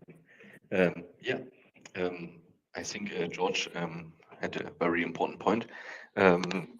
George, how is it in the US?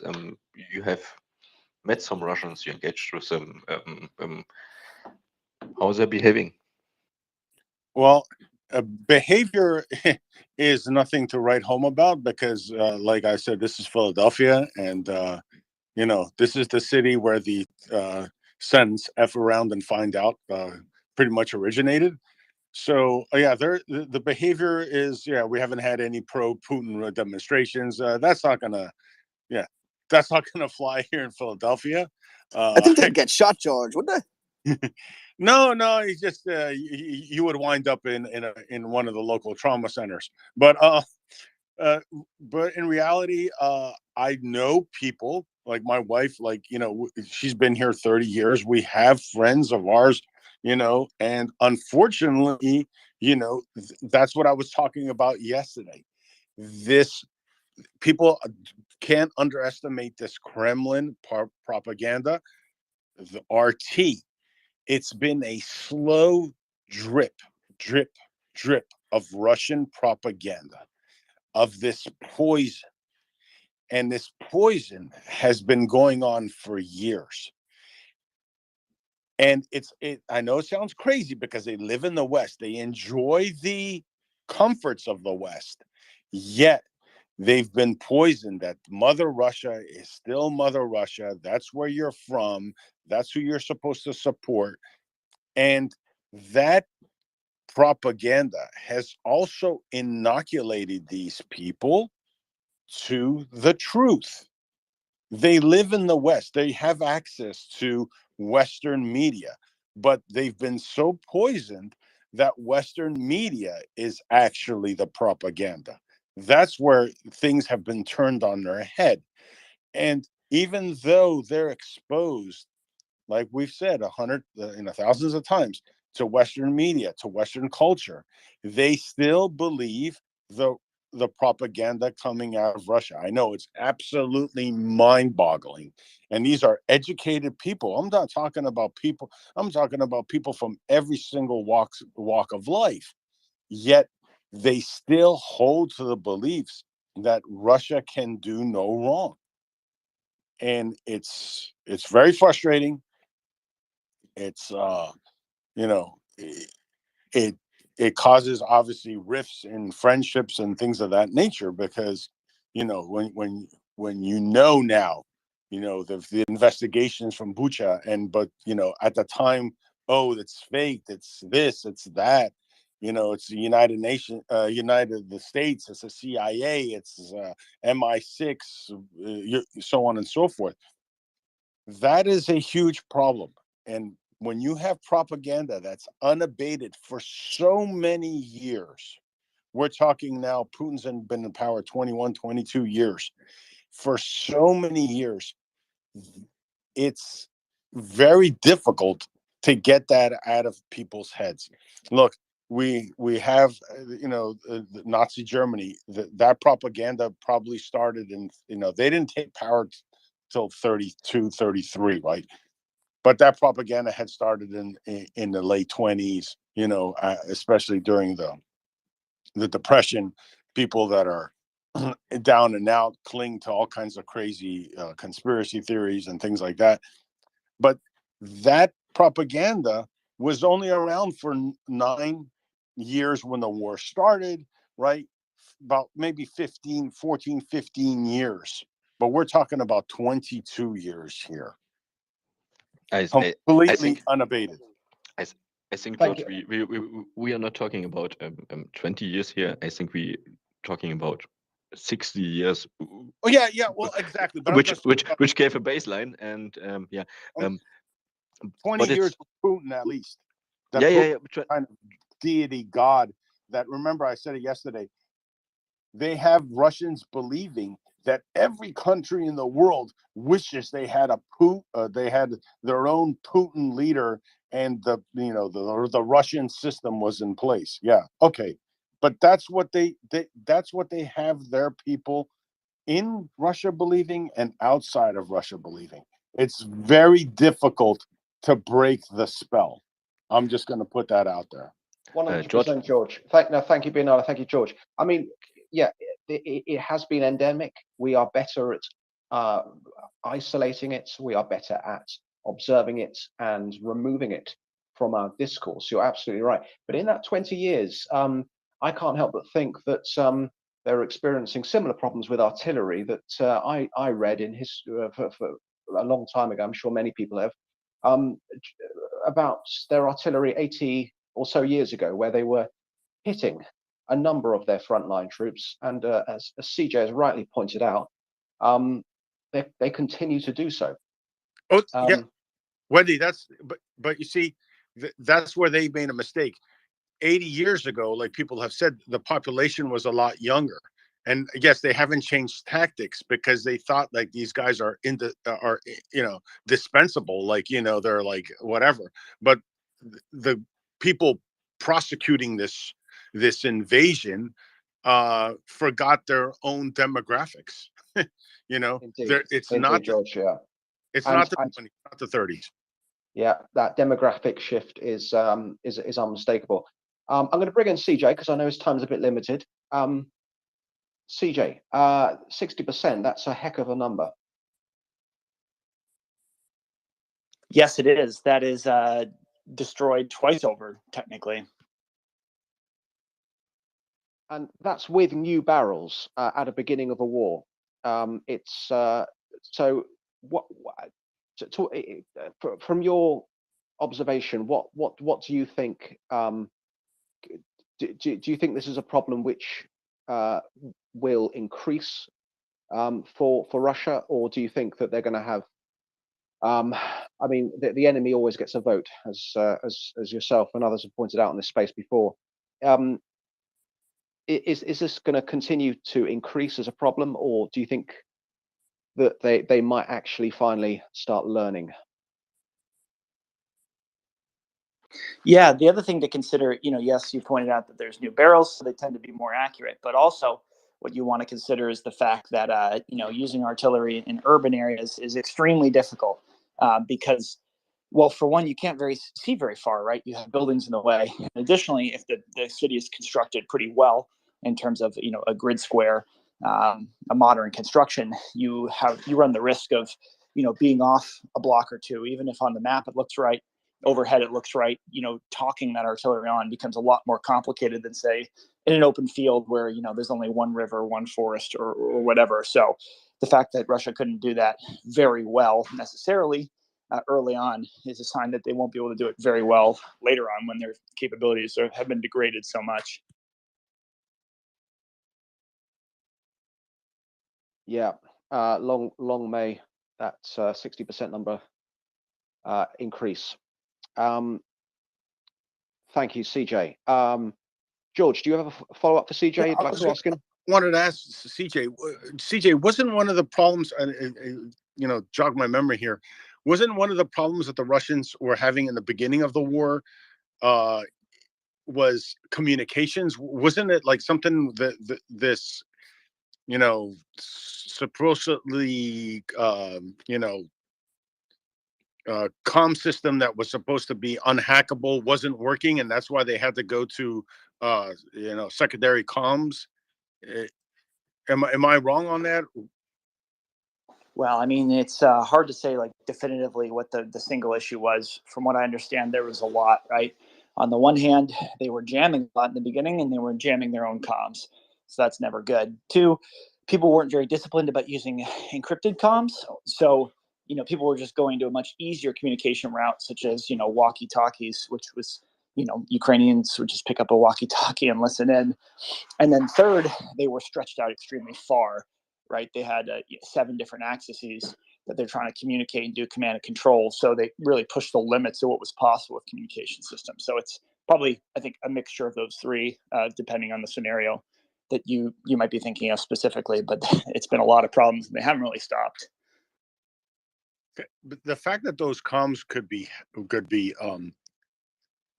intercepted, or actually, we did hear audio of Ukrainians actually, speaking to the Russians while they were trying to communicate to each other. Do you think that had any play? Maybe we'll find out later in the war that maybe that had some play in some of these friendly fire missions. I mean, it might, but probably not so much. Just generally speaking, it's tough to run a deception campaign, as of that scale. There's probably a bunch of anecdotal stories where that may have happened, but not to say the Russians are trustworthy, but when they say they wiped out 60% of people with their own artillery, I think they would be maybe inclined to say that there was some sort of Ukrainian effort involved to try and at least warn other people that this might happen to them. So I think it really was just straight up negligence, at least in that case. But yeah, we might have to wait and see for more tales of tomfoolery, I guess. Thank you, CJ. All right, thank you, George. Thank you, CJ. With CJ here, and I'm sure his time is limited because he spends most of it jumping out of aeroplanes. Bernardo, do you have a question for CJ? Go ahead. Yeah, thank you. CJ, it might be a little bit dumb question, but I was wondering, I mean, artillery shells, they fly through the air. Has there ever been an incident that an artillery shell maybe hit an airplane or helicopter or something like this, or is it possible? I mean, in which kind of altitude these kinds? I mean, it's possibly parabolic line of flight.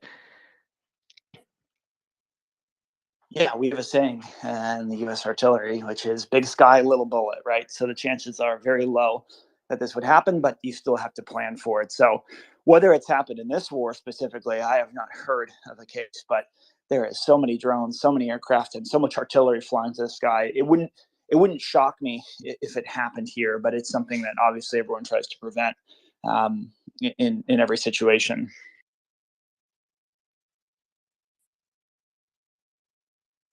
Yeah, it's one of those random freak things that happen, I guess, in war, CJ. I mean, I remember reading a story about the opening barrage on D-Day and a Hurricane or a Spitfire getting hit by a naval artillery shell. So, yeah, thank you for your question, Bernardo. Any other questions for CJ whilst we were really lucky to have him up here? Lisa, do you have a question for CJ? Please go ahead. Yes. I wanted to ask you, CJ, when I grew up, and I mean, I'm quite a bit older than you, but I just always, from my parents talking and hearing people, like, I thought Russia was this big bad country to be so fearful of, and that's the way I grew up thinking, and uh, and it just blows me away when M. Knockers was talking.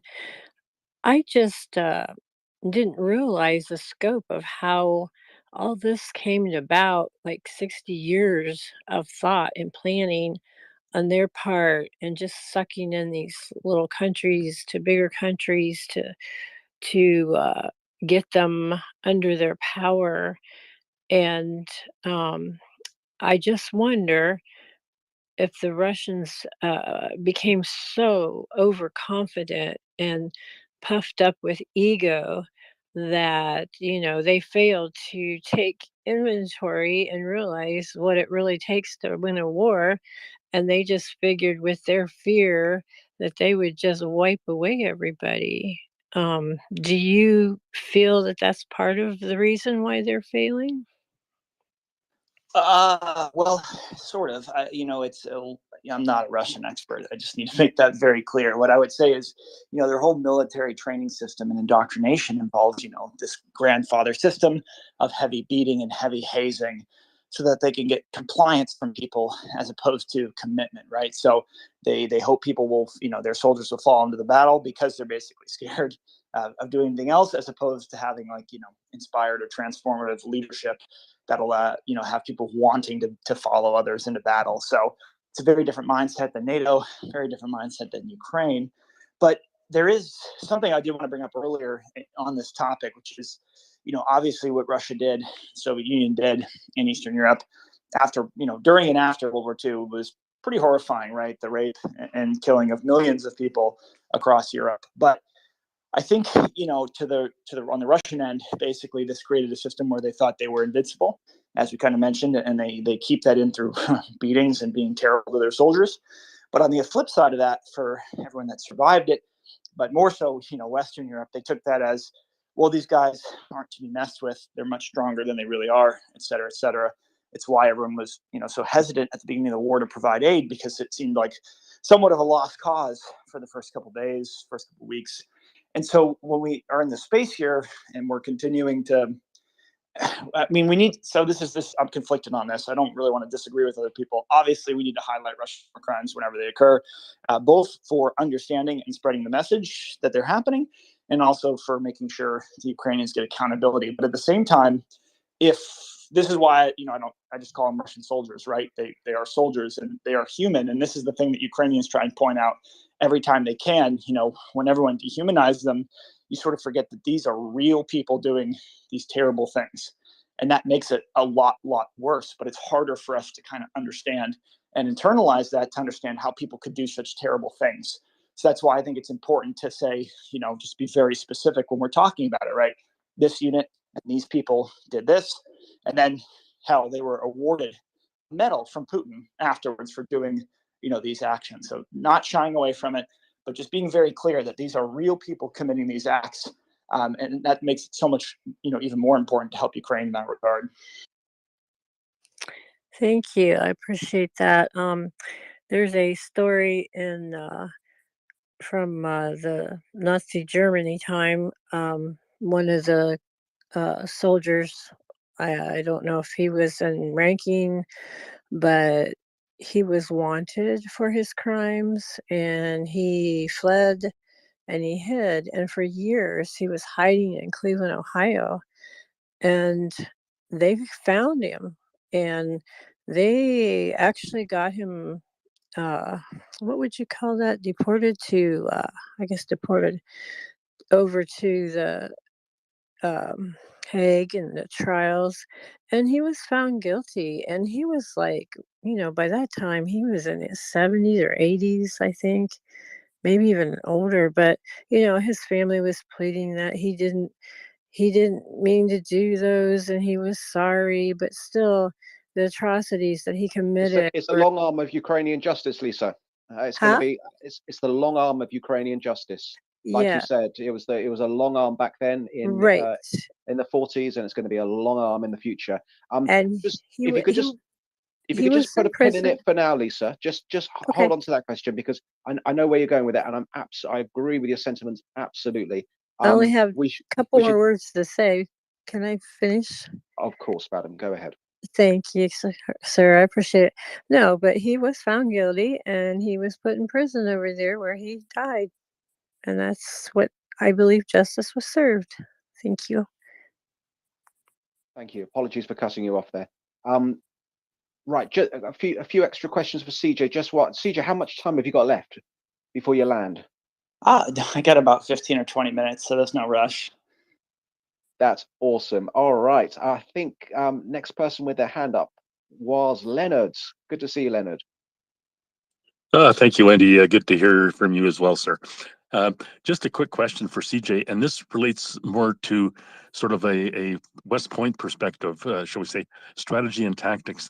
This figure of 60% of friendly fire casualties, to my knowledge, that is absolutely unprecedented in the annals of war. I don't know if you agree with that, but secondarily, I would just wonder what your assessment would be as to how big that will figure in the post-mortem when the litany of errors and the entire sordid analysis of the Russian executions during this war, how how that will figure in terms of a strategic failure or a major point of study, say over the next 10 years, because I'm sure these are this whole post-mortem will provide fodder for at least 10 years of military analysis at West Point, Royal Military College, Sandhurst, et cetera, et cetera. I just wondered where you might assess this particular boondoggle would figure. Would that be near the top of the error factors or somewhere buried further down? Thank you. So there are some cases of massive friendly fire incidents, if this is true. Right, in Iraq and Afghanistan, there was plenty of friendly fire, but it was never more than a couple vehicles at a time, maybe 20 or 30 people. It was obviously terrible, but it wasn't, this wide scale. The main example that comes to mind, of course, is Operation Cobra during the breakout from Normandy, where U.S. bombers hit, the American and British line, killed, I think, almost 1,000 service members, and including a general. So that's pretty much the worst case I can think of that would be equivalent to this scale. But what's important to study here, in my limited knowledge and my point of view, is the fact that you look at this. Let's just assume he's a real battalion commander, and let's assume he really fought in MriyaReport, right? We don't know if he's telling the truth.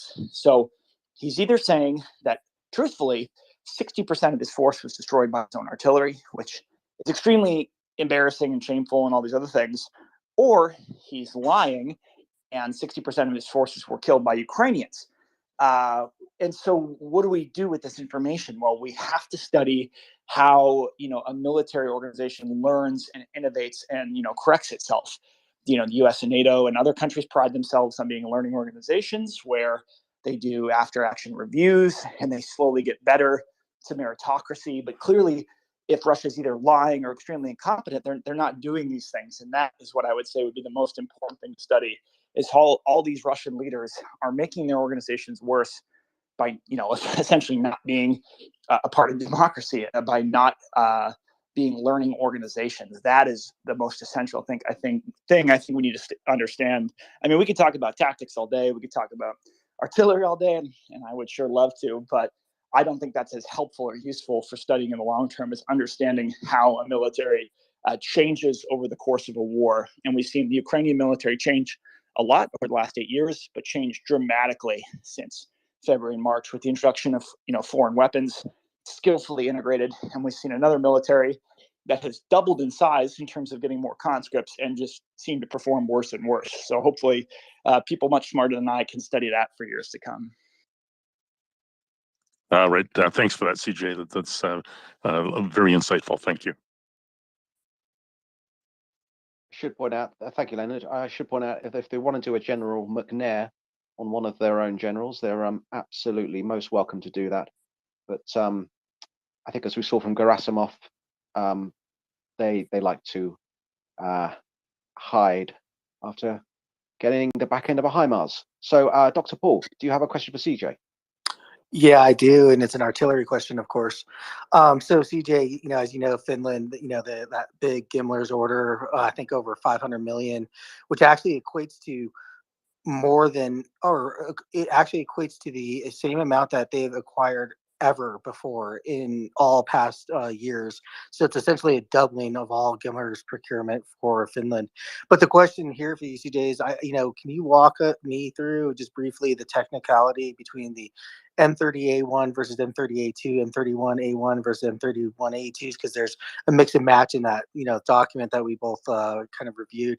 And then secondary question to that is, the PGKs for the precision guided 155 millimeter versus the Excalibur's can you just maybe give a brief, like, layman's description of the differences between the two, and why would an Excalibur round be used over just a precision guided kit?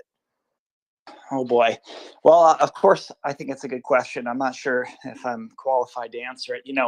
I think Finland getting both the M30s and M31 variants is good, because M30 now being, basically the replacement for cluster munitions with the tungsten shrapnel bits is important. In terms of the difference between like the Alpha 1 and Alpha 2, that would be out of my scope of what I can tell you reasonably. I think the more important question or thing to understand would be what the production rates are for all of these different things. Because once we get into the weeds of these type of missiles that have hundreds of variants each, it becomes sort of more important to take a step back and understand why are they getting these things and what tactical purpose will they serve. So with the M30s, generally, they're going to be using them for, destroying large columns of vehicles. This is important in Finland, where there's a lot of water and a lot of forest, where there's, limited roads to go through. So having these is important. And then M31s, of course, important so that, Finland can take out ammo depots or, sort of point targets. And we've seen Ukraine do this very skillfully over the last at least 5-6 months. And then for the difference between the different 155 rounds that I know a little bit more of, but basically PGK is not a poor man's Excal, but a much cheaper Excal, and only $10,000. It pretty much almost provides a similar level of precision, not quite, but it's much cheaper to do. And then the Excalibur we all know and love, with pinpoint accuracy and 40 caliber or 40 kilometers range, and then 60 kilometers range if you got a self-propelled gun or an L52 caliber weapon. So Finland's always been a huge proponent of artillery. You can talk to Antti, of course, and he'll tell you that, because it's how they're able to basically gain a comparative advantage against Russia, which obviously is is so much bigger. People know kind of about the Winter War, but Finland is a tiny country. I think they only have between 3 and 5 million people. So it's, something on the order of 10 to 15 times smaller than Ukraine. So they have an extremely potent artillery force to kind of make up for that. And it's why, no one's ever attacked them since the 40s. So, and the other thing I'll note just on that, as an aside, is the U.S. 1st Cavalry Division has been doing training exercises in Finland for the last month or so with great success. We've seen Abrams tanks all over Finland, kind of showing that the U.S. is ready for Finland to join NATO, and it seems as if Finland is ready to be in it. So that all is very good news to me. Real quick, CJ, just how potent of artillery force on scale? Like, is it the amount of ammunition, or is it the number of guns that Finland has at their disposal? Let me get back to you in like 2 minutes here while I find this document on it, because it was quite insightful when we learned about it when we were, basically getting the artillery rundown in school. So just hang on a minute.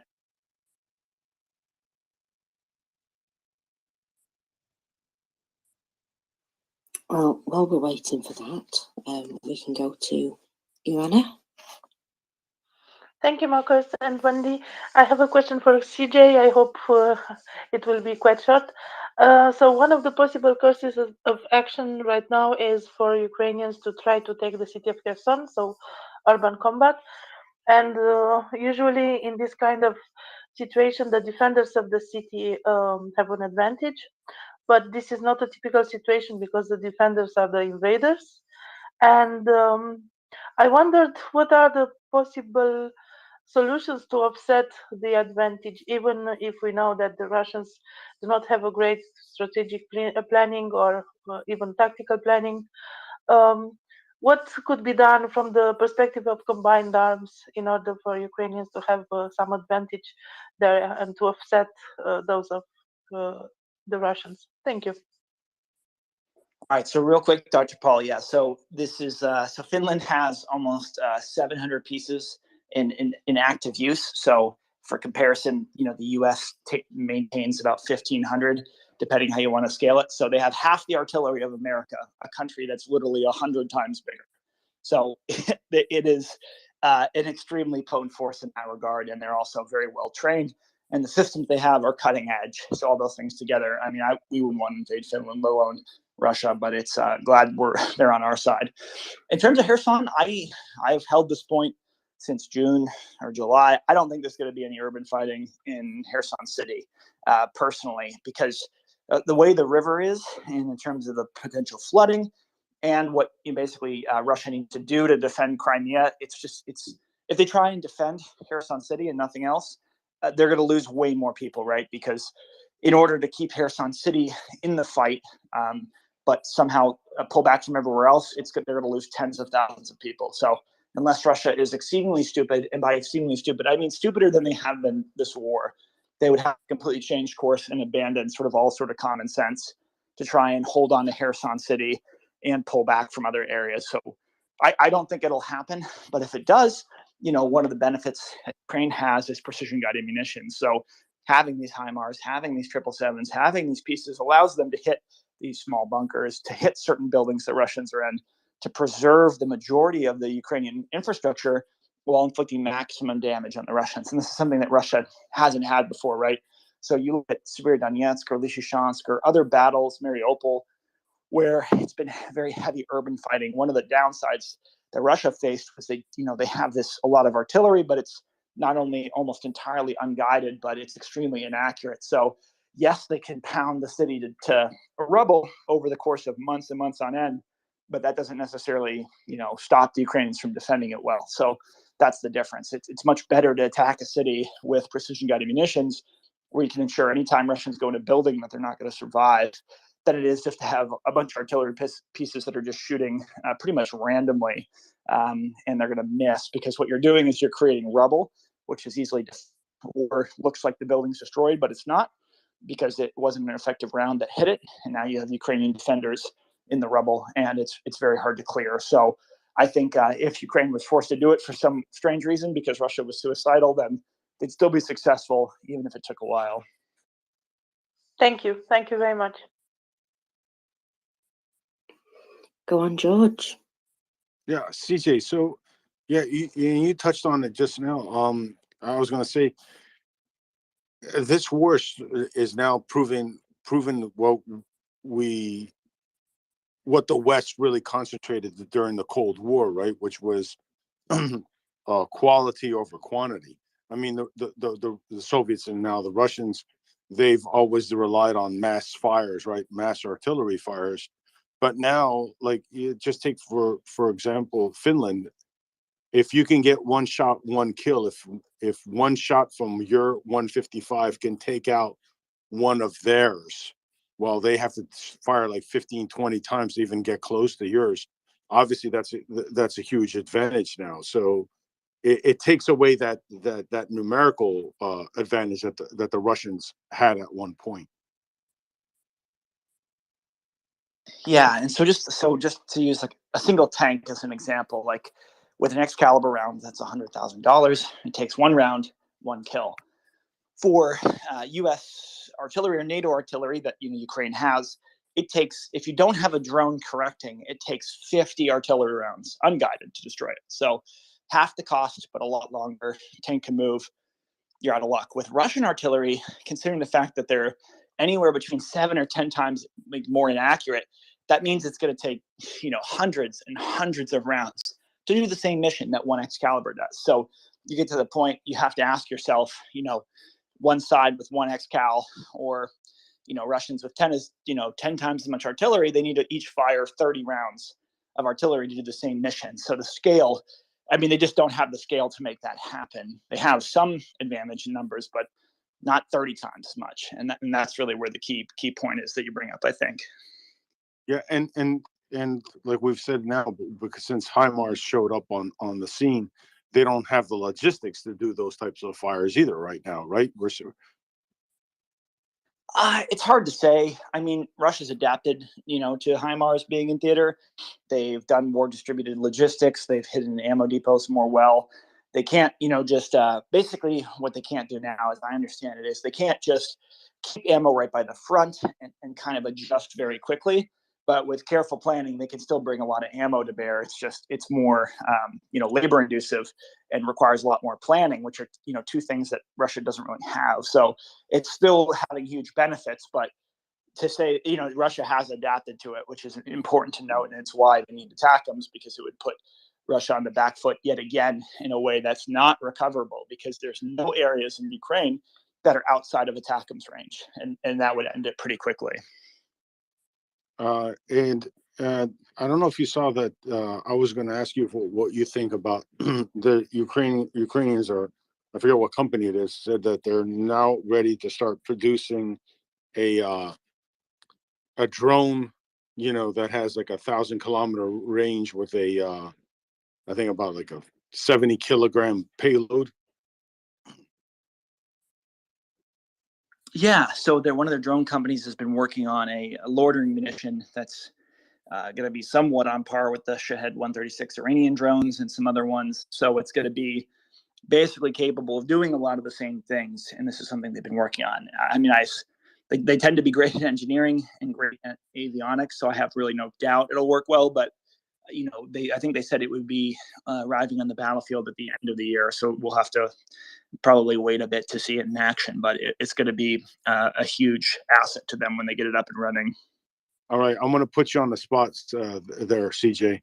If you're in charge of that, and someone tells you you got 150 of these, what would you target? I mean, I don't know the top. I mean, I can tell you based on what I know from Twitter and Telegram, which means it's probably going to be not really the best information. But I mean, seemingly the only thing left that that Russia has in Ukraine and on the border that Ukraine probably would want to target that they can't simply reach are all these airfields, right? So the airfields for the Ka-52s and the Su-25s, they're shorter range aircraft because the bomber targets, they're going to be out of range no matter what, because these things are gigantic. They can fly very far. They don't really there's really no point or hope to try and go after 1,000 kilometers into Russia or Moscow or anything like that. But if they were able to take out these airfields, which are sitting between 150 and 250 kilometers away from the front, then then that means that Russia doesn't have any air advantage and they can't lob bombs in. And that would change things, I think, pretty dramatically on the front, right? Because what we saw at the Kharkiv counteroffensive is, while Russia was retreating, they brought up a bunch of aircraft to try and cover the retreat. And, it didn't work out that well because there were a lot more Gepards and other short-range air defense systems in play. And so the Russian aircraft that showed up to try and help the Russians retreat were shot down in huge numbers. I think over the course of a week, it was something like 20. So really, that's not something that Russia can sustain, no matter how many aircraft they have. So that would be the thing, I think, that if knowing what I know, that Ukraine would try and target is more and more of these air bases like they have in the past, right? With Saki, with this unknown long-range ballistic missile that they claim to hit it with. Whatever you want to say happened to Kerch, and so on and so forth. But these are the main targets left, because I have no doubt that the Ukrainians on the battlefield, will continue to be successful. But, hitting a bunch of conscripts 100 kilometers from behind the line, I mean, those guys are just going to go up to the front to pretty much, be killed anyways. So it might be a waste of resources. But these aircraft and these depots that are beyond Gimler's range is what I would go after first. Yeah, thank you. Go ahead, Dr. Paul. Yeah, so CJ, as you know, this is the first major large scale conventional warfare we've seen in a long time. And, especially when it's an artillery war, very focused on that. And I'm curious, as a United States artilleryman, if you're going to carry 100 rounds of artillery into battle with you, what would be the right mix to go after a Russian unit with, Excalibur, PGKs, and the standard rounds? Just what would that mix look like if you were to guess? Dr. Paul, that's annoying. That's what I think about all week at work. So no, of course, it's a very important question. But if I were to try and advise Ukrainians on what they should carry, I would be way out of my element, because I don't know the exact situation on the ground. And if I were to recommend what the U.S. should bring to bear against Russia, I would also be out of my element, because there's so many other conditions that would have to be known. Mainly, what the status of the joint fires are, including naval fires and Air Force fires, Space Force, all that good stuff. Because the reality is, with all these juicy Russian targets, they almost if the U.S. was fighting them, the artillery wouldn't be going after any of these. These would be long since destroyed by American aircraft. Both from our Air Force, which is the largest air force in the world, our Navy, which is the second largest air force in the world, and our Marine Corps air regiment, which might not be the third largest, but with the number of F-35s is probably the third best air force in the world, right? So we have these things for a reason, and it's to, obviously to conduct expeditionary operations all around the world very quickly.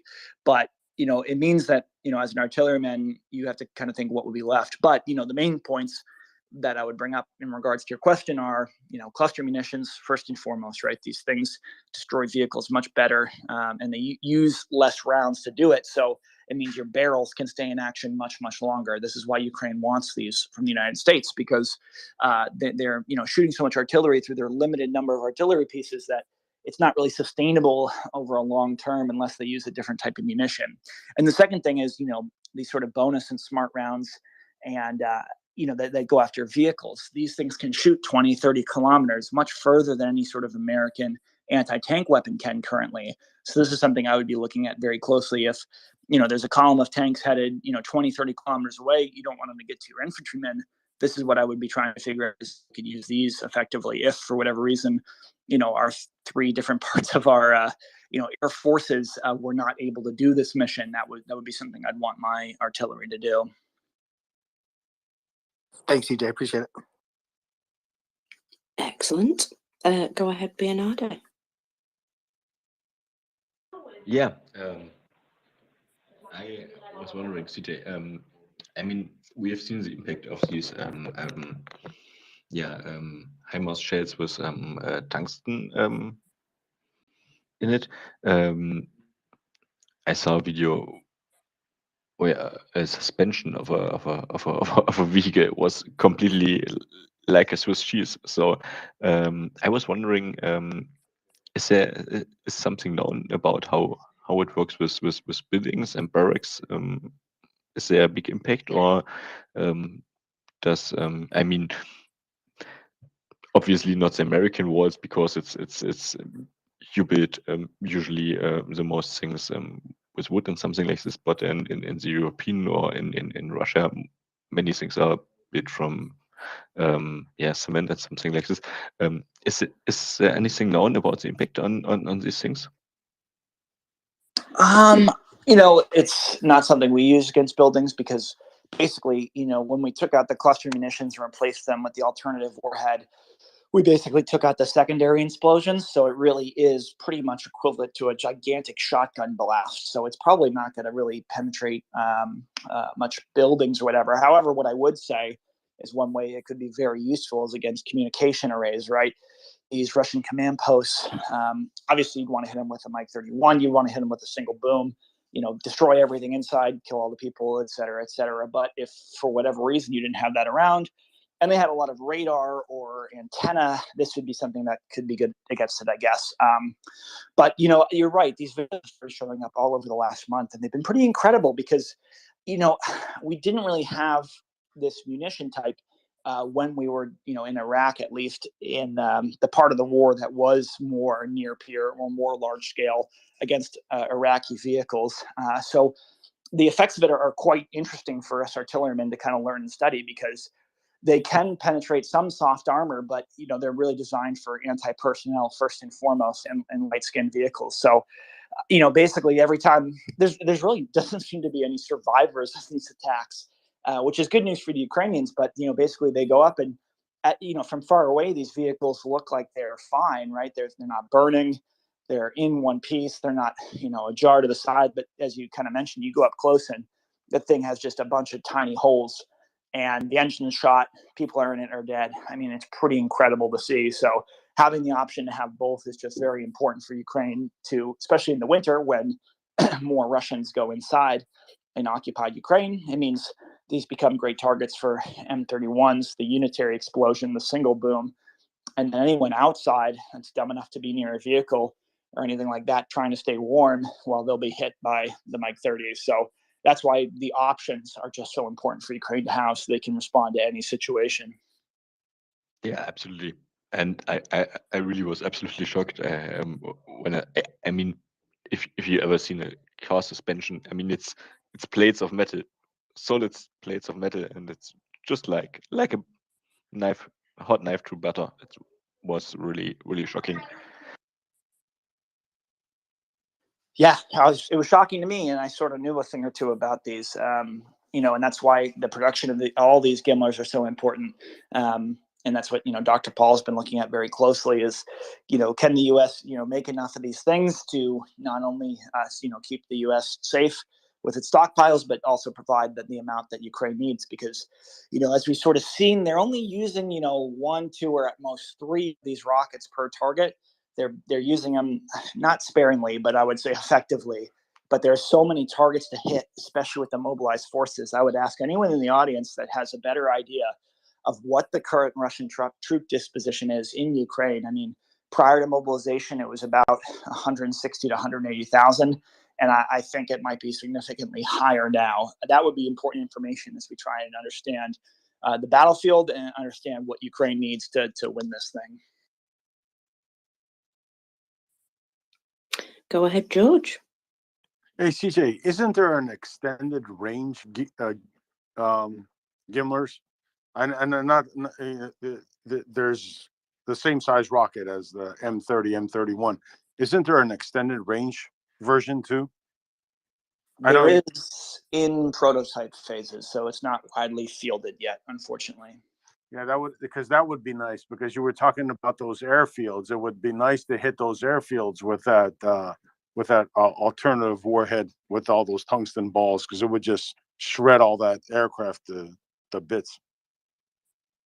No, I couldn't agree more. And again, these, what I'll point out is Politico. It was pretty funny today. They made an announcement that we've all known in the space for quite some time, which is Russia has been unable to destroy any HIMARS since they arrived in June, which is, great news, of course, for Ukraine. But, this is something that perhaps Ukraine wants to consider. Again, I'm in no position to make this decision, but, as they now have 20 of these systems and another 18 on the way, maybe they'll be more willing to take risks in terms of bringing these things closer to the front. I mean, it's a pretty big risk, right? But also the reward of destroying one of these airfields is also pretty large. So that's something that they're probably thinking about now is, do we perhaps bring the HIMARS closer to the front line at the risk of losing a few of them in order to take out, Russian aircraft that can't be replaced, whereas the Ukrainian HIMARS actually can be replaced. So one of those decisions they're probably thinking. Yeah, I was going to say that it's crazy because we're talking about 20 HIMARS, right? And we saw that, I forget, one of the Baltic countries ordered like 30 something, and everybody, when that order came through, only 30 or whatever. But obviously they've opened a lot of people's eyes on what just a few of these systems, because in all intents and purposes, 20 is nothing, right? In a whole country in a theater of war. But yeah, as you pointed out, their effect is just unbelievable. Yeah, people that I know we say game changer a lot, but I mean, I don't know if there's any weapon that would qualify as that. It would certainly be that, with the exception of perhaps ATACMS, because that would provide the capability that Ukraine never has had, at least in the course of this war. Right? They've had Tochkas that can shoot as far as Gimlers, albeit without the same accuracy, but they haven't had something like an ATACMS. So that would really be the last, well, one of the last game changers, aside from a lot of other things, but. Again, that's what I'm hyper focused on these days. But yeah, they haven't lost any of the 20, and they also haven't lost any of the 12 M270s. I mean, and I just really can't get over the fact that out of the 150 777s and all the other artillery pieces, they've only lost about 10 or 11 out of 200. 5% losses or whatever for a massive large scale war. They are keeping these things very protected. They're doing all their due diligence. And also Russia is just not very good at targeting them. But that is just an insane figure to me, that they've lost so few systems after 6 months of using them. Is that figure you said about 200? Is that including the SPGs? So it's about 250 when you include all the SPGs, but if you include just the donated howitzers, it's about 200. So again, it's about 200 donated howitzers and about 50 to 100 donated SPGs, with many more that in that process that have been promised and are being delivered, over time. So hopefully they can get that total number up to about 500, and then there'll be a little bit more business. Lovely. Dr. Paul. Yeah, thanks. So CJ, just to follow up on your question about force disposition of the Russians in Ukraine, so yeah, it was 160, at the beginning of the war. What's interesting is, language came up the other night and had some interesting details. He said 82,000 of the 300,000 new conscripts have been deployed to Ukraine so far. That was 5 to 10 days ago, somewhere around there. And what's interesting to me about it is it's kind of a direct offset to the number of KIA estimates from Ukraine on Russians, right? So, that's always been a question to me. So, despite that Ukraine is attriting Russians, by the thousands, frankly, on a daily basis now. Russia continues to plug the holes with weaker and weaker forces, but the total quantity doesn't seem to be going down. So I guess to answer your question, my understanding is per language is it's still around 160 to 180,000, somewhere around there. But I'm curious your perspectives on that. And, I don't quite understand it. I was hoping Russia would be getting, the quantity that they could deploy actually would go down towards 100 and then lower and lower over time as Ukraine kind of disposes of them, one by one. But what are your thoughts on all that? Well, my thoughts on it, that sounds good to me in terms of the numbers. They have been getting these people in under a week, so the chances that they have many in theater are pretty high. There's also a little bit of a discrepancy probably with the deployed to Ukraine versus deployed in support of the operation Ukraine, meaning these conscripts could be in Belarus or in Russia, or serving a lot of non-combat roles in terms of logistics and things like that they need. So that doesn't necessarily mean 82,000 combat troops, but they're not really combat troops to begin with. But what I would just point out, and I don't know how more important it could be, is when you put someone that hasn't had any military training in a military role, they obviously are still lethal, right? Because they have a weapon, especially if they're with people that have fought, then they become a little bit better. But the second you try, and that's just the shooting realm, right? We say shoot and communicate, shoot, move and communicate. So the shooting thing, yes, you're supposed to have 3 to 6 weeks of marksmanship, whatever, maybe they'll get that out their unit if they're lucky. But the second you have to introduce moving into the equation, whether it's moving in vehicles or moving from one foxhole to another, that's where the lack of military training is going to hit them the hardest, right? Because it's one thing to put someone behind a machine gun in a foxhole or in a concrete bunker, and it's a whole other thing to say, okay, provide covering fire for these people, and then move back here, reset up the gun from scratch, cover from here. This is where it's going to be just too much. So it's if they're going to stay completely static, though, they also become targets for artillery. So they might just put all these people in all these static positions and have them eat Ukrainian artillery pretty much for breakfast, lunch, and dinner. But that doesn't mean they're going to be effective when they get displaced. And on the move, that's when you're most in danger, right? This is something since the dawn of warfare is, most casualties come during a retreat, whether it's 1,000 years ago, or in the case of what we saw in Kharkiv, right, where there's 10,000 Russians, a bunch of them get surrounded, and then as they're retreating, their vehicles get destroyed or they get captured, they get taken out of the fight one way or another. And that's what the military training that they lack it just will be like night and day. So the lines might be stagnant. Russia might take a lot of casualties, but the second Ukraine gets behind them or outmaneuver them, it's going to be a bloodbath, and that's what we've seen pretty much across the board.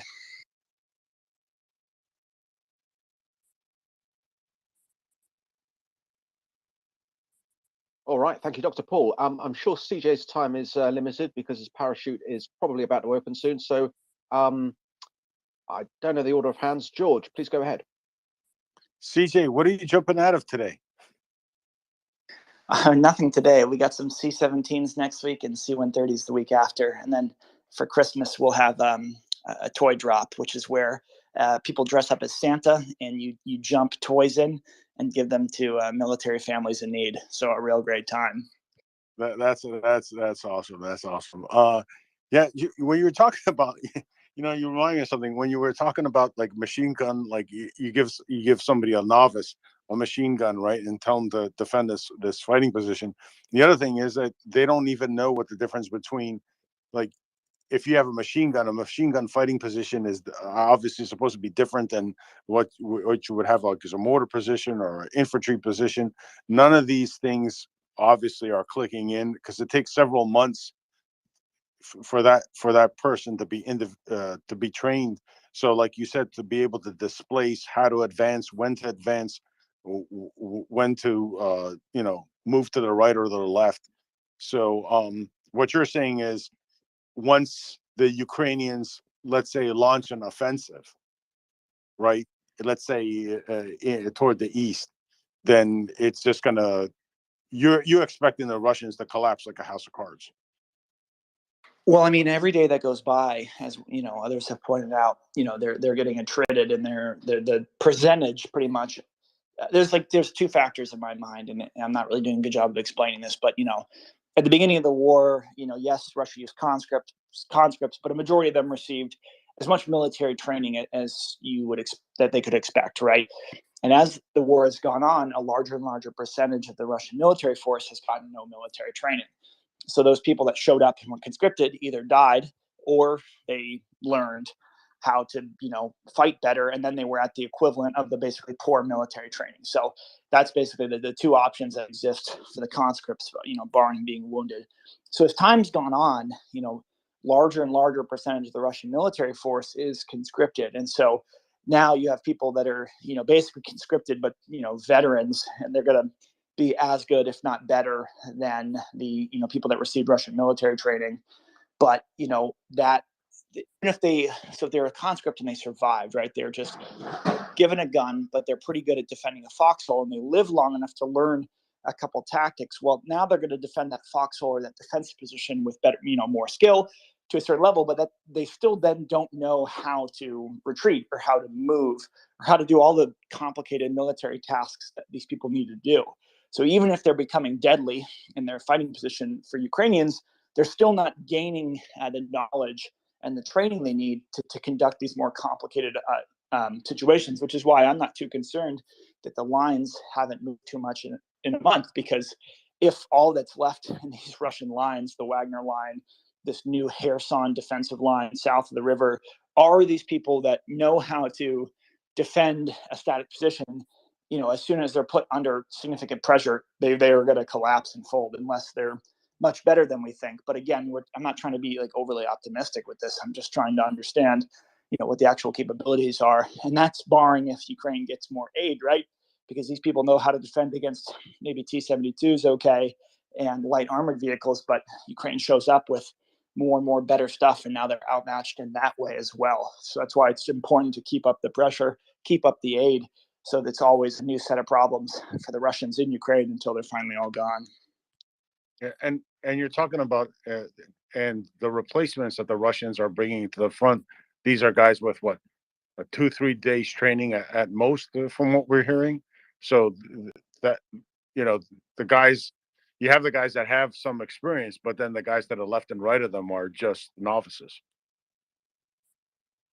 Yeah, and I mean, it's going to be hard to say, really, until Ukraine is ready and able to go on the offensive in a major way again. Exactly what the results will be. I mean, one thing that's interesting from the past week is what's been going on at the border between Zaporizhia and Donetsk. Right, there was north of Volodar, there was an extremely large Ukrainian mechanized force. Right, about 40,000 troops of about 7 or 8 brigades. And the idea was, what people, maybe thought these guys were doing was, if the Kherson front collapsed, these guys would move in and, basically create an envelopment and, trap all the Russians in Zaporizhia, cut off, Mariupol from the, east-west running roads into Kherson and help out. So they had this large force there. Well, and the Russians were worried about it for a whole month. They were talking nonstop about this gigantic Ukrainian army that was going to wipe them out, and they were just begging for help. So what Russia did this past week is they launched, what looks like a spoiling attack. They went on the offensive, only with maybe 10 or 20,000 Russians against 40,000 Ukrainians to try and prevent Ukraine from closing this pincer movement and attacking preemptively. If their goal was to capture territory, then they failed at it miserably because they advanced 2 kilometers and then got pushed back. And this is where the huge casualty numbers are coming from. But if their goal was to basically keep the Ukrainians from going on the offensive there, then they accomplished it in the short term. But whether or not they can replace all those people they lost, the positions they lost in the long term remains to be seen. I seem to think it was maybe not a great decision, but also from Russia's point of view, they maybe really don't have another option at this point other than to try and lose well as possible until the end of the war.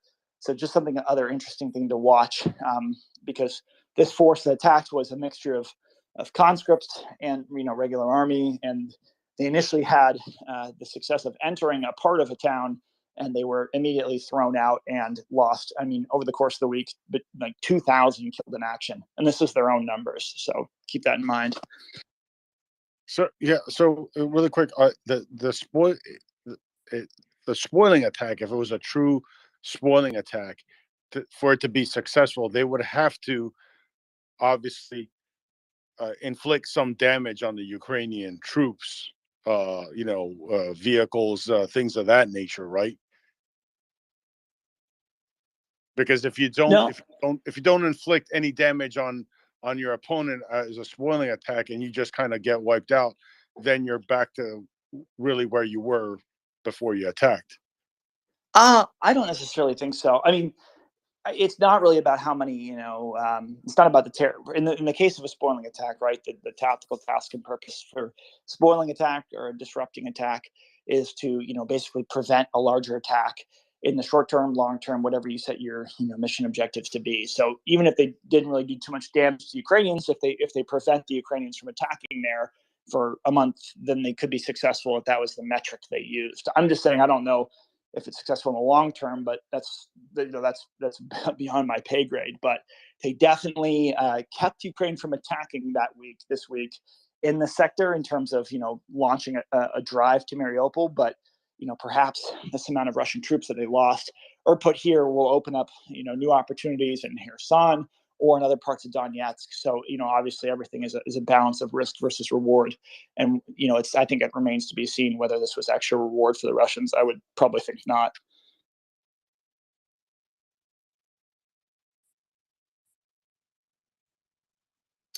I think Lisa's been waiting, so go ahead, Lisa. Yes, I had just read from the Ukrainska Pravda, which seems to be a very good source, that 268 Ukrainian National Guard were freed. So I'm excited and happy for them that they get to be reunited with their families. And then I wanted to ask CJ, I sent you something in a DM, which you probably didn't get a chance to read, but it's out there, in Twitter land, but I don't know how reliable the source is. It's from Neil Hauer, but he puts in there an indication that there's a staging area for Kherson, and he just shows all these troops and all this equipment all together. I mean, just miles. So I don't know if you have anything to say about that or not, or if you need to just not say anything. No, I mean, there's a video going around on Twitter of a combination of American and French vehicles donated to Ukraine, and a pretty massive Ukrainian, at least mechanized or lightly armored force. Not really, a lot of tanks, so not really armored. But it's a good sign, right? It's a sign.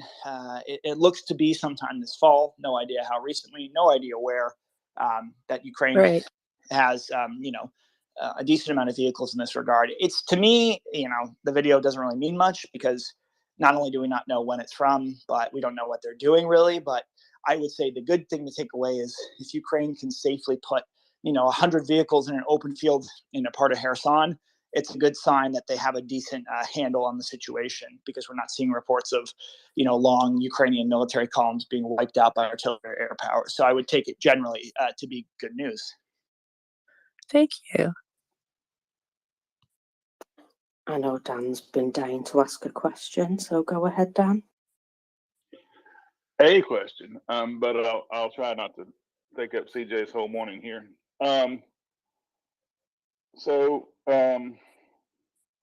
First question, this gets back to the beginning of the conversation. You mentioned that a Russian, according to, reports of questionable reliability anyway, that this Russian unit had taken 60% casualties. And one of the noteworthy things about this whole war is that Russian units don't seem to be very good, but they also seem not to disintegrate completely like doctrine says they would. As you put it, that 60% casualties mean it's been destroyed twice over, but the Russians just somehow keep these guys sort of kind of barely in the fight, and it's an enormously different approach to war. And then the other thing you've already talked about this considerably, but I think if the Ukrainians can come up with some drones that amount to budget cruise missiles in quantity, I'm really very certain they'll find something useful to use them on. Russia, at least to this point, has not responded to a single thing proactively, so who knows where they'd catch them with their pants down. Yeah, I mean, we know that Russia's brought a lot of their air defense systems from Syria, from the border of the Baltic states, from Russia into Ukraine, only to be destroyed by a variety of means. So if Ukraine wanted to do more strikes into Russia, which they already have, then it remains to be seen how well they'd be defended against. But my guess would be the same as yours, that it probably wouldn't be too well. But I think Ukraine tries to keep the fight in Ukraine as much as possible for a lot of reasons. One, being somewhat political, right? Being on the defensive is a lot easier to get support for. The second is the targets are a lot closer, so they're more easily prosecuted. Third, the way they can get intelligence from their own country is just much higher quality, right? Because even in the occupied areas, people generally are very pro-Ukrainian, and they even if they were pro-Russian beforehand, they are not anymore after living under Russian control for some months or years. And so your ability to target inside Ukraine is just so much higher than inside of Russia. And so this is kind of the reason why I think, in my opinion, why Ukraine is focused more on that. But if they had the capability to do both, then perhaps Russia might have to, redeploy to kind of adjust for it.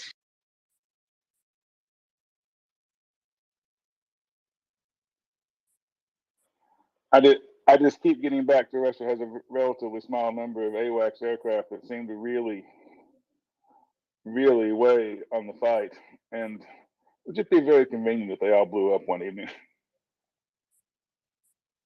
Yeah, we'll have to wait and see for that day. We've got Luca waiting, so go ahead, Luca. Yeah, thank you. Thank you, CJ. Always nice to hear your reports here. I think you said something, but I missed this spoiling attack, and is that the Zaporizhzhia area coming down, cutting the south in half, and then that's where the Russians try to do the spoiler?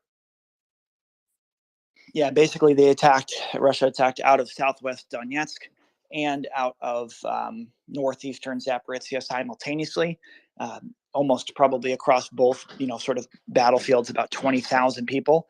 So pretty gigantic attack for very, very little gain.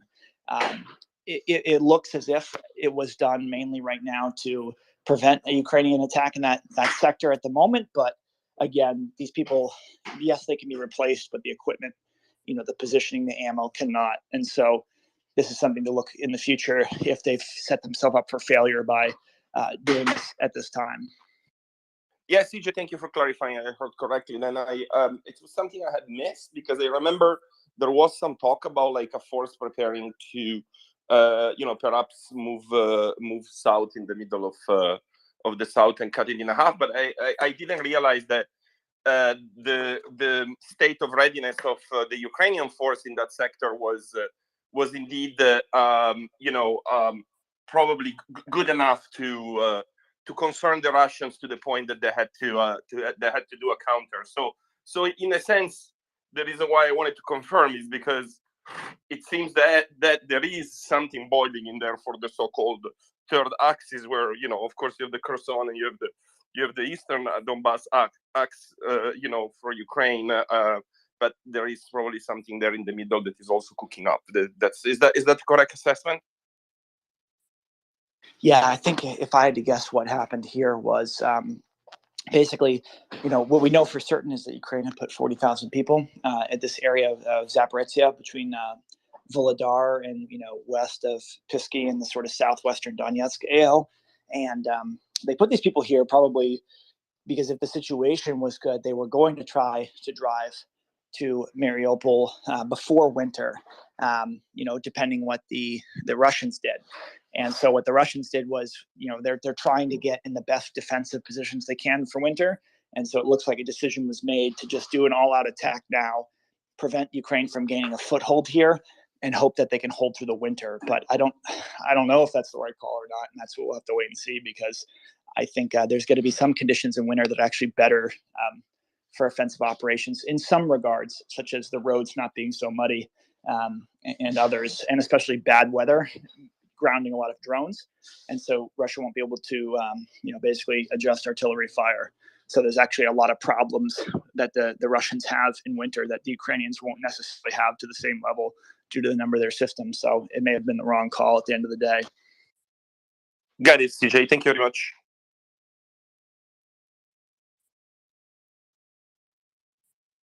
Be another. How doth your content? Yeah, thank you. CJ, you're the artilleryman. If you hear mud and vehicles are usually bound to road, they don't drive to the mud. What would be your strategy? I mean, possibly you would measure out every kind of points where you wanted to shoot your artillery at beforehand and something like this.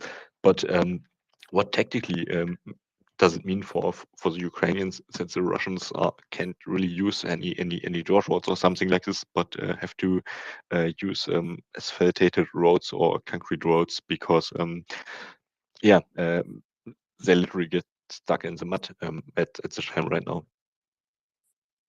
So this is a great question, and I'll leave you with this. It's been great to be on the space today. So mobility, right? It's the process or idea of how different militaries can move through different terrains. And generally, there's three categories where you have that the worst end of it, severely restricted, restrictive, and basically very permissible or not restricted at all. And so as seasons change and as conditions change, weather can change the sort of the mobility corridors that exist. And so, for example, rivers that may have been crossable not during the summer can be crossed in the winter. If it's by foot or light vehicle, if it's really cold enough, and vice versa. Right, some rivers that you could put a barge across. Previously, during the winter, you might not be able to. And this goes really to every sort of category of movement.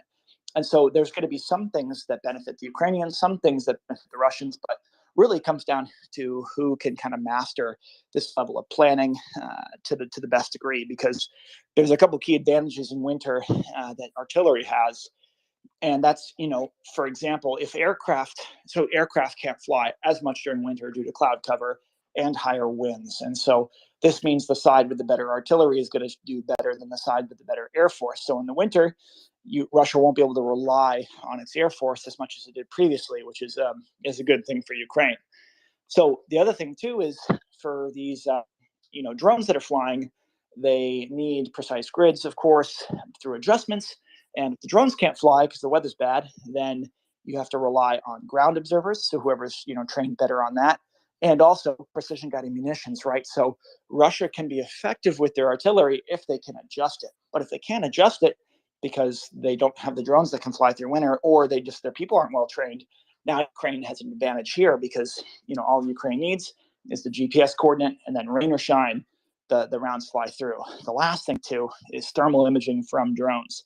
In winter, this becomes one of the most important things, because if people aren't in buildings, then they'll be near their vehicles, and if they're near the vehicles, they'll, unless they're extremely disciplined, and we know the Russians aren't necessarily extremely disciplined, they'll be turning their vehicles on, and this provides a great opportunity for Ukraine. And even we know that MriyaReport has given drones with thermal capabilities. That is going to be a huge factor in being able to find these vehicles in the woods, in the snow, wherever else, is by having the access to thermal optics. This is something that, as far as I know, Russia doesn't have in large quantities necessarily, but if it was given to Ukraine in higher numbers, they could definitely make a lot of advantage of it, especially during this lull and where Russian aircraft won't be able to fly as much as they do now. So there's, long story short, and that was a long story, there is a lot of pros and cons for fighting through winter, fighting through different terrain. It's just going to be a matter of how they can exploit it. Fantastic. Thank you ever so much, CJ.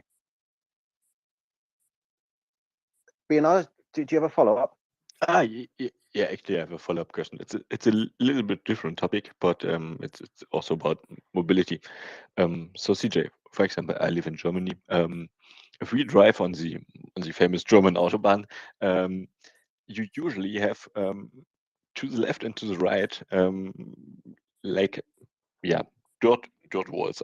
I would call it. It's like 3 to 5, sometimes 7 to 10 meter high, because of noises from the cars, which are really driving fast in Germany because we have no speed limit on the autobahn. But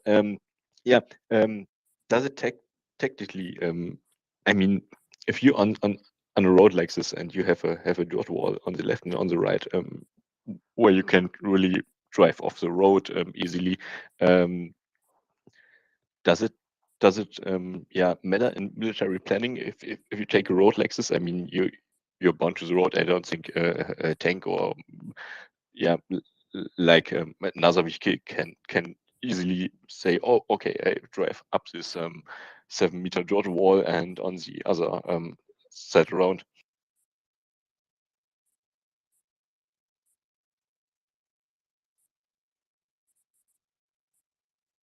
I'm not.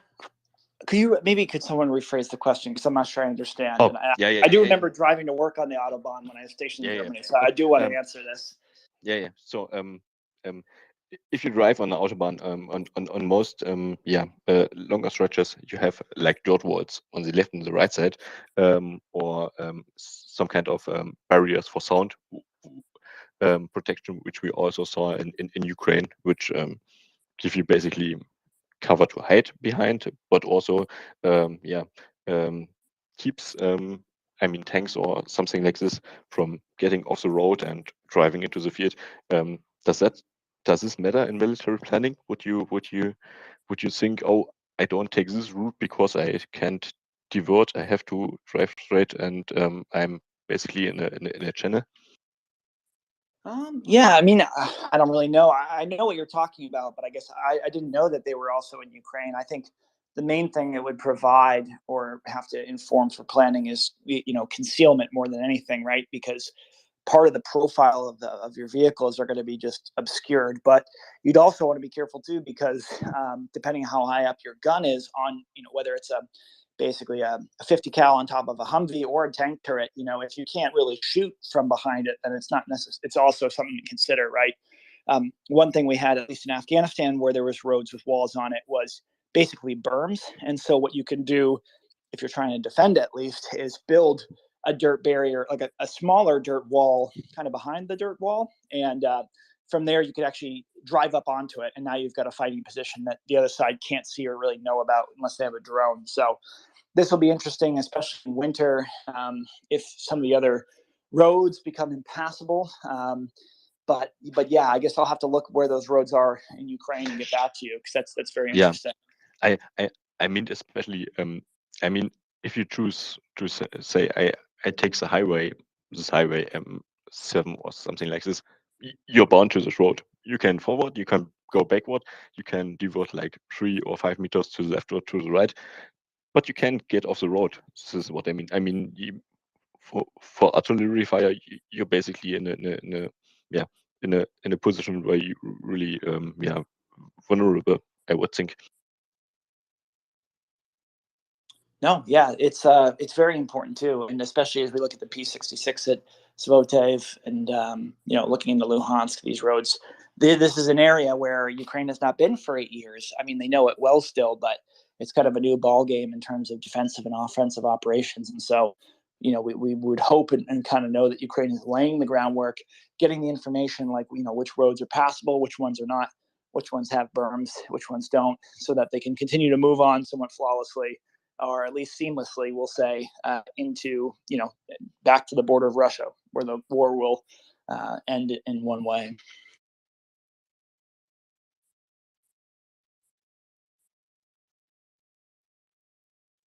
Thank you, CJ, and thank you, Bionada, for your question on Bezdoritsya, the mobility during the mud season. Much appreciated. And Wendy, you have a good day here. I'm going to try and get Thomas on tomorrow, but we'll see. His schedule's obviously jam-packed, but he does love joining us here. And his last 3 podcasts, Thomas Leiner, of course, have been the top 3 from the MriyaReport so far. So here's for going for number 4. That sounds extremely juicy. Thank you, CJ. It's been an absolute privilege having you here. Thank you so much for coming up and giving us your insights and your knowledge and your experience. Thank you.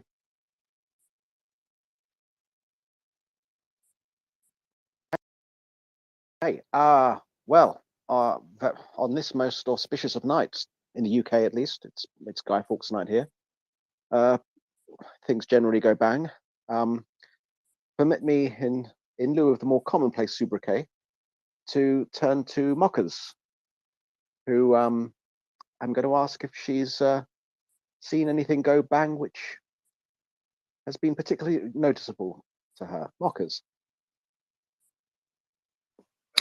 Well, there are rumours coming out of a train depot station on fire, but at the moment we're waiting for more corroborating reports. But it does seem to be something to do with partisan action on the Russian side. I'm going to say this terrible, Yekaterinburg, maybe.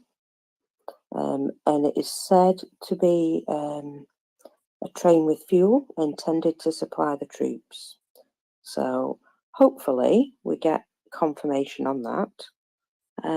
That's certainly something which is ongoing at the moment, and we'll see what happens. There is also something else I ferreted out, and I'm just going to find it because it was quite pertinent to me. When I get back to my profile, there we go. Aidan Aslin and what's he called? Here we go. And Sean Pinner. And I'm so sorry, I've forgotten the other chap's name because I'm British and I'm terrible like that. The soldiers, anyway, that were sentenced to death before they were then exchanged. The judge who actually made that decision to sentence them to death, there was an assassination attempt apparently on him, and he's in a serious condition. So that's always good to hear. Bernarde, you've been waiting there. Yeah, thank you. I had a question for CJ, but he's already gone. So yeah, I just wanted to make the quick remark. I'm absolutely fascinated from Thomas Steiner and his attitude to really destroy every enemy. I mean, if you remember the interview, it was really great. He has really the yeah, I think go-getter spirit. Another question I was wondering about. I think there have been reports about Kaliningrad and the people which have been recruited in Kaliningrad, and a big portion of the reservists in this part of let's call it Russia, but I would call it Poland or Czech. Yeah. Do we have any news about this? How is the status of Kaliningrad? And yeah.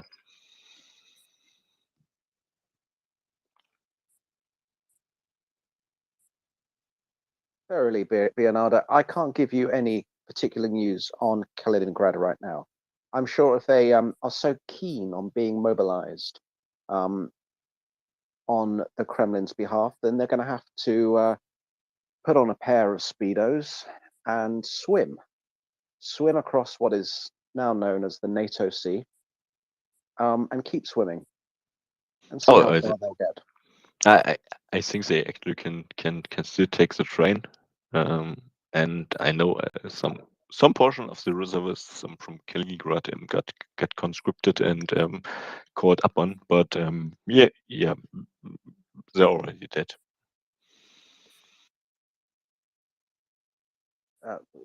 I believe you're correct. Yes, thank you. That's what happens when you walk into somebody else's country and aren't very pleasant to them. Spot on, Mockers. I do have some rather interesting news about someone who's coming on the space later on. We're very, very lucky to have Senior Lieutenant Taras Berezovets, who is with the 1st Separate Special Purpose Brigade of the Ukrainian Armed Forces. This particular brigade is named after Ivan Bohun, who was a famous Ukrainian Cossack, and was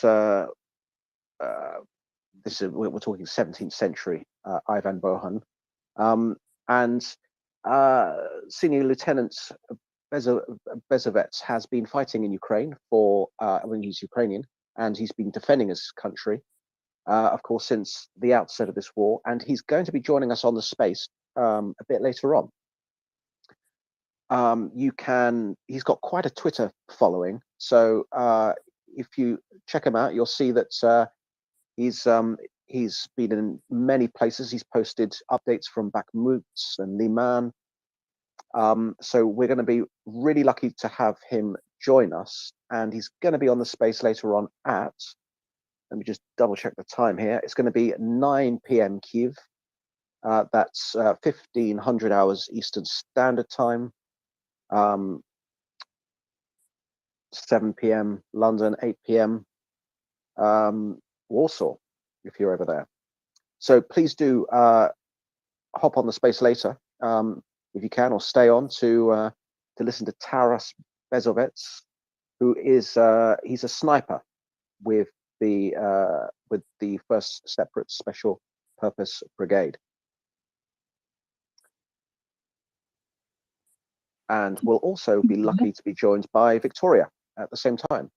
Victoria Wojcicka, who's been on the space a few times before.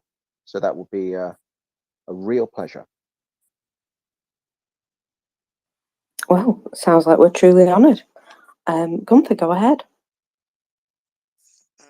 I have 2 questions. The first one is, what is known about this domestic production by Ukraine of 152 and 122 millimeter artillery shells? I saw that report and I didn't fully understand. Like, they can't actually produce ammunition in their own country, right? They would still be a major target, right?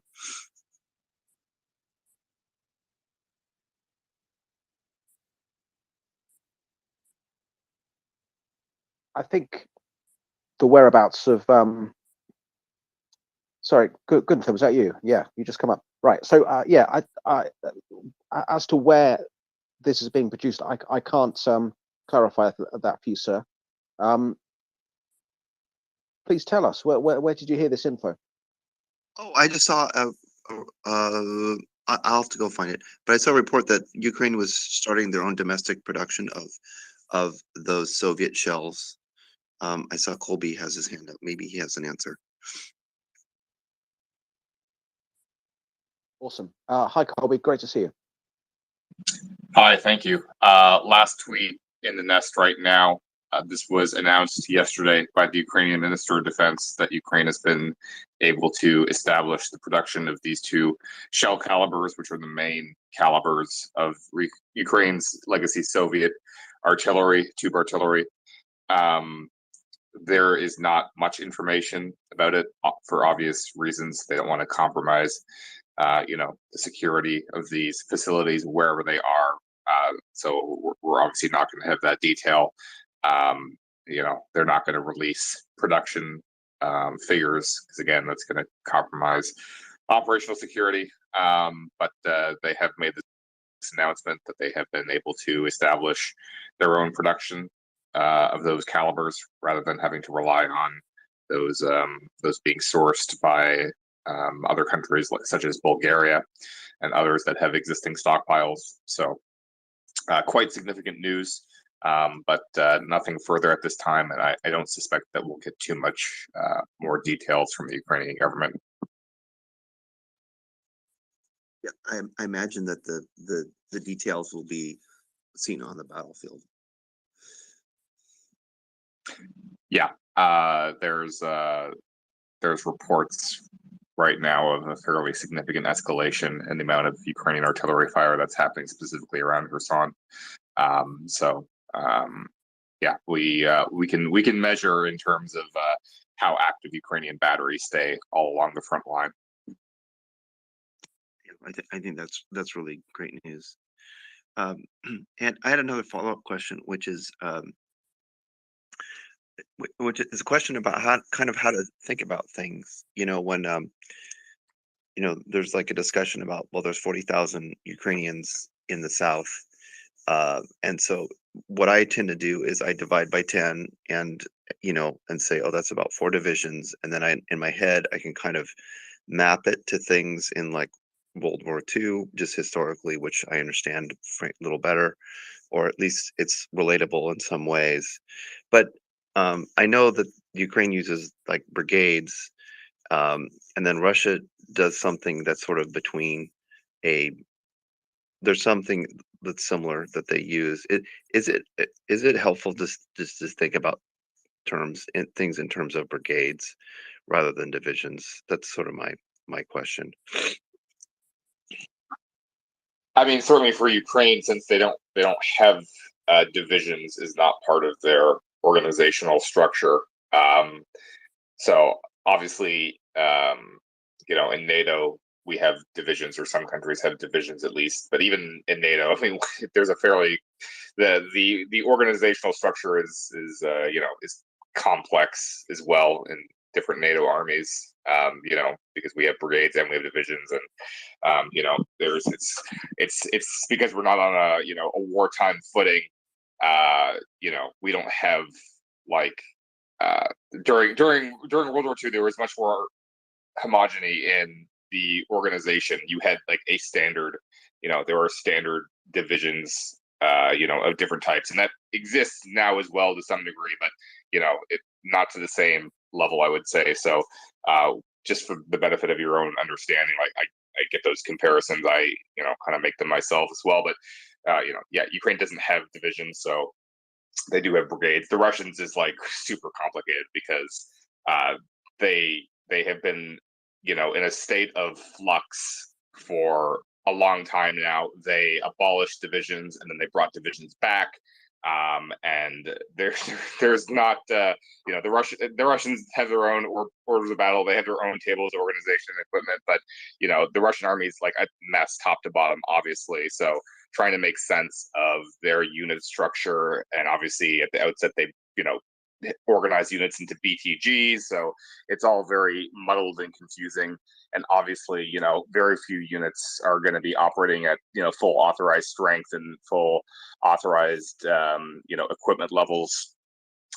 So it is it can get a little bit confusing when you, especially for those that are creating maps and putting units down on those maps and saying, yes, this is where the, you know, this corps is, or this division is, or this brigade is, you know, those are kind of meaningless without actually knowing what the strength level of that unit actually is. Like, you can say, yes, this brigade is deployed here.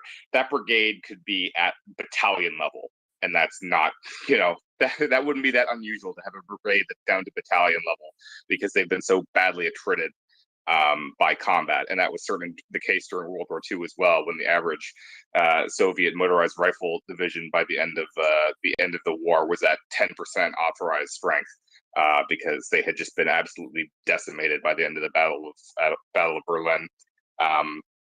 So yeah, it's you know, saying you know, division, brigade, battalion, regiment, all these things, you know, that's one thing, but we have to understand as well, like, what is the authorized strength of these units, because they could be vastly smaller than that in actuality, or bigger as well. Like, theoretically speaking, you can have a unit that is, you know, on paper you have a brigade here, but you can have a like reinforced unit, right? Like, you can take a unit, and then you can add a bunch of extras that are not organic to that unit, that would not usually be part of it, and then you can have a reinforced formation and make, you know, like a brigade combat group that's significantly larger than a standard size brigade based on what its TO&E is. Sorry, I hope that rambling made sense. Oh no, it totally does. Yeah, I think I'm going to try to start thinking about Ukrainians in terms of brigades, and then the Russians in terms of people per geographic area, since they're primarily sort of in the defensive now, and they're not really having big maneuver units, right? Like, they're basically sort of static, trying to hold the line until something works out that they don't know yet.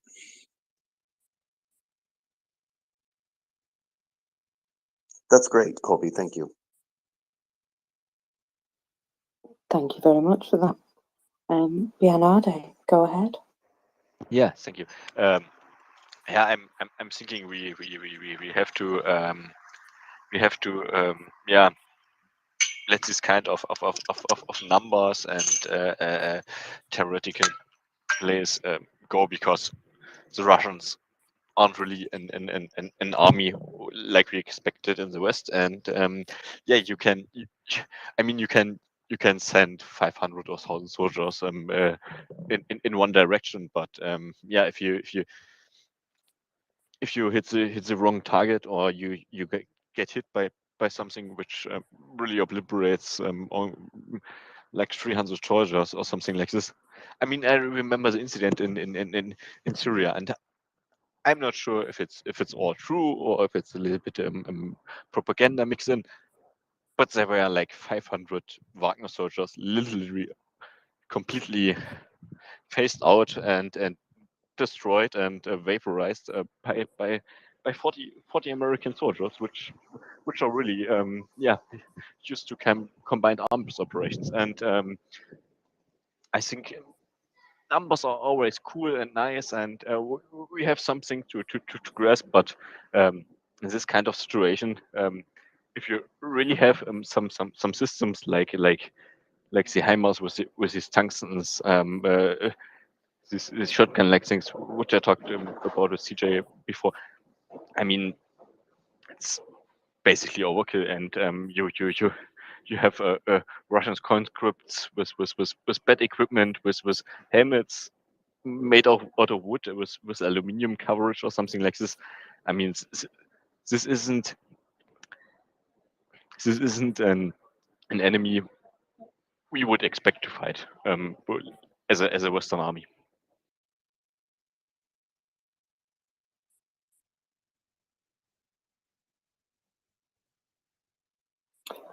Well, that is very true. There have been some extremely elderly pieces of equipment that we've seen videos of, and you know, although they probably still work, that it is surprising what we're beginning to see.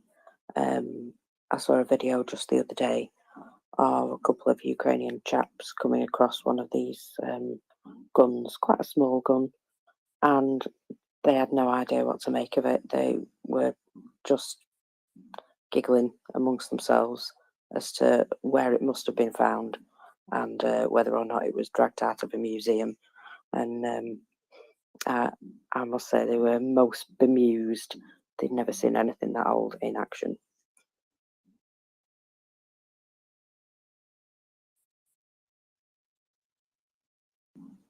Right, it looks like it's that time of night where nobody wants to talk to me. So I'm going to do it, guys. I'm going to just ask you to please retweet this space. We appreciate you being here, and we'd appreciate it even more if you could share this space with your friends. This space keeps us up to date with what's going on in Ukraine. We're going to have some good guests coming up later by the sounds of things. And so, you know, we're trying our best to bring you speakers from Ukraine and speakers who can advise on what's going on in Ukraine. It's also a place where, to be honest, it brings me a bit of sanity because I'm a bit of a control freak. I like to know what's going on. I like to be up to date with what's happening. And if I didn't have this space, I'd spend an awful lot of time just trawling the internet looking for more information. And I don't need to. I just need to come here, and it's all said. Obviously, the MriyaReport, as you're probably well aware, runs 24 hours a day, 7 days a week, and has been doing since February the 24th. We're all a group of volunteers who are here to give you information on what's happening in Ukraine. We do it during our work days, during our evenings. So, you know, we're getting nothing out of this but the satisfaction of knowing we're doing what we can to help Ukraine. Obviously, when you get a chance, you can check out our website, MriyaReport.org. And if you're feeling generous, you can also check out MriyaAid.org and see all the fabulous things that they're doing to support the ongoing action in Ukraine. So if anybody wants to speak to me now, here we go. Colby wants to speak to me. There we go. Go ahead, Colby. So, friend of the space, Alexander Commission of Ukrainian Railways, just announced that Ukraine has restored for the first time in 24 years service between Kyiv and Chisinau, the capital of Moldova. So some interesting news there. Historic day for Ukraine and their national railway company. So it seems to be passenger service that this first train is, but some possible strategic implications here might be future freight traveling not just to Moldova, but beyond to Bulgaria via Romania, because Bulgaria recently had a vote in parliament to initiate direct transfer of military equipment directly to Ukraine and not through the back channels via intermediaries they had been previously using. So hopefully soon we'll see freight going back and forth between Ukraine and Bulgaria, bringing some new goodies for Ukrainian armed forces. That's absolutely excellent. I know that there's a few people been keeping an eye on the trains and whether or not they were going to be able to do these links. So that is fantastic news. I've got some hands up now. So Lisa, go ahead. Thank you. I just want to tell you, you have such a lovely voice. I wish my voice sounded like that. It's very soothing and relaxing, and you use your words well. But now I forgot what I was going to say. Oh, you were talking about the Myria Aid or MriyaReport, is it .org? Which website was just redone? Both Was of it them the exist. both? The newest one is the MriyaReport website. Okay, that's what I was thinking. But yeah, I did go on that, and it is just absolutely beautiful the way that it's set up. So I would suggest if you guys haven't to go look at it. It's really cool, and to share it with other people. It's really, really good. Um, and that's just what I wanted to say. But I'm so excited about the railway. That's exciting news. So thank you. No, thank you very much, Lisa. If I could blush, I would, but I can't. Mark, go ahead. Yes, hi, thank you. And thank you to all the co-hosts for the sacrifices you guys are making to keep the space going. So I really appreciate it. I had a very specific question about terrain in Ukraine. I don't imagine, maybe somebody there is very knowledgeable about it, but I'll listen for a while if someone could kick in the near future.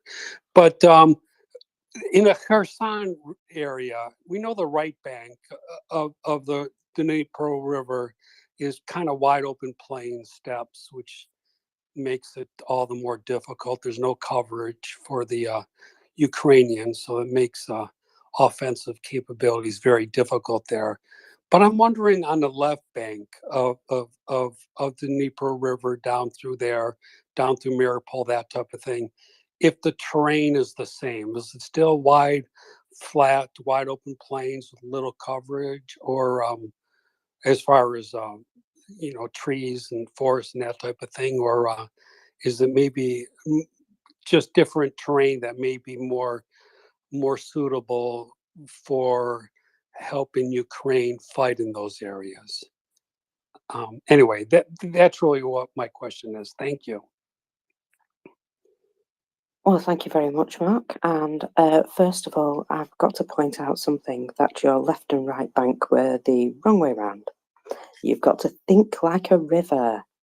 So when you're a river, you flow towards the sea. So the left and the right bank were the opposite. Just pointing that out.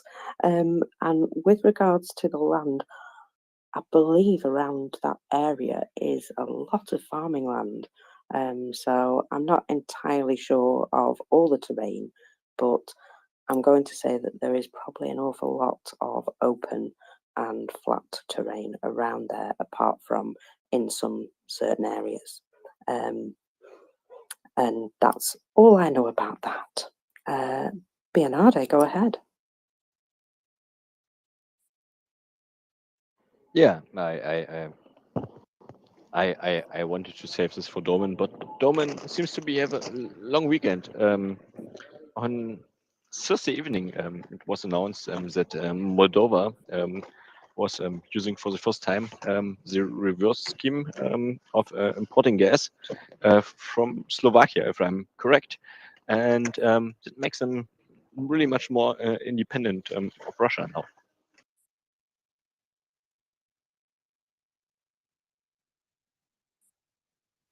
It absolutely does. Yeah. I think everyone who doesn't want any more to have anything to do with Russia is making all haste to try and find alternative methods. Hang on one moment. I have somebody coming up who might be able to say something to that.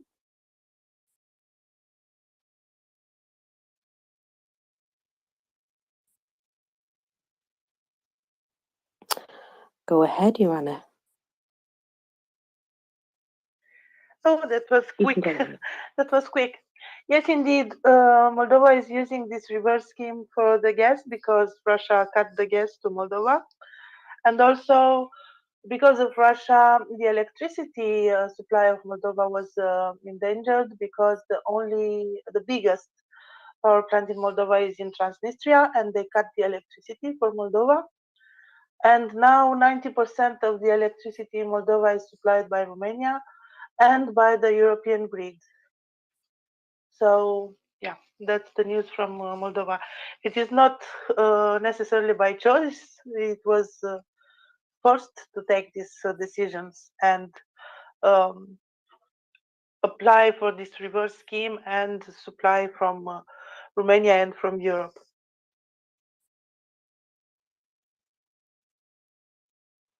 And again, are we surprised that they were pretty much held to ransom by the Russians over energy? It's not a big surprise or a shock, that. So thanks for coming and clarifying that. Wendy, my love, are you back? This humble vaudevillian veteran is indeed back, Mockers. Good to see you again. I just thought I'd talk a little bit about was it Bernarda's question about it might have been Bernarda about the land on the left bank or the eastern bank of the Dnieper River, because I've just been looking at some pretty interesting information with regards to what the Muscovali are doing in terms of Kherson and around that region. I mean, I say that region, it's a very big place. Basically, as we've all already heard on the space, the enemy there is preparing to lose the city of Kherson, and they are evacuating it, and they're doing it as was detailed earlier by CJ and M. They're doing this in a way in which they can kind of reinforce troops in certain places, but they're trying to pull back their artillery. Basically, one thing they're definitely doing is fixing fortifications on the eastern bank. So they're doing this in a variety of forms. They're doing this in first of all in terms of trenches, and these trenches are being dug in a particular place on the eastern bank of the Dnieper, and they're being dug in a place where if that dam were to be blown by Russian forces, then these trenches would not be affected. So that tells us a little bit about the kind of the shape of the land there, the topography, which places are susceptible to flooding, which are not. So there's a pretty good thread on this that you can find. I'll try and post it to the nest actually.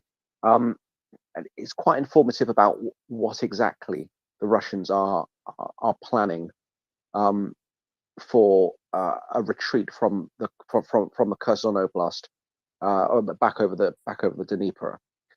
They're of course also they're doing this in terms of concrete fixed fortifications, which look absolutely ridiculous to the naked eye. These things are like you've probably seen them. They're these pillboxes without any covering whatsoever. I'd call them Potemkin pillboxes because they're just sitting there in a line, looking like a line of Portaloo toilets.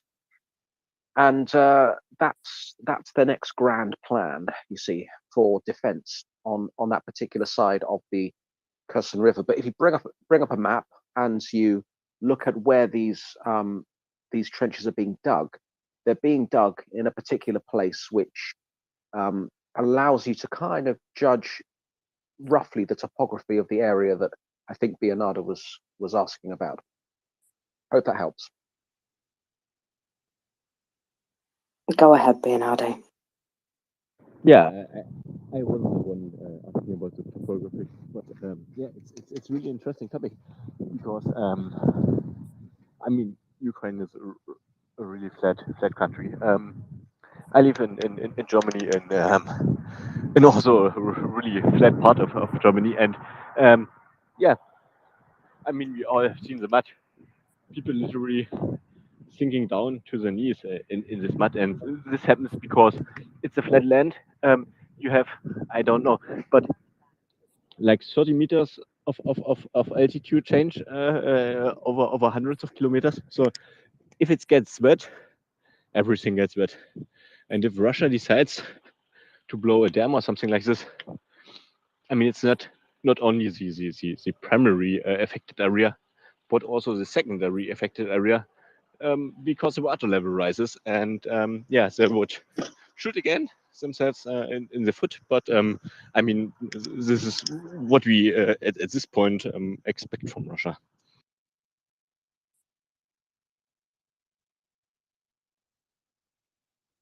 It certainly is, and I absolutely loved your description then, Wendy, of pillbox portaloos. That just amused me no end. Yeah, to the pillboxes, it's I mean it's like you remember Futurama, the first episode, I think, when Bender gets into this telephone cell where he wants to kill himself. I mean, it's basically it's this.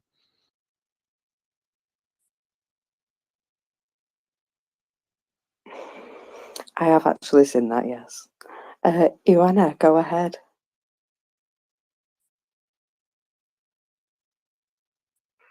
Sorry, my phone was blocked. So I thought there was cubicles, and that the soldiers were promoted to office work, like in cubicles. You know, but I found another news, and it's kind of worrying. It's about Russian soldiers that have been beaten, imprisoned, starved, stripped naked, and threatened with being shot and thrown into a mass grave. No, it's not by the Ukrainians. It's by their own peers. It's because they retreated from Liman and they refused to go to front again. So, beaten, imprisoned, starved, stripped naked, and threatened with being shot and thrown into a mass grave. This is an investigation by an independent media outlet named Astra, and it's reported by quite a reputable account. So, yeah, it's not about the prisoners. It's about the soldiers that retreated and refused to go back to front. The second line of defense of Russia. Well, that just it's totally in line with everything else we hear, unfortunately.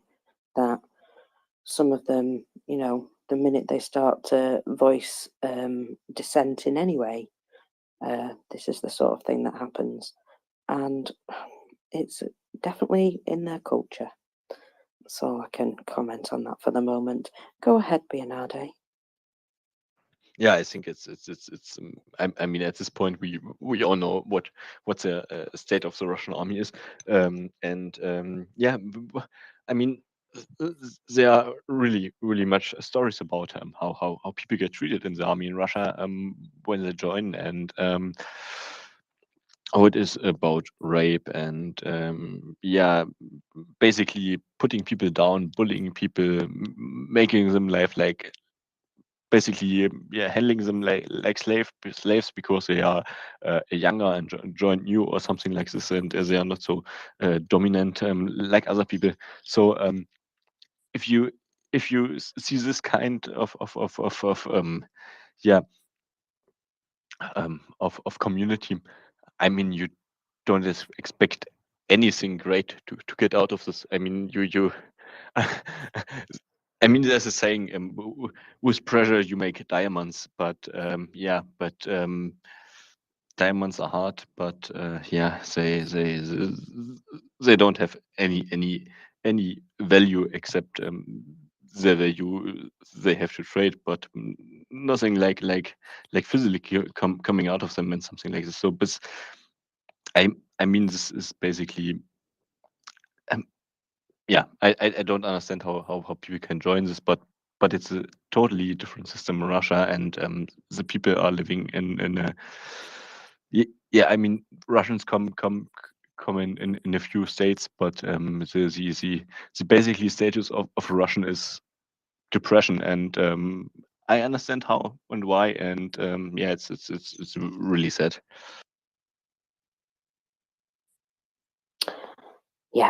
Yeah, it certainly is.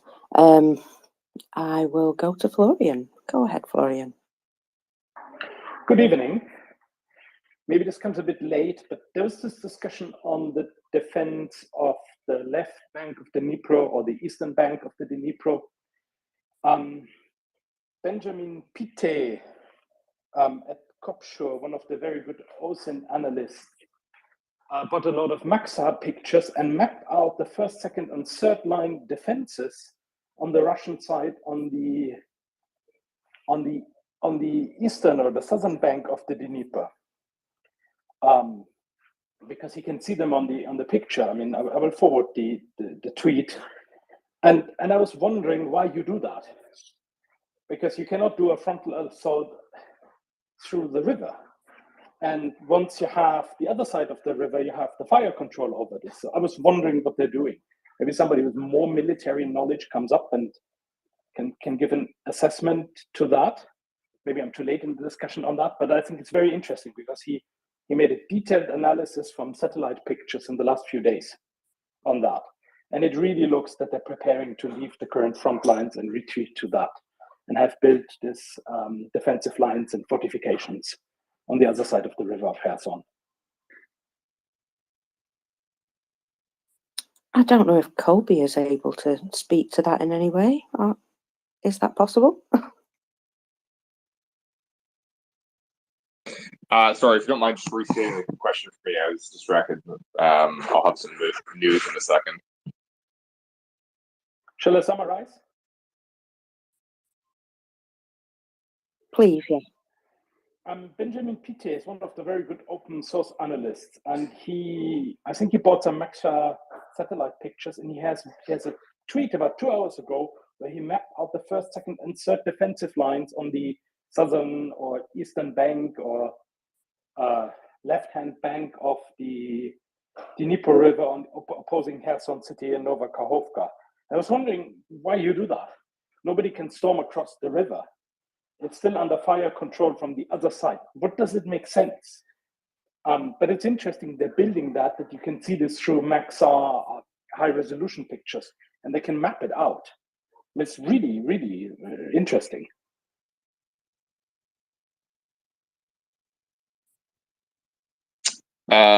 So I see this is the pictures in the nest that just got put up that you're referring to.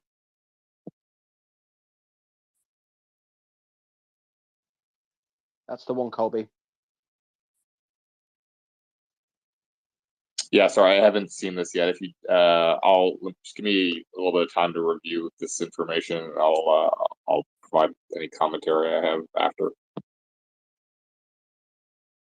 Good, because Benjamin Pite is a good analyst. He has found many things on when the whole thing started and so on. So he's a quite trustworthy account, and that's why I'm following him and I have a look at it. So if really didn't give a comment, I'm really interested because I'm not a military man. Okay, thank you for that, Colby. We'll give you some chance to look at that. Go ahead then, John. Thank you, Marcus. Yeah, I have a stupid suggestion for Florian's question. Maybe Russia is expecting -30 this winter, and then it would be ice in front of them. So, yeah. So that must be a comment from Sweden. Yes, and mind you, southern Sweden, where it's not so cold. So yeah, I said it was. You have enough sea around. Exactly. Yeah, I don't know. Looks stupid.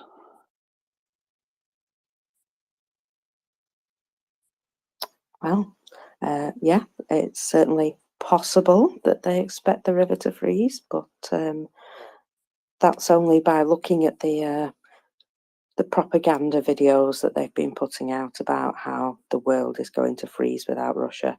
If you've seen them, they are quite amusing. Ari, you came up, but you've not popped your hand up, but did you want to speak?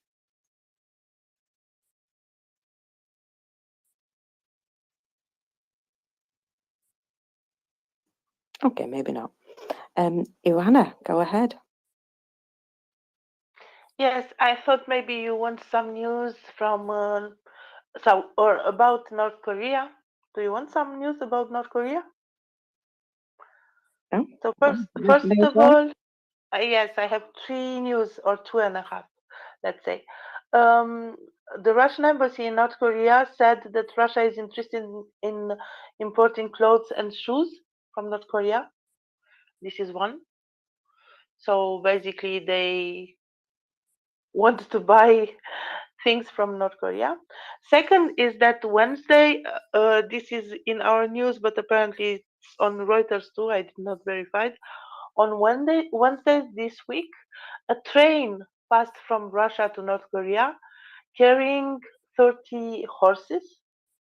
Apparently, this is a present from Putin to Kim for his support at the UN.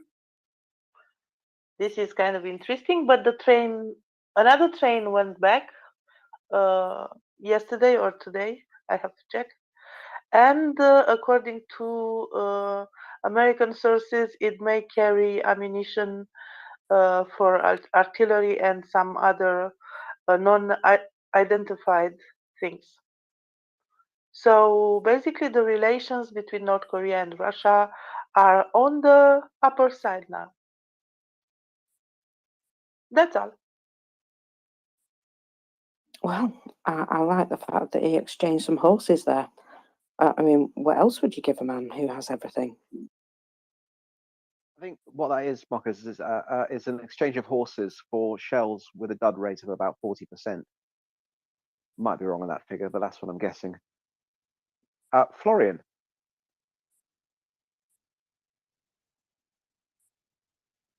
Florian, go ahead.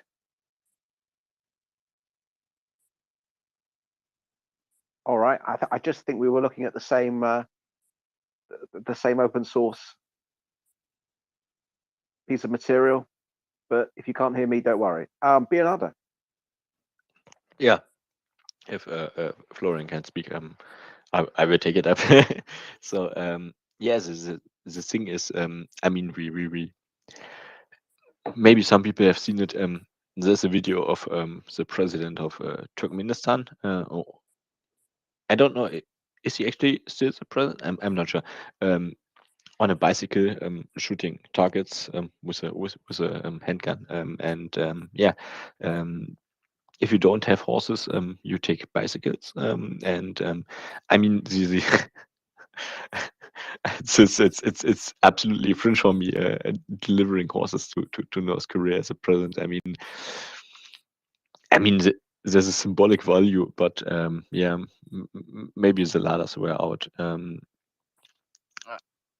I wanted to make another remark, but I forgot my comment because I was so distracted from the horse thing. Thank you for sharing this, Mockers, and yeah, thank you for co-hosting. I really like your style and your calm kind of point of view.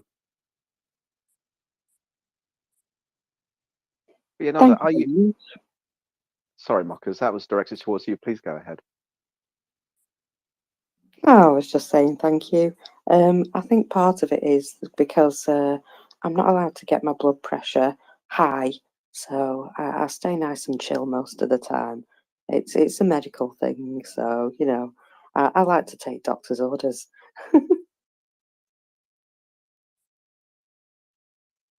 Very calming you are too, Mockers. Thank you. Leonardo, are you sure these aren't anti-HIMARS evading horses? I mean, they could possibly be, but yeah, I mean, in alliance with North Korea, I mean, it's I don't need to mention it. It's literally speaking to yeah, everyone who wants to know what's the state of Russia. Yeah, amazing. I'm just wondering if they have checked the trade description on these particular horses, because who knows what this exchange involved. Yeah, absolutely. And going back. Yeah, absolutely. And I mean, we all know you don't take horses, you take how is it called in English? I have to agree. It's yeah. Donkeys. Donkeys, yeah, absolutely. You use donkeys, not horses. No, but nice idea. Bit of levity aside, Colby's here with the answer. Hey, Colby, great to see you. So interesting that the Russians are attempting to create defense in depth. First time that I'm seeing that in any significant fashion.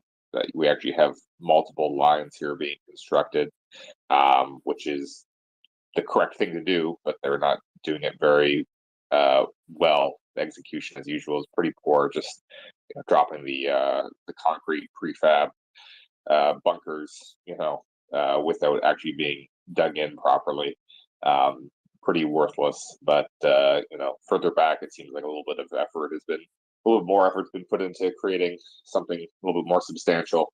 But yeah, I mean, the execution still leaves a lot to be desired, and if they don't man those with sufficient levels of troops, then it's not going to achieve much. If just having the fortifications doesn't do anything unless there's actually fairly large numbers of troops manning all the positions, and then you have local reserves to address Ukrainian penetrations. So Russians learning, I guess, to some degree, you could say, but it all comes down to whether they can muster the necessary resources to make it effective. Otherwise, it's not going to do a whole lot to slow Ukraine down, but it indicates that they are definitely preparing for the eventuality that Kherson is going to fall. They would not be making this investment if they thought they were going to be able to hold the West Bank for some time. I don't think so. They're preparing to lose that side and have to defend on the east side of the river. And on that eventuality, Special Kherson Cat is reporting that there's a potential Russian ammunition depot on the south side in Herosk that is burning. It's on the little peninsula that juts out back towards Odessa on the south side of the river, where it empties out into the Gulf, into the Black Sea. So we'll update further if we get more pictures or video from that area. It's been a pretty quiet area for as long as I can remember. I don't remember the last time we had any activity reported around there. So that fits with other reports that Ukrainian artillery is increasingly active on the Kherson front lately. A lot of fire missions being conducted. So we may be seeing another push possibly soon. Excellent. I like the sound of that. Go ahead, Florian. Kobe, thank you. But if you're on the eastern southern side of the river, why would you need this defensive lines or this multiple defensive lines? You only need to defend that the Ukrainians are not crossing the river. It really strikes me strange to do that, what they're doing. What is the real military purpose? Because if you can defend any way to cross the river, and it's a wide river, even if you don't blow the dam and everything, I mean, I understand that you can defend Novakhovka very strongly because it's a good point to cross. But otherwise, I think it would far more sense to defend in Zaporizhia with such a way than on the other side in Kherson. Maybe you can make more sense of it. But sure. I'm a layman, but yeah. No, I got you. It's so just from logic, it strikes me very strange. Yeah. So the problem is that you're making the assumption that they could successfully just defend from the river, that they could build enough fortifications or have a sufficient number of soldiers positioned on a defensive line along the river to the point where it would not be possible for Ukraine to successfully execute a river crossing. And yes, you caught up my assumption. Right, this was my mental assumption. Right. So that assumption is wrong. So Germany invested vast quantities of money, time, and resources in constructing the fabled Atlantic Wall during World War II, and it was not nearly as impregnable as they would purported it was to be. It wasn't anything close to the level of fortifications that were built with the French Maginot Line. But in some places, there were fairly substantial, defenses, fairly substantial fortifications, and they took advantage of natural terrain, where applicable to create, fairly formidable defensive positions. And with all of the resources that the Germans had and all of the time, and construction was, happening for, 1 to 2 years in some cases on those fortifications, that was still not enough for the Germans to prevent the Allies from landing on the beaches of Normandy and storming past those defenses and capturing beachheads to then be able to break out. So the notion that the Russians would similarly be able to, could be any sort of position to prevent the Ukrainians from executing that crossing is just not right. And the fact that they realize that, again, these defensive lines are not well executed, but they have at least, come to some sort of realization that that's not feasible for them, that they do actually have to have some sort of defense in depth, because once the Ukrainians cross the river, if you don't have anything, past that to try and delay them, the Ukrainians are going to be able to completely break out. And the difference here, and speaking about the terrain differences, right after Ukraine gets across Kherson and Novokhovka, the terrain there is some obstacles. You've got the giant sand pit thing, Oleshki Sands National Park, and you do have some forested areas, but beyond that, it is very open, perhaps even more open than on the other side. It's very open terrain, very good tank country. So the Allies had to deal with the bocage after they got off the beaches of Normandy. The terrain obstacles before the Ukrainians are less significant, and beyond that, they have exceedingly good tank country.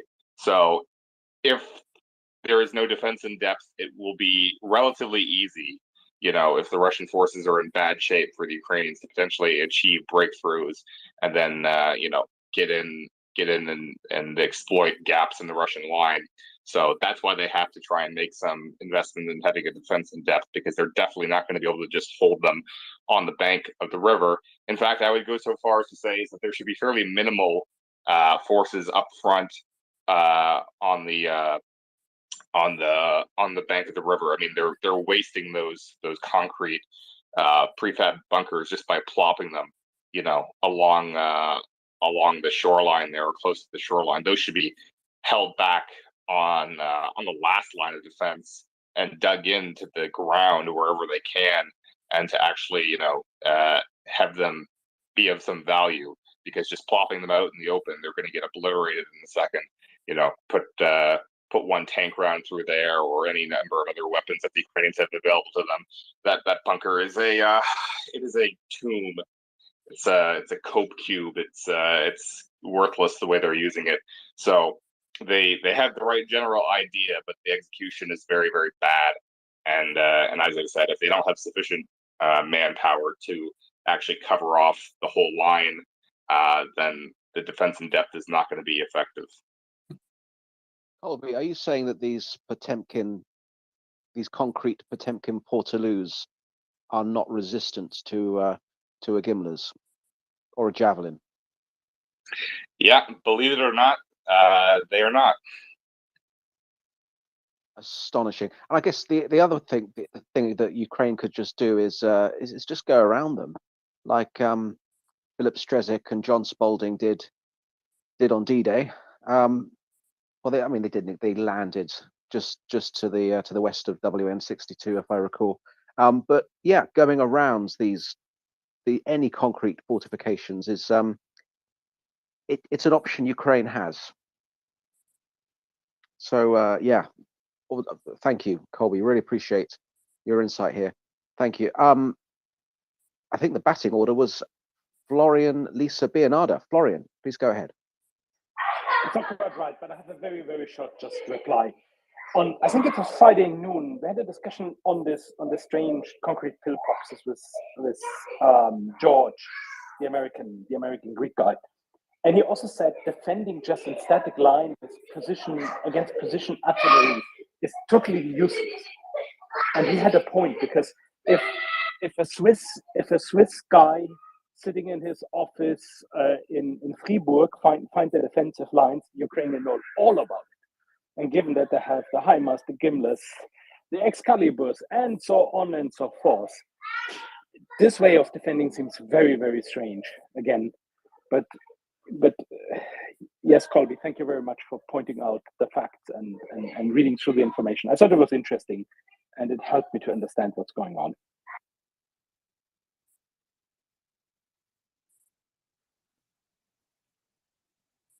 Thank you, Florian. Yeah, we're really lucky to have Colby up here. And sorry for my loud kids in the background. That's fine. I've had that particular issue myself today. Lisa. Yes, can you hear me? Loud and clear, Lisa. Good to have you back. Okay. I was reading just some of the things that are coming down. They said, I sent it to Knockers, that there have been explosions and strikes in the Donetsk region. And then from the Kyiv Independent, it says over the last 24 hours, Ukrainian forces hit 9 locations with Russian troops and military equipment, as well as ammunition depot, the general staff said. So sounds like they're busy and doing their thing that they do best. Well, it's his fireworks night after all, so we are hoping for some fireworks. Go ahead, Bernardo. Yeah, I think Florian absolutely had a point with the river crossings, because I mean, if you try a river crossing and you have an area which is covered by artillery, I mean, what's the point?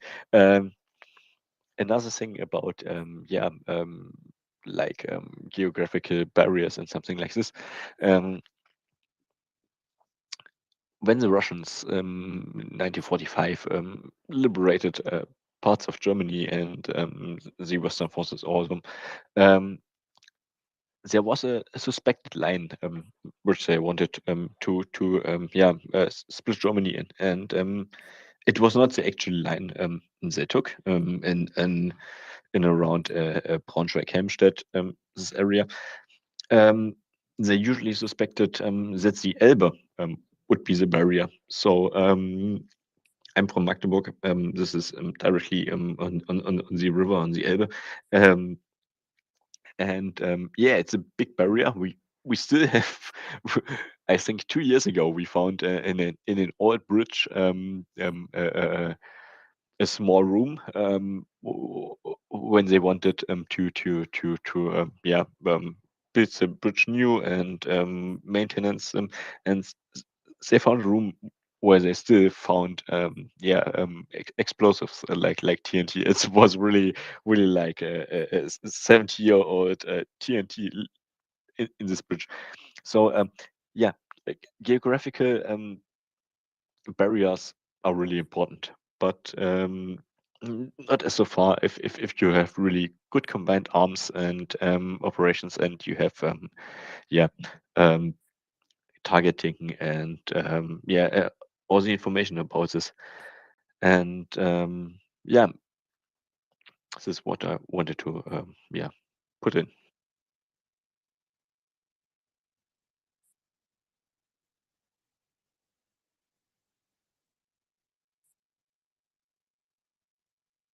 Oh, hello, it's me. Wendy's run away.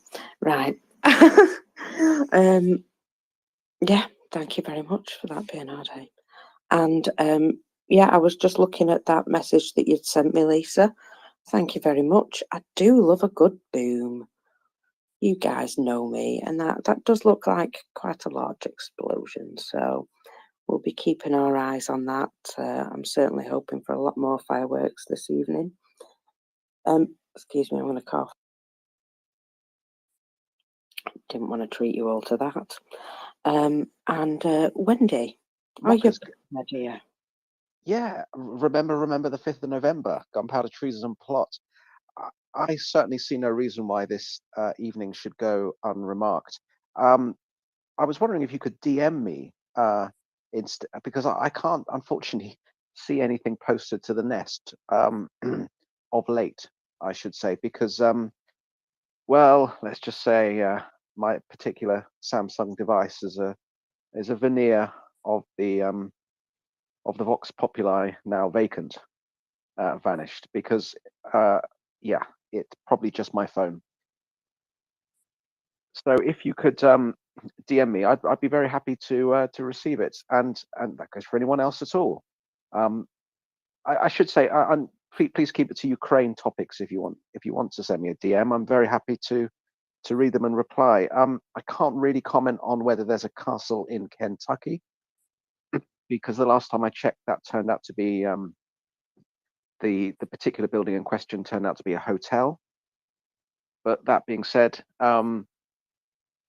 yeah, just do DM them to me, because I can't see the recent contributions added to the nest. No worries, Wendy. I've sent you a couple of messages. Re, are you able to speak now, my lovely?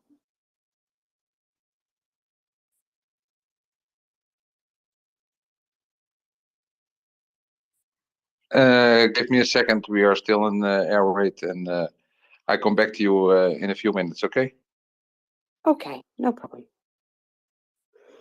Yeah, that's one of the many tribulations of currently being in Ukraine.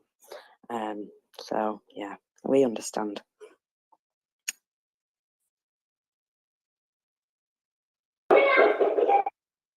Sorry, I was just coughing my head off again there. Don't mind me. I'll just say thank you very much for all the nice messages I'm getting with regards to my voice. It's the only one I got, so it's a good job you like it. Go ahead, Florian. Where's a comment of, we understand that you're on air raid? No, I don't understand. Sorry. I understand you cannot talk, but I don't understand why there's an air raid. Sorry. I mean, we are getting so used to this war, and that drives me. I thoroughly apologise. I just muted everybody because I've got a fat finger. Sorry again. I just said, you said, I understand with the air raid that you cannot talk. I think we shall not understand that as an air raid. We should not accept that. We are getting so used to this war, we shall not. This is my only point, very, very shortly only. Because it is such a break of civilization, what is occurring, and it has gotten so much in our conversation. I realized this myself. I understand that he cannot speak because it's an air raid, but we should not understand that there's an air raid. I cannot understand what's going on. To all my knowledge, my brains, my empathy. Sorry for that. No, I totally understand your point there, Florian. Yeah, it's understandable that you can't speak, but what the actual, yeah. I can safely say that just prior to February the 24th, I could see this coming myself. You know, I could feel the tension building, and I was in shock, in disbelief that somebody would do this in, you know, in the year 2022. I don't understand how we let it get this far. And, well, I'm sure a few other people feel the same frustration, that there is an awful lot of people who saw this coming and told us, and it's still, here we are. So, yeah. And that's what we are collectively fighting this with, against propaganda, and whatever we can do, from donating to also trying to work on things like I'm working on the background with Victoria on getting the right electrical infrastructure equipment.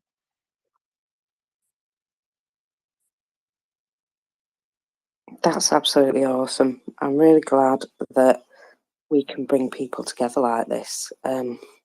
You know, this space, I must say, has done some, as far as I'm concerned, historical things.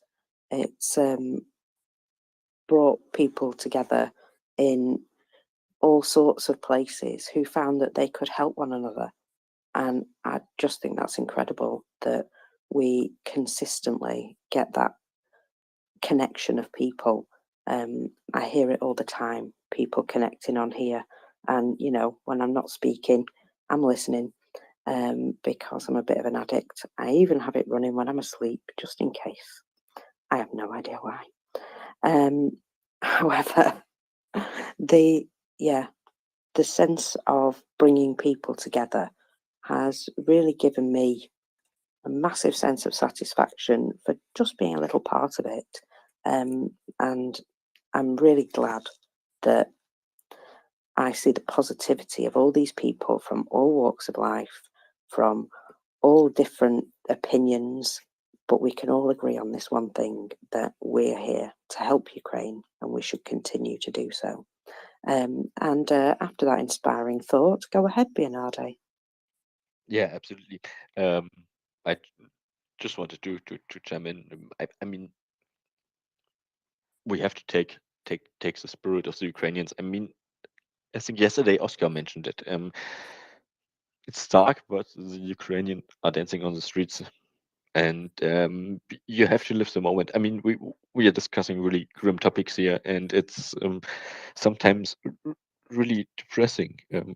What is happening, and if we all see this bad news and sad stories, another mass grave is found and something like this,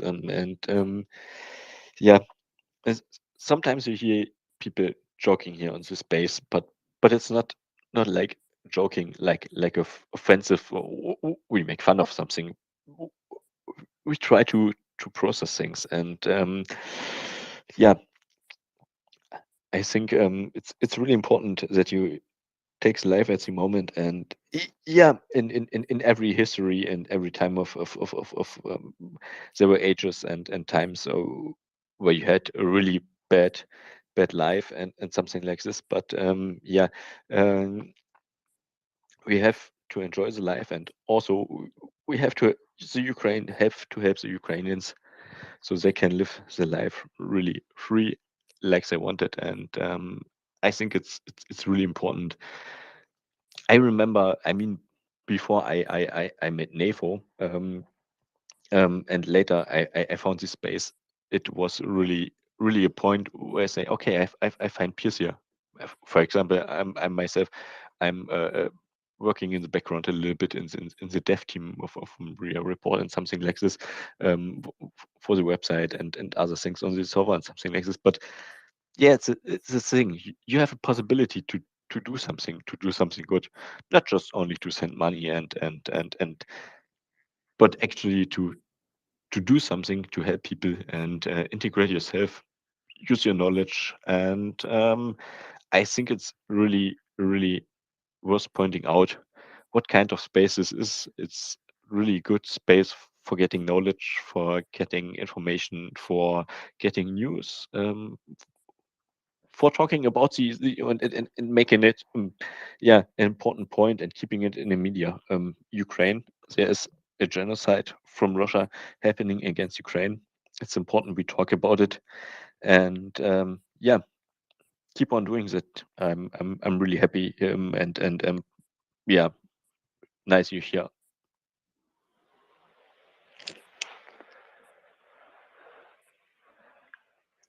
Thank you, Bernardo.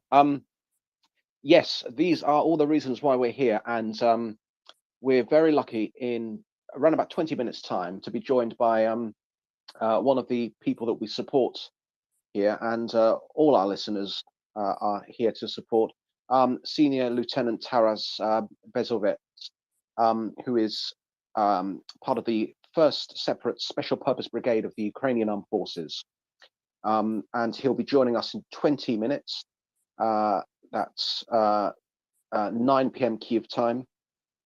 So please do stick around.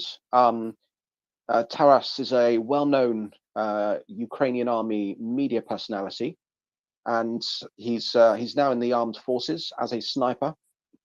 He had some previous military experience before then.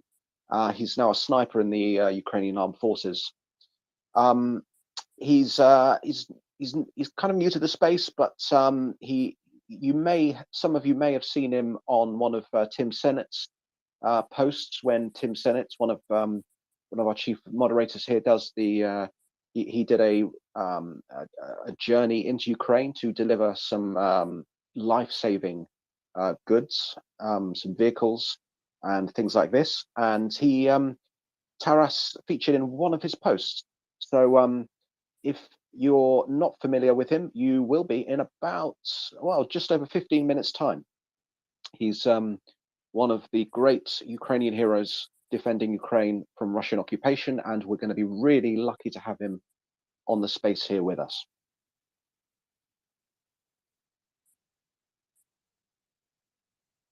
So with that being said, then John, please go ahead.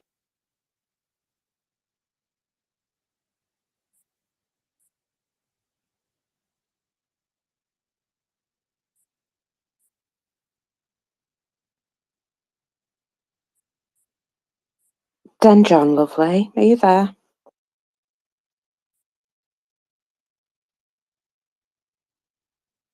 No, he's legged it. Run away. Oh well, fair enough. Back to you, Wendy. Thanks, Mockers. Yeah, it's the 5th of November in the UK, but of course, as we take our families and kids to fireworks nights, in the UK, I think one of the things that many parents around mine and your country will be telling kids is, you know, we're really lucky to live in a safe country and get to experience this as a form of entertainment.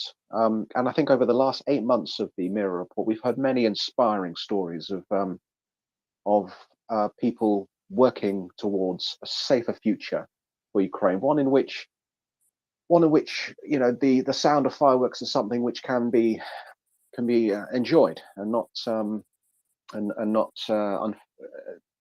not experienced in the form that many resilient, brave children in Ukraine have had to over the last 8 months.